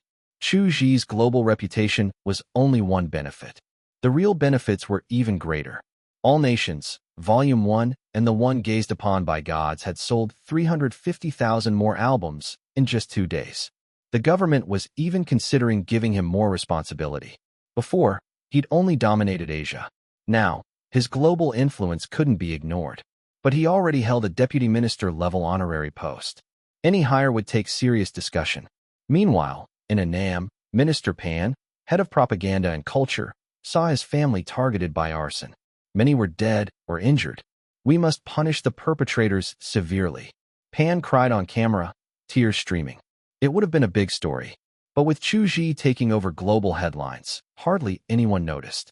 Number 549. Dog bites dog. What's this is? Asia not big enough to hold this Buddha anymore? He actually ran off to dominate Europe and America now.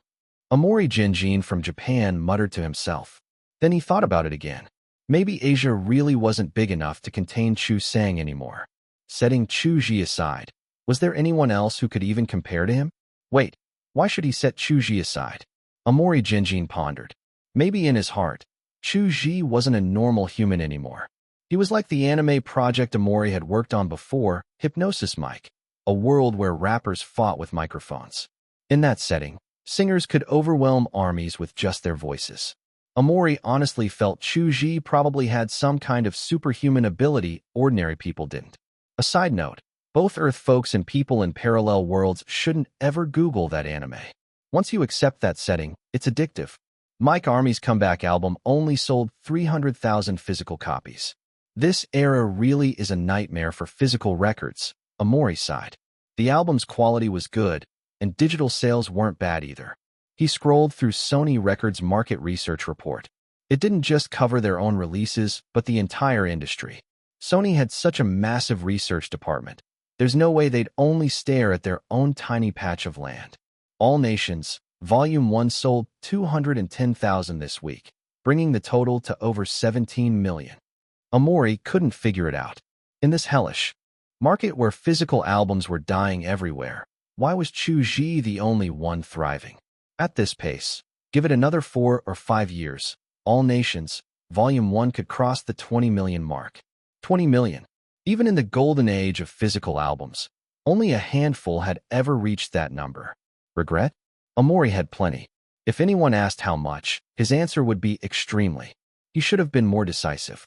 He should have used Sony's Western market strength to choke off Igwa Company's distribution channels.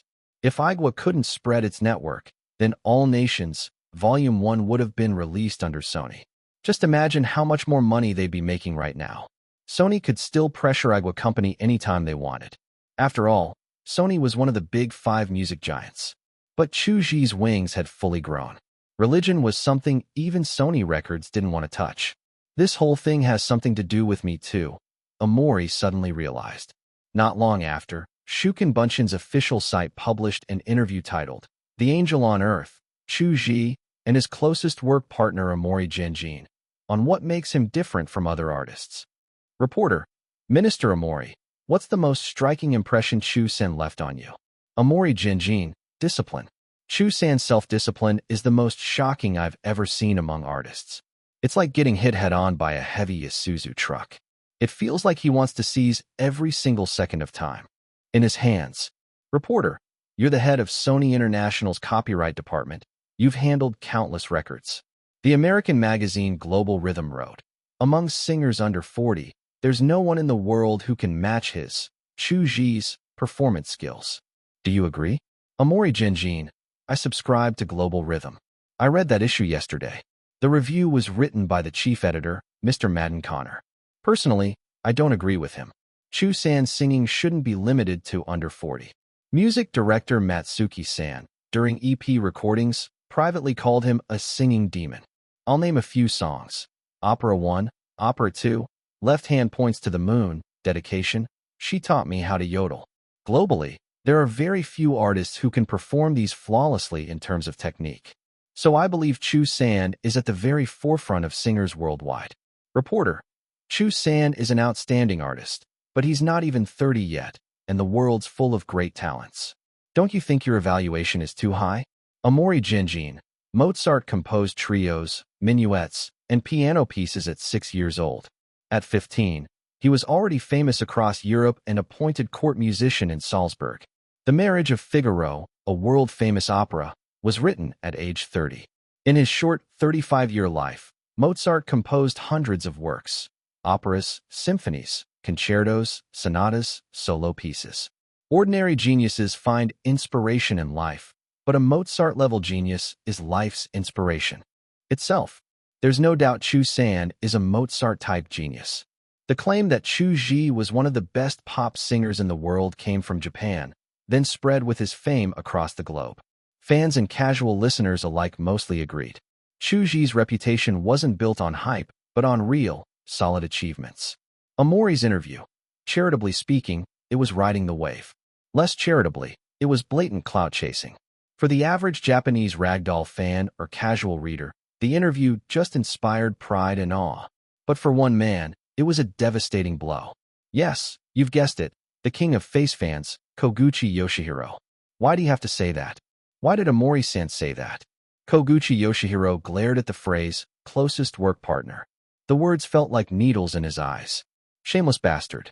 Everyone in Japan knew he was Chu Zhi's closest partner. And songs like Left Hand Points to the Moon and Opera 1? Those were resources Koguchi Yoshihiro had dug up from who knows where. Just look at his Twitter feed. 60% of his posts were Chu Zhi related. Koguchi-san, it's time for you to go on stage, host Kasodi Ik reminded him. Something urgent came up. I need to return this call immediately. Please wait a moment, he replied. A dying camel's still bigger than a horse. And bad press never erased solid results. Koguchi Yoshihiro was back at the peak of the celebrity pyramid, which meant Kasodi Ik, host of Human Observation, couldn't afford to offend him and could only watch helplessly as he left. The moment he stepped away, Koguchi Yoshihiro called Amori. Don't think he was overreacting. For a Face fan, appearances were no small matter. What happened next? Two former Face fans turned big shots started quarreling. But before getting to that, let's talk about the Masked Singer incident and the papal recommendation that rocked Asia. Many Asian countries had always been America worshipping. What Chu Zhi did in the US was like a god descending. Asia's pride. Brother Joe's fame shakes Europe and America. Third brother sends congratulations. That was the front page headline of India's hugely circulated Sunai Daily. Yonhap News in South Korea. The most successful post-90s artist, Chu Zhi becomes the first Asian star to appear on Time magazine, US edition. JYP's Chu Zhi star-making model achieves early success. 3Chu boy band releases new single. Thailand Post. King Vajiralongkorn expresses admiration for Chu Zhi, calling him his favorite singer, and hopes to invite him to dinner. The entire Asian entertainment scene was shaken. In Japan and Korea, Chu Zhi's two EPs, After the Clouds Clear and A Little Expectation for the World, suddenly went from crawling sales to skyrocketing numbers. At the peak of the buzz, they sold 160,000 and 197,000 copies in 3 days. Meanwhile, in Indonesia, Singapore, and Vietnam, thanks to Igwa Company's distribution, Little Fruits, Our Sweet gained over 800,000 new sales. The direct financial gain was tens of millions. With fame rising, money was just falling from the sky. Meanwhile, over in Hollywood, thinking about what I once told Mr. Chu Zhi, I can only laugh at my own short-sightedness. Norman Conk chuckled, literally mocking himself. What did you say? Cameron asked, then seemed to realize. Wait, I think I said something similar. Then both men spoke in unison. If he focused on film scoring, he'd definitely become a master. His musical talent's extraordinary. If he went into scoring, he'd achieve even greater success. They laughed at each other. Chu Zhi's two scoring jobs had impressed them so much that they made those remarks. But after the third episode aired, even the Pope praised him. Their earlier judgments now felt embarrassingly short-sighted. Sure, becoming a film score master was impressive. Sometimes a movie's success did depend on its score. But no matter what, a score alone could never create this kind of global heat. When's Grand Canyon West releasing? Cameron asked curiously. It's tentatively scheduled for year's end, Norman Conk replied. How much box office do you expect Unsinkable to make? It needs at least 800 million worldwide to break even, Cameron muttered. Ideally, I'm hoping for $1 billion. $1 billion would rank in the top 50 of all time. No easy feat for a commercial blockbuster. Norman Conk could feel the weight on his friend's shoulders. But if they pulled it off, Cameron would rocket to new heights. Should have released it in April, Cameron sighed regretfully. With Chu Zhi's worldwide hype, timing the release would have meant tens of millions more at the box office. Who could have predicted this? Norman Conk shifted the topic. Star Wars remakes in prep. Tuna's the director. I recommended Mr. Chu Zhi for the score. Quick explainer. Tuna was their nickname for director Toonie, since Toonie and Tunny, Tuna, sounds similar in English. Norman Conk and Cameron were close friends with him. Also, Star Wars was America's most iconic sci-fi film series, born in the 80s, basically their version of Journey to the West. Disney was rebooting it, and even though filming hadn't started, Hollywood was buzzing. But recommending Chu Zhi overlooked one big issue. He had zero free time. His popularity kept climbing. Saturday rolled around again. With Azazel eliminated, the fourth episode's ratings were cut in half. No matter how much promotion they tried, they couldn't save it. The hype plummeted, but compared to other shows airing at the same time, it was still outstanding. Meanwhile, Penguin Video spent a bajillion to buy the Chinese streaming rights for the American version of Masked Singer. Number 550. Reconciliation? In your dreams. Winning King of Songs isn't easy. Horman, the Himalayas, muttered to himself. We've got to throw the match. If Azazel's already been eliminated, then the championship and that so-called King of Songs title are nothing but poisoned apples. He made up his mind to take a dive, but in his heart, he started cursing Chu Zhi. If it weren't for that guy setting the bar so high, he wouldn't have to tread so carefully now. Then he just cursed everything. Totally normal. Horman could get angry over anything, anywhere, except in bed. In bed, he was calm as still water. I wonder which poor bastards will end up in the second half of the finals.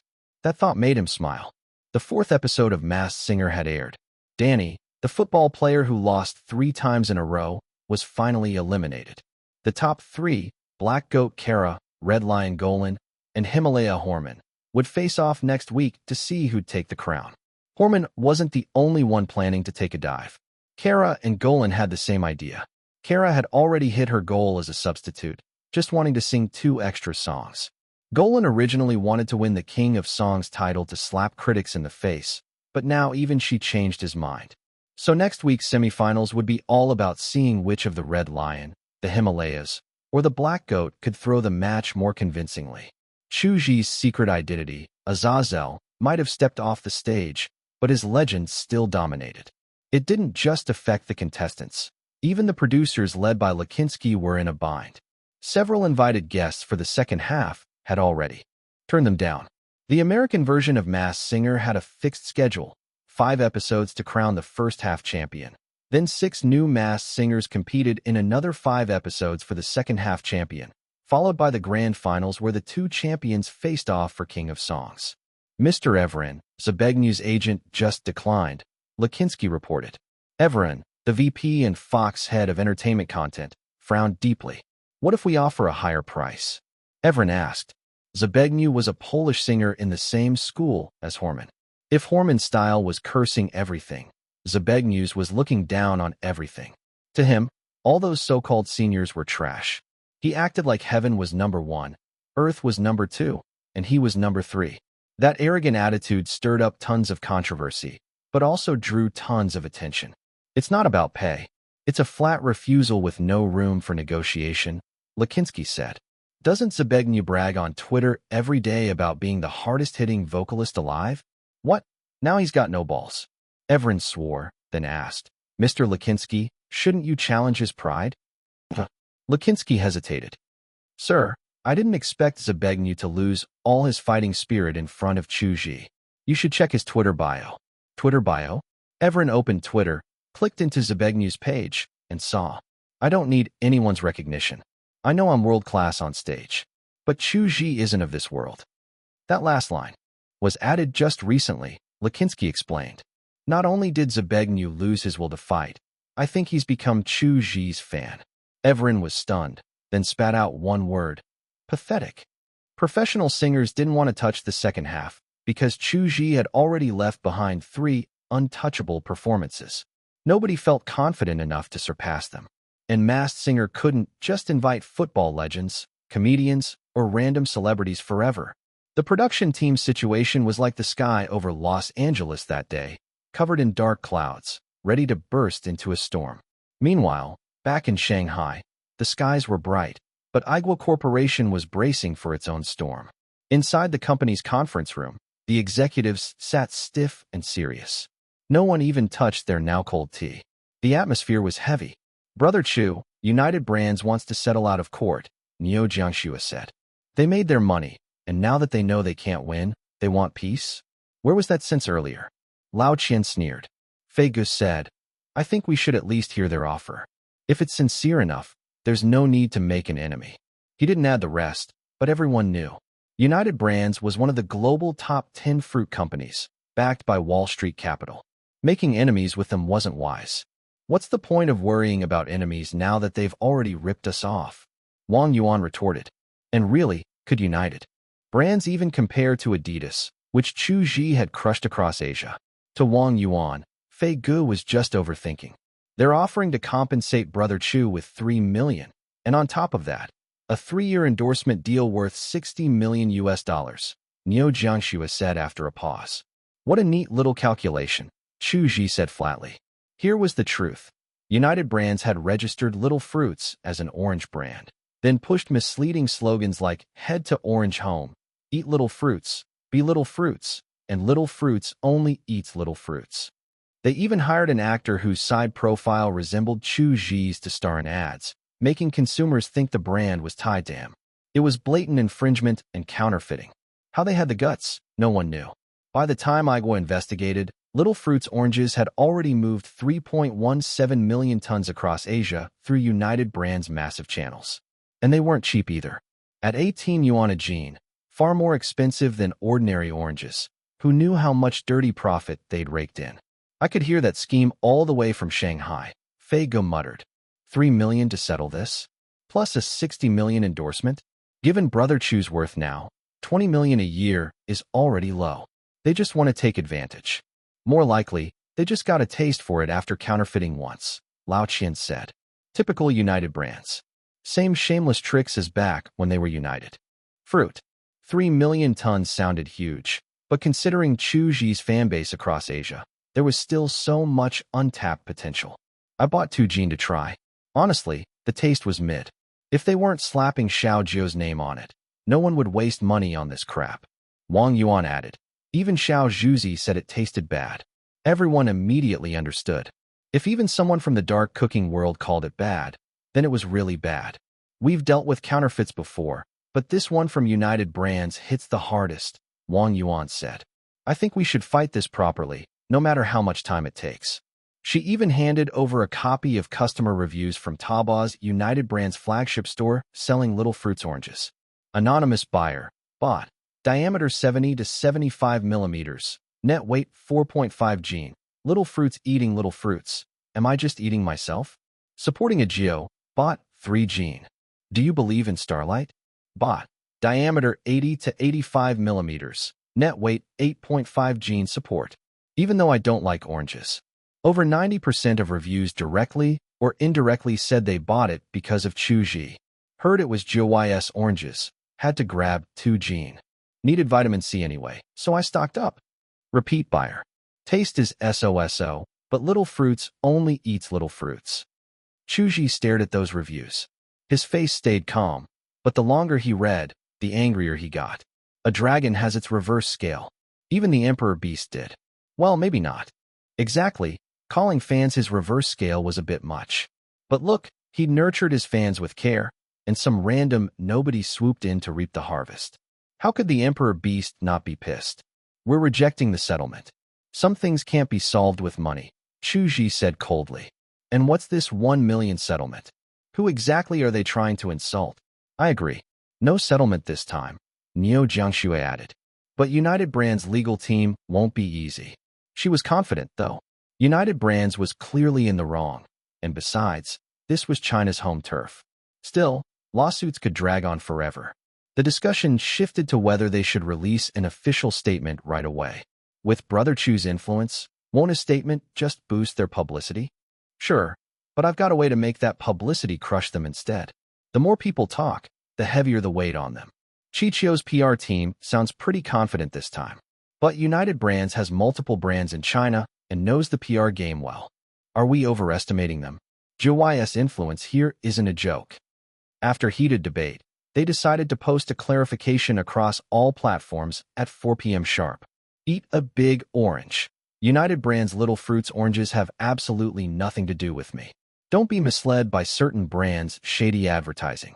At Little Fruits Official.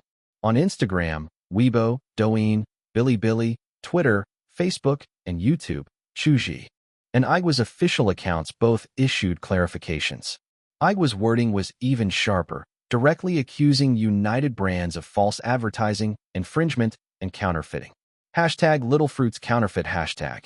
Hashtag United Brands infringement hashtag. The tags exploded across Asia, and even the US and Europe joined the discussion. What? It's not tied to Zhu. Damn, I bought 5 Gene already. Gross. I'm backing Xiao Jiu all the way. Who cares if it's counterfeit? Honestly, those oranges taste great. Who the hell's shilling for them? Tastes great my ass. If I hadn't tried it myself, I might have believed you. 18 yuan a Gene, sour as hell, not sweet at all. Tastes like crap. The official website of United Brand immediately posted a statement. Statement. The trademark and name Little Fruits oranges were designed by Xiaoyi Design Company. The meaning is though the fruit is small, every orange is juicy and sweet. The promotional campaign was handled by our company's PR department in cooperation with Tianyi, Shanghai Advertising Company. The model in the ad is a talented young actor named Li Zhaoyang. In all official channels, we've never once mentioned Mr. Chu Zhi's name. If there's been any misunderstanding, we sincerely apologize and will take full responsibility. For customers who mistakenly bought our products due to this misunderstanding, we're offering free refunds. Put bluntly, the translation reads like this: the name wasn't chosen by us. We've never tried to piggyback on anyone's fame, and since we're being oh so kind, we'll even give refunds. A perfect little we wash our hands clean essay. United Brands' PR team knew what they were doing. Not only did they rush out a neat explanation, they also sent in paid commenters to muddy the waters. Comments like, "Tisk, are fans being too controlling? Don't tell me the words Little Fruits can only be used by you. I actually think Little Fruits oranges taste great. Aren't you guys overreacting? Chu Zhi, better rein in your team or your public image will crash," flooded the feeds. For an average star, that combo move was usually enough. The heat of discussion would get redirected into hating on toxic fan groups. Sprinkle in some old scandals like Li Fei's incident when fans forced a renaming from Yixing Yunfei, and boom, chaos everywhere. But United Brand miscalculated 2 things. First, Chu Zhi's image in China. With solid works and upright values, the public didn't believe for a second that he'd pull some cheap trick. Second, they underestimated the power of Little Fruits fans. The fan group ranked #1 on the Internet Fan Power KO charts exploded. Data Emperor. Couldn't you think harder before posting this? Xiaoyi Design is fully owned by United Fresh Fruit, which itself is a subsidiary of United Brand.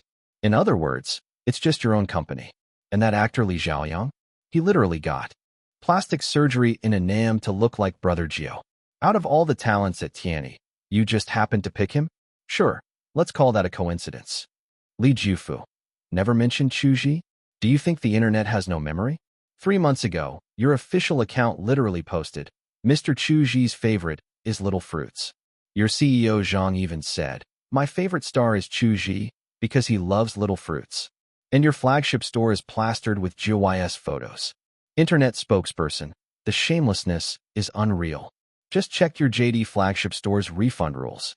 Customers have to return oranges intact and in the original box. If you wanted to refuse refunds, you could have just said so. Instead, you came up with this nonsense to trick us. Honestly, I could cry.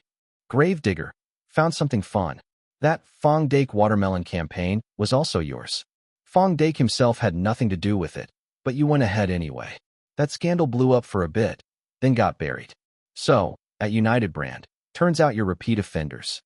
Fan comments swarmed everywhere. United Brands JD and Taobao flagship stores got their ratings slammed down to 3 stars. JD, overwhelmed with complaints, straight up suspended the shop. But the internet uproar wasn't even the deadliest blow. The next day, the Market Supervision Bureau summoned them for a meeting. That kind of chat usually meant a massive fine was incoming. The joy of counterfeit profits had flipped into misery. Regulations in Japan and Korea were already strict on produce. Once fans there realized Little Fruit's oranges were knockoffs, they refused to support their idol through fakes and filed massive complaints. Convenience store chains like Family Mart, 7-Eleven, and Lawson quickly followed up, announcing within 3 days that they'd stop importing Little Fruit's oranges, and they'd review United Brand's other fruits too. In just 3 days, United Brand was a mess. The previous victim, Fong Dake, couldn't hold back his glee. Jiwai really is something. United Trash thought they could get away with anything. This time they hit a steel wall. I'm dying of laughter. Fong Dake, a variety show regular, had gotten famous for his funny expressions while eating watermelon on camera. United Brand used his likeness without permission for their Fong Dake watermelon. His influence was small, and even after he complained, his agency didn't want trouble with a giant. So all he got was $1 million in compensation and a token endorsement deal. That's why United Brand dared to be so brazen.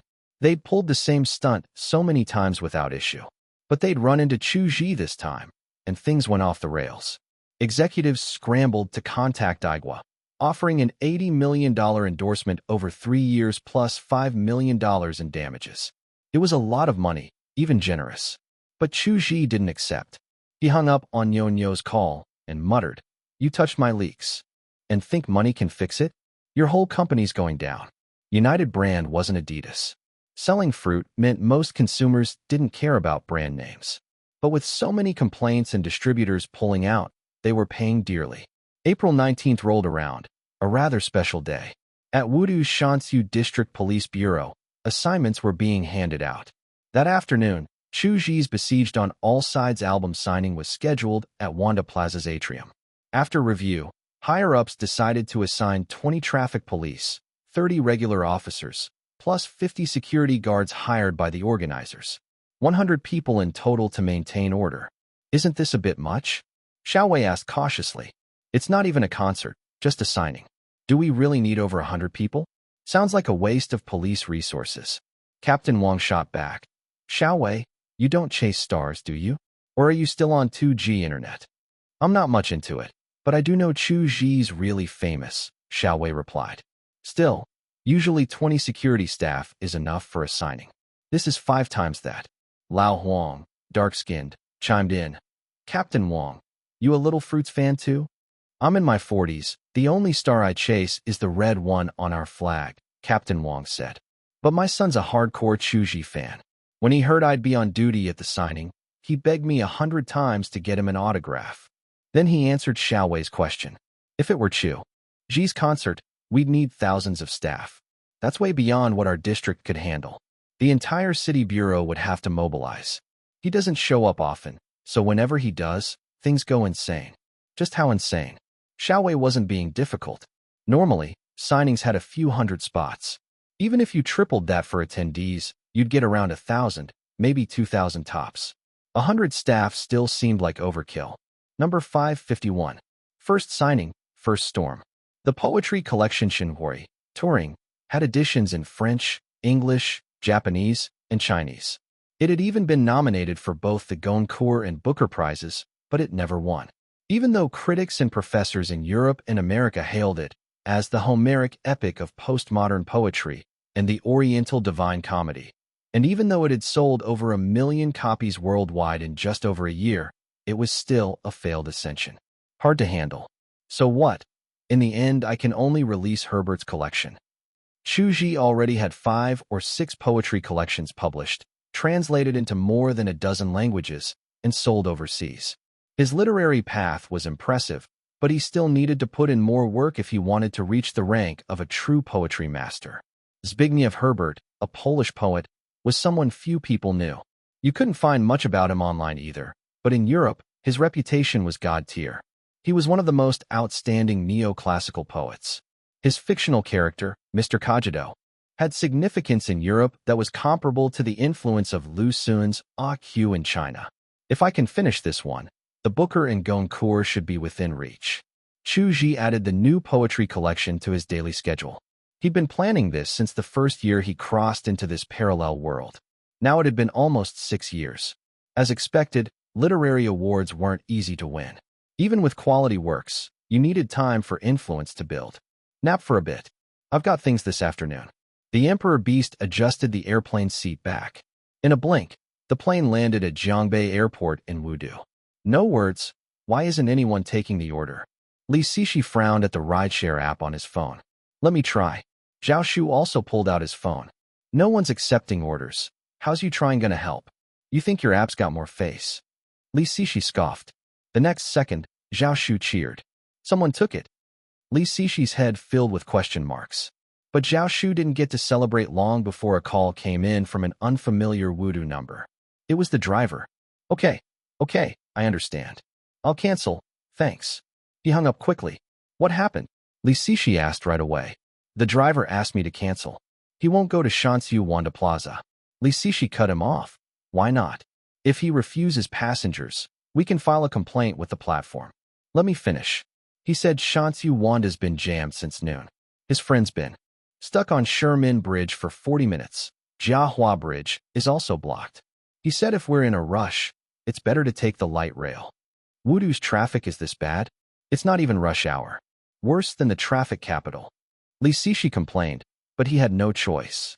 Zhao Shu canceled the order, and they pulled up the navigation to check the light rail route. The train station's obviously on the first floor. Not necessarily.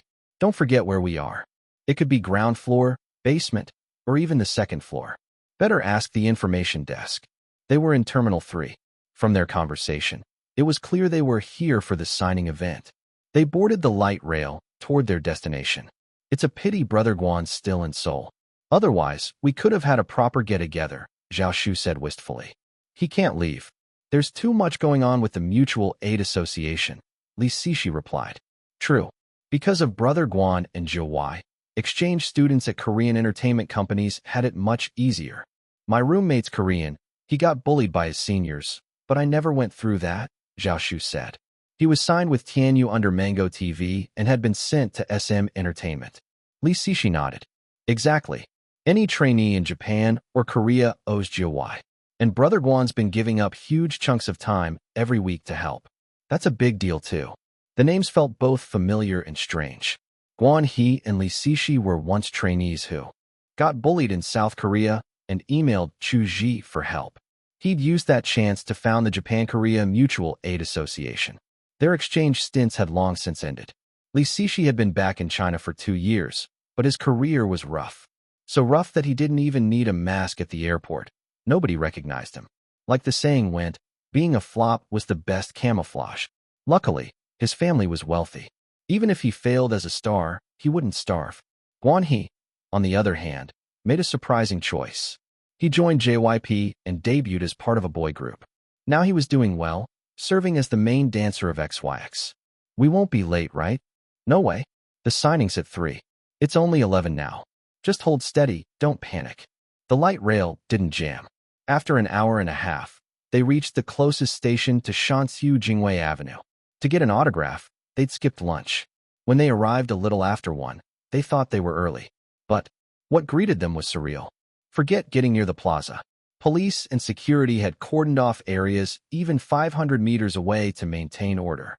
Zhou Wai's first offline signing. Don't push. The people up front are getting crushed. Didn't the official site say the signing was capped at 2,000 albums? This is way more than 2,000 people. 2,000. The whole plaza and mall are packed. Rough estimate, 7 or 8,000 at least. Everyone's crazy.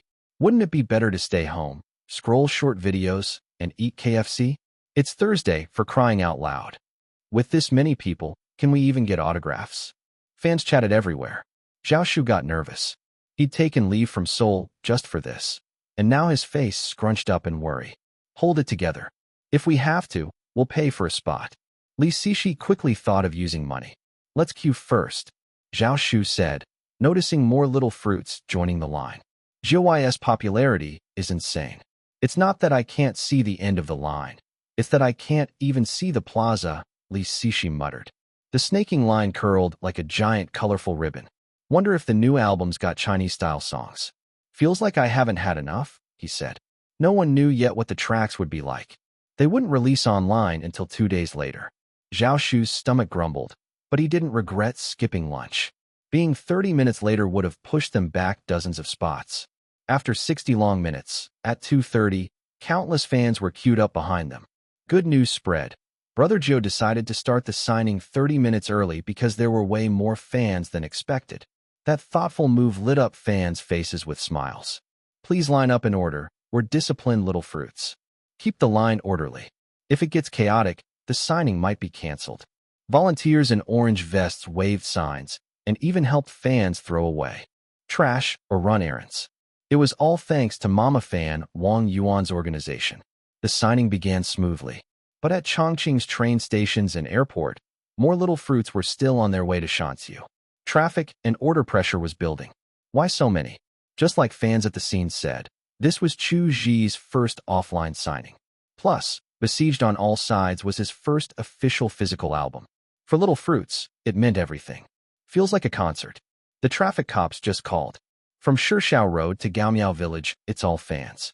Even Shifang and Dongfang are blocked. Majiao Rock Interchange is jammed. Hotu Rock Interchange too.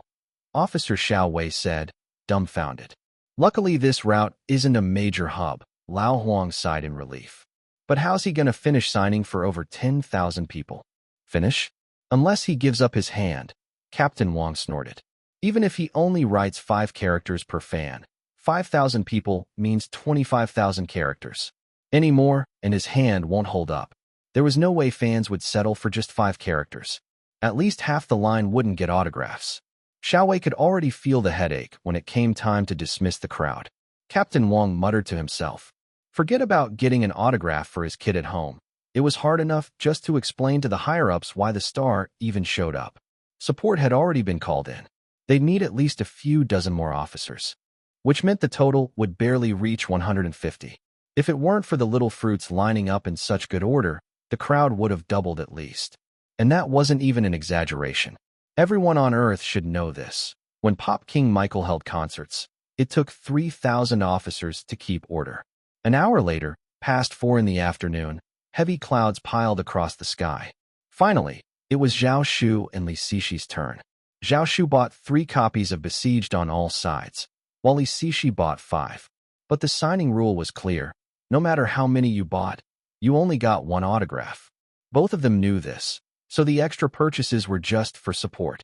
Brother Gio, I've been listening to your songs since I was a kid, Zhao Shu said, trembling with excitement. All the leg pain and impatience from standing in line for over 2 hours vanished the instant he saw his idol. Thanks for letting my music be part of your growing up, Chu Zhi said, shaking his hand. He asked softly, what should I write? I'm Zhao Shu. Zhao from Zhao Zilong, Shu from math. I'm working hard to chase my dream, so I hope Brother Gio can give me a little encouragement. Only after enduring hellish trials can you gain the strength to create heaven. Only fingers that have bled can play the world's greatest melody. Zhao Shu, your efforts will become the steps that carry you to success. Chu Zhi, the Emperor Beast casually quoted Stray Birds. These personalized messages were called special autographs. The first 200 got special autographs. Everyone after that just got signatures. That had been decided long ago. Specials took about a minute each, 3 per minute. Normal signatures were much faster, 9 to 10 per minute. Zhao Shu hugged his special album like it was priceless treasure. Getting into the first 200 was all thanks to Li Cixi's money power. Just as he was about to leave, Li Cixi blurted out, Brother Gio, thank you so much. You're not only my idol, you even helped me back then. If it weren't for you, I might have been crippled. He was so overwhelmed he could barely talk straight. I don't care what you write. As long as it's your autograph, I'll be happy. Truth be told, the Emperor Beast had a great memory, but only if he'd met someone in person. Back then, he'd helped Guan He and Li Cixi, but they'd never actually met. So he honestly had no idea who Li Cixi was. How about, I wish Li Cixi lifelong health, and may you let go of the burdens of the past. Chu Zhi asked. Yes, Yes, that's perfect. That's me. I'm Li Cixi, he answered quickly. With smooth strokes, Chu Zhi signed. He didn't use ordinary markers, but custom pens that wrote in orange. The ink lasted longer too. That detail was Wang Yuan's idea. It was one thing to think of it, another thing for a celebrity to actually spend the effort to have pens custom-made in a factory. Ha ha ha, I made a killing. Li Cixi laughed, slinging an arm over his friend as they headed out. There were too many people around to block the way. Following his gaze, Zhao Shu saw their idol signing for a little fruit. Brother Jiao, I really love you. I finally made it. I even took leave from school to fly here from Lion City. I was so scared I wouldn't make it, the girl said, almost crying from excitement. Chu Zhi asked her a couple of questions about her studies. That was normal. All the little fruits knew their idol hated fans sacrificing school for stardom. What are you staring at so hard? Li Cixi asked. Look at Brother Jiao's hand, Zhao Shu replied. His hand? Looking closer, Li Cixi saw it, too. Chu Zhi's left hand was trembling slightly. On average, each autograph had about 40 words. After a few hundred fans, that was nearly 10,000 characters. Anyone punished with copying lines at school knew this feeling. Your fingers go stiff, your wrist starts to ache. Li Cixi looked back at the long line. So many people still waiting. What now? He had no idea what to do. After the 200 special autographs were finished, the line sped up. In 2 hours, over 1,000 people passed through. By around 6, the signing had gone past 2,000. By schedule, Chu Zhi could have left. But fans had come from all over the country, lining up for hours, some for half a day, and still hadn't gotten a signature. The Emperor Beast couldn't bring himself to walk away. The signing went on. After 4 or 5 straight hours, Chu Zhi could feel it. His soft tissue was strained, his wrists swollen and red.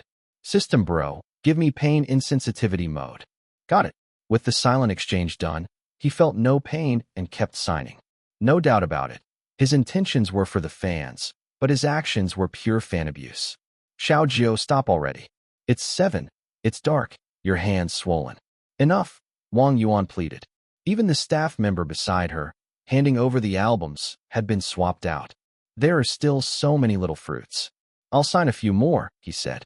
Wang Yuan sighed and got him a hot towel. He signed while pressing his wrist with the heat pack. Xiao Jiao's arm is swollen.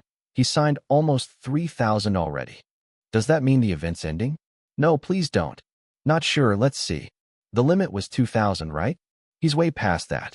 The fans in line started buzzing, some worried about Chu Zhi's health, others terrified that after waiting so long they wouldn't get an album signed. Another hour passed. The swelling got worse. Hot towels weren't helping anymore. Xiao Jiao, it's been 5.5 hours. You've signed for over 3,000 little fruits. That's enough. Don't push yourself, Wang Yuan said again, her mom fan heartbreaking. Just 2 more. This is my first offline signing event. 2 more won't hurt. Don't worry, sister. Wang, I'm fine, Chu Zhi said. The system was monitoring him, making sure there wouldn't be any permanent damage. He wasn't stupid. Many little fruits filmed the scene. By 10 at night, he'd signed over 4,000 albums. The line had thinned, partly because fans were distressed. He'd been signing with an injured wrist for hours, partly because many had given up, hungry, tired, unable to wait anymore. Leaving meant losing their spot, and no one wanted to requie. The first signing event went from 2:30 in the afternoon to 1:30 in the morning. 11 hours straight. Nearly 7,000 fans signed, more than 15,000 albums sold.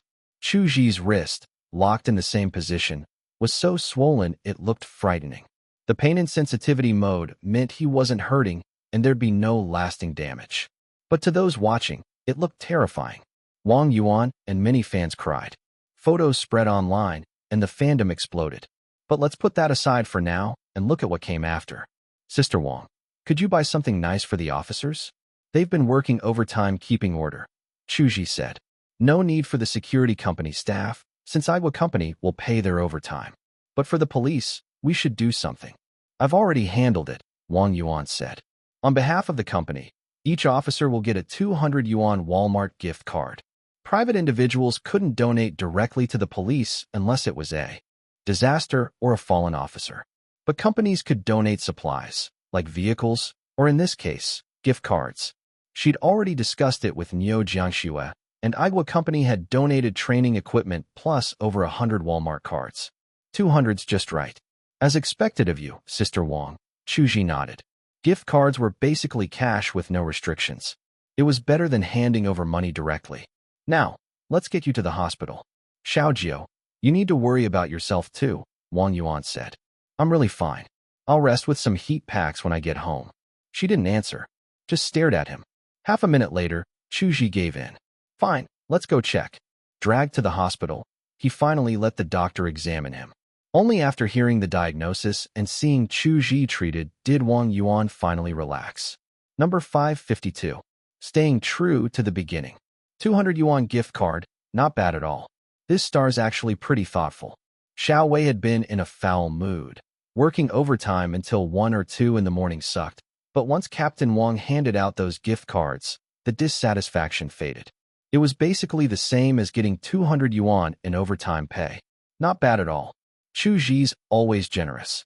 Every September he throws that Orange Festival, and whenever the police help maintain order, they leave with bags of snacks. Lao Huang spoke with the voice of experience. Wait, Captain Wang, didn't your autograph request fall through? Xiao Wei suddenly realized. Of course not. There's another gift too. Captain Wang pulled 2 albums from his small black bag, the same one he'd used to fish out the Walmart gift cards earlier. Here, everyone who helped maintain order gets a signed album as a gift. Nobody's left out. Xiao Wei and Lao Huang stared in surprise when the albums landed in their hands. Wasn't Chu Zhi's wrist all swollen? How'd he still find the time to sign albums? Xiao Wei muttered. Must have been prepared in advance. When we wrapped up last night, I noticed his wrist was already puffed up like a little balloon. Captain Wang replied. Signing nonstop for 11 hours would wreck anybody's hand. That manager, Wang something, kept trying to persuade him to stop, but he refused. He could have wrapped up around 6 in the evening. Lao Huang shook his head. I'm not really into idols, but Chu Zhi feels like a damn good one, Xiao Wei said. Captain Wang agreed. He'd thought 5,000 signatures would be the max, but Chu Zhi signed 10,000, double the plan. Still, what Captain Wang cared about most was nabbing a signed album for his kid. Just imagining his child's smile made it worth it. Too bad Wang Haoxian, his kid, wasn't smiling at all. With hashtag Chu Zhi swollen from signing hashtag trending. How could he? Plenty of little fruits at the event had taken pictures from all angles, clearly showing the state of Chu Zhi's wrist. Most passers-by and gossip eaters wouldn't click into that hashtag. Celebrity studios buying hot searches to brag about hardship was old news.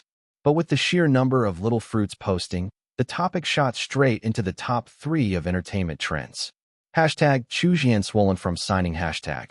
Hashtag why has he stayed popular for 5-6 years hashtag. The first sat at number 1, the second at number 3, squeezed around a random trending item about Wanlio's flawless skin at 42. That second hashtag had spun off from singer Gu Peng, who reposted the first hot search and added, why's he stayed popular for 5 or 6 years? Because he's always treated fans with the same passion. For Gio he's crazy. For Gio he'll smash into walls head first. Gu Peng was one of the few folk singers with mainstream recognition, but in public, he had a reputation for being socially anxious.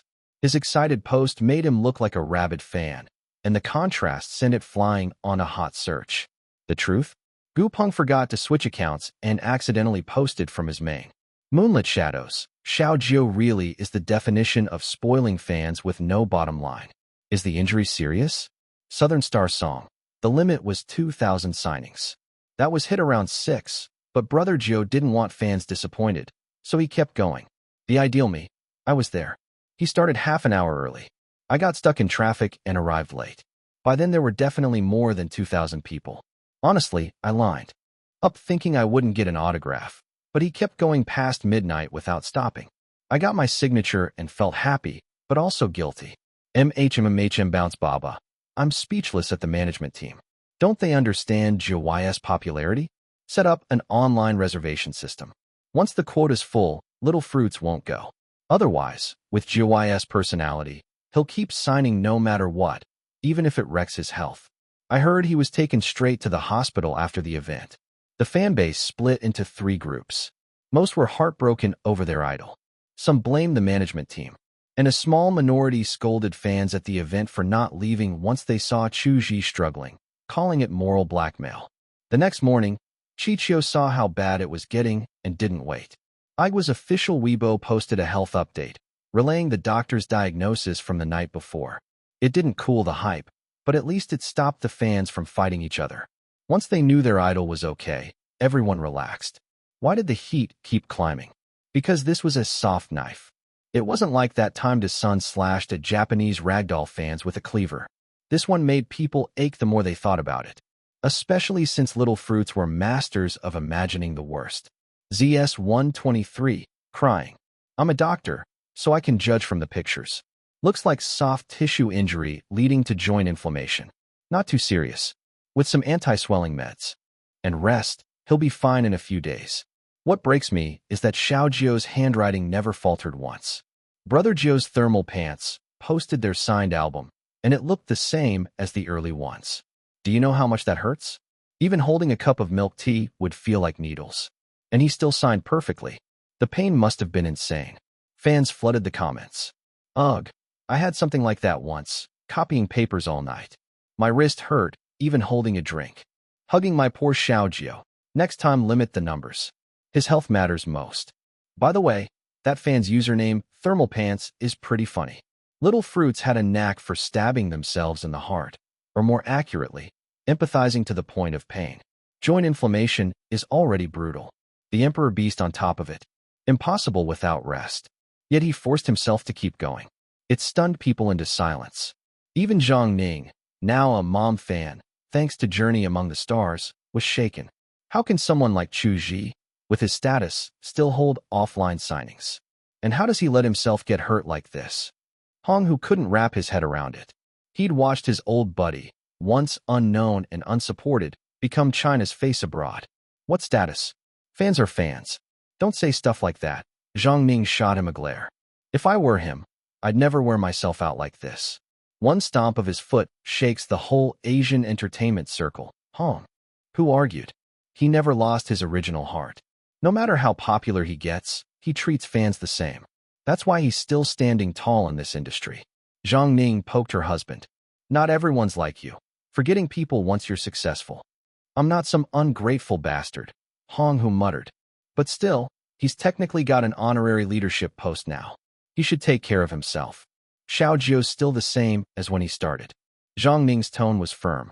From that alone you could tell. Industry bosses, producers, and music directors all saw Chu Zhi as a heavyweight, on the same level as bureau leaders or heads of cultural institutions. Yet trending or not, he hadn't changed a bit. The next day, fangirls across the internet jumped on their favorite activity, comparing other stars to Chu Zhi. So-and-so left after 2 hours at their signing. So-and-so canceled halfway, and so on. The Emperor Beast really had raised the bar for Chinese entertainment. New idols popped up every year, but Chu Zhi was still the strongest fan magnet. Thank God I didn't go overboard. Gu Peng, waking late, finally realized he'd posted from the wrong account.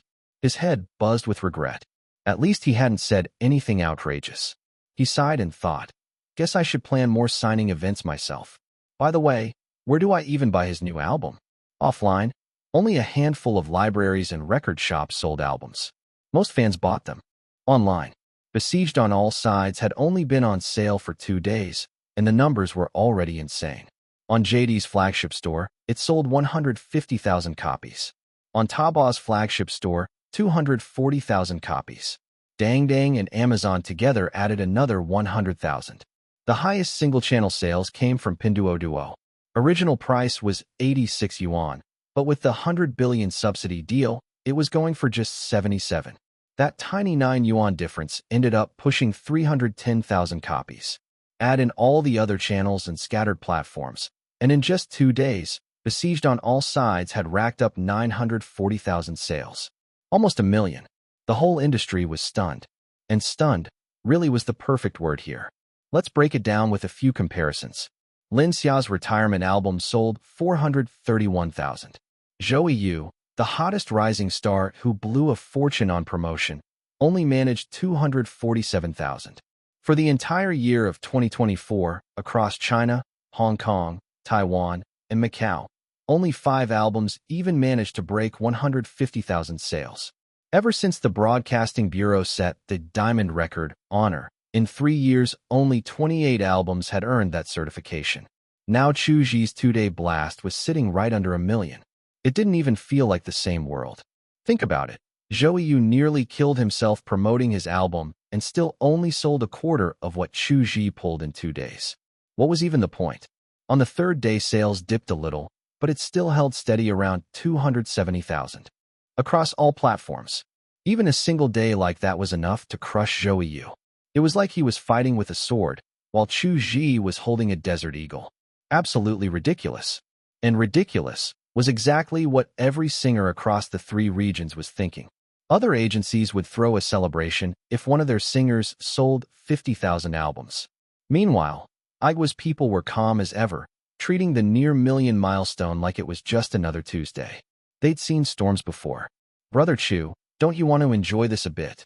Fei Ge suddenly asked. Huh? Chu Zhi was confused. If it was something about enjoying himself, it should have been brought up in private. Saying it in front of everyone like this didn't sound good. Sure enough, everyone in the break room turned to look. Enjoy what exactly? I mean, remember when United Brands got ordered to pay us 10 million in damages, plus another 8 million fine from the market regulators? There's more to that story, Fei Ge said. He grinned.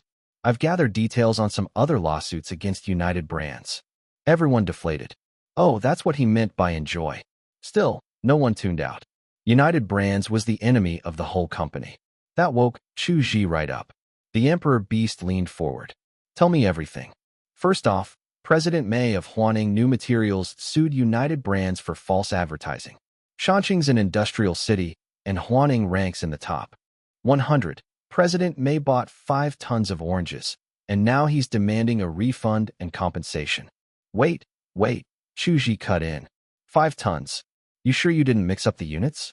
Who the hell buys 5 tons of oranges? Turns out President Mei's either a fan of yours, or his procurement manager's a little fruit. Before New Year, they gave out employee welfare packages, rice, oil, thermos bottles, and fruit for all 2,500 staff. The oranges were just one part. That made more sense. Big corporate bulk buying. Fei Ge went on.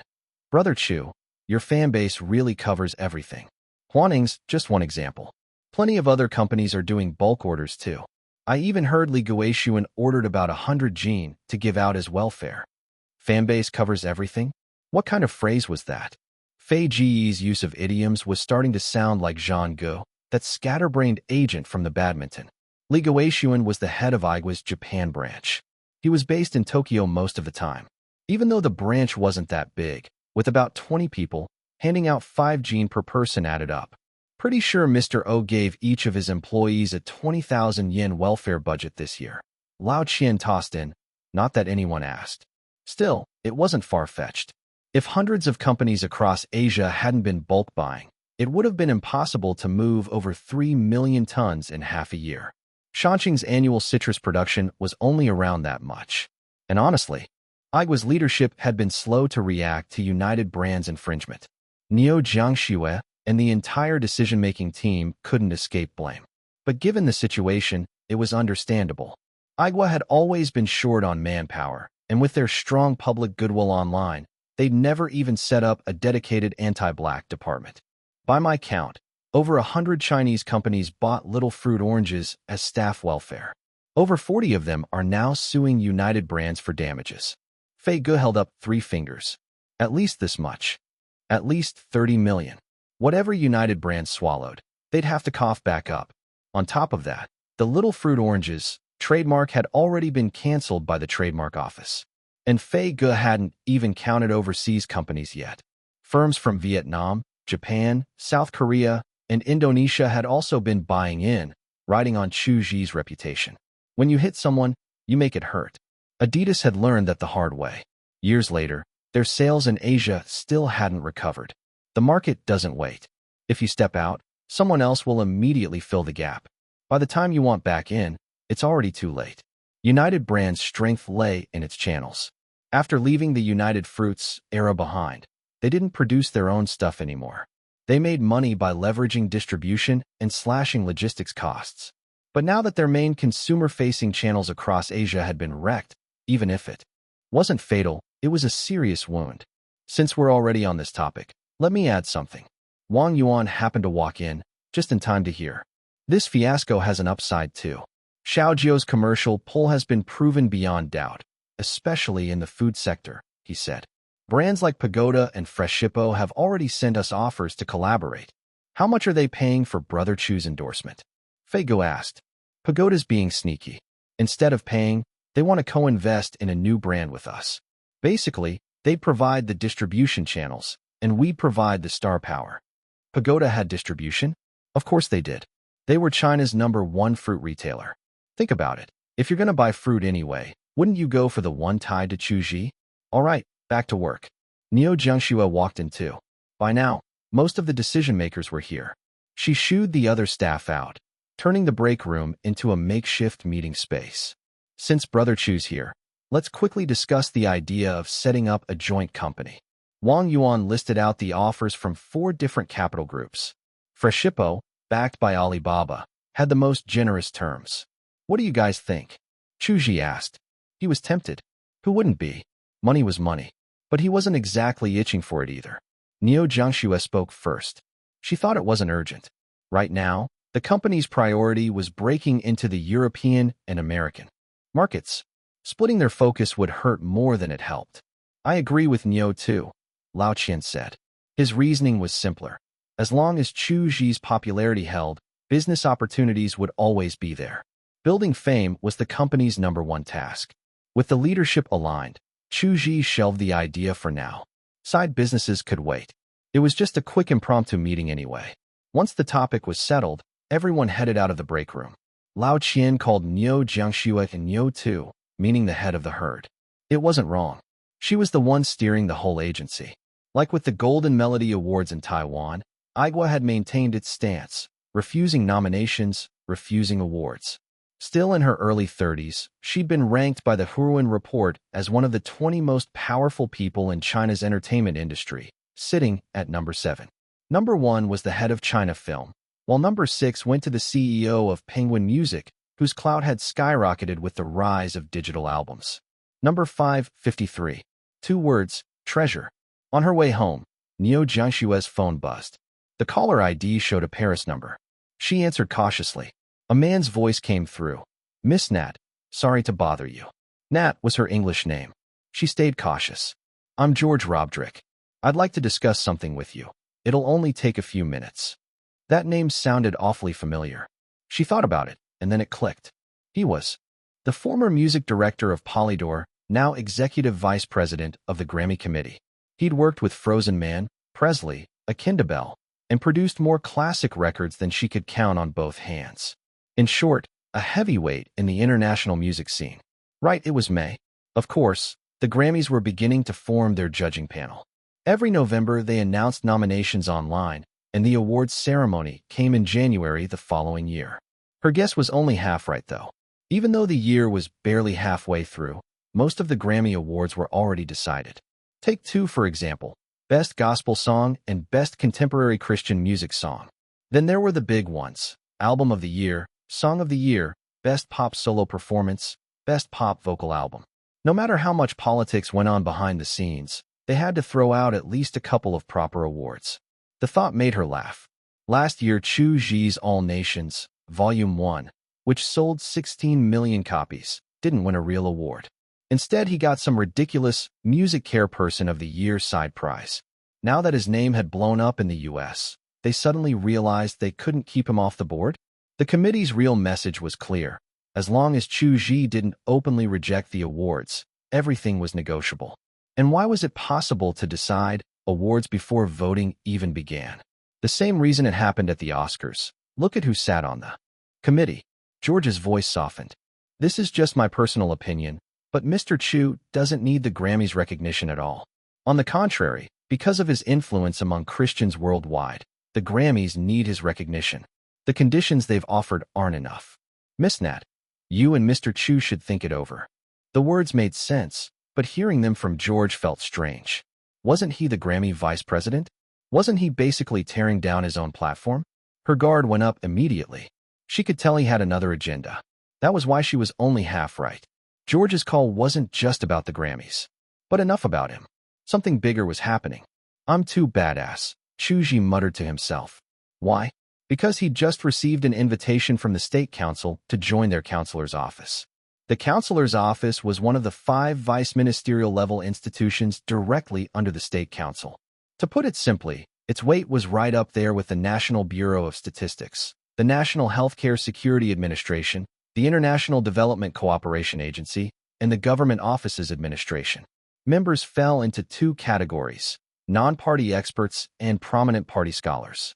The office had existed for more than 70 years, and its total number of counselors barely exceeded 200. Only about 50 were currently active. Chu Zhi, as an artist with massive influence both at home and abroad, was the very first figure from the entertainment industry ever invited to join. Literature had only ever produced 2 counselors. Counselors were technically just advisors, but if someone already held a position, their rank automatically rose a level. Take Gu Jian, for example, the executive vice president of Beijing Normal University. Normally, that was a bureau-level position. But because he was also a counselor, he was treated as vice-ministerial level, equal to the university's president and party secretary. In other words, Chu Zhi's honorary post now carried bureau-level rank, and with this counselor's title, it bumped him up to vice-ministerial level, province top 20, status-wise. After the Pope praised his renditions of Amazing Grace and Jesus Loves Me, the government had wanted to give him an honorary upgrade. But the Ministry of Culture and Publicity Department already had their own chief consultants. There was nowhere else to promote him. This solution was the compromise. Of course, he had to accept formally. That meant heading to Zongnanhai. Zongnanhai was in Xiqing District, Beijing, home to most of China's top institutions.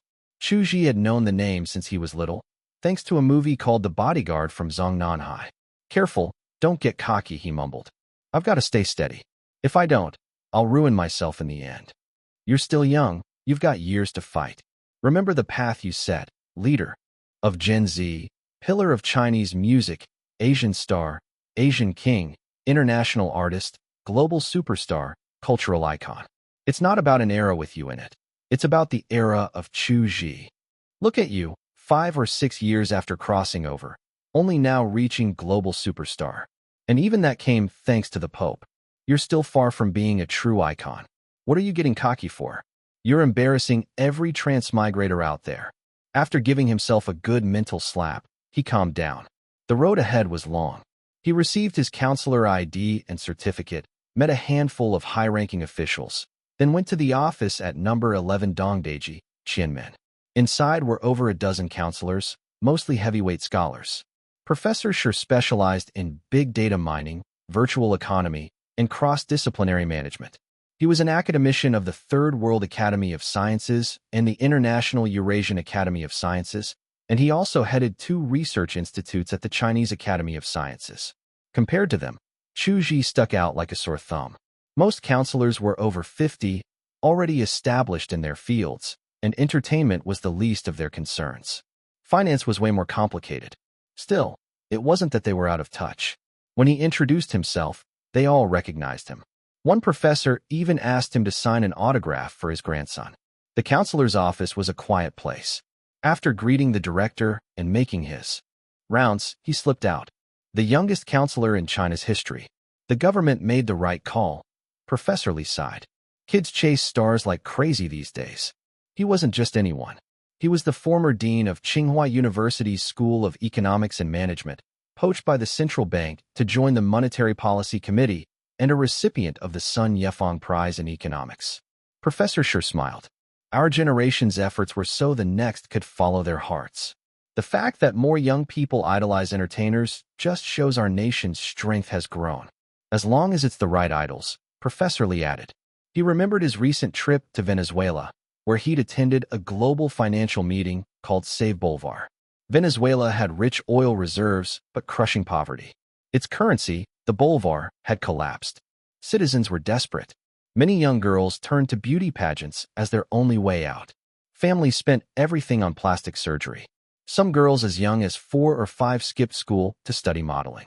Without money, Many turned to back-alley doctors, injecting crude oil as filler. One infection ruined them for life. What kind of life is that? Professor Lee sighed. You sure know a lot about pop culture, Professor Sure teased. My grandson's obsessed with stars, Professor Lee admitted. His parents are always busy, and so am I. He lives with my in-laws now. Sorry, old age makes me ramble. Every family has its struggles, Professor Sure said kindly.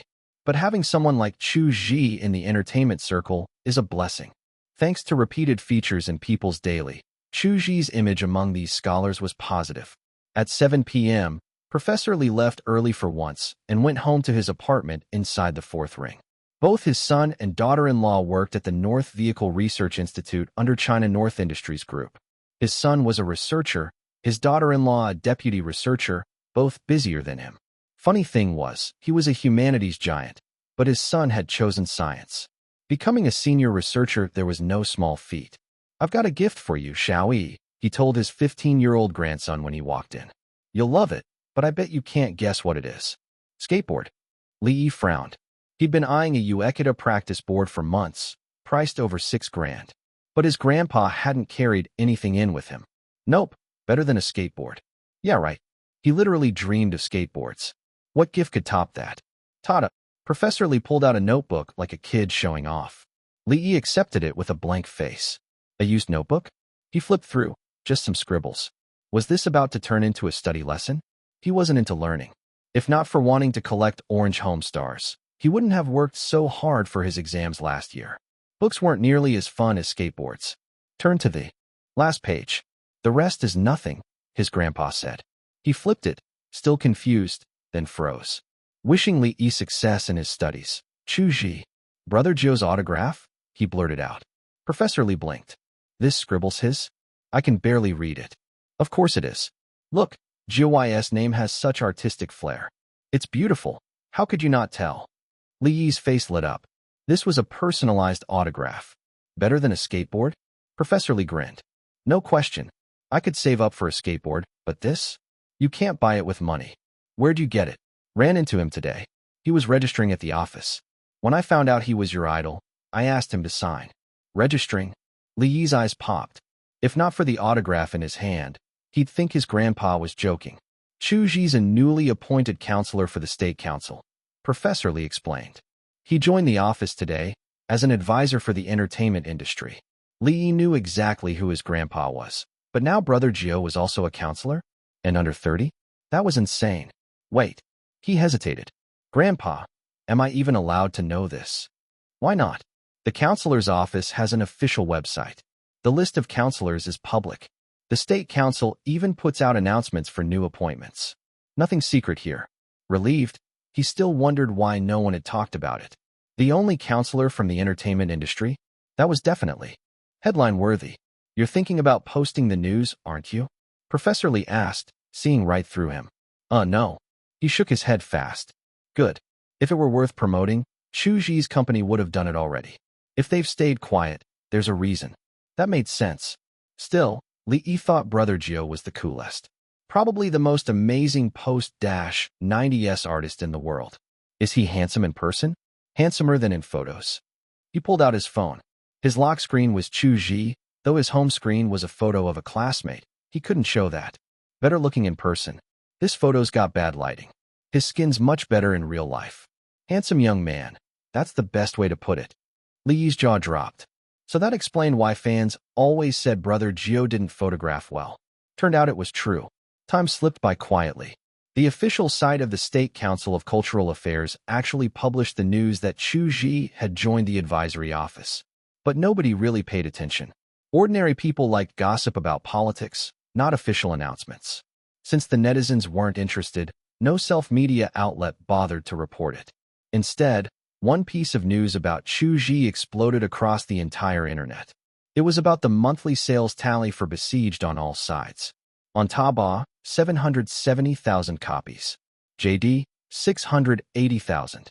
Pinduoduo, 1.01 million. Dangdang, 210,000. Then came Amazon, normally the underdog buddy of Dangdang, suddenly flipping the table in the last stretch of the month. Out of nowhere, it crushed even Pinduoduo, hitting a jaw-dropping 1.46 million copies. Amazon's sudden rise wasn't because its market share in China had magically ballooned. It was because fans in Japan, Korea, Indonesia, Malaysia, and other countries heard their idol had a new album and flocked to Amazon to buy it. This was his sixth Chinese album since debut, counting the two from his predecessor. Aigwa never even planned to sell in other countries, so outside China, there weren't any sales channels at all. Promotion? Basically zero. Under those conditions, Asian fans only had one simple, accessible way left: Amazon.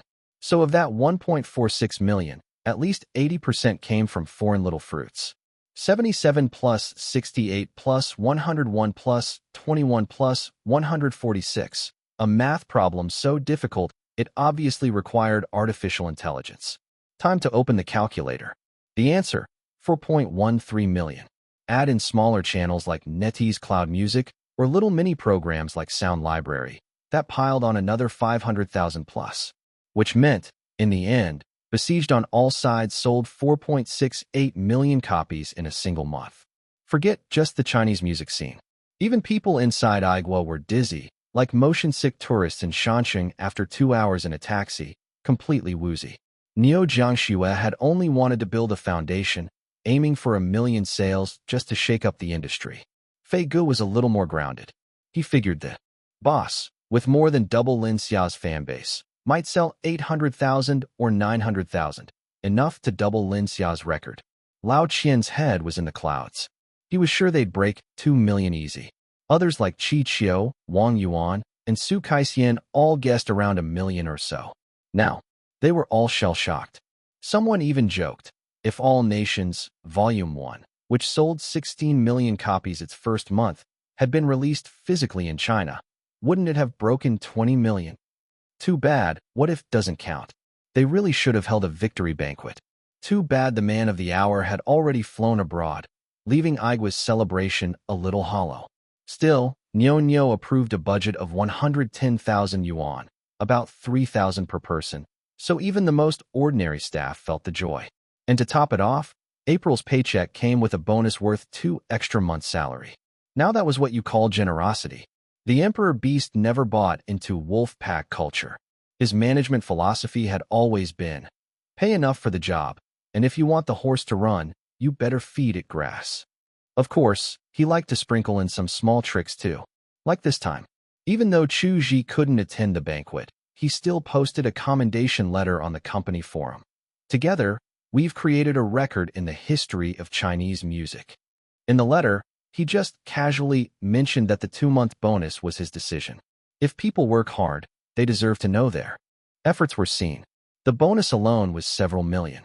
But honestly, it wasn't a loss at all. An album sold for over 80 yuan. The included photo cards cost about 15 yuan to produce. Add in design and packaging, and the factory cost capped at 20. Subtract the distributor's cut, and the company cleared about 50 yuan per album. Now do the math. Over 4 million albums. Even after taxes, that was nearly 200 million yuan in profit. In just 1 month. China News Network. 4.68 million physical album sales strongly rebuked Zhal's remarks. Chu Zhi's new album Besieged on All Sides, released mid-April, sold 4.684 million copies in China, according to IFPI statistics. Warner Records CEO Zhal had claimed in Rolling Stone magazine that Chinese people have weak copyright awareness, always wanting freebies. The best proof is that their physical books and albums don't even reach 1/10 of Japan's sales. His remarks have sparked heated debate. The CEO's comments were ridiculous. He was clearly pointing at Japan, the so-called physical media island, which still led the world in physical sales. Only South Korea, which built its entertainment industry into a national pillar, could even compete. As for liking freebies, come on, who in the world doesn't like freebies? Using Chu Zhi as a counterexample wasn't really convincing either. Everyone knew he was way beyond the norm. Comparing him to regular stars was pointless. Was copyright awareness in China weak? Somewhat. But it was complicated, tied to national conditions, management, and education.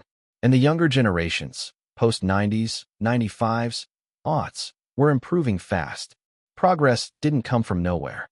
The rebuttal felt a little forced. Still, Official media making a blunder or two wasn't anything shocking. Nobody's perfect. Meanwhile, Lin Xia leaned back, smug. Retiring from the music scene was the smartest damn move I ever made. If I don't release albums, the market won't have any of mine. He was glad he'd focused fully on acting. No way was he going to fight in Chu Zhi's lane. To be fair, Lin Xia had done well, building a loyal fan base with singing before transitioning to TV dramas and movies. Then there was Zhou Yu, laughing like a madman. Ha ha ha. Hee. Ho ho ho. I'm not crazy. The stats must be wrong. 4.6 million diamond albums. Fake, all fake.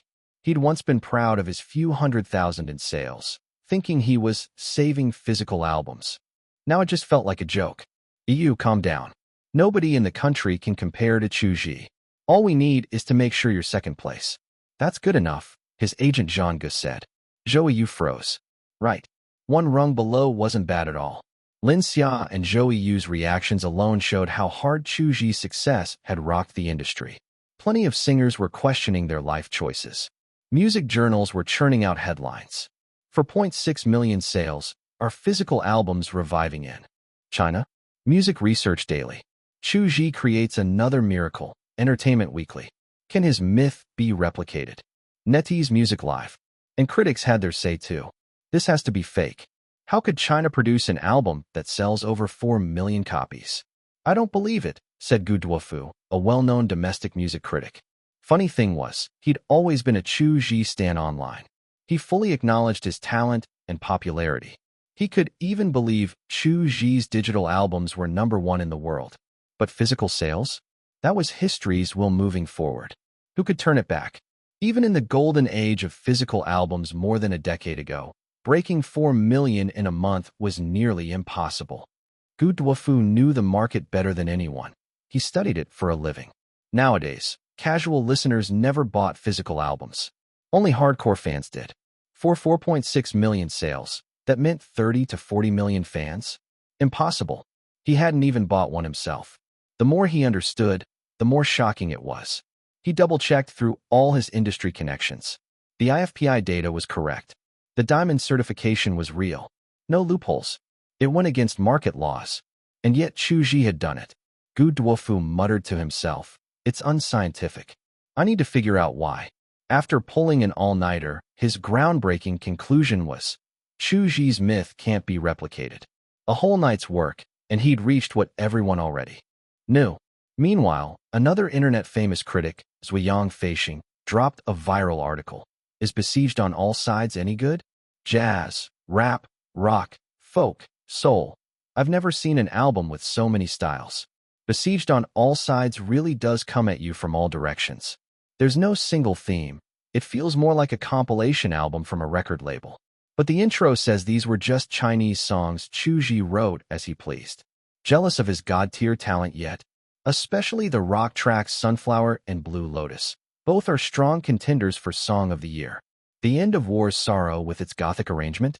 A new dark anthem, right up there with Chapter 7 of the Night. Having You All My Life and Those Flowers? Two of the best folk tracks in recent years, guaranteed to be sung over and over. One word for this album: treasure. Also, everyone better go listen. Don't make me get on my knees to beg you. Calling it a compilation album wasn't even an insult. Fans were celebrating, and Besieged on All Sides was a universal hit. As for Chu Zhi, he was already in the nanny van on his way to Philadelphia International Airport. Being a star meant getting used to life as a frequent flyer, especially when you were the Emperor Beast. System bro, I just remembered something important. Real important. When the plane lifted off, he called out inwardly, "Please speak." The system chimed in. "Last year and this year I never got the Apprentice Magician rewards, did I?" Apprentice Magician is an active achievement. If the host doesn't claim it, it won't be counted. Oh really? So you're saying you didn't just forget to give it, and now you're covering with an excuse? He squinted suspiciously. The system doesn't lie to the host. Fine, I'll believe you. We're brothers, after all, different fathers, different mothers, but brothers. And as the big bro, I have to trust my little bro. Anyway, I'm claiming the Apprentice Magician achievement coins now. 26 and still single? Reward, 7 coins. 27 and still single? Reward, 8 coins. 15 coins instantly dropped in. Balance, 59 coins. Honestly, with this many coins, if I don't roll at least twice, won't I look stingy? He immediately spun the gacha. World's best phone case. Title, Rain God. Title, King of Serenity. Song Voucher 2. German Mastery. Special prize, Walter Laird's talent. Special prize again. And once again he had no idea who that was. Too many geniuses in the music world. He checked the pool details. Walter Laird, hailed as the god of Latin dance. He'd literally written the textbooks for modern Latin. Impressive, no doubt. But Chu Zhi wasn't interested. Maybe it was bias, but dancing felt like a wall he couldn't cross. Not this one, system bro. Of course, Murphy's Law said the more you didn't want something, the more likely it was to happen. All up to the system now. World's best phone case? These blind boxes are getting weirder. Apparently, it fit any phone, transformed to suit it, and guaranteed no screen cracks no matter how far it fell. Black tech. Amazing. If it ever got mass-produced, the phone repair industry would be doomed. German mastery again? Boring. I'd rather have a dialect skill. Then came the titles. Rain God's passive ability.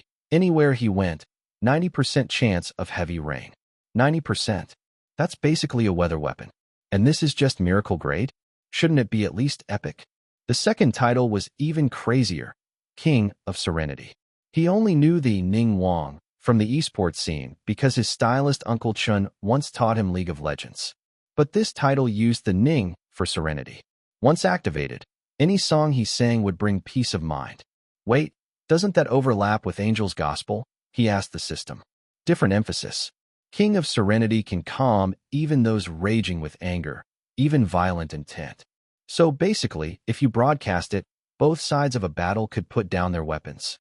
Correct. That was no joke.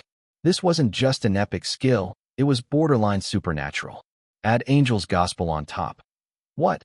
Give everyone a mic and achieve world peace. Alright then, let's see what else I roll. He opened another blind box. Title, King of Serenity. No way, really? Stopping wars was just a joke, not a mission. But still, the title's power was clear.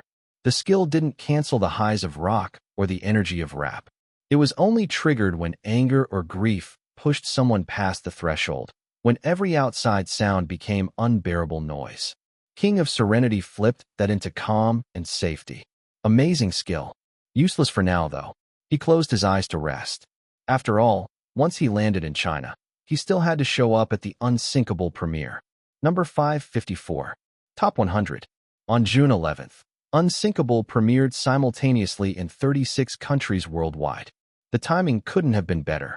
It landed right in China's summer holiday season, when the domestic market was flooded with low-quality films. Many Chinese productions just counted on Domestic Film Protection Month to squeeze some money out of audiences, so theaters were desperate for a proper Hollywood blockbuster. A Hollywood blockbuster premiering in June is rare. I'm really looking forward to it. I just hope it won't flop, said Ng Chingfeng, one of the invited guests at the premiere. He was a well-known film scholar, having even helped compile textbooks for the performance and dubbing departments at both the Central Academy of Drama and the Beijing Film Academy. The outlook's not so great. Yi Linfan shook his head. Forget that it's directed by Cameron, who's more known for sci-fi. Just look at that tagline about an epic love story of the last century, and you'll see why I'm worried. Yi Linfan was a famous screenwriter, especially skilled at adapting novels into scripts. That alone got him an invitation. Ng Chengfeng's influence lay in film theory, while Yi Linfan's talent was turning literature into something that worked on screen. Film and novels were two different art forms. A great novel didn't automatically make a great movie if you just copied the plot. Yi Linfan's gift was keeping the novel's literary feel while aligning it with the language of the camera. Of course, the domestic box office won't be low, Yi Linfan added. Correction, the Asian box office won't be low. Chu Zhi's pull is too strong, and Shi Lan already proved that. No one doubts Chu Zhi's star power, just like no one doubts Ge Zongfeng's acting, Ng Chengfeng said. If Chu Zhi weren't starring, this film never would have been slotted into Domestic Protection Month. The premiere in China was held at the Stellar Cineplex in Zhuozhan Times Mall, Wuxang, in a giant 3D hall that could seat 600 guests. The theater's owner knew what he was doing, covering the place with posters. Life-sized cutouts of the male and female leads were even set up right outside. Naturally, the number of cutouts told the story. 6 for the male lead, only 2 for the female. Still, the public's manners were decent. No crazed fans were carrying them off like you'd see in Japan. Inside, hundreds of guests gathered, from critics and journalists to actors and industry big shots. In the very first row sat Kong Pei, chairman of China Film Group.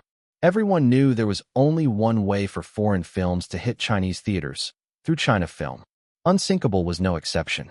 Foreigners had once said Kong Pei's position was like combining the president of the MPAA, the CEO of Disney, and director Arnold, the highest-grossing director in the world, into one person. That said everything about his influence. As stars entered the hall, every single one made sure to greet him. Even heavyweights like Ge Zongfeng, Yu Quan, Zhang Li, and Zhang Ning all respectfully called him Chairman Kong. Kong Pei didn't even need to stand up. It wasn't arrogance, just practicality. If he stood for everyone, he'd never sit down again. Nobody thought it improper anyway. Fifth brother, didn't expect to see you here. Wang Ani smiled. Oh, I didn't think Consultant Chu could invite you too. Aren't you filming in Dunhuang? Kong Pei asked. He knew very well what it meant for Chu Zhi to join the State Council's advisory office, so even his words carried respect. I gave the crew a day off. Xiao Chu's a hard-working junior, so I came to support him. Wang Ani didn't just show up herself. She'd even brought the lead actors from her new Dunhuang film to boost the premiere. All of them were veteran actors or household names. With some time left before the screening, the guests broke into small groups. Chu Zhi doesn't even mix in the film circle, but his connections are this wide, sighed Xiao Wu, a Hot Topic reporter. That's not surprising, said Lao Chun from Sina News. After I close my eyes, Xi Lang, and my love from the star. Only 2 films and 1 drama, sure, but those achievements are more than most actors get in a lifetime. Besides, with his current fame, there's no such thing as boundaries between music and film circles. Brilliantly said, old man. Xiao Wu gave him a thumbs up. Their chat got cut off by a stir, because the host had arrived. Chairman Kong, Aunt Wang. Chu Zhi greeted as he walked in. Kid, did time stop for you? You look exactly the same as years ago. Wang Ani almost ruffled his hair, but stopped herself. Meanwhile, I just checked the mirror today and found more gray hairs. I'm really getting old. No need for all the formal titles. If you like, call me Uncle Kong, Kong Pei said with surprising warmth, almost overly so. You've filmed 3 movies in the past 2 years, Aunt Wang. That's more energy than the young ones. Chu Zhi smiled. Uncle Kong, of course I'm glad to call you that. Hollywood's system is the best in the world for commercial films. But starring in a blockbuster isn't easy, especially since you haven't done movies in so long, Wang Ani said. It's a $200 million production. The global box office has to hit $600 million just to break even. Good thing your main career is music. Even if the film tanks, it won't hurt you. If it fails, you'll pull me up again, won't you, Aunt Wang? Chu Zhi grinned, following her lead. The Emperor Beast knew her personality well. Wang Ani had a sharp tongue, but what she really meant was, if the film underperformed, Chu Zhi could lie low for a while and then take on a major role in a film aimed at the European Big 3 festivals. Talking about failure before the movie even premieres? Bad omen. Kong Pei chuckled. So tell me, Xiao Chu, how much do you think it'll make in China? The domestic box office record in this parallel world belonged to a main theme film, nearly 6 billion yuan. Breaking that was impossible, and he didn't want a Hollywood movie to steal that record from a patriotic one anyway. Director Cameron's a master at stirring emotions. I think it'll do well, Chu Zhi said. He was in his element, chatting smoothly with the older generation. The Emperor Beast really was a social king. Afterward, he made rounds greeting Zhang Li, Yu Quan, and other friends. Reporters were tactful enough not to crowd him. Enviable, isn't it? He's got hits in music, film, and TV, especially his songs and movies. Captain, I've got something to ask. My friend's daughter, just my friend's daughter, not some secret kid of mine. She's a diehard fan. She's tried the Orange Fan Festival lottery for years and never won. Can you save her a spot? I'm fragile these days. Can't handle tragedies. Xiaojiu, just tell me. Unsinkable doesn't end sadly, right? If it does, I'll still take my family, but only once. If it doesn't, I'll watch again, add to the box office. If it had been anyone else, Chu Zhi would have thought they were making things up. But since it was Min Zhongbei, maybe not. He loved to say misleading stuff just to make people laugh. Sure enough, his words got people chuckling. Some even teased him about making things up. Chu Zhi noticed the flash of satisfaction in his eyes. Was it sad to spend all your energy on entertaining others?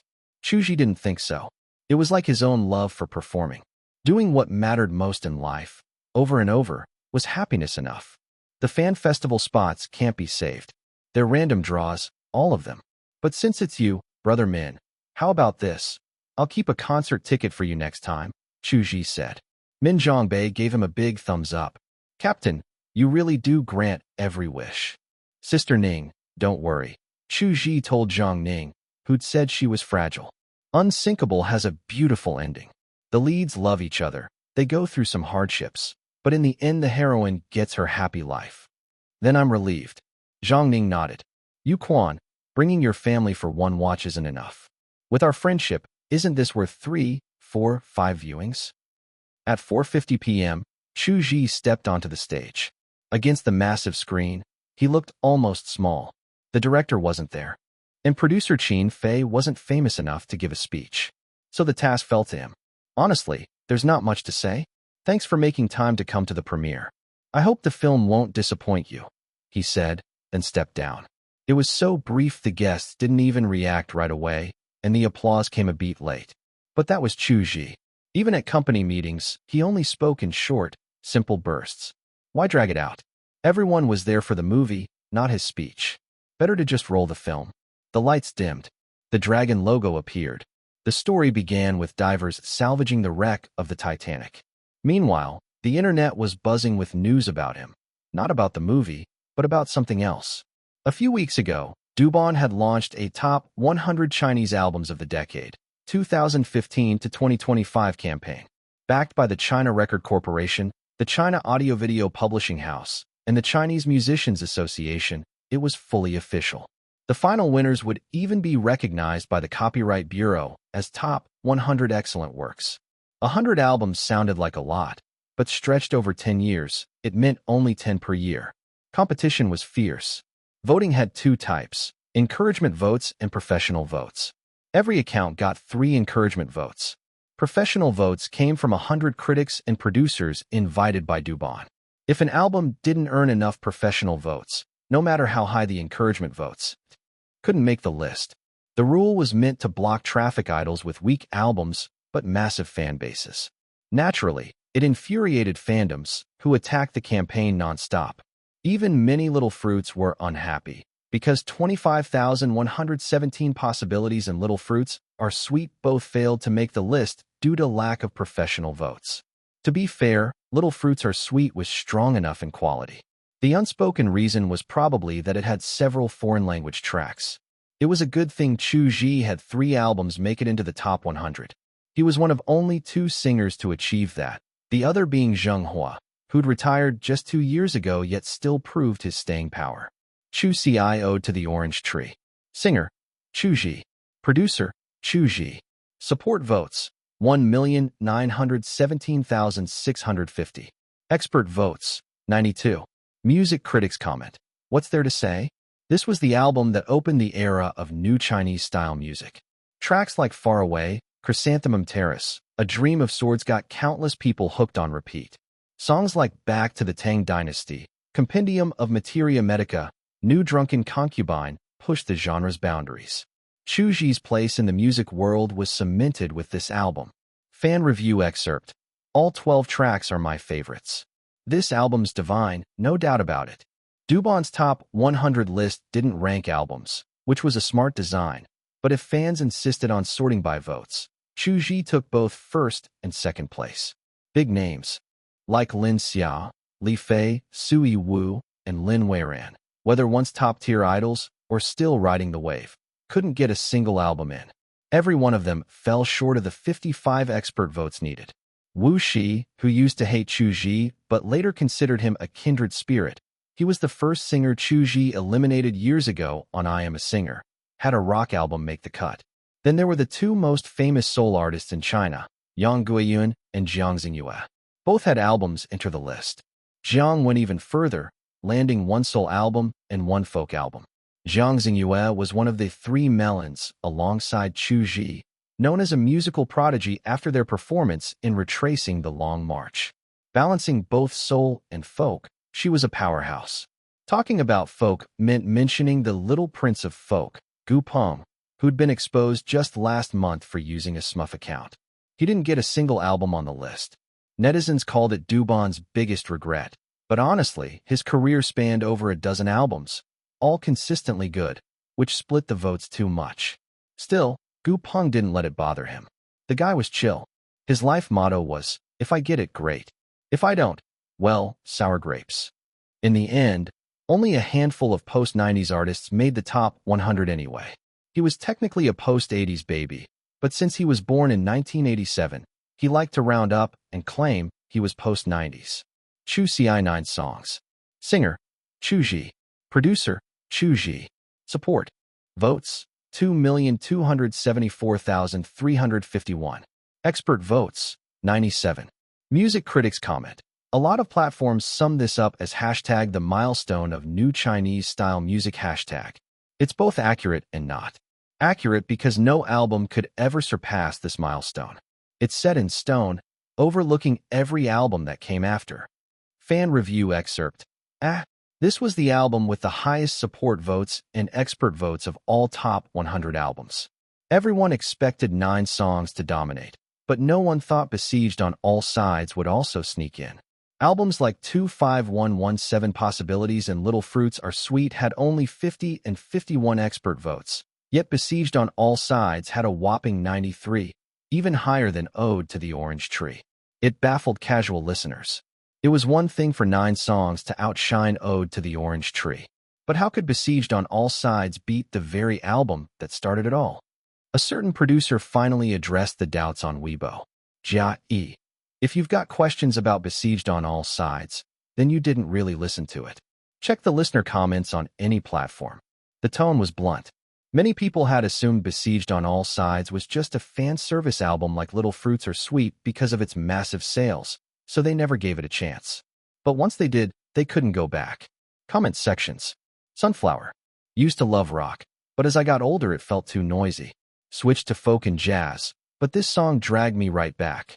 If a sunflower always grows in the dark, would it be afraid? That lyric blew me away. She and she and she. Chu Zhi's so far ahead of his peers. This year's Wang Chun incident made people pay attention to women's workplace rights. Laws do say you can't fire or demote women for maternity leave, breastfeeding, or pregnancy, but companies always find loopholes. Lyrics like, her parents begged her to come home, no blind dates, no boyfriend, no disobedience. Beware of malicious gossip, act too boyish and you'll be treated as a vase. Ask about marriage. She says she's never thought about it. Standing here by strength, trusting fairness will come. Just those lines made me cry. If I hadn't gotten into college, I'd have been forced into marriage already. Just failed another interview. My family only says, we can't help you. You've got to make it yourself. Every call with them feels suffocating.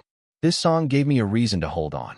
Not for anything else, but because Chu Zhi said, why think so much? You're already amazing. The me I once was. Kind of worried about Chu Zhi's mental state. Not a joke, the lyrics feel like he's on the edge, like he might leave the world any second. The end of war. What shape is hope in the eyes of children? Is there bread for breakfast when they wake? Chills all over. Anti-war classic. Brother Joe's lyrics are insane. After the melody fades, there's a soft whisper. I replayed it a dozen times and finally heard it. I hope humanity never knows war again.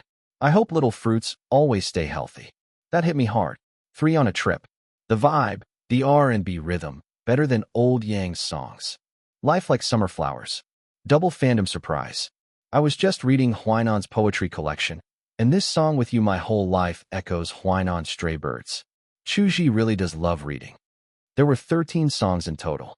Checking all the comment sections was too much, but even a quick skim proved enough. Besieged on All Sides was strong because every single track, rock, folk, rap, R&B, jazz, could have been a lead single. Between Dubon's selection and its massive physical sales, the public finally had a clear impression. Since 2015, Chu Zhi wasn't just number one. He was number one with no number two, three, or four. The gap between him and everyone else was too wide, in both reputation and commercial success. Back to the main stage, Unsinkable had no rivals in China's summer season, but in America it faced three heavyweights. Summer was the second biggest box office season there, and no company would miss the chance to cash in. The rivals, Sony's Stellar Rangers, Disney's 0811, Critical Moment, and Warner's Future Empire. The biggest investment, of course, was Cameron's Unsinkable, but North American audiences were more hyped for Stellar Rangers and Critical Moment. The former was adapted from a popular comic, and the latter was the third film in a globally beloved series, still with the original cast. In America, the only seasons that could carry multiple blockbusters at once were Christmas and summer. Two besties, Laura and Crawford, were caught in a fight over which film to watch. Why not 0811, Critical Moment? The series is amazing, and it's Douglas. I'm buying tickets. Laura started walking to the counter. I already booked Unsinkable on movie tickets. 2 seats. The film starts in less than 2 hours, no refunds. Crawford said. What did you do? Laura's eyes widened. In the States, movie tickets charged more than box office counters, so hardly anyone used it. I'm a fan of Chu Zhi. Of course I'll support him. Crawford said. I can't believe it. An LA girl choosing a Chinese star over Douglas? That's harder to accept than my dad quitting drinking. Douglas was a global superstar, one of the few actors still able to guarantee box office in the internet age, and a member of Hollywood's profit-sharing club. At 30-something, the media called him a modern-day Apollo, a man with godlike looks. Laura was obviously shallow but never admitted it, insisting it was his acting she loved. Yeah, right. Douglas wasn't just a pretty face, his acting was decent, but in Hollywood there were plenty who could act circles around him. Still, the tickets were bought. Laura had no choice but to grumble and follow her friend into the theater. People magazine named him number one in Asia's most beautiful 100 faces last year. They called him a face sculpted by God. He's exactly your type. Crawford teased. I'm not that shallow. I told you, I like actors with real acting chops. Laura said firmly. What use was being Asia's most beautiful face? She knew Asia had plenty of good-looking guys, but the gap between Chinese and American beauty standards was still there. No way anyone could be more perfect than Douglas. No way. Absolutely not. Inside the theater, Laura noticed the occupancy was about 50%. Honestly, with 3 blockbusters releasing at once, that wasn't bad at all. The film opened with a flashback, salvaging the Titanic wreck, retrieving the heart of the ocean from a vault. The story then jumped back to the early 20th century. A tale from over 100 years ago didn't interest her much, but when the camera cut to a gambling scene in a small tavern. Huh? Wait, is that number 555? More handsome than the sun god. This Asian actor's looks, and his acting too, there's really something there. On the big screen, Chu Zhi appeared as the wandering painterly. He had a cigarette between his lips, messy hair, plain clothes, but none of that could hide his striking looks. His features were sharp and defined, every detail like a piece of art in a glass case, sculpted with care. That razor-sharp jawline and nose bridge might have looked a little too delicate on someone else, but God paired them with firm, stable muscle lines. His skin was smooth and tight, the soft tissue plump enough to lift the arcs of his face. It was raw, masculine beauty, and when he smiled, it lit up every curve of his face, radiating charm. Once aboard, the wandering Asian painter stood at the ship's bow, gripping the ropes and gazing at the horizon. The sea breeze swept his hair across his forehead, and it slipped right into Laura's heart. For the first time, she realized just how beautiful dark eyes could be. The most exquisite face in Asia, she thought. Silently, she agreed. It wasn't a problem. Laura knew she wasn't just some shallow fangirl obsessed with looks. Unsinkable could be summed up in one line. It had the vibe of a kitsch drama, a rich girl cheating on her fiancé with a penniless painter. But Cameron's cinematic language held the audience tight. Even if they completely disagreed with the characters' values, they couldn't dismiss this as trash. The film first raised the issue of class, with the stark contrast between first-class cabins and the third-class steerage. Then came the theme of female oppression. The heroine's mother didn't care about her daughter's feelings at all. Their once prestigious family was fading, and to cling to their noble facade, the daughter had to be used as a tool for marriage. Countless European and American women in the audience resonated with that. A poor boy and a rich girl's story? Crawford thought. America's most famous tales, Cinderella, Princess and Pauper, Rich Girl with a Poor Boy, had been adapted more times than she could count. The way Rose and Lee met, grew closer, and fell for each other flowed naturally. Saving her life, spitting over the rail for fun, dancing wildly with the common folk in third class. Even when mocked at a fancy dinner, Lee's calm, yet confident reply caught Rose's attention. And when my heart will go on swelled, the iconic moment of Rose and Lee stretching their arms at the bow played out. Crawford's head practically filled with pink bubbles. Who could resist that?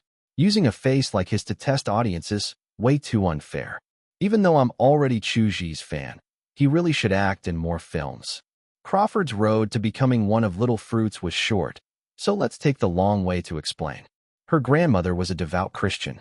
A month ago, Chu Zhi uploaded full versions of Jesus Loves Me and Amazing Grace to Western platforms. Ever since, those two songs had been looping nonstop at home. No matter how good a song is, being forced to hear it hundreds of times will make you hate it. Crawford resented the Chinese star at first, but one day, she stumbled across a TikTok clip of Azazel's unmasking. That was it. She turned into a loyal fan. She even bought physical albums of All Nations, Volume 1 and the One Gazed Upon by Gods. On TikTok, the overseas version of Douyin, countless edits of Chu Zhi's looks circulated, and nothing was reused. More than his reveal on The Masked Singer US. Out of the corner of her eye, Crawford tried sneaking a glance at Laura, but the theater was too dark, she couldn't see her friend's expression. So she pulled her gaze back and focused on the movie. Titanic ran for more than 3 hours, yet not a single person left for the bathroom. Then the story nosedived. When the ship hit the iceberg, Cameron filmed the disaster like it was the end of the world. Facing death, some marched bravely forward, some schemed desperately to live, some kept playing music as the ship sank.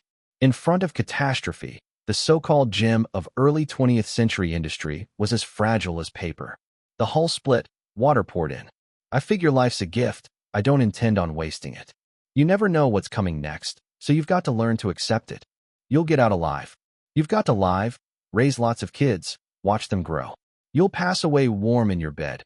Not here tonight. Not like this. Winning that ticket was the best thing that ever happened to me. Rose, I'm content. The painter Lee's role grew heavier in the second half, but most of the ship was filled with ordinary people, just struggling to survive. Sniffling began to spread through the theater, and Crawford's own chest clenched tight. The man's looks in the story had completely pulled her in. Idolia, the actress playing Rose, was famous in Hollywood for her beauty. Crawford liked her too. But put Idolia and Chu Zhi side by side, her in a velvet gown, lace corset, and wide black belt, him in nothing more than a plain checkered jacket and black linen shirt, and somehow, he still stole the spotlight. He barely had any makeup, just soft lips, rosy cheeks, smooth skin. How could a wandering painter have skin that good? That had to be against the rules. Then she corrected herself. Wandering painter didn't mean filthy vagabond. He didn't have to look shabby. When Chu Zhi's character risked himself to save others, when he floated in the freezing water, Crawford broke. Tears streamed down her face, and she found herself whispering along with his last Chinese line, "I'm content." Laura. She started to speak, but when she turned, her friend was clutching her chest, face scrunched, crying just as hard. Clearly, she'd been moved by the love story. The film ended without a post-credits scene. Regular theaters don't do standing ovations, so people just filed out quietly. Even though the heroine's old age was peaceful, a so-called happy ending, most of the audience walked out heavy-hearted, weighed down by the gloom. Laura was among them, but her mind kept circling back to certain images. How could a man's lips be that tempting? Especially wet with seawater, shining with that pronounced Cupid's bow. It was like the forbidden fruit Satan tempted Adam and Eve with, irresistible. A Cupid's bow doesn't always look good, but on Chu Zhi's face, it was perfect. And then that final look he gave Rose as he sank, weak but filled with boundless love at the corner of his eyes. It stirred her heart to its core. She almost wanted to shove the heroine aside, and take her place. Maybe the title Unsinkable didn't just mean the ship, but Rose's eternal love for Lee. No wonder some people call him a fallen angel. For a second, Laura thought Chu Zhi's Lee might actually be more handsome than Douglas. Douglas had the blazing beauty of a sun god, but this Chinese man, he had the face of an angel. And the acting wasn't bad either. Laura convinced herself completely. Crawford and Laura were just a small example. Truthfully, Crawford's taste was the taste of the masses, which meant, with Unsinkable releasing worldwide, Asia, Europe, North America, Australia, the whole planet was about to be swept up in the storm of his godlike face. Number 556. Famous across the world. Inside a theater in America, the audience was crying their eyes out. At the premiere in China, it wasn't any better. The women in the crowd all had red-rimmed eyes. Those with lower-tier thresholds were bawling like crazy. Zhang Ning had already gone through 2 packs of tissues she'd brought in her bag. The used ones were stuffed into her coat pocket, and even her sleeves were damp from being used as substitutes. Even the ones who held it in better had red eyes when they got up to clap. Applause and choked sobs filled the premiere hall. Together, clapping wasn't unusual. As long as a film wasn't a complete disaster, you'd hear polite applause at a premiere.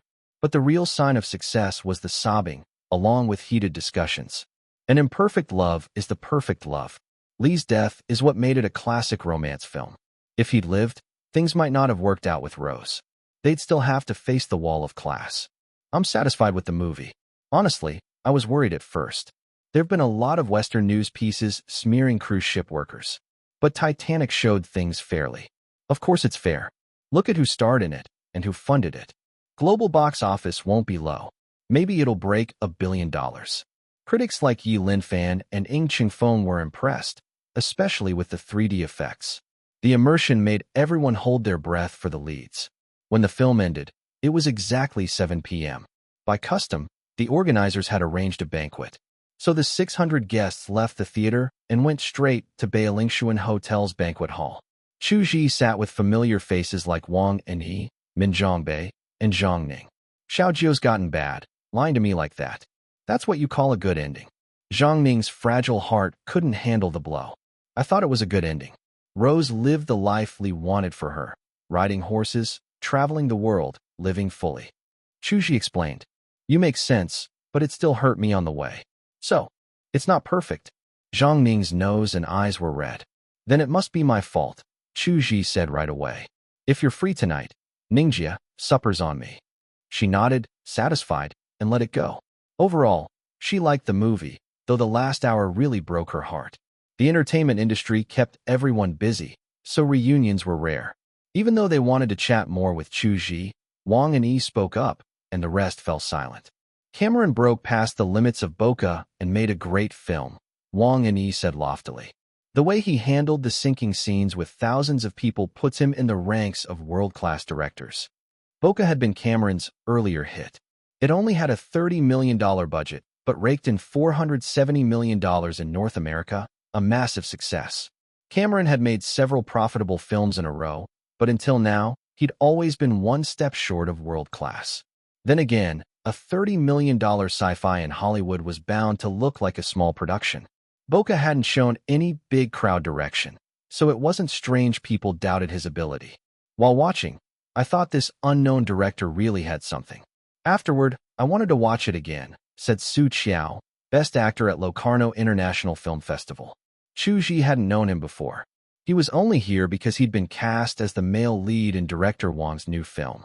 Since Wang invited him to help promote Unsinkable, he had to stick with people he knew, or it'd be awkward. It's a pity about the release window. Hollywood's dropping 0811, Point of No Return, and Star Rangers soon. President Kong mentioned just now that both will also screen here. Otherwise, Unsinkable would definitely cross $1 billion, Su Qiao said. I don't agree. Digital Agent and Pistol Hero won't outdo Unsinkable, even though I haven't seen them yet, said Yang Linbin, the female lead of Wang's new film. Her name stood out. Using rare characters as a stage name was risky. Just look at Yin Quan. Wasn't Yin Equan harder to remember? Still, Yang Linbin's stage name was also her real one. Linbin meant dazzling beauty, a name given by her late foster mother. Blood ties or foster ties Which mattered more? Most chose the latter, and so did she. The story of her biological parents abandoning her, then showing up again when she became famous, was another tale, but every adult had one. Digital agent, pistol hero? Su Chao caught on quickly. In 0811, Douglas played a nameless agent known only by his code. The internet dubbed him Digital Agent. As for Pistol Hero, that came from Star Ranger's original comics, where one bullet could shatter worlds. The film, though, nerfed him so badly that volleys of fire couldn't kill a single alien. Netizens mocked him as Pistol Hero. You haven't seen them. How can you be so sure? Su Chao asked. I already bought tickets to see Unsinkable again tomorrow with my bestie, Yang Linbin replied. But no matter how good Digital Agent or Pistol Hero are, I'd never watch them twice. In other words, plenty of fans would rewatch Unsinkable. Su Chao thought about it. She had a point. Lots of women would rewatch. But he still felt Unsinkable would lose some steam against the other two, since 0811 was one of his favorite series. Here's something funny. Unsinkable was imported by China Film because Chu Zhi starred in it. Without him, it wouldn't have landed the summer slot. As for Star Ranger and Point of No Return, who knew how much their companies paid to push them through? Just look at Future Empire, which had to wait 2 more months to screen. The banquet that followed was the usual smooth but distant networking in the industry. Let's skip ahead to the fun part. That evening, Unsinkable whipped up a storm. Gu Peng, the top fan of Chu Zhi recognized by the internet, had grabbed first batch tickets. He didn't care about the plot at all. His eyes were glued only to Chu Zhi as the wandering painter. I've got a bold guess. Could Xiao Jiao actually be some kind of male succubus? Gu Peng muttered in awe at his friend's looks. Then he overheard a young couple nearby, who'd just watched the film too. Holy shit, I'm losing it. Zhuai is finally back in business. That face is insane. You're a girl. Watch your mouth in public. Don't just shout holy shit every other word. Then you say it. Go on. Zhuai's unreal looks come half from his clear, rare-shaped eyes, open and honest on the surface, framed by thick lashes and soft under-eyes that seem to carry smoke and dust, sharp edges hidden beneath. The other half comes from the angles of his T-zone bones, wild yet refined, stirring with masculine force. Every flicker of his gaze was breathtaking. When he stood there, it felt like time stopped. Holy shit. Gu Peng almost laughed. He'd always thought Chu Zhi was ridiculously good-looking, but never had the words for why. Now he knew. Unsinkable also launched merch. Art books, a plastic heart of the ocean necklace, and most expensively, lifelike Lee and Rose figures made with Fox and HT soldier tech. Everyone knew soldier figures cost way more than regular ones. Being cultured is scary, Gu Peng muttered. He wasn't cultured, but he had money. He bought the 2 figures the young couple had wanted but couldn't afford. Online, people thought Digital Agent and Pistol Hero might put up a fight. But really, they weren't even in the same league. 4 little fruits. The perfect line summed it up. Zhuai finally remembered to come back. Excitement spread like wildfire. Comments online. Fish selling bro. It's been 3 years since he last appeared on screen. 3 years. Do you know how I survived these 3 years? Film more, damn it. With a face like that, if he doesn't act, what's he even doing? Yijihua. Rejoice, rejoice, we've got living Billy material now. Nanyu Xiaomu Lulu Yu. Before watching, I thought Laura was dumb. Why give up being a rich wife for freedom? Can handsomeness feed you? After watching, handsome like that absolutely feeds you. If I were Laura, I'd ditch the fiancé too. Cold say. Great movie, Brother Gio picked a good one. I can cultivate. Can I get on top of him? China's first-day box office hit 356.118 million yuan, more than 3 billion in a single day, crushing Digital Agent and Pistol Hero. A quick look at the Friday, June 11th box office numbers in Europe and America. Unsinkable pulled in $60.45 million on its opening day. 0811. Critical Moment scored 104.45 million. Star Ranger landed 97.33 million. Future Empire managed 59.51 million. First day results always tie into things like marketing, franchise reputation, and audience expectations. Of course, The Champ was a long-running series, and second place got a huge boost from its popular comic origins. What could beat that? Still, Thanks to Chu Zhi's buzz from Masked Singer and Fox's aggressive promo push, the film managed to edge out the sci-fi blockbuster Future Empire, which was adapted from a best-selling novel. Even so, the opening day attendance couldn't compare to China, since that's home ground for the Emperor Beast. But once the four films actually hit theaters, the differences in audience word of mouth became crystal clear. Two short reviews from IMDb. 9 out of 10, this movie, Sakila 1. This film made me cry. Even as I typed this review on my phone, tears are still in my eyes. 8 out of 10, I don't think it's good enough, Giant Robot. A movie disaster saved only by the soundtrack, the special effects, and the male lead. But let's be real. If a film already has top-tier effects, music, and a lead actor who's solid, what more do you really need? Now 2 long reviews. 10 out of 10, any review scoring this film lower than 9 just isn't credible. Louis 100. No movie is perfect. This one has flaws. The story's childish like a fairy tale, the plot development predictable, but none of that distracts enough to ruin the experience. It delivers one unforgettable scene after another. Lee and Rose spreading their arms at the bow, flying with the wind. And that ending. Even the biggest, toughest men in the theater were crying. The music is another pillar of its success, a crucial piece. The love theme is both beautiful and tragic. I checked the credits. The composer is the male lead himself. I'll admit it, I've become a fan of the Chinese star Chu Zhi. 9 out of 10, damn you, Cameron, Adrenaline 1. He tricked me into giving him another 9. I don't even know why. The story's glitch. I knew the ending the moment Lee and Rose met. The dialogue feels like it was written by an 18-year-old intern. The acting? Honestly, unremarkable. But Chu Zhi is just too damn cool.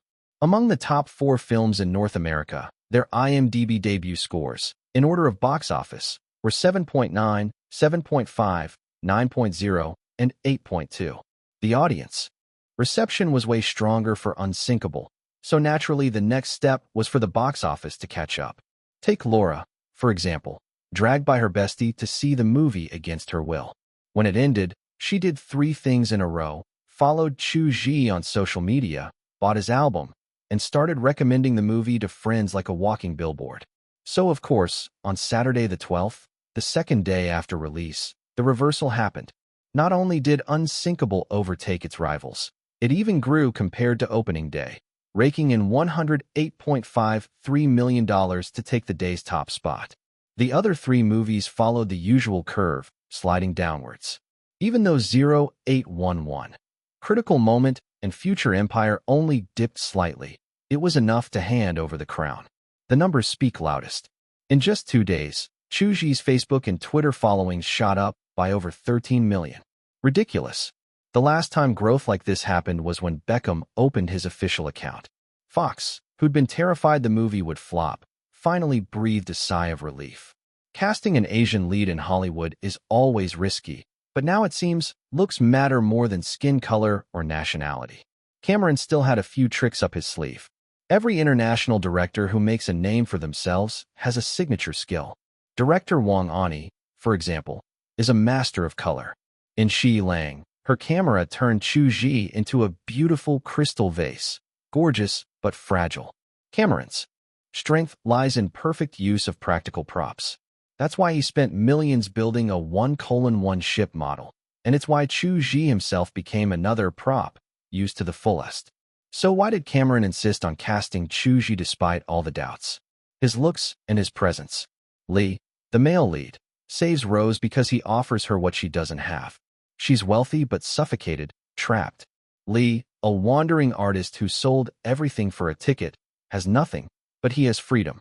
People long for what they lack. On paper, that's the logic. But in practice, Cameron wanted Lee to be even more appealing than a fairy tale prince. And it worked perfectly. Lee was witty, charming, and with that kind of face, even if he didn't embody freedom, it still made sense.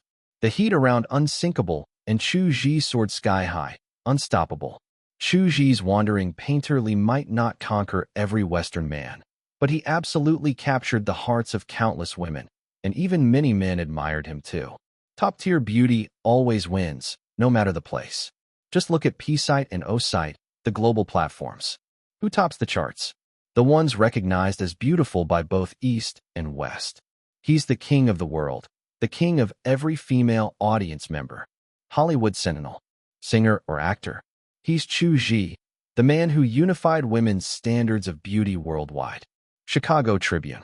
Critic Jeff Norfolk said, Cameron spent $200 million to tell a clumsy story, but the lead actor saved it. Los Angeles Times. Among professional critics, Unsinkable wasn't universally praised. Rotten Tomatoes gave it 85% freshness, way below Future Empire. Take Jeff Norfolk again. He admitted Chu Zhi's looks, but mostly used that to attack Cameron and the movie itself. Plenty of similar takes flooded Rotten Tomatoes.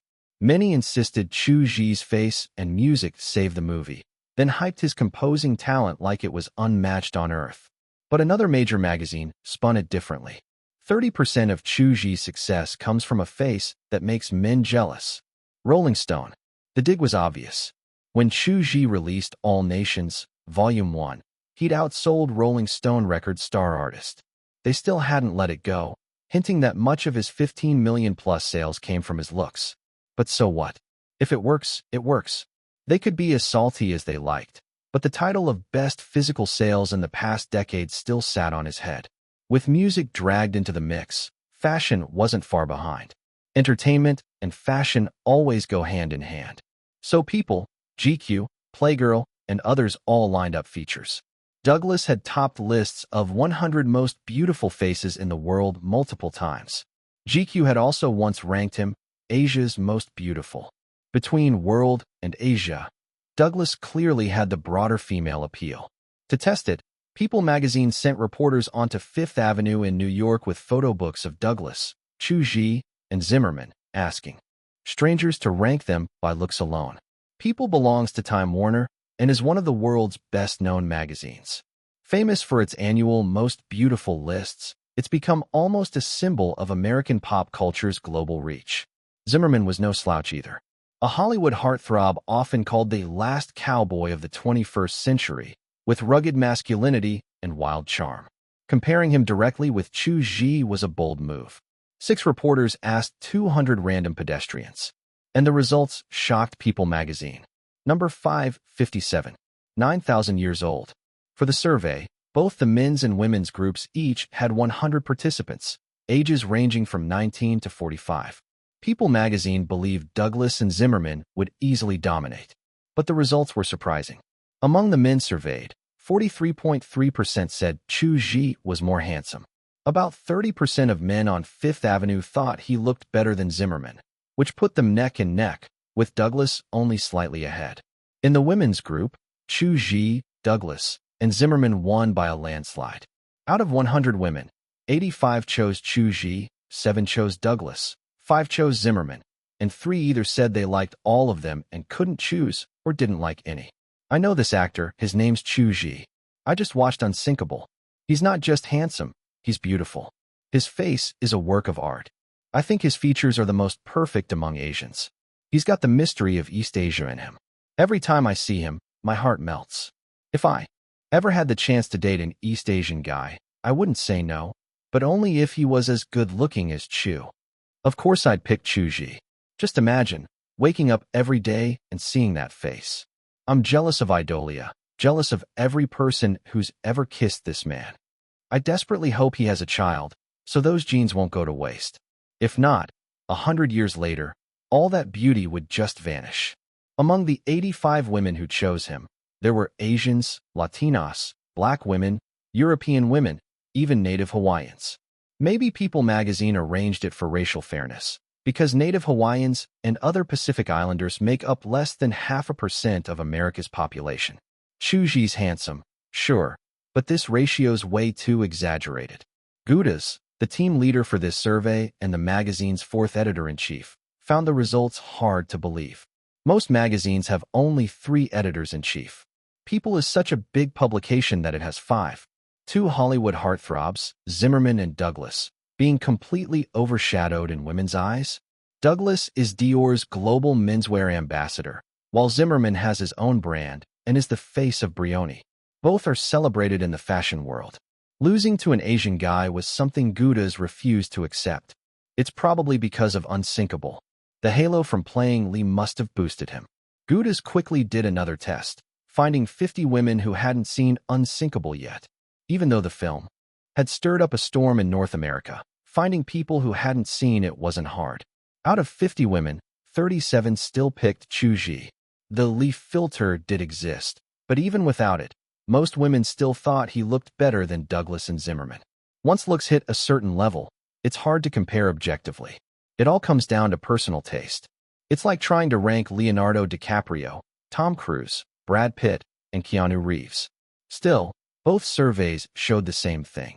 Chu Zhi's appearance had a clear advantage over Douglas in women's eyes. Gudas admitted he was in the world's top beauty tier, but why was he so dominant among women? Were male and female standards of beauty really that far apart? As People's fourth editor-in-chief, he decided to personally lead a team to write a feature article. The data had to be solid, so the second survey asked more detailed questions about why the women made their choices. The article would be published in 2 days. People is a weekly, always released on Tuesdays. But forget 2 days later, today was the 13th, another day where the Emperor Beast strutted his stuff around the globe. Chu Zhi and Lin Xia happened to show up at the same cinema, though it wasn't planned. They just both ended up at the StarMax International Cinema in Shanghai. He'd actually been given a rare day off by Brave Bull and the other company's decision-making teams. That kind of thing only ever happened with Igua. After all, the Emperor Beast had mastered CPU's core essence. He was about to get busy flying around promoting Unsinkable. If the box office tanked, he had to roadshow. If the box office soared, he had to roadshow even harder. Before all that work, he decided on a whim to go to the movies. He picked Agent 0811, the big rival to his own film. Calling it a rival wasn't quite right. On its third day, it had earned 350 million renminbi on opening day, then 470 million the next, climbing to 820 million renminbi total, overtaking both Star Ranger and Critical Point, which together made only 780 million. As a side note, Saturday box office numbers are usually higher than Fridays. Lin Feifei, of course, picked the 3D IMAX theater. Tickets were 68 renminbi. He always bought the most expensive ones, not necessarily the best. He'd heard the VFX in Unsinkable were insane. Big sister, didn't we just watch Titanic yesterday? Why are we watching it again today? Isn't that overkill? It's not. The first time's for the story. And the second time's for what? Lin Xia overheard this little exchange while waiting in line. He found the audience so lively and cute, the very reason China's film market thrived. Inside the IMAX hall, with over 400 seats, about 70% were filled. Pretty good. During the movie, he didn't hear anyone crying, which felt normal. He'd gone in with high expectations, so to him it met the bar, but it didn't move him much. The love story between Lee and Rose didn't stir him at all. What hit him instead were the elderly couple clinging to each other as the ship sank, and the mother soothing her kids to sleep. If only these people hadn't boarded, the world would still be the same, but they'd still be alive. Lin Feifei muttered to himself. When the lights came on, he realized people had cried. The theater's sound system had just drowned out the sobs. Now that it was quiet, he saw plenty of tear-streaked faces. Just as he left the cinema, his agent brother Xian texted. Director Jing Guanhua's audition had gone well, and he'd been accepted into the new film. There's no first in literature, no second in martial arts. The old saying was right. Jing Guanhua was one of the top directors alongside Wang Ani. The entertainment world often said, South Guanhua, North Ani. Of course, the pairing only applied within China. Internationally, Wang Ani was far more famous. Getting recognized by a great director, that's another solid step forward. Lin Xia held back his joy. Then his phone lit up with notifications. Palme d'Or winning director Laird Bagon calls Unsinkable a trash film, but says the actor is brilliant. Weather app, 35 minutes ago. Unsinkable overtakes rivals, becomes #1 at the North American box office. Browser, 40 minutes ago. Chu Zhi voted world's sexiest man by YouTube users. Weibo, 1543. Why was his notification bar filled with Emperor Beast news? Simple he. Search for Chu Zhi a lot. Big data, remembered. Bagon like director Wang. She's won top awards at Europe's 3 major film festivals. But in film, just like in music, Chu's crushing everyone with ease. It had taken Lin Xia 5 years to transition from singer to actor, 5 years of hard work to finally land a chance with director Jing Guanhua. But Chu Zhi? His debut was After I Close My Eyes, a film that blew up all across Asia. His second was Wang Ani's Shi Lang, where he played the absolute lead. And now, Unsinkable, which at this rate was destined to turn him into an A-list Hollywood star. How many Chinese actors dreamed of breaking into Hollywood? Yet most ended up with minor roles or only appearing in China-only versions. I know Chu's a 98 Tiger, but what are you, Tigger? Bouncing up way too fast. Lin Xia muttered, but he wasn't bitter. After all, being a 9,000 years old wasn't bad at all. Among the stars of the 90s, he was still the brightest. They left the cinema without noticing each other. They were watching different films, and besides, both were celebrities. They had to dress up a bit before going out, or else being recognized could cause chaos. 0811 kind of failed. The main character's breaking his own setup, Chu Zhi said to himself. He was a premium Bilibili member and had watched the first 2 installments. How did he find the time, busy as he was? Simple. There's always enough time if you count the scraps. People waste hours scrolling before bed or even staying longer in the bathroom because of their phones. Add up those fragments, and you can do a lot.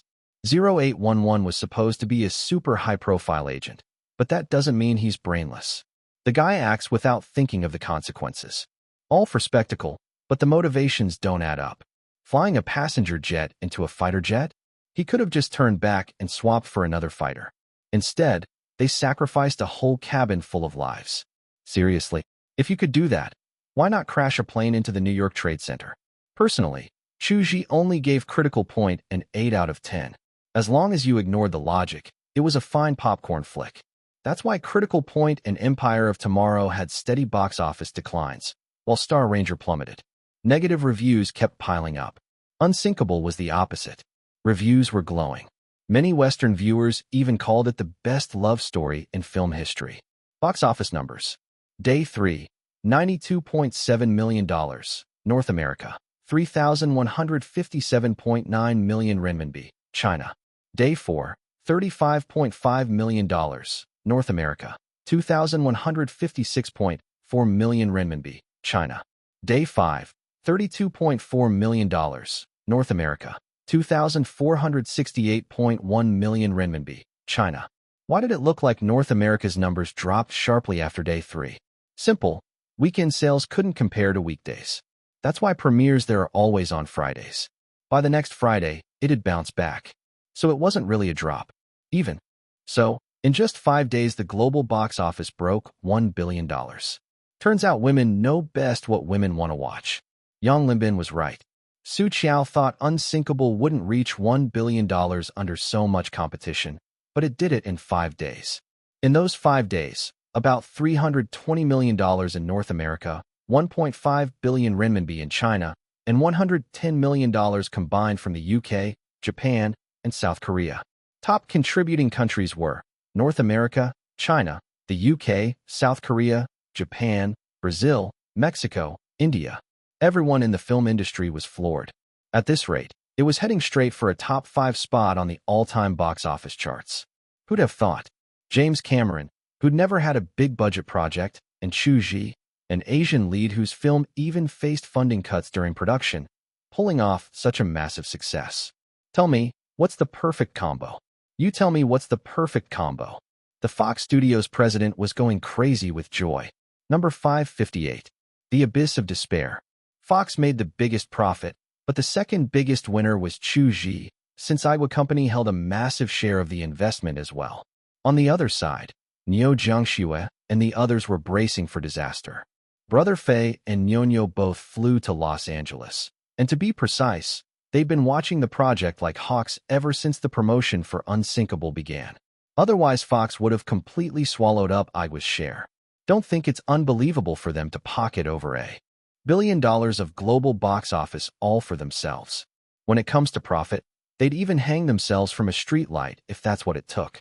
Since Fox was in charge of distribution across Europe and America, it could easily deduct some sky-high publicity fee that was perfectly legal under American law. Believe it or not, Fox would even dare to claim they lost money, and they'd calculate that in units of hundreds of millions. Shameless? That word doesn't exist for them. A lack of information is fatal in business. It's like that old vegetable-branded web novel site. Back then, writers had no idea what portion of their royalties was eaten up by channel fees. Even if you tried crunching the numbers yourself, you'd never figure it out, because the publisher only paid you after deducting those fees. And how much were the fees? Nobody knew. Anyway, I'll stop before I get myself killed. Money was only part of it. For Chu Zhi, what mattered even more this time was fame. While the Titanic was ramming its way across the global film market, My Heart Will Go On landed straight at #1 on the Billboard Hot 100. To say it landed isn't even accurate. It was more like an airstrike. The song flooded every corner of Europe and America. People were forced to hear it so much that they grew calluses in their ears. Just the opening notes were enough to make everyone recognize it instantly. Not only that, Chu Zhi's past 2 international albums, the one, Gazed Upon by Gods and All Nations, Volume 1, suddenly saw sales jump by about 100,000 copies daily in North America and over 150,000 daily across Europe combined. In the 5 days since release, aside from the first day's explosive start, the following 4 days still brought him an extra million albums sold in total. Plenty of Western artists who'd just dropped new albums recently were left dumbfounded. Their fresh releases were being completely overshadowed by records that had come out 2 or 3 years ago. Ridiculous. On a Dutch music program, a top star who was considered one of the country's cultural icons sighed in defeat. Just 2 days ago, I released a new album. Usually, whenever I put out something new, my daughter Anna is the first to call and support me. We're very close. But this time, as soon as she called, she said, "Father, you're a famous singer too, right? Can you get me Mr. Chu Zhi's signed album? If I could have that for my birthday, it'd be the happiest day ever." He's stolen Anna's heart. Oh my God. The worst part is, I can't even fulfill her wish. His signed albums are far too rare. What really drove that Dutch star crazy was how My Heart Will Go On was everywhere at home. Playing on the car radio, in shopping malls, even live bands at bars were singing it. Whether you wanted to hear it or not, you'd end up hearing it. Sony Music judged that before, Chu Zhi was an Asian superstar and global top-tier singer. Now he was classified as a global megastar, on the same level as a Kenda Bell.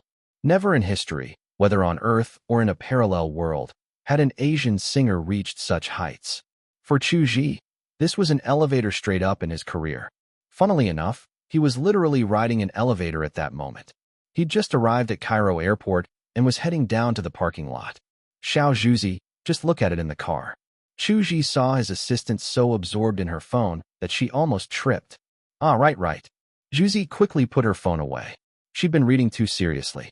She was flipping through the latest issue of People magazine. On the cover was director Cameron, with a subtitle, "Unsinkable made Chu Zhi the world's most handsome man in the eyes of women everywhere, and Chu Zhi made a great movie possible." The interview with Cameron went like this.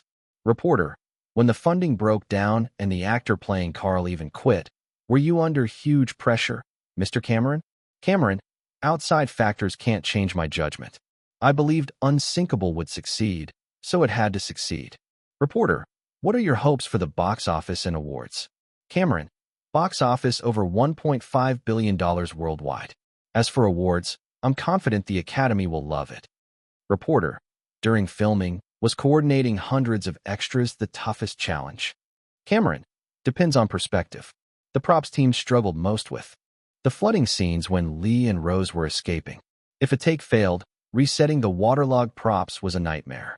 That scene alone delayed us 10 extra days.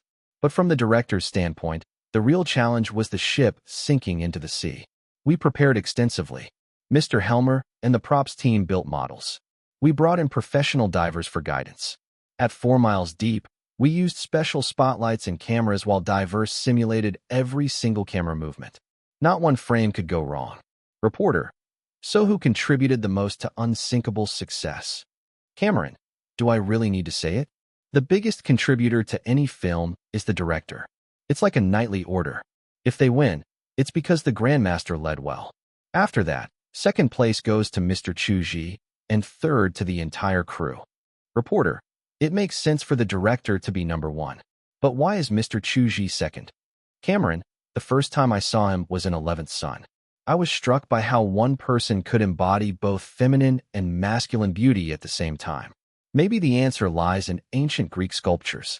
Perhaps the human idea of perfect beauty is androgynous perfection. My sister's a lesbian, and she even said, if I ever had to date a man, I'd want it to be him.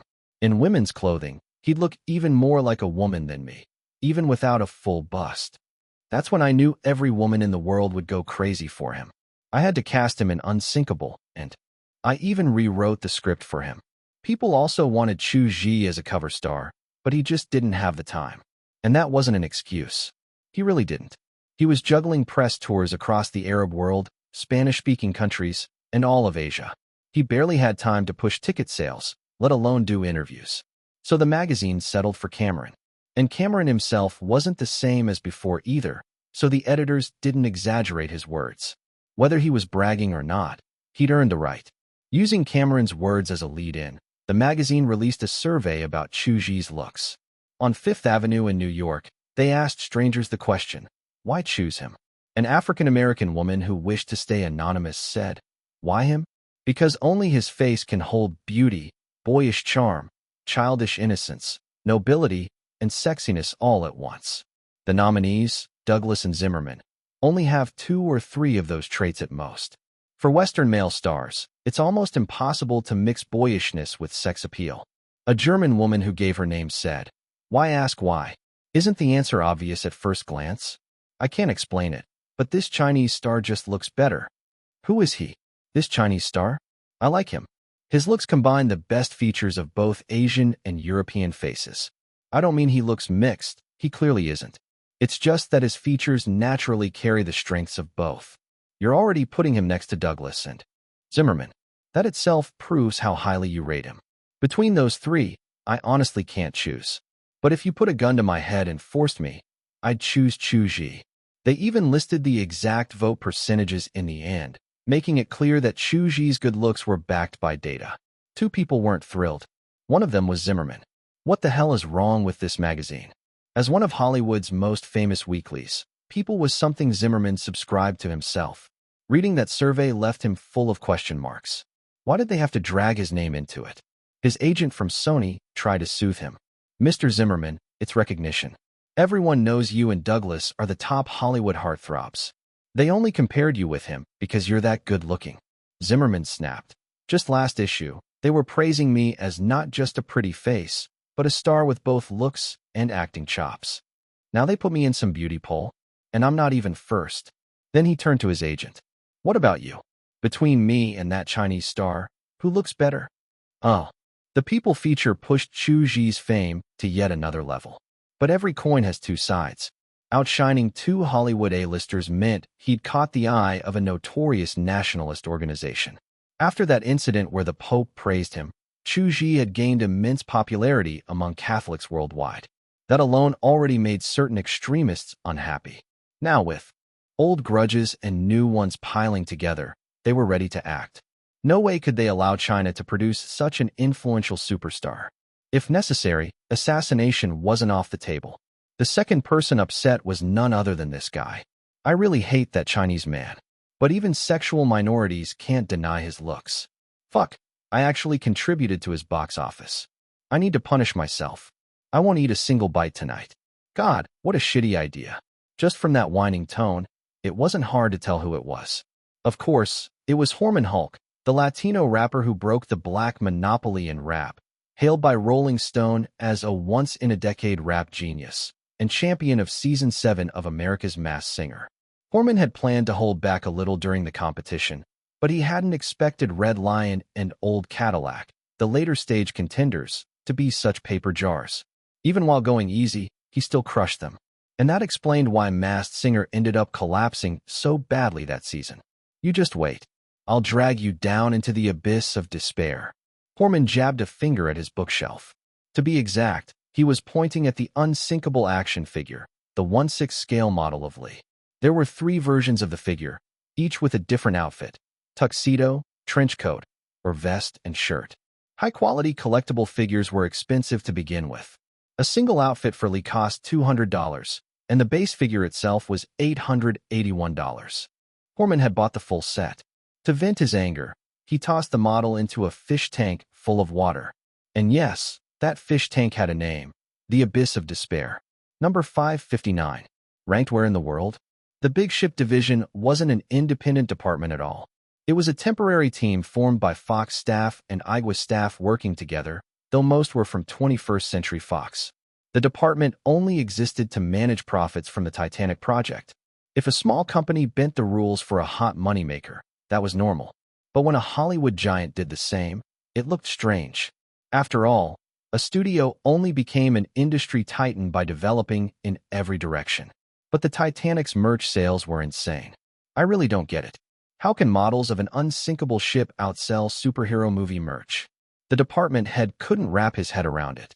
Japan had the answer. When's Oda-san gonna take me to see Unsinkable? Remy asked sweetly. Her tone was cute as always, but Oda Masaki could hear the hidden complaint. He had flaked on her twice already. Tomorrow. No, today. He'd meant tomorrow, but some instinct screamed danger, so he changed it fast. Oda-san's the best. I already bought tickets. Remy's smile was sugar-sweet. Looking at her glowing face, Masaki wondered if his sense of danger had been an illusion. They grabbed a quick meal at Yoshinoya, strolled in the park to digest, then walked hand in hand into the theater. The place was packed, over 60% full. Masaki didn't care for Hollywood blockbusters. Always thought they were just effects piled on effects. No matter how fancy they looked, none of them compared to his 2D waifus. He'd been sulky at first, but seeing so many boyfriends drag their against their will made him feel a lot better. He wasn't alone. Movie-going in Japan was quiet. The audience wasn't forbidden to make noise, but nobody did. Individuality wasn't encouraged. Just like how it felt weird for a girl to eat at Yoshinoya alone. Why? Because everyone said it was weird, so people simply didn't do it. When the movie ended, crowds lined up to buy models. Masaki saw the outrageous prices and thought, that's enough to buy a whole harem of wives. Were they crazy? Who doesn't want to hold Lee in the palm of their hand? Remy said, if I had the money, I'd buy a set too. Too bad. That phrasing sounded off, like something indecent. Masaki was secretly glad she was broke. Too bad I don't have enough, so I can only buy a naked one, not the whole set. What? Masaki's eyes nearly popped out. In the movie, Titanic struck an iceberg. Outside the screen, the big ship sailed smooth seas, nothing but fair winds and high tides. No rivals in sight. A month flew by. Unsinkable officially wrapped its global run. A few regions in the Middle East and Southeast Asia extended screenings, but overall the box office was set. North America, $810 million, third. All-time locally. China mainland, $590 million, seventh all-time locally. Japan, $151 million, second all-time locally. UK, $120 million, ninth all-time locally. South Korea, $80.43 million, third all-time locally. Other regions didn't break $80 million, so no need to list them. Worldwide, the movie raked in $2.592 billion, straight to number 2 in film history. A meteoric rise, fame exploding everywhere. Note, North America's tally included Canada and Greenland. Hong Kong and Taiwan's box offices were always counted separately. The record was so arrogant, it landed Chu Zhi on the cover of Time magazine's U.S. main edition, not the Asia one. The cover headline read, Music and Film, 2412 and 25, two numbers shining at the center of the world. The photo showed Lee on the grand staircase at the movie's end, smiling as he looked down. The cover practically said Chu Zhi was looking down on Hollywood itself. Making Time's Asia edition wasn't rare. Plenty of Chinese stars had done that. But appearing on the main edition was nearly unheard of. Time had 4 editions: US, Europe, Asia, and South Pacific. The only Asians to ever land the US cover were mostly politicians. Chu Zhi's leap from music to film has been dazzling. His influence spans the globe, making him China's most famous entertainer. No celebrity has ever topped Forbes' Celebrity 100 for 3 straight years, yet Chu Zhi has stayed number 1 for 4. He's the highest-paid entertainer in the world and the most supported star in all of Asia. All Nations, Volume 1 marks his musical peak. According to IFPI data, just 2 days ago the multilingual album hit 24.12 million in sales, certified 2x diamond and 4x platinum. This was IFPI's first 2x diamond certification in 21 years. At 27, this Chinese superstar has shattered Hollywood's racial stereotypes. Racism in Hollywood has long been routine. Studios avoided hiring minority actors unless forced by backlash, and even then treated it like charity. And they had their hierarchy. Black actors got priority, Asians came after. Even when Asians landed roles, they were sidelined into token parts, no skill needed, just a stereotype to tick a box. Chu Zhi's lead role smashing the box office was a lightning bolt of hope for Asian actors in Hollywood. I'm amazed by the diversity of cultures I've discovered through learning languages. I want to understand more. He told fans online. I hope for world peace. What made him the first true global Asian superstar of the 21st century was his respect for every culture. Don't be surprised Time blasted Hollywood. That magazine criticized everything unfair, aside from its corporate sponsors. That was why it stood as one of America's big 3 weeklies. In fact, Time always looked down on Hollywood a little. The Emperor Beast's success didn't change much for other Asian actors there, and Chu Zhi's social media posts had been chopped up before quoting. Still, the key was this. Time had crowned Chu Zhi a global superstar, the first Asian of this century. Which meant in their eyes, Korean boy bands and Japanese rock legends didn't count. Second place worldwide shook the industry. Looking at Hollywood Daily's repost of the box office chart, Cameron's grin spread so wide it almost looked deformed. His original goal had been $1.5 billion, cracking the top 10 all-time. That already felt ambitious. Who'd have thought his aim was still too small? If only it beat Star Wars 2, Spear of the Dunes, Cameron muttered. But Unsinkable was still 2 to 300 million short. Surpassing it wouldn't be easy. The main reason Star Wars 2 had pulled in $2.8 billion was pioneering mature 3D tech. Outside America's nostalgic love, the gimmick had been the real driver. Japan, Korea, Egypt, China, Brazil, those box offices soared thanks to Chu Zhi, Cameron said to himself. He had a soft spot for ninjas, ever since Japanese pop culture flooded America in the 90s with samurai and ninja hype. That was why he knew Japan's unique market. Outside anime films, live-action hits were rare. 7 of Japan's top 10 movies were anime. Not a single live-action film cracked the top 5. Hollywood blockbusters weren't in sight either. Yet Unsinkable still claimed number 2. It's like the Battle of Midway all over again, sinking 4 of Japan's main carriers. A miracle, Cameron muttered. The Japanese just love Chu Zhi. He wasn't wrong. In Japan's all-time top 10, When I Close My Eyes ranked 9th, Unsinkable 2nd. Only 3 live-action films in the list at all. Korea's numbers were great too, but Cameron dismissed them. In his mind, Koreans were shallow, only chasing pretty faces. That stereotype came from a messy story about him and a friend trying to hit on girls once. Not worth rehashing. Still, staring at the numbers, Cameron couldn't help smiling wider and wider. Until his phone rang. Let's celebrate Cameron, the world's greatest director, king of the world. The caller's tone wasn't just mocking. It even quoted a line from the movie. Need me to get you in touch with Dr. Walker? Cameron wasn't someone easy to mess with. Just think about his tyrant-like behavior on set, and you'd get the picture. He continued, he's a famous psychiatrist, Mr. Davis. If you're sick, you really need to see a doctor. Fuck you, damn. You think you're Horman or something? Can't you come up with a new curse? Cameron saw he'd gotten under the man's skin and straightened up, speaking properly this time. Can we talk like normal people now? On the other end, Davis let out a laugh filled with rage. Mr. Cameron, it's currently 12:31 a.m. in New York. So what? Cameron cut him off impatiently. The Village Voice Salon. We've been here for over an hour already. We're just waiting for you, Davis said. Everyone was just talking about weather, now that you've become a big name. Director, you don't want to show up at our little salon anymore. Cameron felt awkward. Sure, he was sharp-tongued, but he wasn't unreasonable. He had indeed forgotten the time for their monthly gathering with friends from the circle. I'll be right there. Cameron hung up. After a moment of mental struggle, he grabbed his treasured 1992 Screaming Eagle Cabernet. If you mess up, you need to apologize properly to your friends. Thankfully, his place wasn't far from Greenwich Village, where the gathering was held.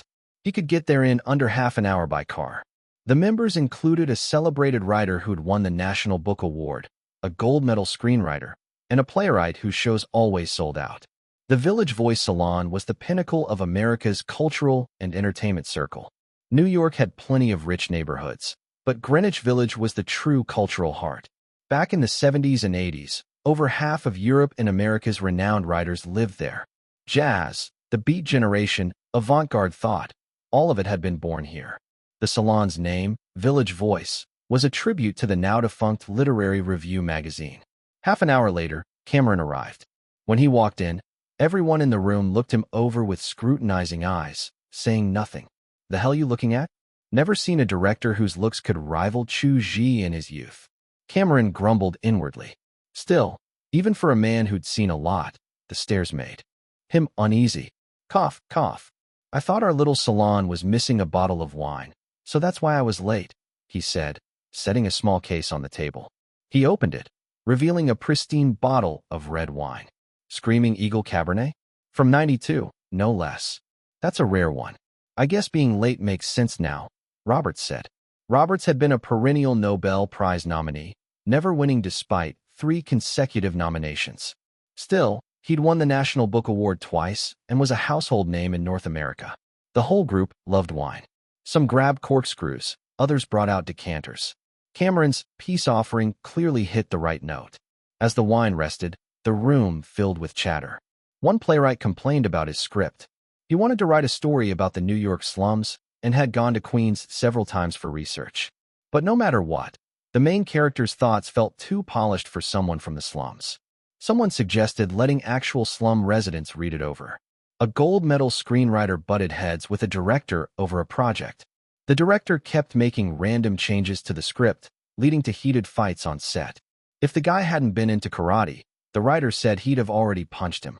Then it was Davis's turn, and he dove straight into sighing mode. His thick brows furrowed into a near-permanent frown. "Still no actor for your film?" Cameron asked. "You're even pickier than me, haven't you?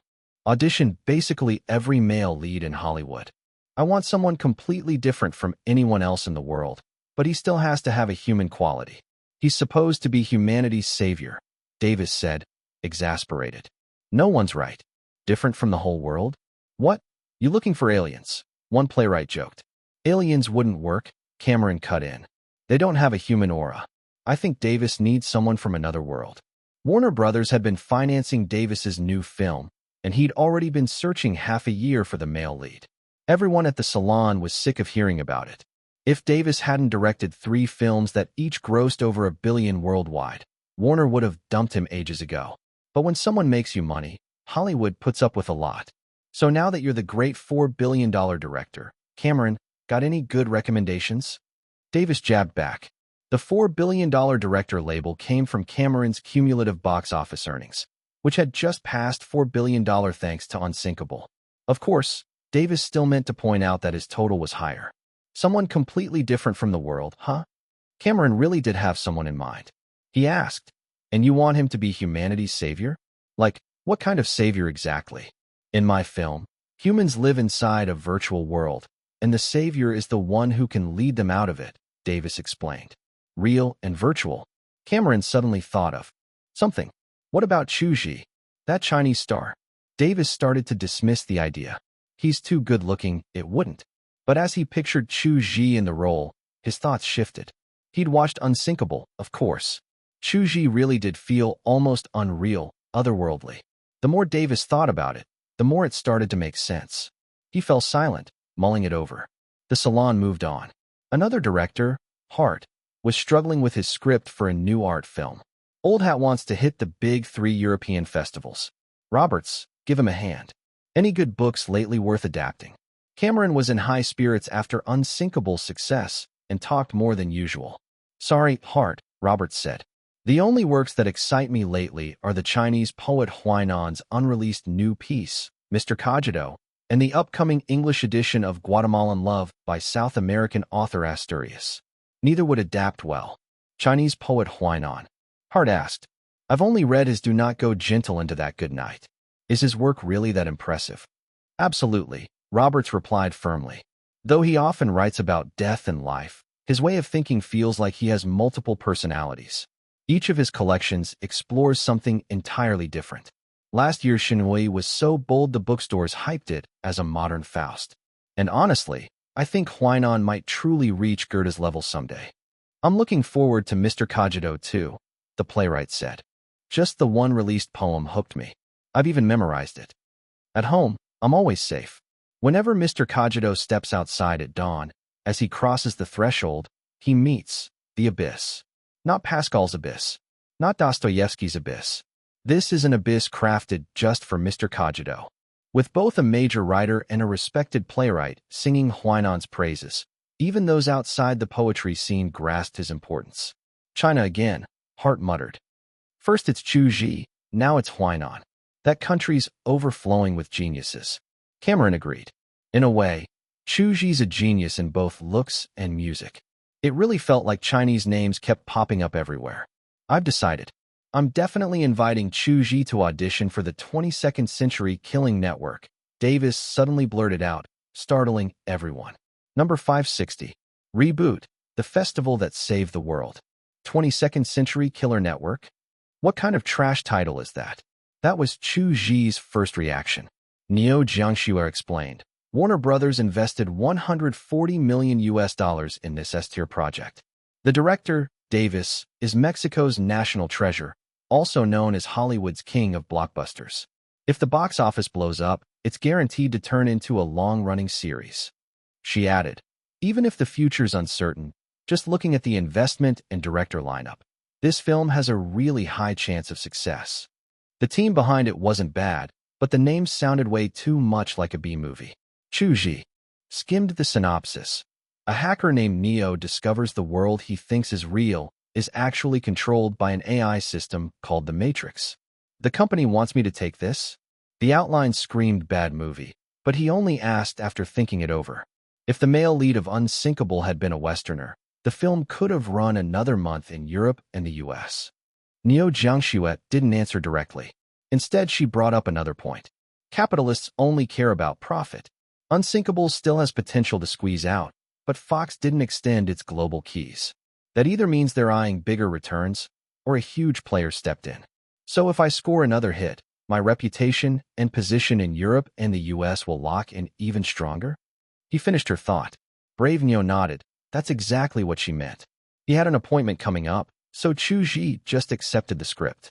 He'd read it properly later and give his answer then. On the 14th floor, in the company's reception room, his assistant had already set out tea. The scheduled guests were two foreigners, Hollywood big-name director Howard Tunney and Disney's head of Greater China, Curry. Mr. Chu Zhi, we're here to sincerely invite you to compose the soundtrack for War of the Planets. Reboot, Tunney said himself. The Emperor Beast had scored Unsinkable, and the press praised it, calling him the Vladimir Horowitz of the 21st century. Compared to his stunning looks, his musical talent hadn't been hyped much. People might only notice after he picked up an Oscar nomination. Within the industry, though, his ability was recognized. Tunney had gone to the preview of Norman Conk's new Western, Canyon West. Forget the story, the score alone was peak Western soundtrack. He'd also listened to Chu Zhi's albums, and even felt that something as brutal as a space opera score might be within reach. We're willing to increase the pay, $3.5 million plus royalties from soundtrack sales. Tunney leaned forward. Please consider it seriously. Top Hollywood composers made about $3 to $4 million, and Chu Zhi had only one soundtrack to his name. It was a very generous offer. Mr. Howard Tunney, I'm grateful you came all this way, but my schedule's packed too tight. I'm really sorry, I don't have the time to work with you. Chu Zhi rejected him again. He'd already had Lao Qian turn Tunney down once before, but apparently the man came himself this time. Tunney gave a bitter smile and glanced at Curry. They both knew this wasn't something money could fix. Honestly, Tunney had dug his own grave. Serves him right wasn't unfair. His friends Norman Conk and Cameron had introduced Chu Zhi to him last year, back when he wasn't so busy. If Tunney had asked then, maybe it would have worked out. But he hadn't cared about their recommendation, thinking Chinese people don't get Star Wars. After seeing them out, Chu Zhi got news that one of his events had changed. Schedule. Can you feel the love tonight has been pushed back 2 days? Lao Qian said. probably connected to that Veterans Parade in front of the White House. Headache. A 2-day delay meant a whole chain reaction for his calendar. Brother Qian, what if we just say the schedule's too full and decline Mrs. Tracy's invitation? Chu Zhi asked. I don't think that's a good idea, Lao Qian said. The U.S. cultural industry is #1 in the world. Zhou, you're the only Chinese star invited. If you skip it, it'll feel like China's not present. That's not great. They were talking about the First Lady Tracy's music exchange on the White House South Lawn. She'd invited singers from the UK, Germany, France, India, and other top 20 GDP countries. Everyone but Russia. Chu Zhi thought differently. If his fame rose another level, then the First Lady's concert couldn't even make sense without him. Fine, no choice. Adjust the schedule, he said. Originally, he'd planned to fly to Washington in 2 days, attend the White House concert, then return to China the next day. Now everything had to be reshuffled. Anything that could move forward would. The rest would be delayed. For example, his trip to Hong Kong to host a meeting was moved up. I need to move the Asian Music Association's headquarters to Shanghai, he thought. As its president, and since he'd rebuilt the association's entire framework, he had the authority to make that call. The current meeting was about forming the Asian music competition. His goal with the association was to give young singers a stage. So the mentors lineup was stacked, and he'd even used his influence to sign cooperation agreements with over 30 Asian music companies. One more thing. The competition's trophy would be called the Jiuhua Cup, combining his nickname, Little Jiu, with China. Then there were things that couldn't be delayed, like the Coca-Cola Fun Party. Silly name, but it was basically a brand conference to announce Chu Zhi's renewed endorsement. The delay wasn't only because of his schedule, but also because the brand itself wasn't ready. Other events, like award shows where he was a guest presenter, absolutely couldn't move. Niu Jiangxue had to make apology calls one by one. That night, at the hotel. Rebooting Woodstock Festival, huh? Now that's interesting. Chu Zhi was looking at a new invitation. Since his breakout on Fox's Masked Singer, almost every major festival in Europe and the US had invited him, as long as they could pay his fee. He'd refused them all. Festivals weren't worth it for the Emperor Beast's jam-packed schedule. Not even Glastonbury, the biggest outdoor music festival in the world. The only reason this one landed on his desk was because it was something else entirely. He'd mentioned Woodstock before when talking about Wacken Festival. Woodstock had been born in the spirit of peace and anti-war, held only 3 times, but it left a huge mark on Western music history. It started as an ideal of peace, but ended in riots. Hollywood music mogul George Robdrick, together with Mike Lang, one of the original Woodstock organizers, want to bring it back. Chu Zhi flipped to the poster. There was only one time music saved the world, and that was Woodstock. Peace, anti-war, equality, love. Let's save the world again. The new festival was planned for the Sahel region, lasting 3 days and nights.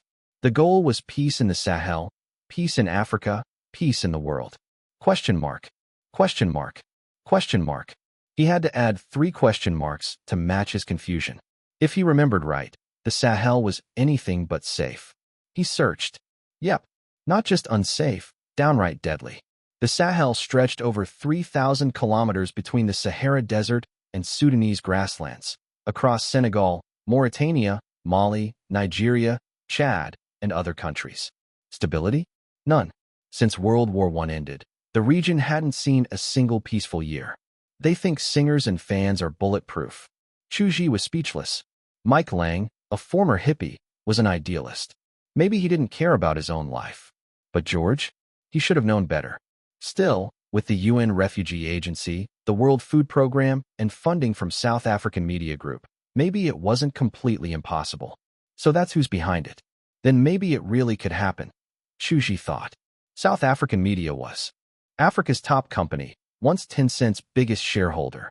Officially, it was controlled by the South African Social Security Fund, but in reality, 90% of its top 10 shareholders were Western. The company dominated Africa's media, telecommunications, gaming, pay TV, and print. It was even one of the top 10 internet firms globally, the only one not based in China or the US. From a business perspective, if Woodstock could run smoothly in the Sahel, it would instantly become the most commercially valuable festival brand. The organizers would get massive fame. No wonder South African media and the UN were in. Forget the music saves the world slogan. Everyone knew it was nonsense. But if they managed to keep the peace for just 3 days, it'd be enough to declare, music saved the world again. Who cared about the truth? Who cared about what happened in the Third World? Take the Second Congo War, the deadliest conflict since World War II, only 20 years ago. How many people even knew about it? So yeah, nobody cared. I pulled Ning Wang before, and I was saying I'd stop wars. Now you're giving me the chance. Chu Zhi thought suddenly. If I fuse Ning Wang with Angel's Gospel and really end a war, wouldn't that be insane? A nice idea, but it'd stay an idea. With the UN and South African media backing it, those 3 days would probably be safe anyway. No wonder the team showed him this invitation. Reboot really was a perfect credential booster. He told them to send back his acceptance. The festival wouldn't be until next year. That made sense. A 3-day event for 500,000 people would need crazy logistics and equipment. Even the UN and South African media needed plenty of prep time. Number 561. Yikes. Washington, D.C. was the capital of the United States. Just from the name you knew it honored the country's founding father, the one who supposedly chopped down a cherry tree as a child, and also that stubborn explorer who insisted the Americas were part of China. The World Bank headquarters, Capitol Hill, IMF headquarters, Lincoln Memorial, all those landmarks stood here. Chu Zhi's destination was the White House, the building Hollywood loved blowing up on screen. At Baltimore International Airport, a White House butler came to meet him. For safety, the driver and vehicle had been arranged by the logistics department. Pretty formal, Chu Zhi muttered, noting the man's crisp suit, radiating ceremony. Mr. Chu Zhi, hello. I'm your assistant for this trip, Morgan. If there's anything I can help with, please let me know at any time. The butler was staff from the White House's Office of the Chief of Protocol. The director of that office, also called the Chief of Protocol, was one of the few posts that didn't change with each president. There had been 47 U.S. presidents, but you could count the chief protocol officers on 10 fingers. It was that stable. From there, the process for the Can You Feel the Love Tonight concert was clear. The First Lady Tracy drafted the event, the social secretary arranged the details, and the Office of Protocol received and hosted the invited guests. On the ride, Chu Zhi noticed Morgan looked like he had something to say. He broke the silence. Is something troubling you, Mr. Morgan? Mr. Chu Zhi, I know this is bold, but are you a believer? Morgan asked. I'm not, Chu Zhi answered. In religious circles, there was already a consensus. Even though the Chinese singer Chu Zhi wasn't a churchgoer, he still carried the Lord's glory. The Pope himself had recognized him as the singer most capable of spreading the gospel. My mother and Mr. Donald both told me you carry part of the Lord's glory, that you're the reincarnation of an angel. Is that true? Morgan pressed. Mr. Donald is the bishop of St. John's Cathedral. Anyone working at the political core of a nation usually had solid education. Zongnanhai, Bellevue Palace, Blue House, Buckingham Palace, same deal. Morgan was in his 40s, well-spoken, clearly educated. Yet here he was, seriously asking such an absurd question. No, that wasn't right. Chu Zhi realized the problem was with his own thinking. This wasn't about education. Morgan was a believer, and religion's influence in America was far greater than he'd imagined. Add to that the religious halo around him and his massive fame, and no wonder rumors grew. Part of the Lord's glory, angel. Reborn. I've heard it plenty of times, Chu Zhi said. But do you know why I've never responded, Mr. Morgan? Morgan shook his head. Please tell me. I respect every religion, as long as it guides people to goodness. So we should also respect atheists, Chu Zhi said. Your question's a little much for someone who doesn't believe. I'm sorry, Mr. Chu Zhi. Morgan quickly apologized.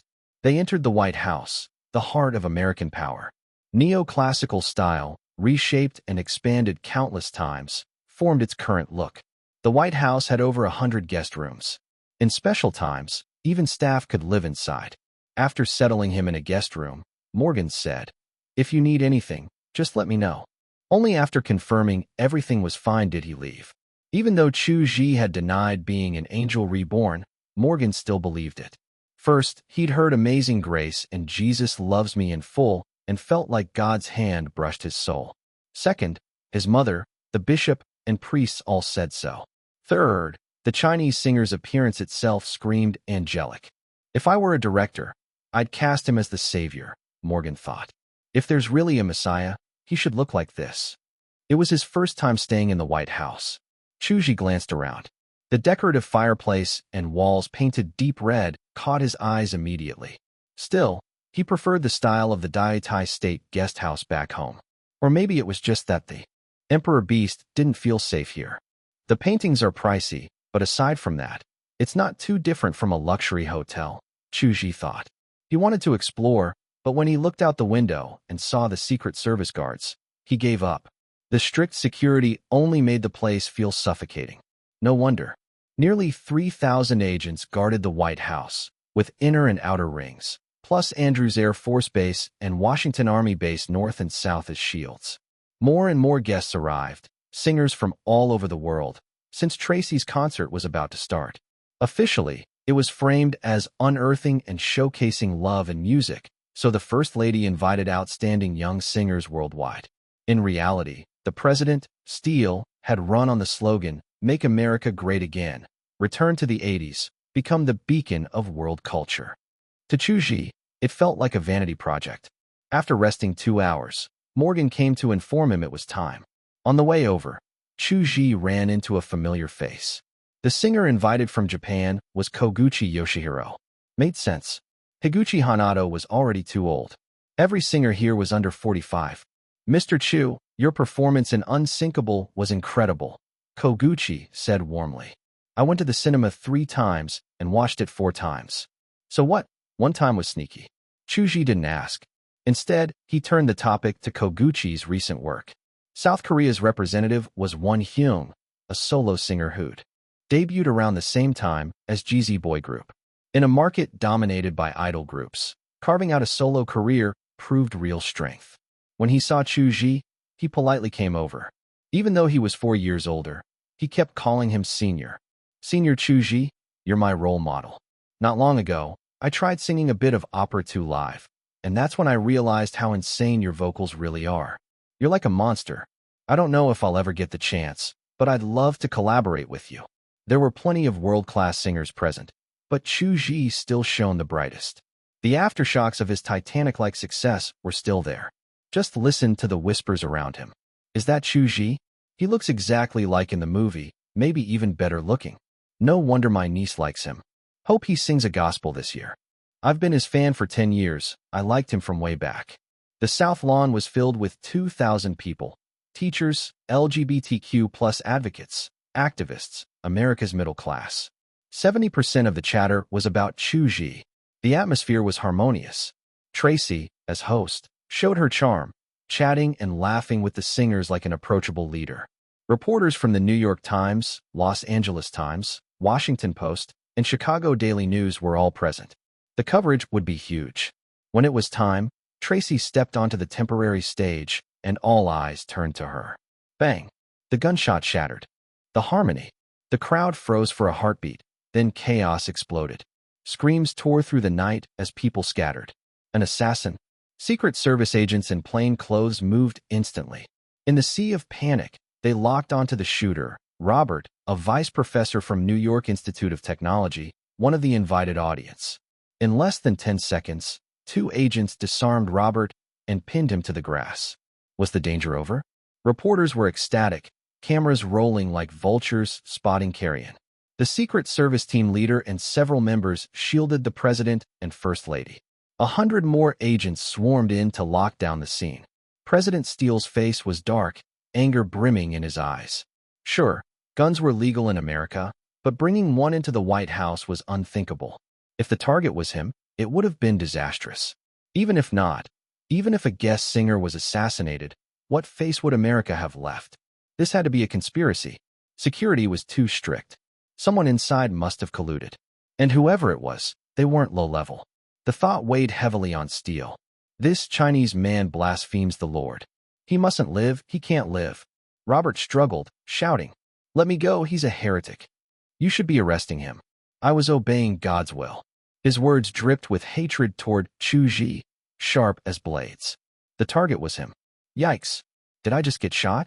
I'm just a singer. Why the hell am I Getting assassinated at the White House. Am I about to die like a dog?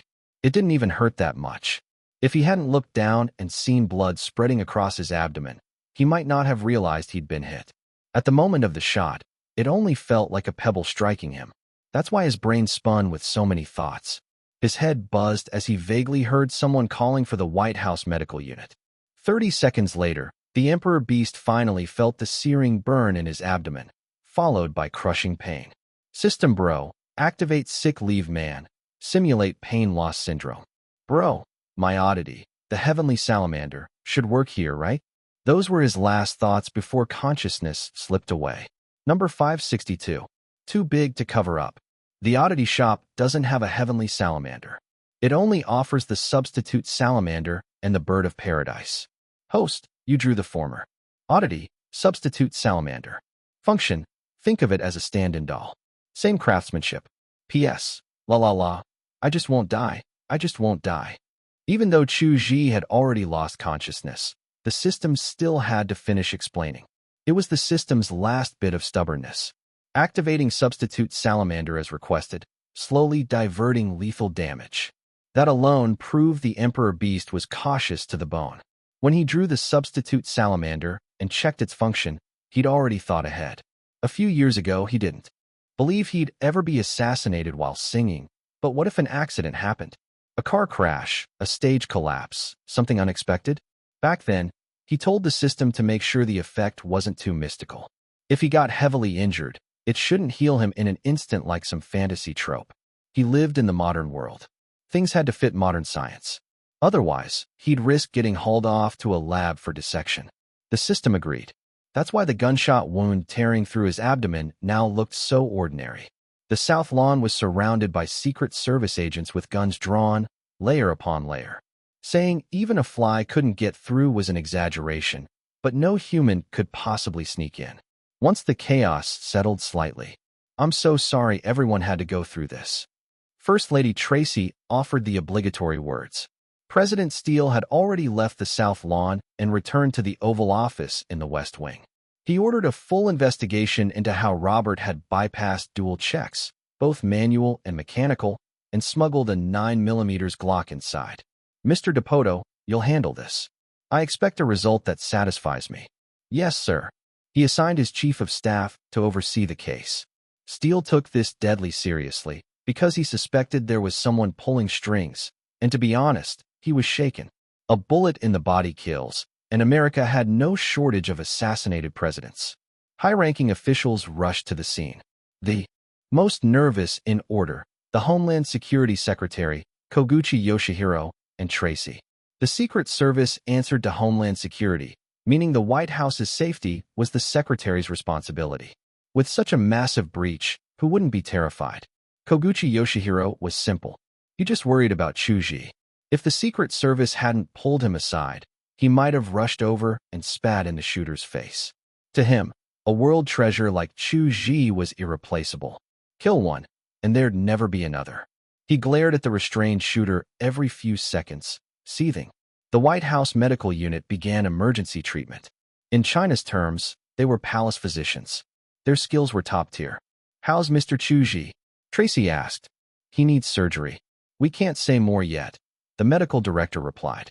When a bullet tore through the body, it caused a cavity effect. The spinning round released immense energy, shredding organs, causing massive bleeding, and often leading to death. Meanwhile, Homeland Security confirmed none of the guests carried other dangerous items. The next step was to move everyone off the South Lawn, housing them in guest rooms temporarily. Even if nobody had weapons, there could still be accomplices. Maybe the rows of tall agents and black muzzles gave a sense of security, because the frightened crowd finally calmed and started talking. Oh Lord, no matter the religion, you can't just end a life like this. He's a vice.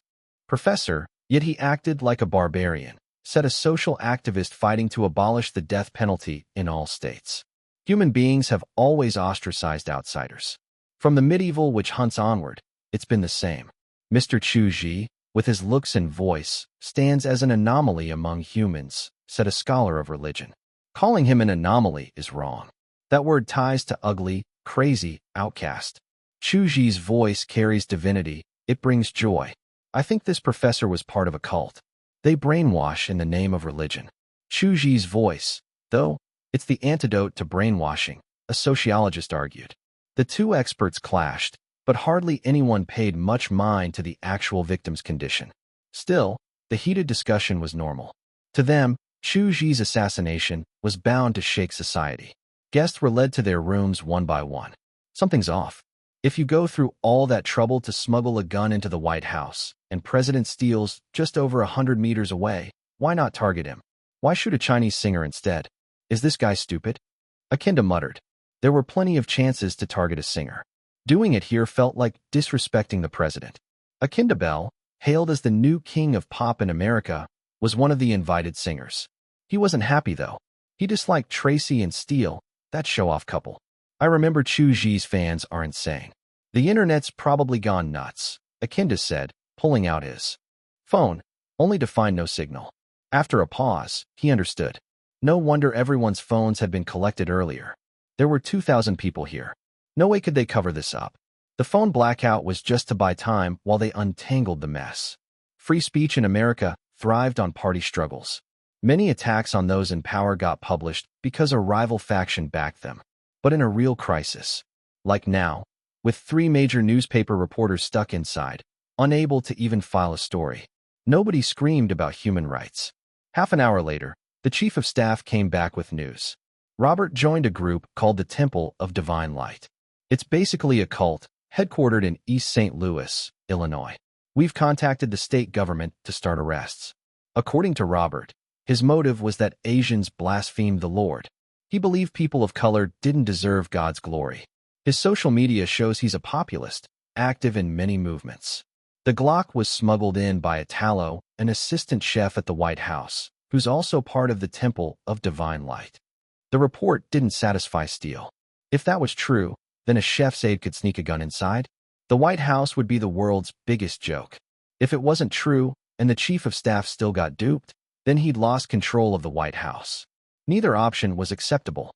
Sir, we should think carefully about how to explain this to China, the chief said. Given this singer's popularity and his special status, this won't be easy. But Steele wasn't ordinary.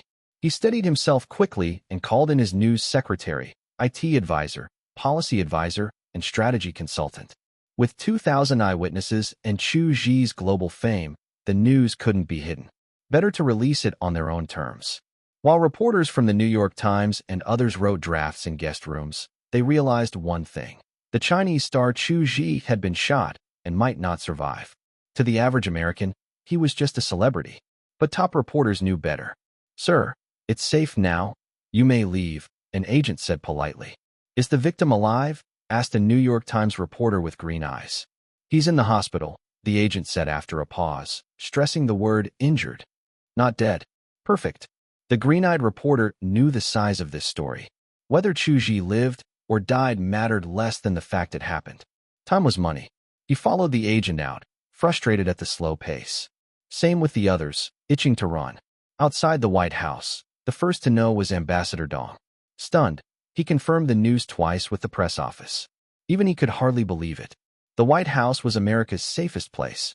Presidents had been assassinated, yes, but never inside the White House. Maybe Chu Zhi wasn't even the real target, but speculation didn't matter. This wasn't something he could handle. If it were any other celebrity, even a famous businessman or writer, the ambassador had authority to manage it. After all, his title was Ambassador Extraordinary and Plenipotentiary. But this was Chu Zhi. For now, he told his aide to prepare a hospital visit, then reported straight to Beijing. After hanging up, Ambassador Dong sighed.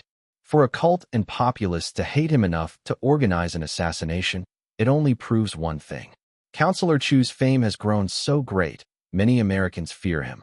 I hope he pulls through, he prayed silently. The story couldn't wait until morning papers. That night, American online outlets filled their headlines.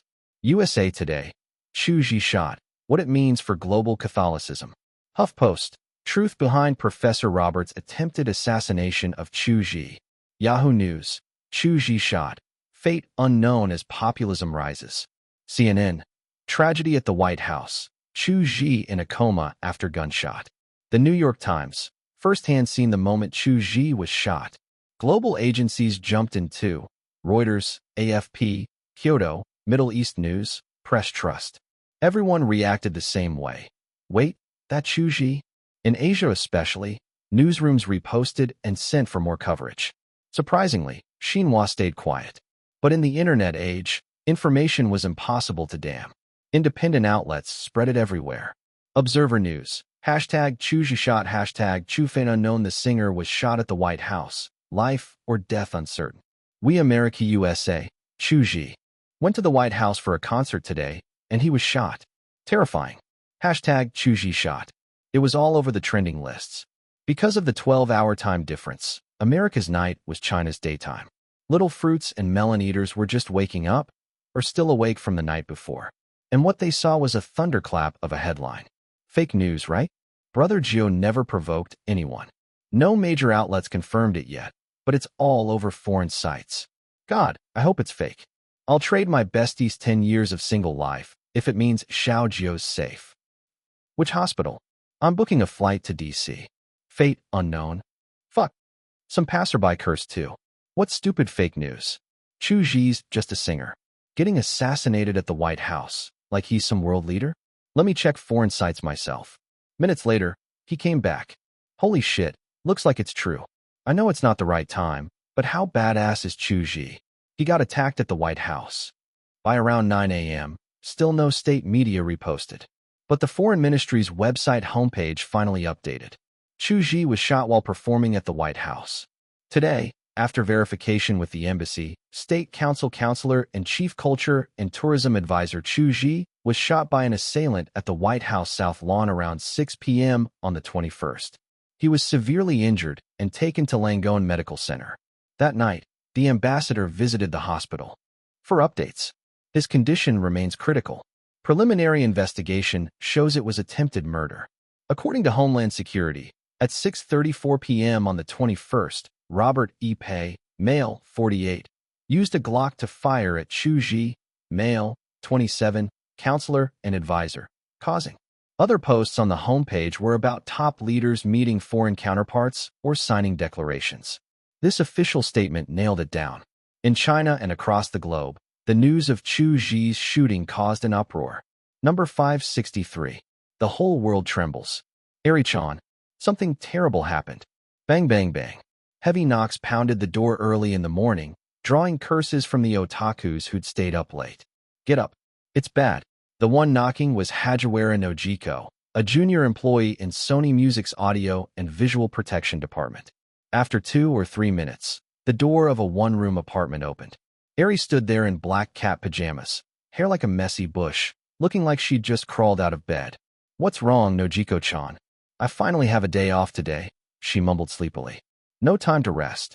The pillar of Ashishima just collapsed. Nojiko's voice was so sharp that Ari's eardrums hurt. Huh.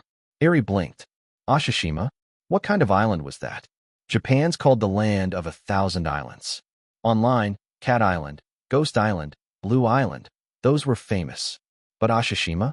And what did a pillar collapsing have to do with her? Nojiko exhaled sharply. The ragdoll's been shot. He still hasn't woken up. Shot. That's terrifying. Wait, the ragdoll. You mean Jiwai was shot? Ari's eyes widened. Her reaction speed was painfully slow, making it hard for Nojiko to communicate. She'd been using Ashishima's pillar collapsed as a metaphor from local mythology, the heavenly pillar where Japan began. What she meant was, the sky fell. Too bad Ari missed it completely. Now fear snapped Ari fully awake. She grabbed her friend's shoulders, desperate to know more. Nojiko-chan, where did you hear that? Couldn't it be fake? Jiwai's such a gentle person. Why would anyone shoot him? See for yourself. Nojiko pulled 2 folded newspapers from her bag. Yomiuri Shimbun and Mainichi Shimbun, 2 of Japan's top 3. The front pages screamed. Yomiuri Shimbun. The circuit breaker that stops humanity's suicide. Shot dead. Subheading. Fortunately, we have Chu Zhi. Unfortunately, we only have Chu Zhi, and now his fate's unknown. Mainichi Shimbun. White House shooting victim. Chu Zhi. Subheading. Chu Zhi's angelic voice has already made fanatical believers tremble. Ari was stunned, muttering, "Nanny, Nanny," over and over. She'd started as an underground idol, later rising through a music video beauty contest to sign with Sony Music. In her heart, Chu Zhi wasn't just an idol, he was the mentor who gave her a chance. She snatched the papers and devoured every word. "I'm asking the company for leave. I'm going to New York," she said firmly. "You can't, Ari-chan." Nojiko shook her head. "The first thing I did was try to book a flight. Even knowing I couldn't help, I wanted to be close to the ragdoll. But tickets are gone, from Tokyo, from Osaka, everywhere." The two technically had no reason to be friends. One worked in audio protection, the other was an artist. But they shared one thing. They were both ragdoll fans. "Has Jiwai made it past the danger yet? Why is there no news at all?" Ari pulled out her phone to search, but all she found were anxious fan messages, no updates. Japanese fan culture could be extreme. When they heard Koguchi Yoshihiro had also attended the White House event, some left cruel comments. "Aren't you his most loyal fan? Why didn't you take the bullet? How come Chu-san's hurt and you're fine?" That afternoon, thousands of fans gathered at Tokyo Bay to pray together.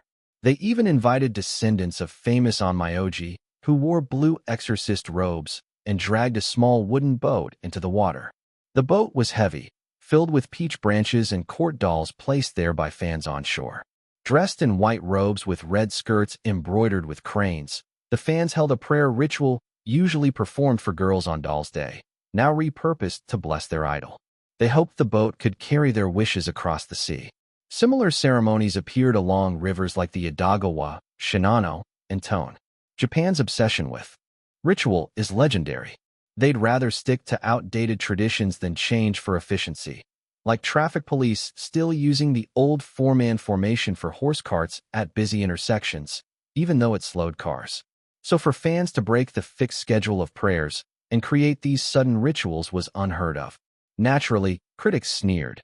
Not even if the prime minister died would there be this much fuss. And this celebrity isn't even dead. But it wasn't just about fan numbers. Songs like "Don't Give In," "I Once Wanted to End It All," "My Everything," and "Even If My Hands Are Empty" had pierced Japan's oppressive gloom. They'd saved or awakened countless people. Some weren't fans, never even bought albums, but hearing Chu Zhi was hurt, they still wanted to do something. Like Taki Zenjiro, a net CAF refugee. He used to be a company man, working more than 10 years under crushing pressure, until he was diagnosed with depression. The company didn't fire him, just cut his pay by 60% and pushed him out. He quit. His wife divorced him, took their daughter, and remarried. Now he lived in a manga CAF, taking day jobs at construction sites. Net cafes in Japan had private booths with showers, free drinks, comics, internet. A monthly pass cost about 4,000 yuan. Add cheap meals, and he scraped by on 6,000 a month in Tokyo. It sounded fine: sleep, read manga, surf the net, but the rooms weren't soundproof. Thin partitions didn't reach the ceiling, so you heard everything, smelled everything.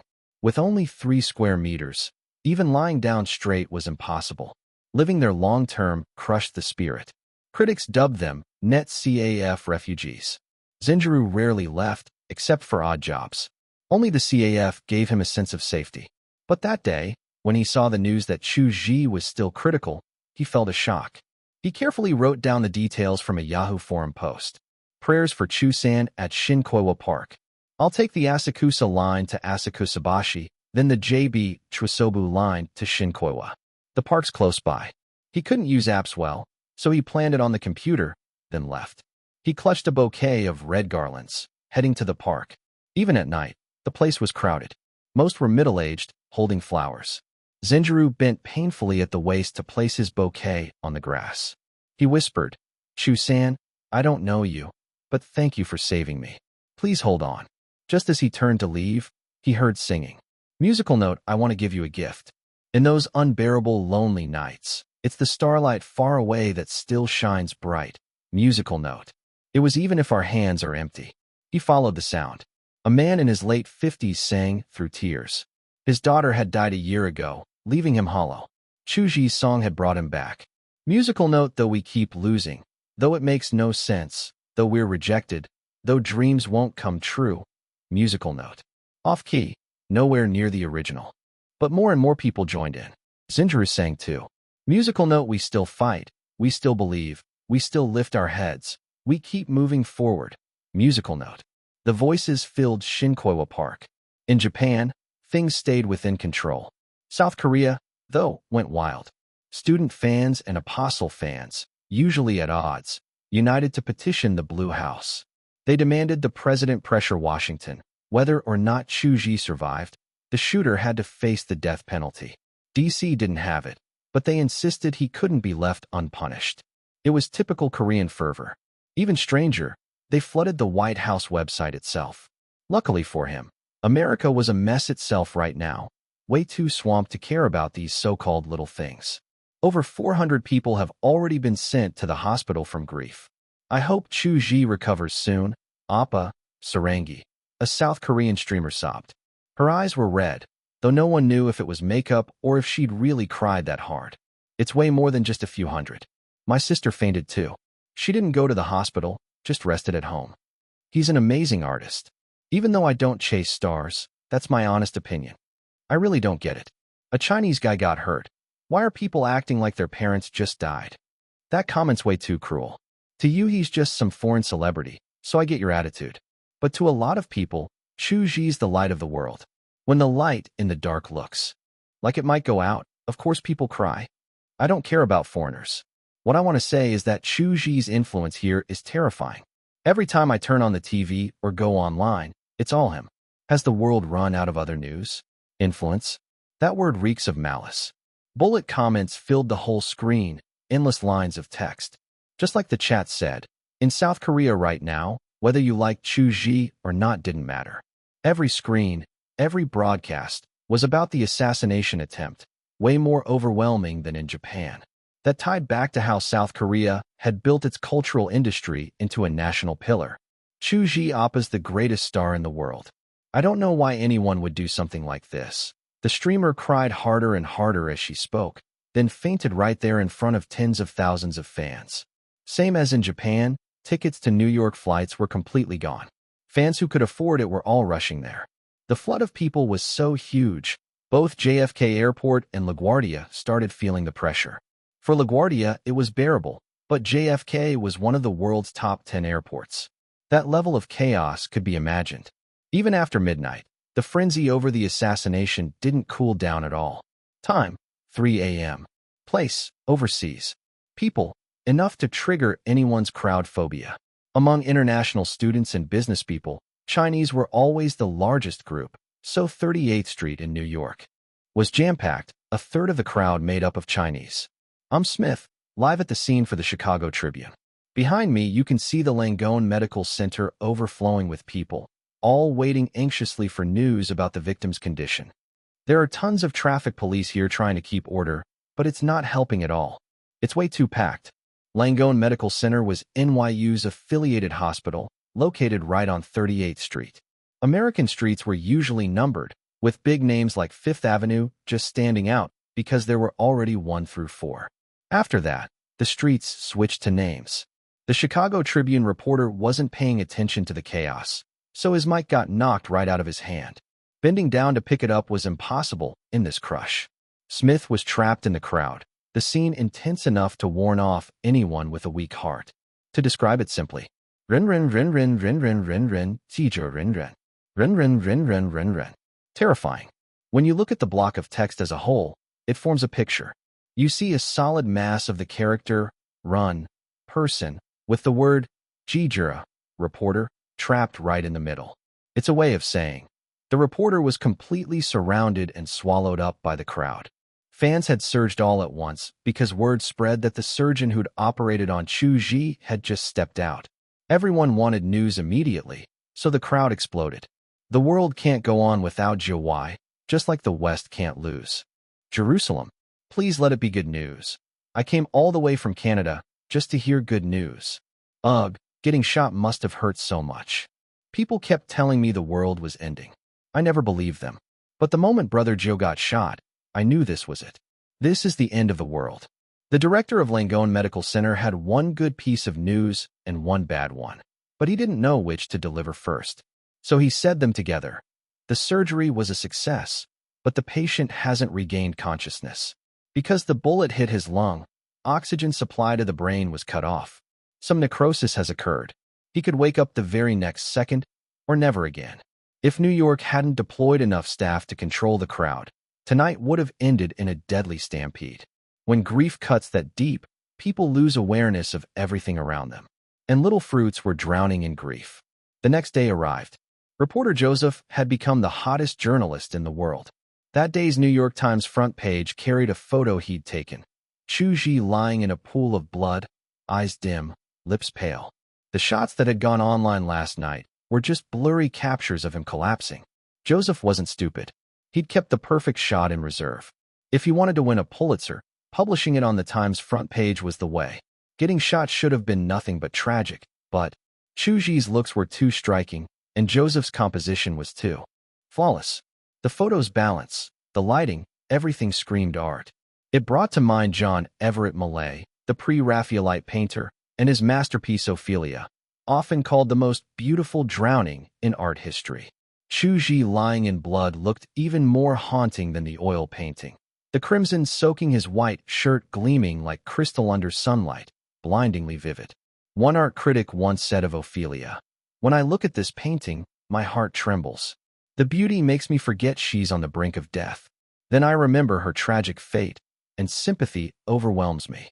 Swap the painting for a photo, swap the heroine for Chu Zhi shot and collapsed, and you had exactly what readers felt staring at that New York Times cover. The truth was simple. You don't realize how important a light bulb is until it goes out. Same with people. Only after someone falls do you see just how many hearts were tied to them. China's Ministry of Culture was tallying condolence letters. From the moment Chu Zhi was shot until today, princesses and princes from 9 royal families, Japan, Saudi Arabia, Thailand, Qatar, Spain, and others, had posted messages of concern on Twitter and Instagram. Out of the 25 royal families left in the world, 9 had spoken up. Even more astonishing, princesses from Qatar, Spain, and Saudi Arabia had flown to Washington already. Royal posts were private gestures, but condolence letters from over 30 countries, delivered through embassies, were formal. Argentina, Brazil, Russia, Japan, and more. Chu Zhi's influence ran deep everywhere. No exaggeration, this level of treatment was usually reserved only for politicians who'd changed the world order. Actually, to be precise, it wasn't usually, it was always. For centuries, states only sent official letters like these when a major politician was wounded or dead. Chu Zhi was the exception. Take Argentina, for instance. His rendition of "Don't Cry for Me, Argentina" had cemented him in the hearts of its people, almost like their first lady. Or Russia. Wherever he went, he'd sing Katyusha, and now that he hovered between life and death, for Argentina and Russia not to send anything would have been stranger. Even if the letters were full of diplomatic cliches, they still required official replies. Meanwhile, China also had to confront America. You invited him, the guests were yours, the venue was yours. There's no escaping it. Responsibility was entirely on your side. The UN hadn't sent a message. Understandable. At the end of the day, Chu Zhi was still a singer. For an institution like the UN, condolences were inappropriate. As for Langgon's updates, the ministry got them immediately. Surgery successful, patient still unconscious. They were already debating whether, once he cleared the danger zone, they should fly him back to China. Not because they doubted Langgon's ability, it was one of the top 5 hospitals in the world, but because they feared more accidents.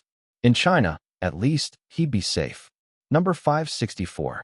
People burning with outrage. System bro, is it about time I woke up? Chu Zhi spoke inwardly to his system. According to the host's request, the wake-up time has already been properly arranged. I trust you, bro. But let me ask one more time. I won't have any lasting side effects, right? He was a little uneasy. Please trust the quality of the strange artifacts made by the system. All injuries caused by the fatal attack have gradually been transferred onto the substitute salamander doll. As the system spoke, it displayed an image. In Chu Zhi's item bar, aside from the custom album coupon and the song voucher, there was also a golden salamander statue. A faint crack had appeared across its belly. Once all the injuries transferred, the statue would shatter. When it shatters, it won't disappear, right? What I mean is, can I take it out and use it as a decoration at home? He asked. You can. Chu Zhi's consciousness had already woken the day after being shot, right after surgery. He couldn't move, but he could hear everything around him. Besides the voices of doctors and nurses, he caught familiar ones too. Niu Niu, Brother Qian, and the others. It made sense. He'd been shot. Of course his management team rushed over. That was exactly what happened. As soon as Niu Jiangxue heard her boss had been shot, she immediately rushed back to the company and decided to give everyone time off, pausing all activities and collaborations. But Wang Yuan rejected her plan. She argued the company should keep running, only suspending absolutely necessary business. Music licensing and trademark usage could continue without interruption. The company can't afford problems. When Xiao Jie wakes up, he definitely won't want the company to have stopped, Wang Yuan said. She was saying one thing, but feeling another. The real reason was that, as a mom fan, Wang Yuan couldn't bear the thought of seeing him lying unconscious in a hospital bed. So she didn't dare go. She believed that if she held down the fort at the base, then Xiao Jie would come back safe, stand at the company's doors again, and say, "Morning, everyone. It's a brand new day." It was really just her way of running away, but everyone deals with hardship differently. There was nothing to blame her for. Inside the ward, the Emperor Beast still had the mood to wonder if real vegetative patients were in the same situation as him. Outside, at the end of the corridor, armed security stood by the elevators, a classic case of locking the barn after the horse ran. Some aftershocks followed the incident. The entire Xinguang Sanctuary organization got taken down. During interrogation, the self-proclaimed reincarnation of Jesus swore, Robert was just a delusional madman. Our group absolutely didn't send anyone to assassinate Mr. Chu Zhi. Personally, I respect him. Completely. Respect? Yeah, right. The Xinguang Sanctuary was full of populists who saw people of color as inferior. But the leader really was screwed. He hadn't expected one of his followers to actually go through with it. If he could do it over again, he'd never have let Robert join. Ms. Nat, you look pale. You should rest. We've booked a room at the Hilton nearby. Please take a break, Jimmy urged. Jimmy was President Steele's driver. Drivers didn't rank on any official scale in either America or China, but they were always among the leader's most trusted aides. Chief of Staff DePorto had arranged the hospital, chosen the surgeon, and assigned nurses. But as White House steward, he couldn't stay at the hospital around the clock. So Jimmy, acting on behalf of the First Lady and President Steele, was the one standing in. Thank you, Mr. Jimmy, but I'm fine. Niu Jiangxue refused to rest. For the past 3 days, Brother Fei, Lao Qian, and Qi Qiu had all been taking shifts in the ward. We invited top medical staff, Jimmy added. Niu Jiangxue fell silent. Chu Zhi had no family, no parents, no relatives. If they didn't watch over him, he really would have been all alone. They weren't going to let that happen. After trying several times and getting nowhere, Jimmy stopped pushing. He didn't want them to dislike him. Honestly, even he felt uneasy, realizing he'd been seeking out Niu Jiangxue for conversation way too often these past 2 days. He stepped outside to buy food, grabbing a newspaper on the way. White House press office statement. President Steele expresses deep sympathy and regret over Mr. Chu Zhi's situation. No one wanted such a tragedy, and he will urge the courts to deal the harshest punishment to the assailant. Chicago Tribune. Under America's system of checks and balances, Steele's words basically carried no weight. Spain's Princess Sofia launches a fundraiser for her idol Chu Zhi, raising 15 million euros, about 16 million USD, in just 3 days. Los Angeles Times. News about Chu Zhi kept flooding in. Sofia hadn't asked for donations outside. She'd just tapped the most elite Spanish-speaking second-generation club, the Pomegranate Club. It had started as a reading club, but over time, half of it split into little fruits. After Unsinkable blew up worldwide, his looks alone turned 90% of them into fans. That was why they could raise 15 million euros in 3 days. Don't assume all these rich kids had endless money to throw around. They weren't exactly sitting on mountains of gold. Chu Zhi's coma feels like someone pressed pause on the global entertainment industry. The Washington Post. According to U.S. Customs data, visitors to New York have surged these past few days, with at least 1 million tourists coming specifically for Chinese star Chu Zhi. Hotel prices near NYU Langone have surpassed peak season rates. Economists predict the Chu Zhi Shooting could become the ultimate example of fan economy power. Wall Street Journal. Over 1,000 stars worldwide pray for Chu Zhi. Online, the hashtag Chu Zhi must wake up hashtag has passed 50 million posts. Star Forum. Hollywood stars, whether they knew him or not, were reposting and commenting. At least half of them had spoken up. The public's focus was crystal clear. Even Fox's President Roger and Vice President James were furious. Damn it. Those disgusting politicians, Roger snapped, throwing down the paper. James cursed too. All politicians think about is their own profit. They don't give a damn about us. If they hadn't forced unsinkable off theaters in Europe and America, if we could have extended the run another 2 or 3 months, with all this going on, we'd have easily made another 100 million, Roger said. Not just that. If we'd played it right, labeled it as Chu Zhi's final work or the genius actor's last masterpiece, we could have raked in 200 to 300 million more without breaking a sweat, James added. If Unsinkable had hit the global box office with another 300 million, it would have been #1 in the world.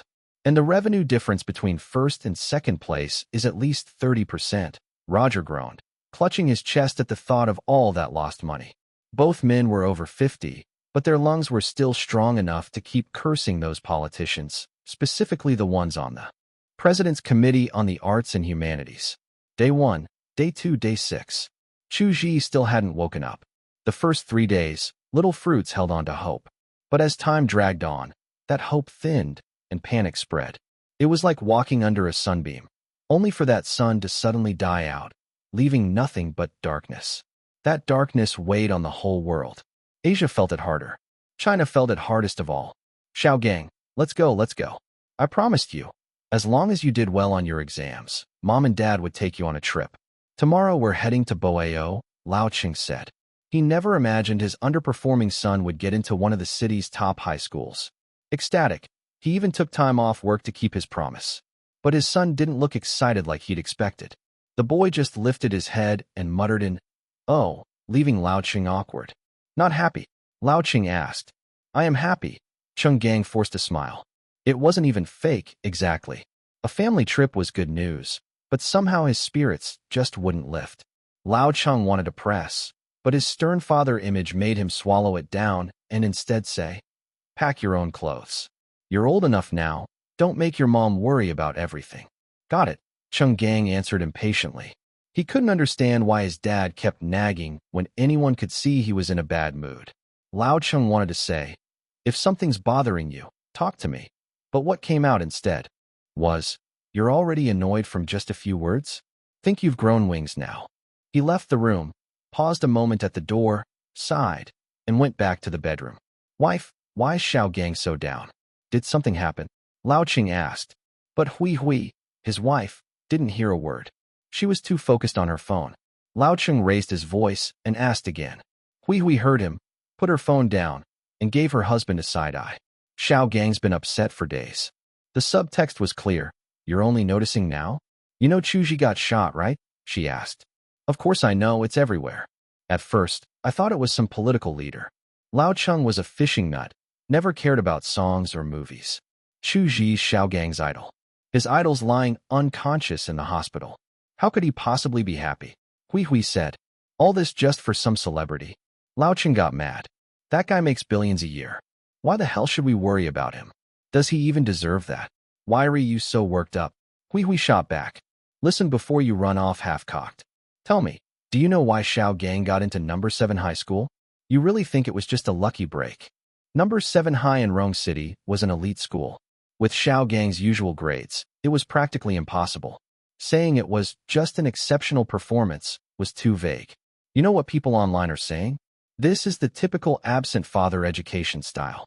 You're always away on business. You don't even know how hard the kid's working. Lao Chung gave an awkward smile, guilty enough not to argue back. Second half of his last year of middle school, Xiao Gang studied harder than ever. Normally, he's lazy as hell, all start and stop. But this time he stuck with it.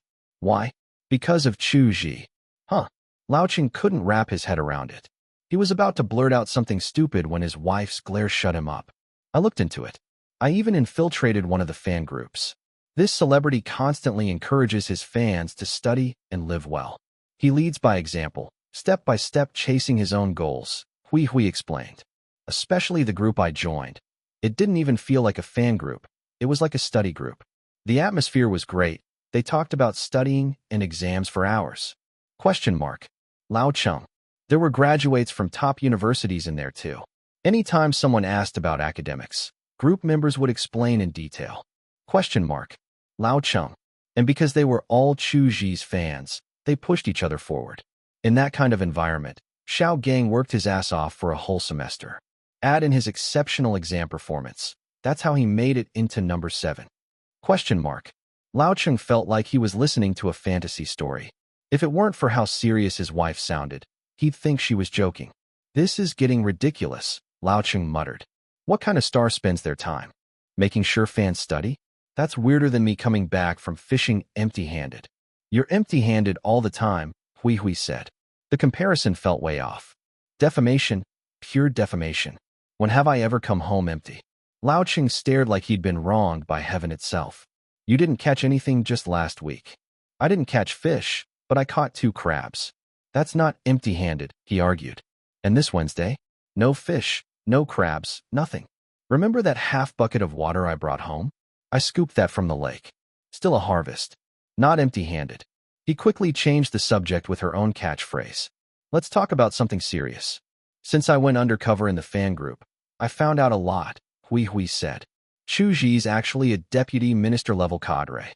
Wait. Do you even realize how terrifying what you just said is? Lao Chung snapped. He's a celebrity, a deputy minister? Do you know what that means? That's the same rank as our city's top leader. Rong City was the capital of Sichuan province, and a vice-provincial city at that. It was normal to dismiss anything outside your frame of knowledge as fake. His reaction was completely natural. See for yourself. Hui knew her husband's stubbornness. Without solid proof, he'd never believe her. On the Ministry of Foreign Affairs website, the titles Chief Consultant and Counselor were right there. Lao Chung was baffled. He might not care about the internet, but he wasn't living under a rock. How had he never heard? Ambassadors at large get blasted everywhere online. So a star with those titles should have been even bigger news.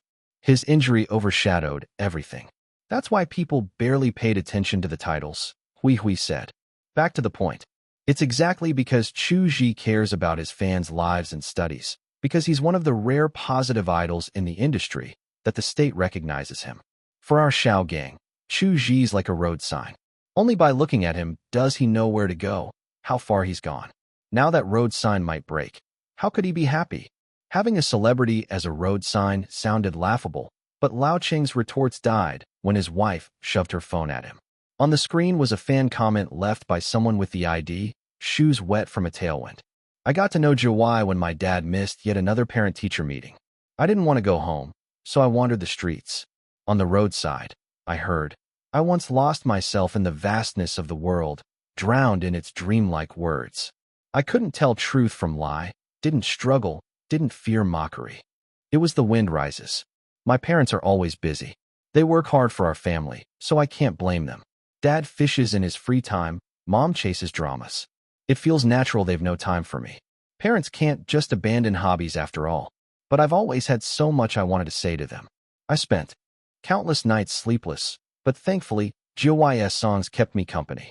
Maybe it's just my imagination, but his voice is so gentle. It shut out all my scars. So please, Jiwai, you have to get better. I'm begging you. Lao Chung went silent, his throat clogged. After a moment, he asked, This, shoes wet from a tailwind, is that Xiao Gang? Chu Zhi's fans leave messages on this app. That's Xiao Gang. Hui confirmed. Lao Chung had always thought their son was a little wolf cub, ungrateful and indifferent. But it turned out, he noticed everything. Finding a star as a road sign might be hard for us parents to get, but what choice does he have? Hui sighed. We didn't give Xiao Gang enough company or safety. Parents always think kids are too young to understand, but clearly, the revelation shook Lao Chung. Did skipping a parent-teacher meeting really hit kids that hard? He scrolled through more messages on the Orang Home app. Each one was its own story. One came from a young office worker with depression. A few years back, she was almost assaulted by her boss. Though justice was served, she'd never found the courage to leave her house again. She wrote, I hate my own weakness. I don't want my parents to keep supporting me after more than 20 years, but I just can't do it. Then came September 2019, when he appeared. Xiao Jiao was exposed online, then ambushed on stage by black fans. He sang Backlight through it all. I understood that bone-deep pain. Because of that, he developed PTSD. He was scarred, haunted by nightmares. Without alcohol, he couldn't even step onto the stage. And yet, he still stood there, singing with all his strength, healing countless people. I was one of them. Now I'm working at an internet company, fighting to make peace with my shadows. I believe my future will get better. So please, wake up. From someone you saved. Every message was a story. Lao Qing finally understood what Chu Zhi meant to people. He wasn't just a singer. He was a pillar holding up countless lives. Good people get good karma. He'll wake up, Lao Qing said firmly. He's a truly good man, Hui Hui nodded. He'll be blessed. Number 565. The unshakable Chu Zhi. The chain reaction caused by Emperor Beast's injury shook the entire entertainment landscape. The zeroth generation of top stars began when 5 celebrities returned from Japan and Korea, ushering in the traffic era. The first generation of top stars, known as Wu at the head, Chu at the tail, Su soaring in the clouds, included Wu Tang, Chu Zhi, Su Yiwu, Li Xingwei, Shen Yun, and Li Fei. Chu Zhi fell, only to rise again in glory. The second generation of top stars included Lin Xiao, Wu Tang, Su Yiwu, Zhou Guowu, and Li Fei. Zhou Guowu was the first post-90s top star besides the ascendant Chu Zhi. The third generation of top stars featured Lin Xiao, Shi Yao, Lin Weiran, and Tao Ku, while the older generation of stars fully transformed. The fourth generation of top stars saw Zhou Yu, Lin Weiran, Meng Wuping, and Sun Shi rise, with a badminton youth standing tall at the peak. This latest classification came from a celebrity market value estimation table commissioned by Teopiopio and created by Cantor. Any artist at the top had both advertising and film/TV value greater than or equal to 50 million renminbi. Of course, in the last column of the table, it clearly stated, Chu Zhi's advertising and film/TV value cannot be accurately estimated.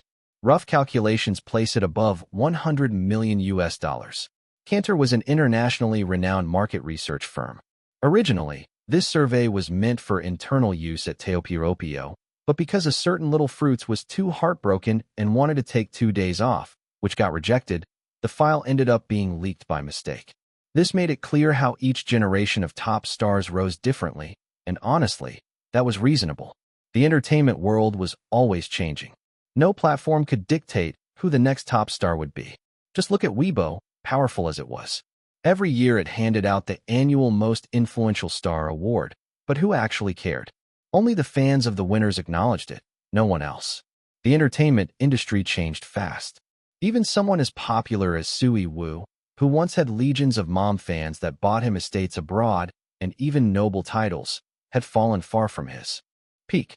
Since Emperor Beast's debut 6 years ago, the rate of renewal had averaged 2 years per generation.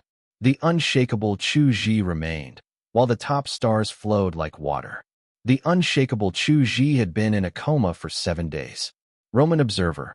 Pope Bergoglio said, "The Lord will protect his people. I'll pray for Mr. Chu Zhi. To commit assassination in the name of the Lord is nothing but borrowing the shell of religion. He has defiled the faith. Life and glory accompany Chu Zhi." Trinidad Jos Franco Lopez stared at his daily must-read paper. Today's headline was "The Pope Talks About the Impact and Consequences of the Assassination Attempt on Chu Zhi." He was a devout believer and also a fan of Chu Zhi. Chu Zhi spoke Spanish and had the voice closest to God. To Jos, he was a double idol, a joy greater than the sum of its parts. Last time, the Pope only spoke because a reporter brought it up. This time, he gave a full interview just about Mr. Chu Zhi, Jos muttered. Even when the Queen of England died, the Pope only sent a telegram of condolence. It was the bishops in several English cathedrals who called on the faithful to pray. And now, the Pope himself prays for Mr. Chu Zhi. He wanted to find the right word for how prestigious that was, but for once, he was at a loss. Most people called him Trinidad Franco. According to Spanish naming traditions, the second-to-last surname came from the father, the last from the mother, and most Children followed the father's surname. To save words, let's just call him Joss. As a Spaniard working in Manhattan, it wasn't far for him. After carefully finishing the Roman Observer, Joss went to Langone Medical Center the next Sunday. He wanted to get closer to his idol and pray for him. When he arrived, he saw a crowd at the entrance, hugging and crying tears of joy. As Joss moved closer, he heard, "Mr. Chu Zhi finally woke up. I knew Mr. Chu would survive. He's one of a kind in this world. Thank the Lord for giving us back the voice closest to him." The Pope's prayers worked. "Woo, Jiwai, I knew you'd never leave us behind." Awake. Joss's heart leaped. Mr. Chu Zhi was awake. That was the best news. Wait. Waking up after 7 days. Suddenly Joss thought of how the Lord created the world in 7 days. Today was Sunday. In the early morning of the first day of the week, while it was still dark, Mary Magdalene went to the tomb and saw the stone had been rolled away. Joss silently recited from the Gospel of John, which described Jesus' resurrection on a Sunday. Is this just coincidence? His heart trembled. Coincidence or not, he wasn't the only one who noticed. Many believers saw the parallel, and it only deepened their conviction that Chu Zhi bore the glory of the Lord. The cheers outside carried into the hospital. After waking, Chu Zhi underwent a round of tests. Once doctors confirmed there was no problem, they let family in to visit, though only a few at a time. "How are you feeling, Jiwai?" Lao Qian asked. "A bit tired. I think I'll have to take a long vacation this time," he replied. "This time, you don't have a choice but to rest," Lao Qian said. "Didn't you always want to take a proper trip? Here's your chance. Brother Qian, do me a favor. I've been unconscious for 7 days, and I know a lot of friends have been worried, not to mention the fans. Help me post an announcement to ease their minds." Lao Qian never thought he'd want to cry over another man. Fresh out of death's door, and the first thing Chu Zhi thought of was reassuring others. "All right, I'll get on it right away." Lao Qian took a deep breath and left. The assassination attempt had shocked the world. The entire entertainment industry shuddered 3 times over. Chu Zhi's overwhelming influence made his global fanbase surge, and the reason was simple. This star is incredible. Now that his condition was stable, sentencing could move forward. American law, inherited from Britain's common law, was complicated but essentially designed to protect human rights.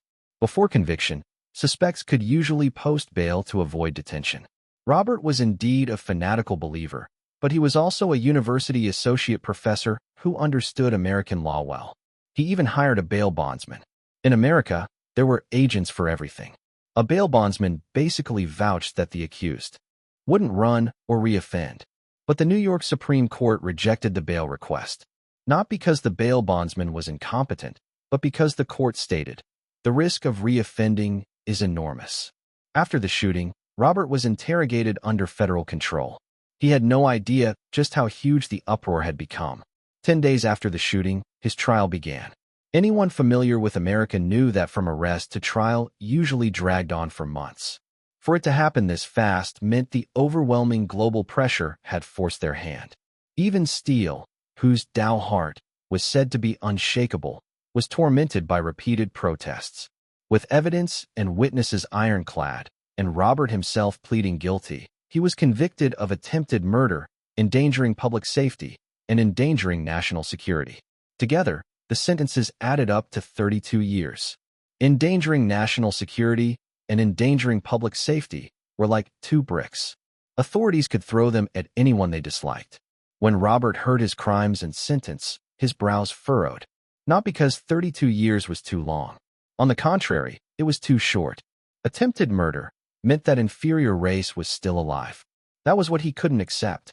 He submitted to trial out of respect for the law, but deep down, he never thought he was wrong. He even believed he was a righteous man who sacrificed himself for his country and his church. As the judge's gavel fell and Robert was escorted out, he passed reporters waiting with cameras and microphones. Suddenly, he shouted, "This Chinese man will destroy our country sooner or later. I obeyed the will of the Lord and our leader.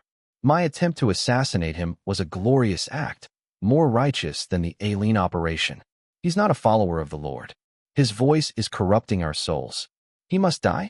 You may not understand me, but my sacrifice will be remembered forever in the history of the holy temple of divine light. After shouting, Robert looked every bit the martyr as federal agents shoved him into the car, his eyes shining with pride. The convoy drove between Queens and the Bronx, heading for Rikers Island. It was the most dangerous prison in New York, maybe even the entire United States. Some inmates would rather die than return there. Robert entered the prison and went through the routine strip search, blasted with a high-pressure hose for disinfection, issued personal items, and assigned to a cell. The guards were rough, but he'd already steeled himself. The body didn't matter. The spirit did. He was convinced he'd carried out God's glory, and after death his soul would be led by divine light into the holy temple. And he was placed in a two-man cell, upper bunk. His cellmate was a bald, broad-shouldered black man. Just one look at the guy's rough hands and intimidating figure made Robert sneer inside. Sharing space with such a lowly race disgusted him, though he consoled himself with the thought that Africans were still a notch above the Chinese. Barely. Out of forced politeness, he gave a half-hearted introduction, since they'd be stuck together for decades. The man sat on the lower bunk, staring at him with dark, unblinking eyes that carried a heavy pressure. His reply was cold and simple. "Grow. Gardner." Robert repeated the meaning of the name in his head. Typical. Black people always had names like Michael or Matthew. Uneducated. Since the guy wasn't friendly, Robert didn't bother either.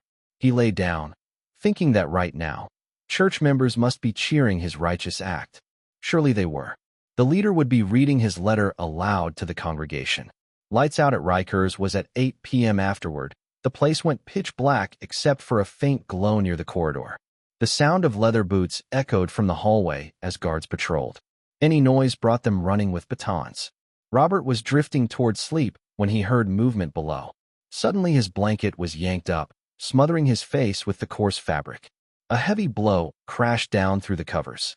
Agonizing pain shot through him, ripping a scream from his throat. "Stop it. Grow, what are you doing?" There were only two men in the cell. Of course he knew exactly who it was. "Help. Somebody help me." His cries were swallowed by the jeers, whistles, and shouts of nearby inmates. The whole block had erupted.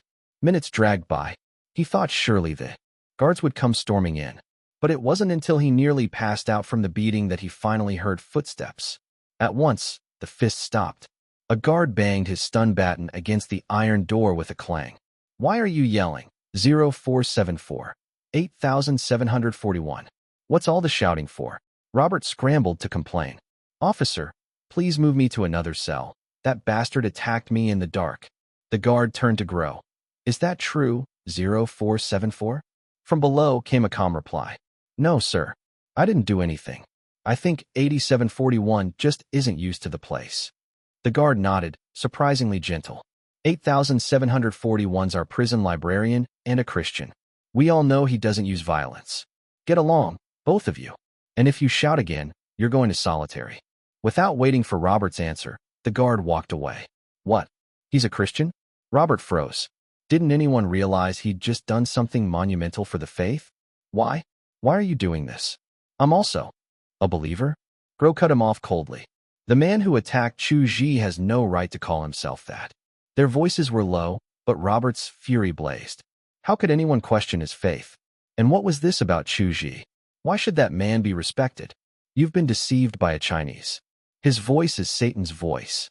"Your so-called temple of divine light was already torn down by the FBI." Grow shot back. He was serving 58 years for murder, no chance of release, so he'd embraced Catholicism. Inside. And Chu Zhi's Amazing Grace was his favorite song. One of the few tracks the prison even allowed to be played. Beating someone for insulting his idol? Perfectly justified. Cell assignments weren't random. The warden had arranged it personally. He wasn't a Chu Zhi fan or even religious, but as a decorated veteran with strong national pride, he considered Robert's assassination attempt an act of betrayal against America itself. The temple's so-called leader already said you're no believer. You're just a delusional maniac. Even the Pope said your actions stained religion. You're nothing but a traitor. Grow's voice was ice. You're spouting nonsense. Robert roared, completely losing control. But deep inside, he clung to the belief that he was right. This black man was lying. The noise brought guards again. Without listening to excuses, they dragged Robert to solitary. The black room had no light, no sound. No one wanted to end up there. But the warden wanted to crush his spirit. Outside the door, he ordered a constant loop of the temple leaders' interviews, all denying Robert. Robert might be a professor, but he's a delusional madman. Everyone in the church knows it. Chu Zhi is a singer I admire. There's no way I'd let Robert do such a thing. Everything he says is just an excuse. Don't believe him. He's dangerous. The voice was one Robert knew all too well. At first, he told himself it was fake, synthesized. But the repetition, hour after hour, chipped away at his certainty. Locked in the dark, hearing only those words, he began to unravel. He hammered the door, frantic. His torment was only beginning. Guards, inmates, even the warden all wanted to make sure Robert enjoyed his stay. Number 566. Too special. The boss is happy tonight. Everything's 20% off. Gupeng headed out late at night for a snack. He loved the grilled eggplant at the barbecue stall near his apartment. The moment he walked up, he spotted a handwritten signboard standing tall. He never ate much in one go, usually just spent a little over 100 on late-night snacks. With the discount, he'd save 20 or 30 yuan. That was badass. He could order extra tea eggs. He couldn't help but wonder what the occasion was. But since he was shy in real life, he didn't dare interrupt the boss who was busy grilling skewers. Curious, yet socially anxious, he got lucky when someone else asked first. Boss, table 13 wants the bill. 20% off. What's the occasion today? Why's everything discounted? Another customer was checking out. We're celebrating our country's star Chu Zhi safely leaving the hospital, the chubby stall owner said. Oh. Gupeng tugged his baseball cap lower and listened carefully. The mention of Chu Zhi instantly woke him up. Didn't think you were a little fruits, boss, the customer teased. Haha, no, not me, the boss waved it off. My wife's a little fruits. When she's happy, I get more allowance. When I get more allowance, I'm happy. So today, we celebrate. Made perfect sense. Hearing that made Gupeng happy too. Normally, he ate about 120 or 130 yuan worth of barbecue. But tonight, he went all the way to 180. Chu Zhi's movie Shi Lang had a classic line. A smile brings eternal spring, a cry brings eternal sorrow. And just like in the movies, life imitated art. When he was in a coma, the entire Asian internet felt like it was covered in a gray veil. Even the goofy meme girls and dirty joke veterans stopped posting. Now that he'd recovered and been discharged, at least in China, it felt like a sudden holiday. Check it out. The hotpot place announced, my daughter's idol is out of the hospital, so she's decided that everyone who eats here today gets a free plate of duck intestines. The barbecue restaurant put up, warmly celebrating Jiu's discharge. All meat skewers start at 20% off. A hotel posted, heaven bless Brother Jiu, 30% off for couples who stay today. Everywhere you looked, businesses were posting similar notices. It really felt like a festival. Of course, some were just riding the hype, like celebrating my ex-husband's idol's discharge, 2% off, which was basically no discount at all. The date was July 25th. Strictly speaking, it wasn't discharge. Chu Zhi was being transferred from New York's Langone Medical Center to Huashan Hospital, affiliated with Fudan University in Shanghai. Huashan was the best in the country for rehabilitation. At the start of his hospitalization, leaders sent people to visit him. Playing Emperor Beast in real life, though, meant putting on a show, and it left him exhausted while still recovering. The hospital president and department heads set up a recovery plan. Chu Zhi was wary of being treated like a lab rat, so even though he'd used strange artifacts, his recovery was intentionally slow. Brother system, can I buy another stand-in salamander from the strange item shop? Feels a bit dangerous, Chu Zhi asked. Sorry, host. All strange items are unique. Then is there any other life-saving trinket? He pressed. Sorry, host, no. All right. He used 3 personality coins to buy a bird of paradise, leaving 56 in his stash. About a week later, a special guest arrived. The man was in his 40s, burly, with a soldier's bearing. His looks were plain, the kind you'd lose in a crowd, but Emperor Beast didn't underestimate him. Minister Zhou introduced him respectfully as Bureau Chief Wu. Now, Minister Zhou was the head of the Ministry of Culture and Tourism. For him to show such respect, What kind of unit did Bureau Chief Wu belong to? Strange. Counselor Chu, how's your health? Chief Wu asked kindly.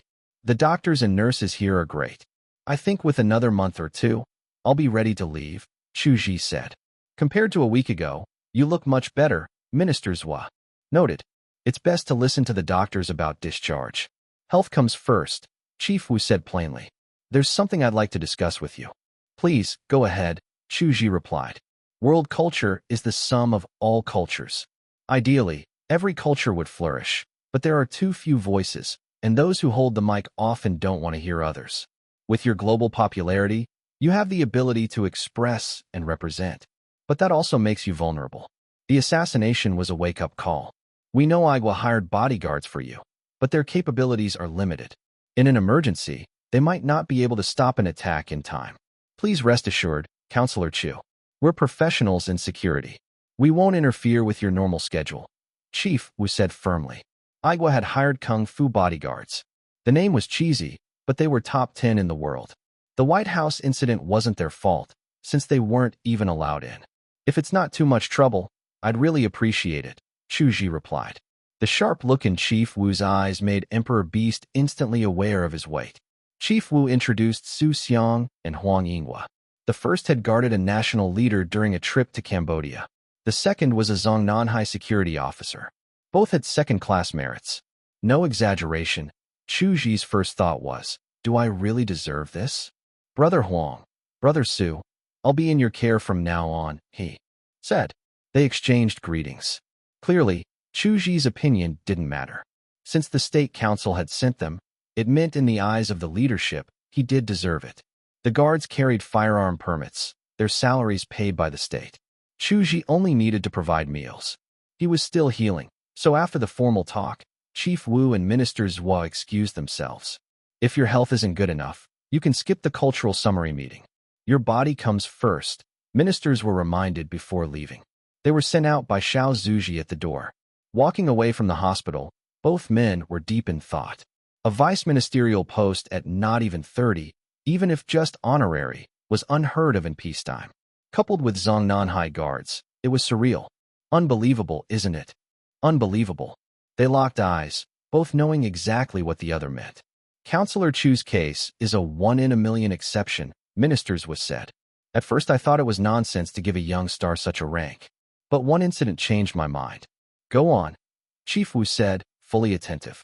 Not long ago, during a Sino-Japanese classical culture exchange, the Palace Museum wanted to borrow a Southern Song Ru Kiln Celadone vase with phoenix handles. The piece was stolen from us in the past, once held by Japan's imperial family, now in the Kaboso Memorial Museum in Osaka. It's never loaned out. Even with the exchange, the museum director refused. Minister Zhua was angry just recalling it. These were Chinese treasures. And because of Counselor Chu? Chief Wu asked, surprised. One of Counselor Chu's fans is from the Sumitomo clan, the museum's biggest donor. That's how it happened, Minister Zhua explained. He added, public opposition was another reason, but once they heard it was Chu Zhi, no one objected. Chief Wu had heard that princesses from several countries were fans. Now it seemed Chu Zhi's reach was global, far wider than he'd imagined. Between nations, interests come first. But when interests aren't at stake, someone like Counselor Chu brings enormous visible and invisible benefits to the country. Chief Wu concluded. No wonder he needs protection. He's too special. He hurt his lungs. Who knows if he'll ever sing again? Ministers were worried. A few days later, Igua made a new announcement. Farmer's notice. Chu Zhi and all Igua staff sincerely apologized to the 300 little fruits who won the Orange Festival lottery. Due to the artist's health, the 6th Orange Festival on September 6, 2025, is postponed. We expect to reschedule in 2026. Once again, we apologize for the inconvenience. Since the fans were little fruits, the app called itself the Farmer. Rest well, Jiawai. Health comes first. As the saying goes, bones take 100 days to heal. And this was a gunshot wound. Delay's fine, it doesn't matter. I didn't win anyway. Damn, I actually won. I really wanted to attend, but what matters most is Jiawai getting healthy. Baby, listen to the doctors, do your rehab properly, rest well, and don't let yourself have lasting issues. The announcement didn't surprise fans. He'd only returned from New York in late July. Holding a festival in early September was impossible. The delay was expected. What worried them more was something else. The 8th anniversary global concert tour. The first stop was in Shanghai. Tickets hadn't gone on sale yet, but anticipation was sky high. Cloud Rainbow. I asked my grandpa. He's a doctor in preventive care. He said an abdominal gunshot wound needs 6 months to recover. It's not the right time, but does this mean the anniversary tour's canceled? Lamely. A concert needs massive stamina. Even just 2 hours without encores is tough. If Jiwai can't, then he can't. Mystery. Canceling might be the best choice. Number 567. Resting, but restless. During his recovery, Emperor Beast asked the doctor what he could and couldn't do. He learned that while he couldn't overwork his body, reading and writing were fine. The attending physician made it clear, though, dealing with business matters couldn't exceed 2 hours a day. Even visits from friends had to be capped at 2 hours. Plenty of people from the entertainment industry came by, like Kai Jia, Min Zhongbei, and Li Fei. But the ones who visited most often were Wang Yuan and Su Shangbai. Wang Yuan showed up almost every other day, while Su Shangbai came 4 times in 2 weeks, despite his debating corporate headquarters being in Southeast Asia. Every time Su Shangbai came, he'd get serious and say the same 3 things. Go to the US less. Be careful. Stay safe. Meanwhile, in the nurse station. Sis, we're real sisters. If your stomach hurts, let me take your shift. No need to thank me. Nurse Xiaorong said warmly, full of sincerity, like she'd sacrifice anything for her sister's health. Just take leave and go home to rest. Nurse Xiaoqing protested.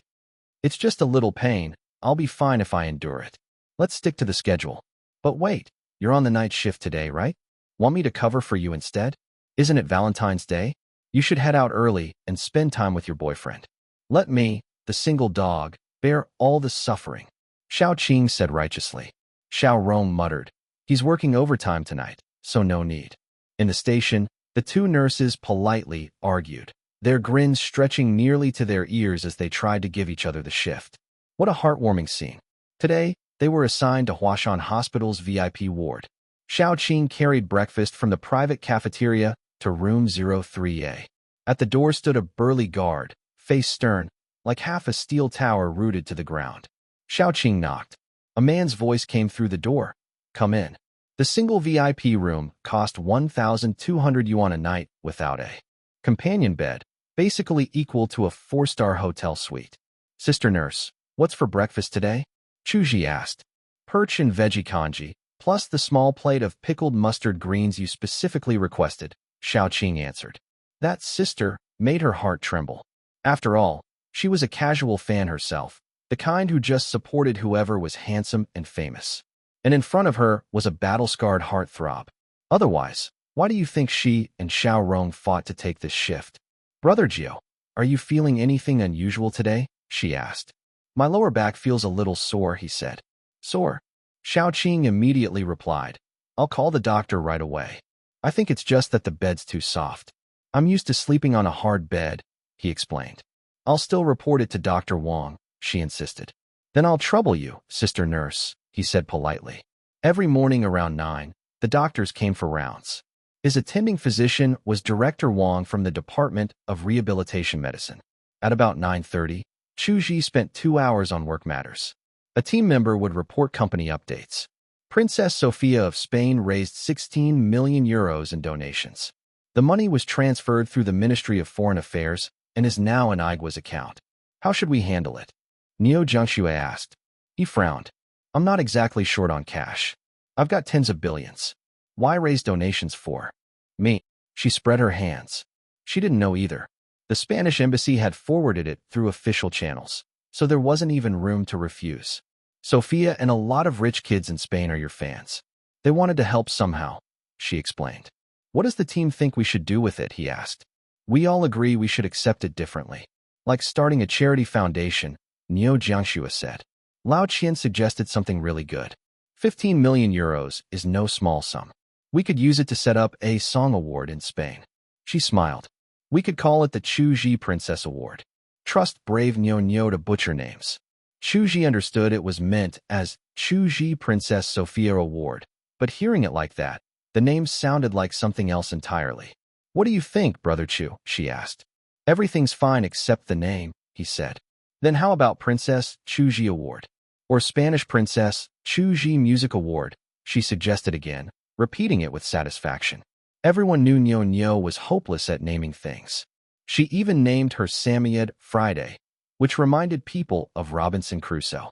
Spain's most famous award should be Los 40, right? Maybe ours could grow into the top Spanish-language music award, she said ambitiously. A big award needs fame first, then a high-level jury. The prize money isn't that important. And with both Princess Sophia and you, isn't the fame enough? She added, besides, we've already set up a Spanish branch office. They can prepare the award, killing two birds with one stone. You also founded the Jiuhua Cup Asian Music Festival. We could even create one in the Arab world. Europe and America would be harder, but step by step, we could become the Nobel Prize of Music Festivals. Stop. Let's take it one step at a time. Don't get carried away. Chu Zhi cut her off. Any further, and she'd be planning a concert on the moon. When she hesitated over the next topic, he guessed, is it some negative stuff online? She blinked. You saw it already, Brother Chu. Dr. Wang told me not to use digital devices for a month, and I'm following orders. I haven't been on Weibo or anything. But the entertainment industry's small. If there's no noise, it means everyone's turned into saints. So what's being said, he asked. She handed him printed papers. Rice first place. Worried. Who can take over Jiuhua's spot in the music world if he really can't sing anymore? Eat, but don't wash. His lungs were injured. Everyone knows how important lungs are. Feels like we'll never hear Xiao Jiu live again. Dark Star. Honestly, Sun sure's like the beggar's version of Chu Zhi. He can write, sings decently for his age, and spoils fans too. Beacon Fire plays Pig Monkey. Beggar's version? I don't get it.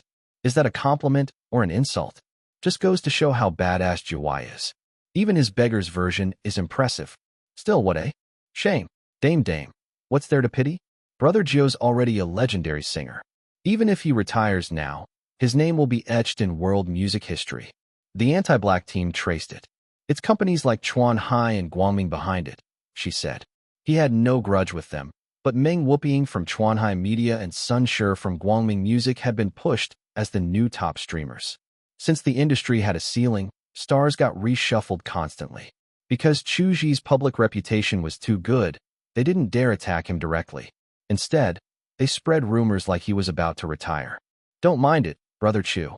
The team's already preparing a counterattack, she reassured. I don't care, he said. His comeback concert would be the only response that mattered. Otherwise, words meant nothing. After confirming he really didn't care, she moved on to the next matter. 2 hours wasn't nearly enough to handle everything piled up. Once he finished, he read for a while, completed his daily practice, then checked his email. Ono Akio sent him the final revision of Mr. Kajito. Unlike the other poetry collections, this one had gone through countless changes, since every edit involved hard choices. The blind box collections of Herbert, Gu Cheng, Heisey, and Thomas were all selected works, more than enough material for a single book. But Mr. Kajito was aimed at the Nobel Prize in Literature, so it had to be carefully polished. The email also mentioned a second thing. The producers of Star Wars Reboot wanted to quote, "Do not go gentle into that good night," offering $20,000. Didn't think a poet could make money off movie copyrights, he mused. Even though director Tooney had invited him to compose music for the film and he declined, there was no reason to refuse a copyright fee. After all, films were commercial works. If a poem wasn't public domain, it required payment. Like when Stephen Chow used Jin Yang's works in Kung Fu, he had to pay 60,000 yuan. With the book going on sale in 2 weeks, and the final manuscript only just done, it's been tough, he thought, writing a thank you email to Ono Akio. In Huainan, Ono Akio was glued to his computer, waiting for a reply. As the signature editor of Ronin Publishing, Huainan deserved special treatment. Finally settled, Huainan Sensei valued this collection so much, he revised it again and again, Ono Akio said. Then he spotted the thank you mail. He leapt from his chair, startling his colleague. The sudden move drew everyone's attention. What's wrong, Ono-san? Did something happen with Huainan-sensei? Ono Akio's face glowed. Huainan-sensei sent me a thank you letter. At once, his colleagues crowded around, all jealous. That's amazing. So rare. A poet of his level, sending thanks. The editor-in-chief patted his shoulder. Don't let down Huainan-sensei's trust. Yes, I'll work. Even harder, Ono Akio said with burning determination. He believed that when Huainan-sensei eventually became a literary giant, he too would be remembered as a great editor. Number 568. The Release of Mr. Kajito. New York, inside a certain bookstore. I won't write the full name of the store, since it's located at 390 East Fordham Road in the Bronx, and honestly, the place is hard to describe. Let's just say the owner's temper is peculiar. Mr. Kajito. Finally, I've been waiting for this poetry collection. Who knew I'd wait so long that even my cactus at home died, said Roberts. He'd only come along with a friend to check something, but this unexpected find put him in a great mood. Standing next to him, Makepeace didn't hold back at all. Your garden's a graveyard for plants. Everything dies under your care, even flytraps. Don't say that. The truth hurts feelings. For the sake of our fragile friendship, I'm begging you, don't. Roberts replied as he eagerly flipped the book open. Most of the books here had a display copy or two for readers to browse. Both of these men had shown up earlier when the Village Voice Club was mentioned, but maybe readers didn't pay attention back then, since foreign names can be such a pain to remember. To help jog your memory, think of 100 Years of Solitude, a true Earth classic, or the parallel world bestseller Continental Journeys series. Roberts was a world-famous American writer, someone who'd won every literary prize except the Nobel. Right now, he was studying the Chinese poet Huainan. Makepeace William, on the other hand, was a Tony Award-winning playwright, currently working on a drama about life in the slums. Don't forget why we came here, Makepeace reminded him. I almost did, if you hadn't reminded me, Roberts said. But his hands didn't stop flipping pages. Just give me a moment, William. I've been waiting too long for this book. Please forgive my impatience. Makepeace rolled his eyes. A poetry collection wasn't a novel. It didn't have gripping plots. How could it be that fascinating? In his mind, Roberts was just bluffing again. Roberts was notorious for his nonsense. Once, he heard a friend complain that he wished his wife would get along with his buddies, so he could drink with them in the day and fool around with her at night. Roberts turned that into a novel where the man became a shapeshifter, male by day and female by night. I swear on my pen, I'm not lying. Huainan's imagination is mesmerizing. After finishing his last book, Xingui, Turing, I even developed a strong interest in Chinese history, Roberts said, savoring every page. Really that good? Makepeace picked up another copy of Mr. Kajito. I don't understand how you can write an ode to the moon. It's fat and filthy, it picks its nose on the chimney, and its favorite hobby is crawling under beds to sniff shoes. This Chinese poet's prose poems are really something, he muttered after. Skimming. Still, interesting alone doesn't make someone a great poet. Then he turned to As Long as It's Not an Angel, and that's when he felt the philosophy, a kind of thought that actually matched his own worldview. That resonance drew him in. He ended up reading 20 more pages in one go. When he reached Interrogating the Angel and Report from Heaven, the words gave this half-believer goosebumps. He couldn't say if the imagination was extraordinary, but the thoughts were sharp, like a razor polished to a mirror shine, able to cut skin with the slightest slip. Workers of heaven walked out of the factories, violins tucked awkwardly under their wings. He whispered. Roberts, who'd been beaming moments ago, now looked grim too. If the last collection felt like imagination sprouting wings to soar, then Mr. Kajito was heavy and cutting, thought pressed down like lead.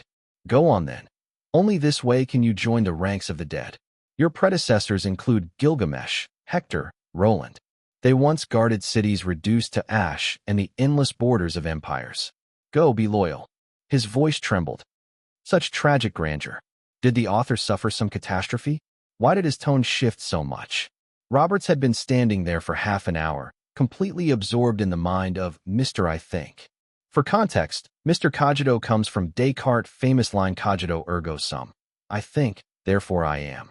The translation Mr. I Think would be closer in meaning. A masterpiece equal to Turing, though on a different level. It's harder to appreciate, but it matches European taste more, he said. I need to go back and read this carefully, Roberts added, stretching stiff arms and legs. Even in the West, freeloaders who read without buying weren't rare. Since he wasn't blocking the aisles, the staff didn't bother him. Sorry for making you wait. I just couldn't stop once I started, he apologized.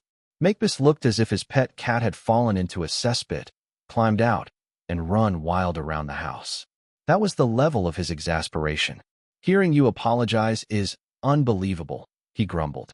Being ignored so long, he had every right to be annoyed. Let's check the drama section. Don't waste time. Roberts quickly changed the subject. I'll prove to you that covers and titles matter more than content. The reason they'd come was actually Roberts's idea. He'd told Makepeace that his new play shouldn't be called Frigg's Loom, but The Billionaire Who Walked Away, then argued that covers and titles sell more than stories themselves. Makepeace disagreed, believing anyone who bought drama books had real literary taste and cared more about content. They walked side by side to the drama shelves. The truth revealed itself. The bestseller was a Shakespeare collection, followed by Chicago Midnight, its cover featuring 3 female corpses in dark tones that created suspense. Other top-selling dramas also had striking cover designs. Makepeace, despite being one of America's top playwrights, never sold much. The core reason? He preferred minimalist, solid color covers. Roberts was right. No matter how cultured people are, humanity's craving for thrill never changes, Roberts concluded. Makepeace didn't reply. His mood dipped. As they left the store, Roberts wondered if he should patch things up with a word of comfort. But then he thought it might be fun to write a short story. In the future, writers only assisted, while titles, covers, and marketing determined sales. Will Huainan's new book, Mr. Cogito, sell well? Makepeace asked, stumbling over the name. That broke Roberts's train of thought. He looked at his friend in surprise. Why jump to that? Still, he answered seriously. Huainan's already famous in both Asia and the West. Many generous types will happily buy his books just as decorations. Makepeace sneered faintly at the word generous. I love generous people. Without them, the fragile print industry would collapse even faster. I love them the way I love my villa. Besides, the book's sharp ideas will delight critics. You'll see, Huainan's global reputation will soar with this one. Really, Makepeace grew curious about just how high it could soar. Roberts's works always balanced literary depth with commercial appeal. If he judged something, readers could trust his call. And he was right again. The moment Mr. Cogito was released, it exploded. Number 569. The Poet Who Conquered the West. In just 3 or 4 days, Mr. Cogito sold over 700,000 copies in the UK and the US alone. Once sales from Eastern Europe were added in, including Croatia, Russia, and Ukraine, the first week total exceeded 1 million copies. Compared to best-selling novels that easily hit several million, that number wasn't much. But Mr. Cogito was a poetry collection. Looking at Amazon UK's data, the top-selling poetry collection last year only sold 18,000 copies. That meant Mr. Cogito was the second-best commercial performer among poetry collections in the past 5 years. The first-place one was already considered a phenomenon in the European and American literary world. The New York Review of Books wrote, "We still don't know what kind of personality he has, because he's written too many collections with distinctive voices. Some are more exquisite than Shakespeare's sonnets, others more imaginative than Odette's romances. No poet can compare to his versatility, no poet can surpass him." The poems he wrote in 2019 and 2025 may boldly be said to be his most representative works. Is it really that good? Jack frowned at the magazine's recommendation. He was the kind of reader who bought books like Mountains Collapsing, but read them like pulling silk thread. Anything his friends recommended, or anything he saw online, he'd buy, only to toss on a pile and wait for someday. That someday might be years later or never. More exquisite than Shakespeare, more imaginative than Odette? Shakespeare's sonnets had innovation, and Odette was a cornerstone of romantic poetry. Slapping such glamorous adjectives onto an Eastern poet sounded exaggerated. Jack searched Twitter for recent posts. Not many, but all positive. #review Mr. Cogito #I haven't seen such amazing poems in ages. Highly recommended. Want to know the best level of international poets today? Then read Mr. Cogito. You'll understand. Hashtag review Mr. Cogito hashtag. I think therefore I am. Mr. Cogito embodies Descartes' words perfectly. Must buy. Jack made up his mind. What convinced him was that claim about representing the highest level of international poets. He rushed to a nearby bookstore and bought a copy. The book's cover band even had a recommendation from the editor-in-chief of the New York Times. He remains the most surprising poet since World War II, and this collection is his most surprising work yet. Jack couldn't help but look forward to it. After all, he already knew a bit about Huainan and had once tweeted lines from Stray Birds. Reading it, his face shifted from excitement to stiffness, then to frowns, and finally to pure confusion. Where was the greatness? Take Mr. Cogito and longevity, for example. Mr. Cogito / is proud of himself / for surpassing the limits / of many animals' lives / when diligent bees / have already rested forever / Mr. Cogito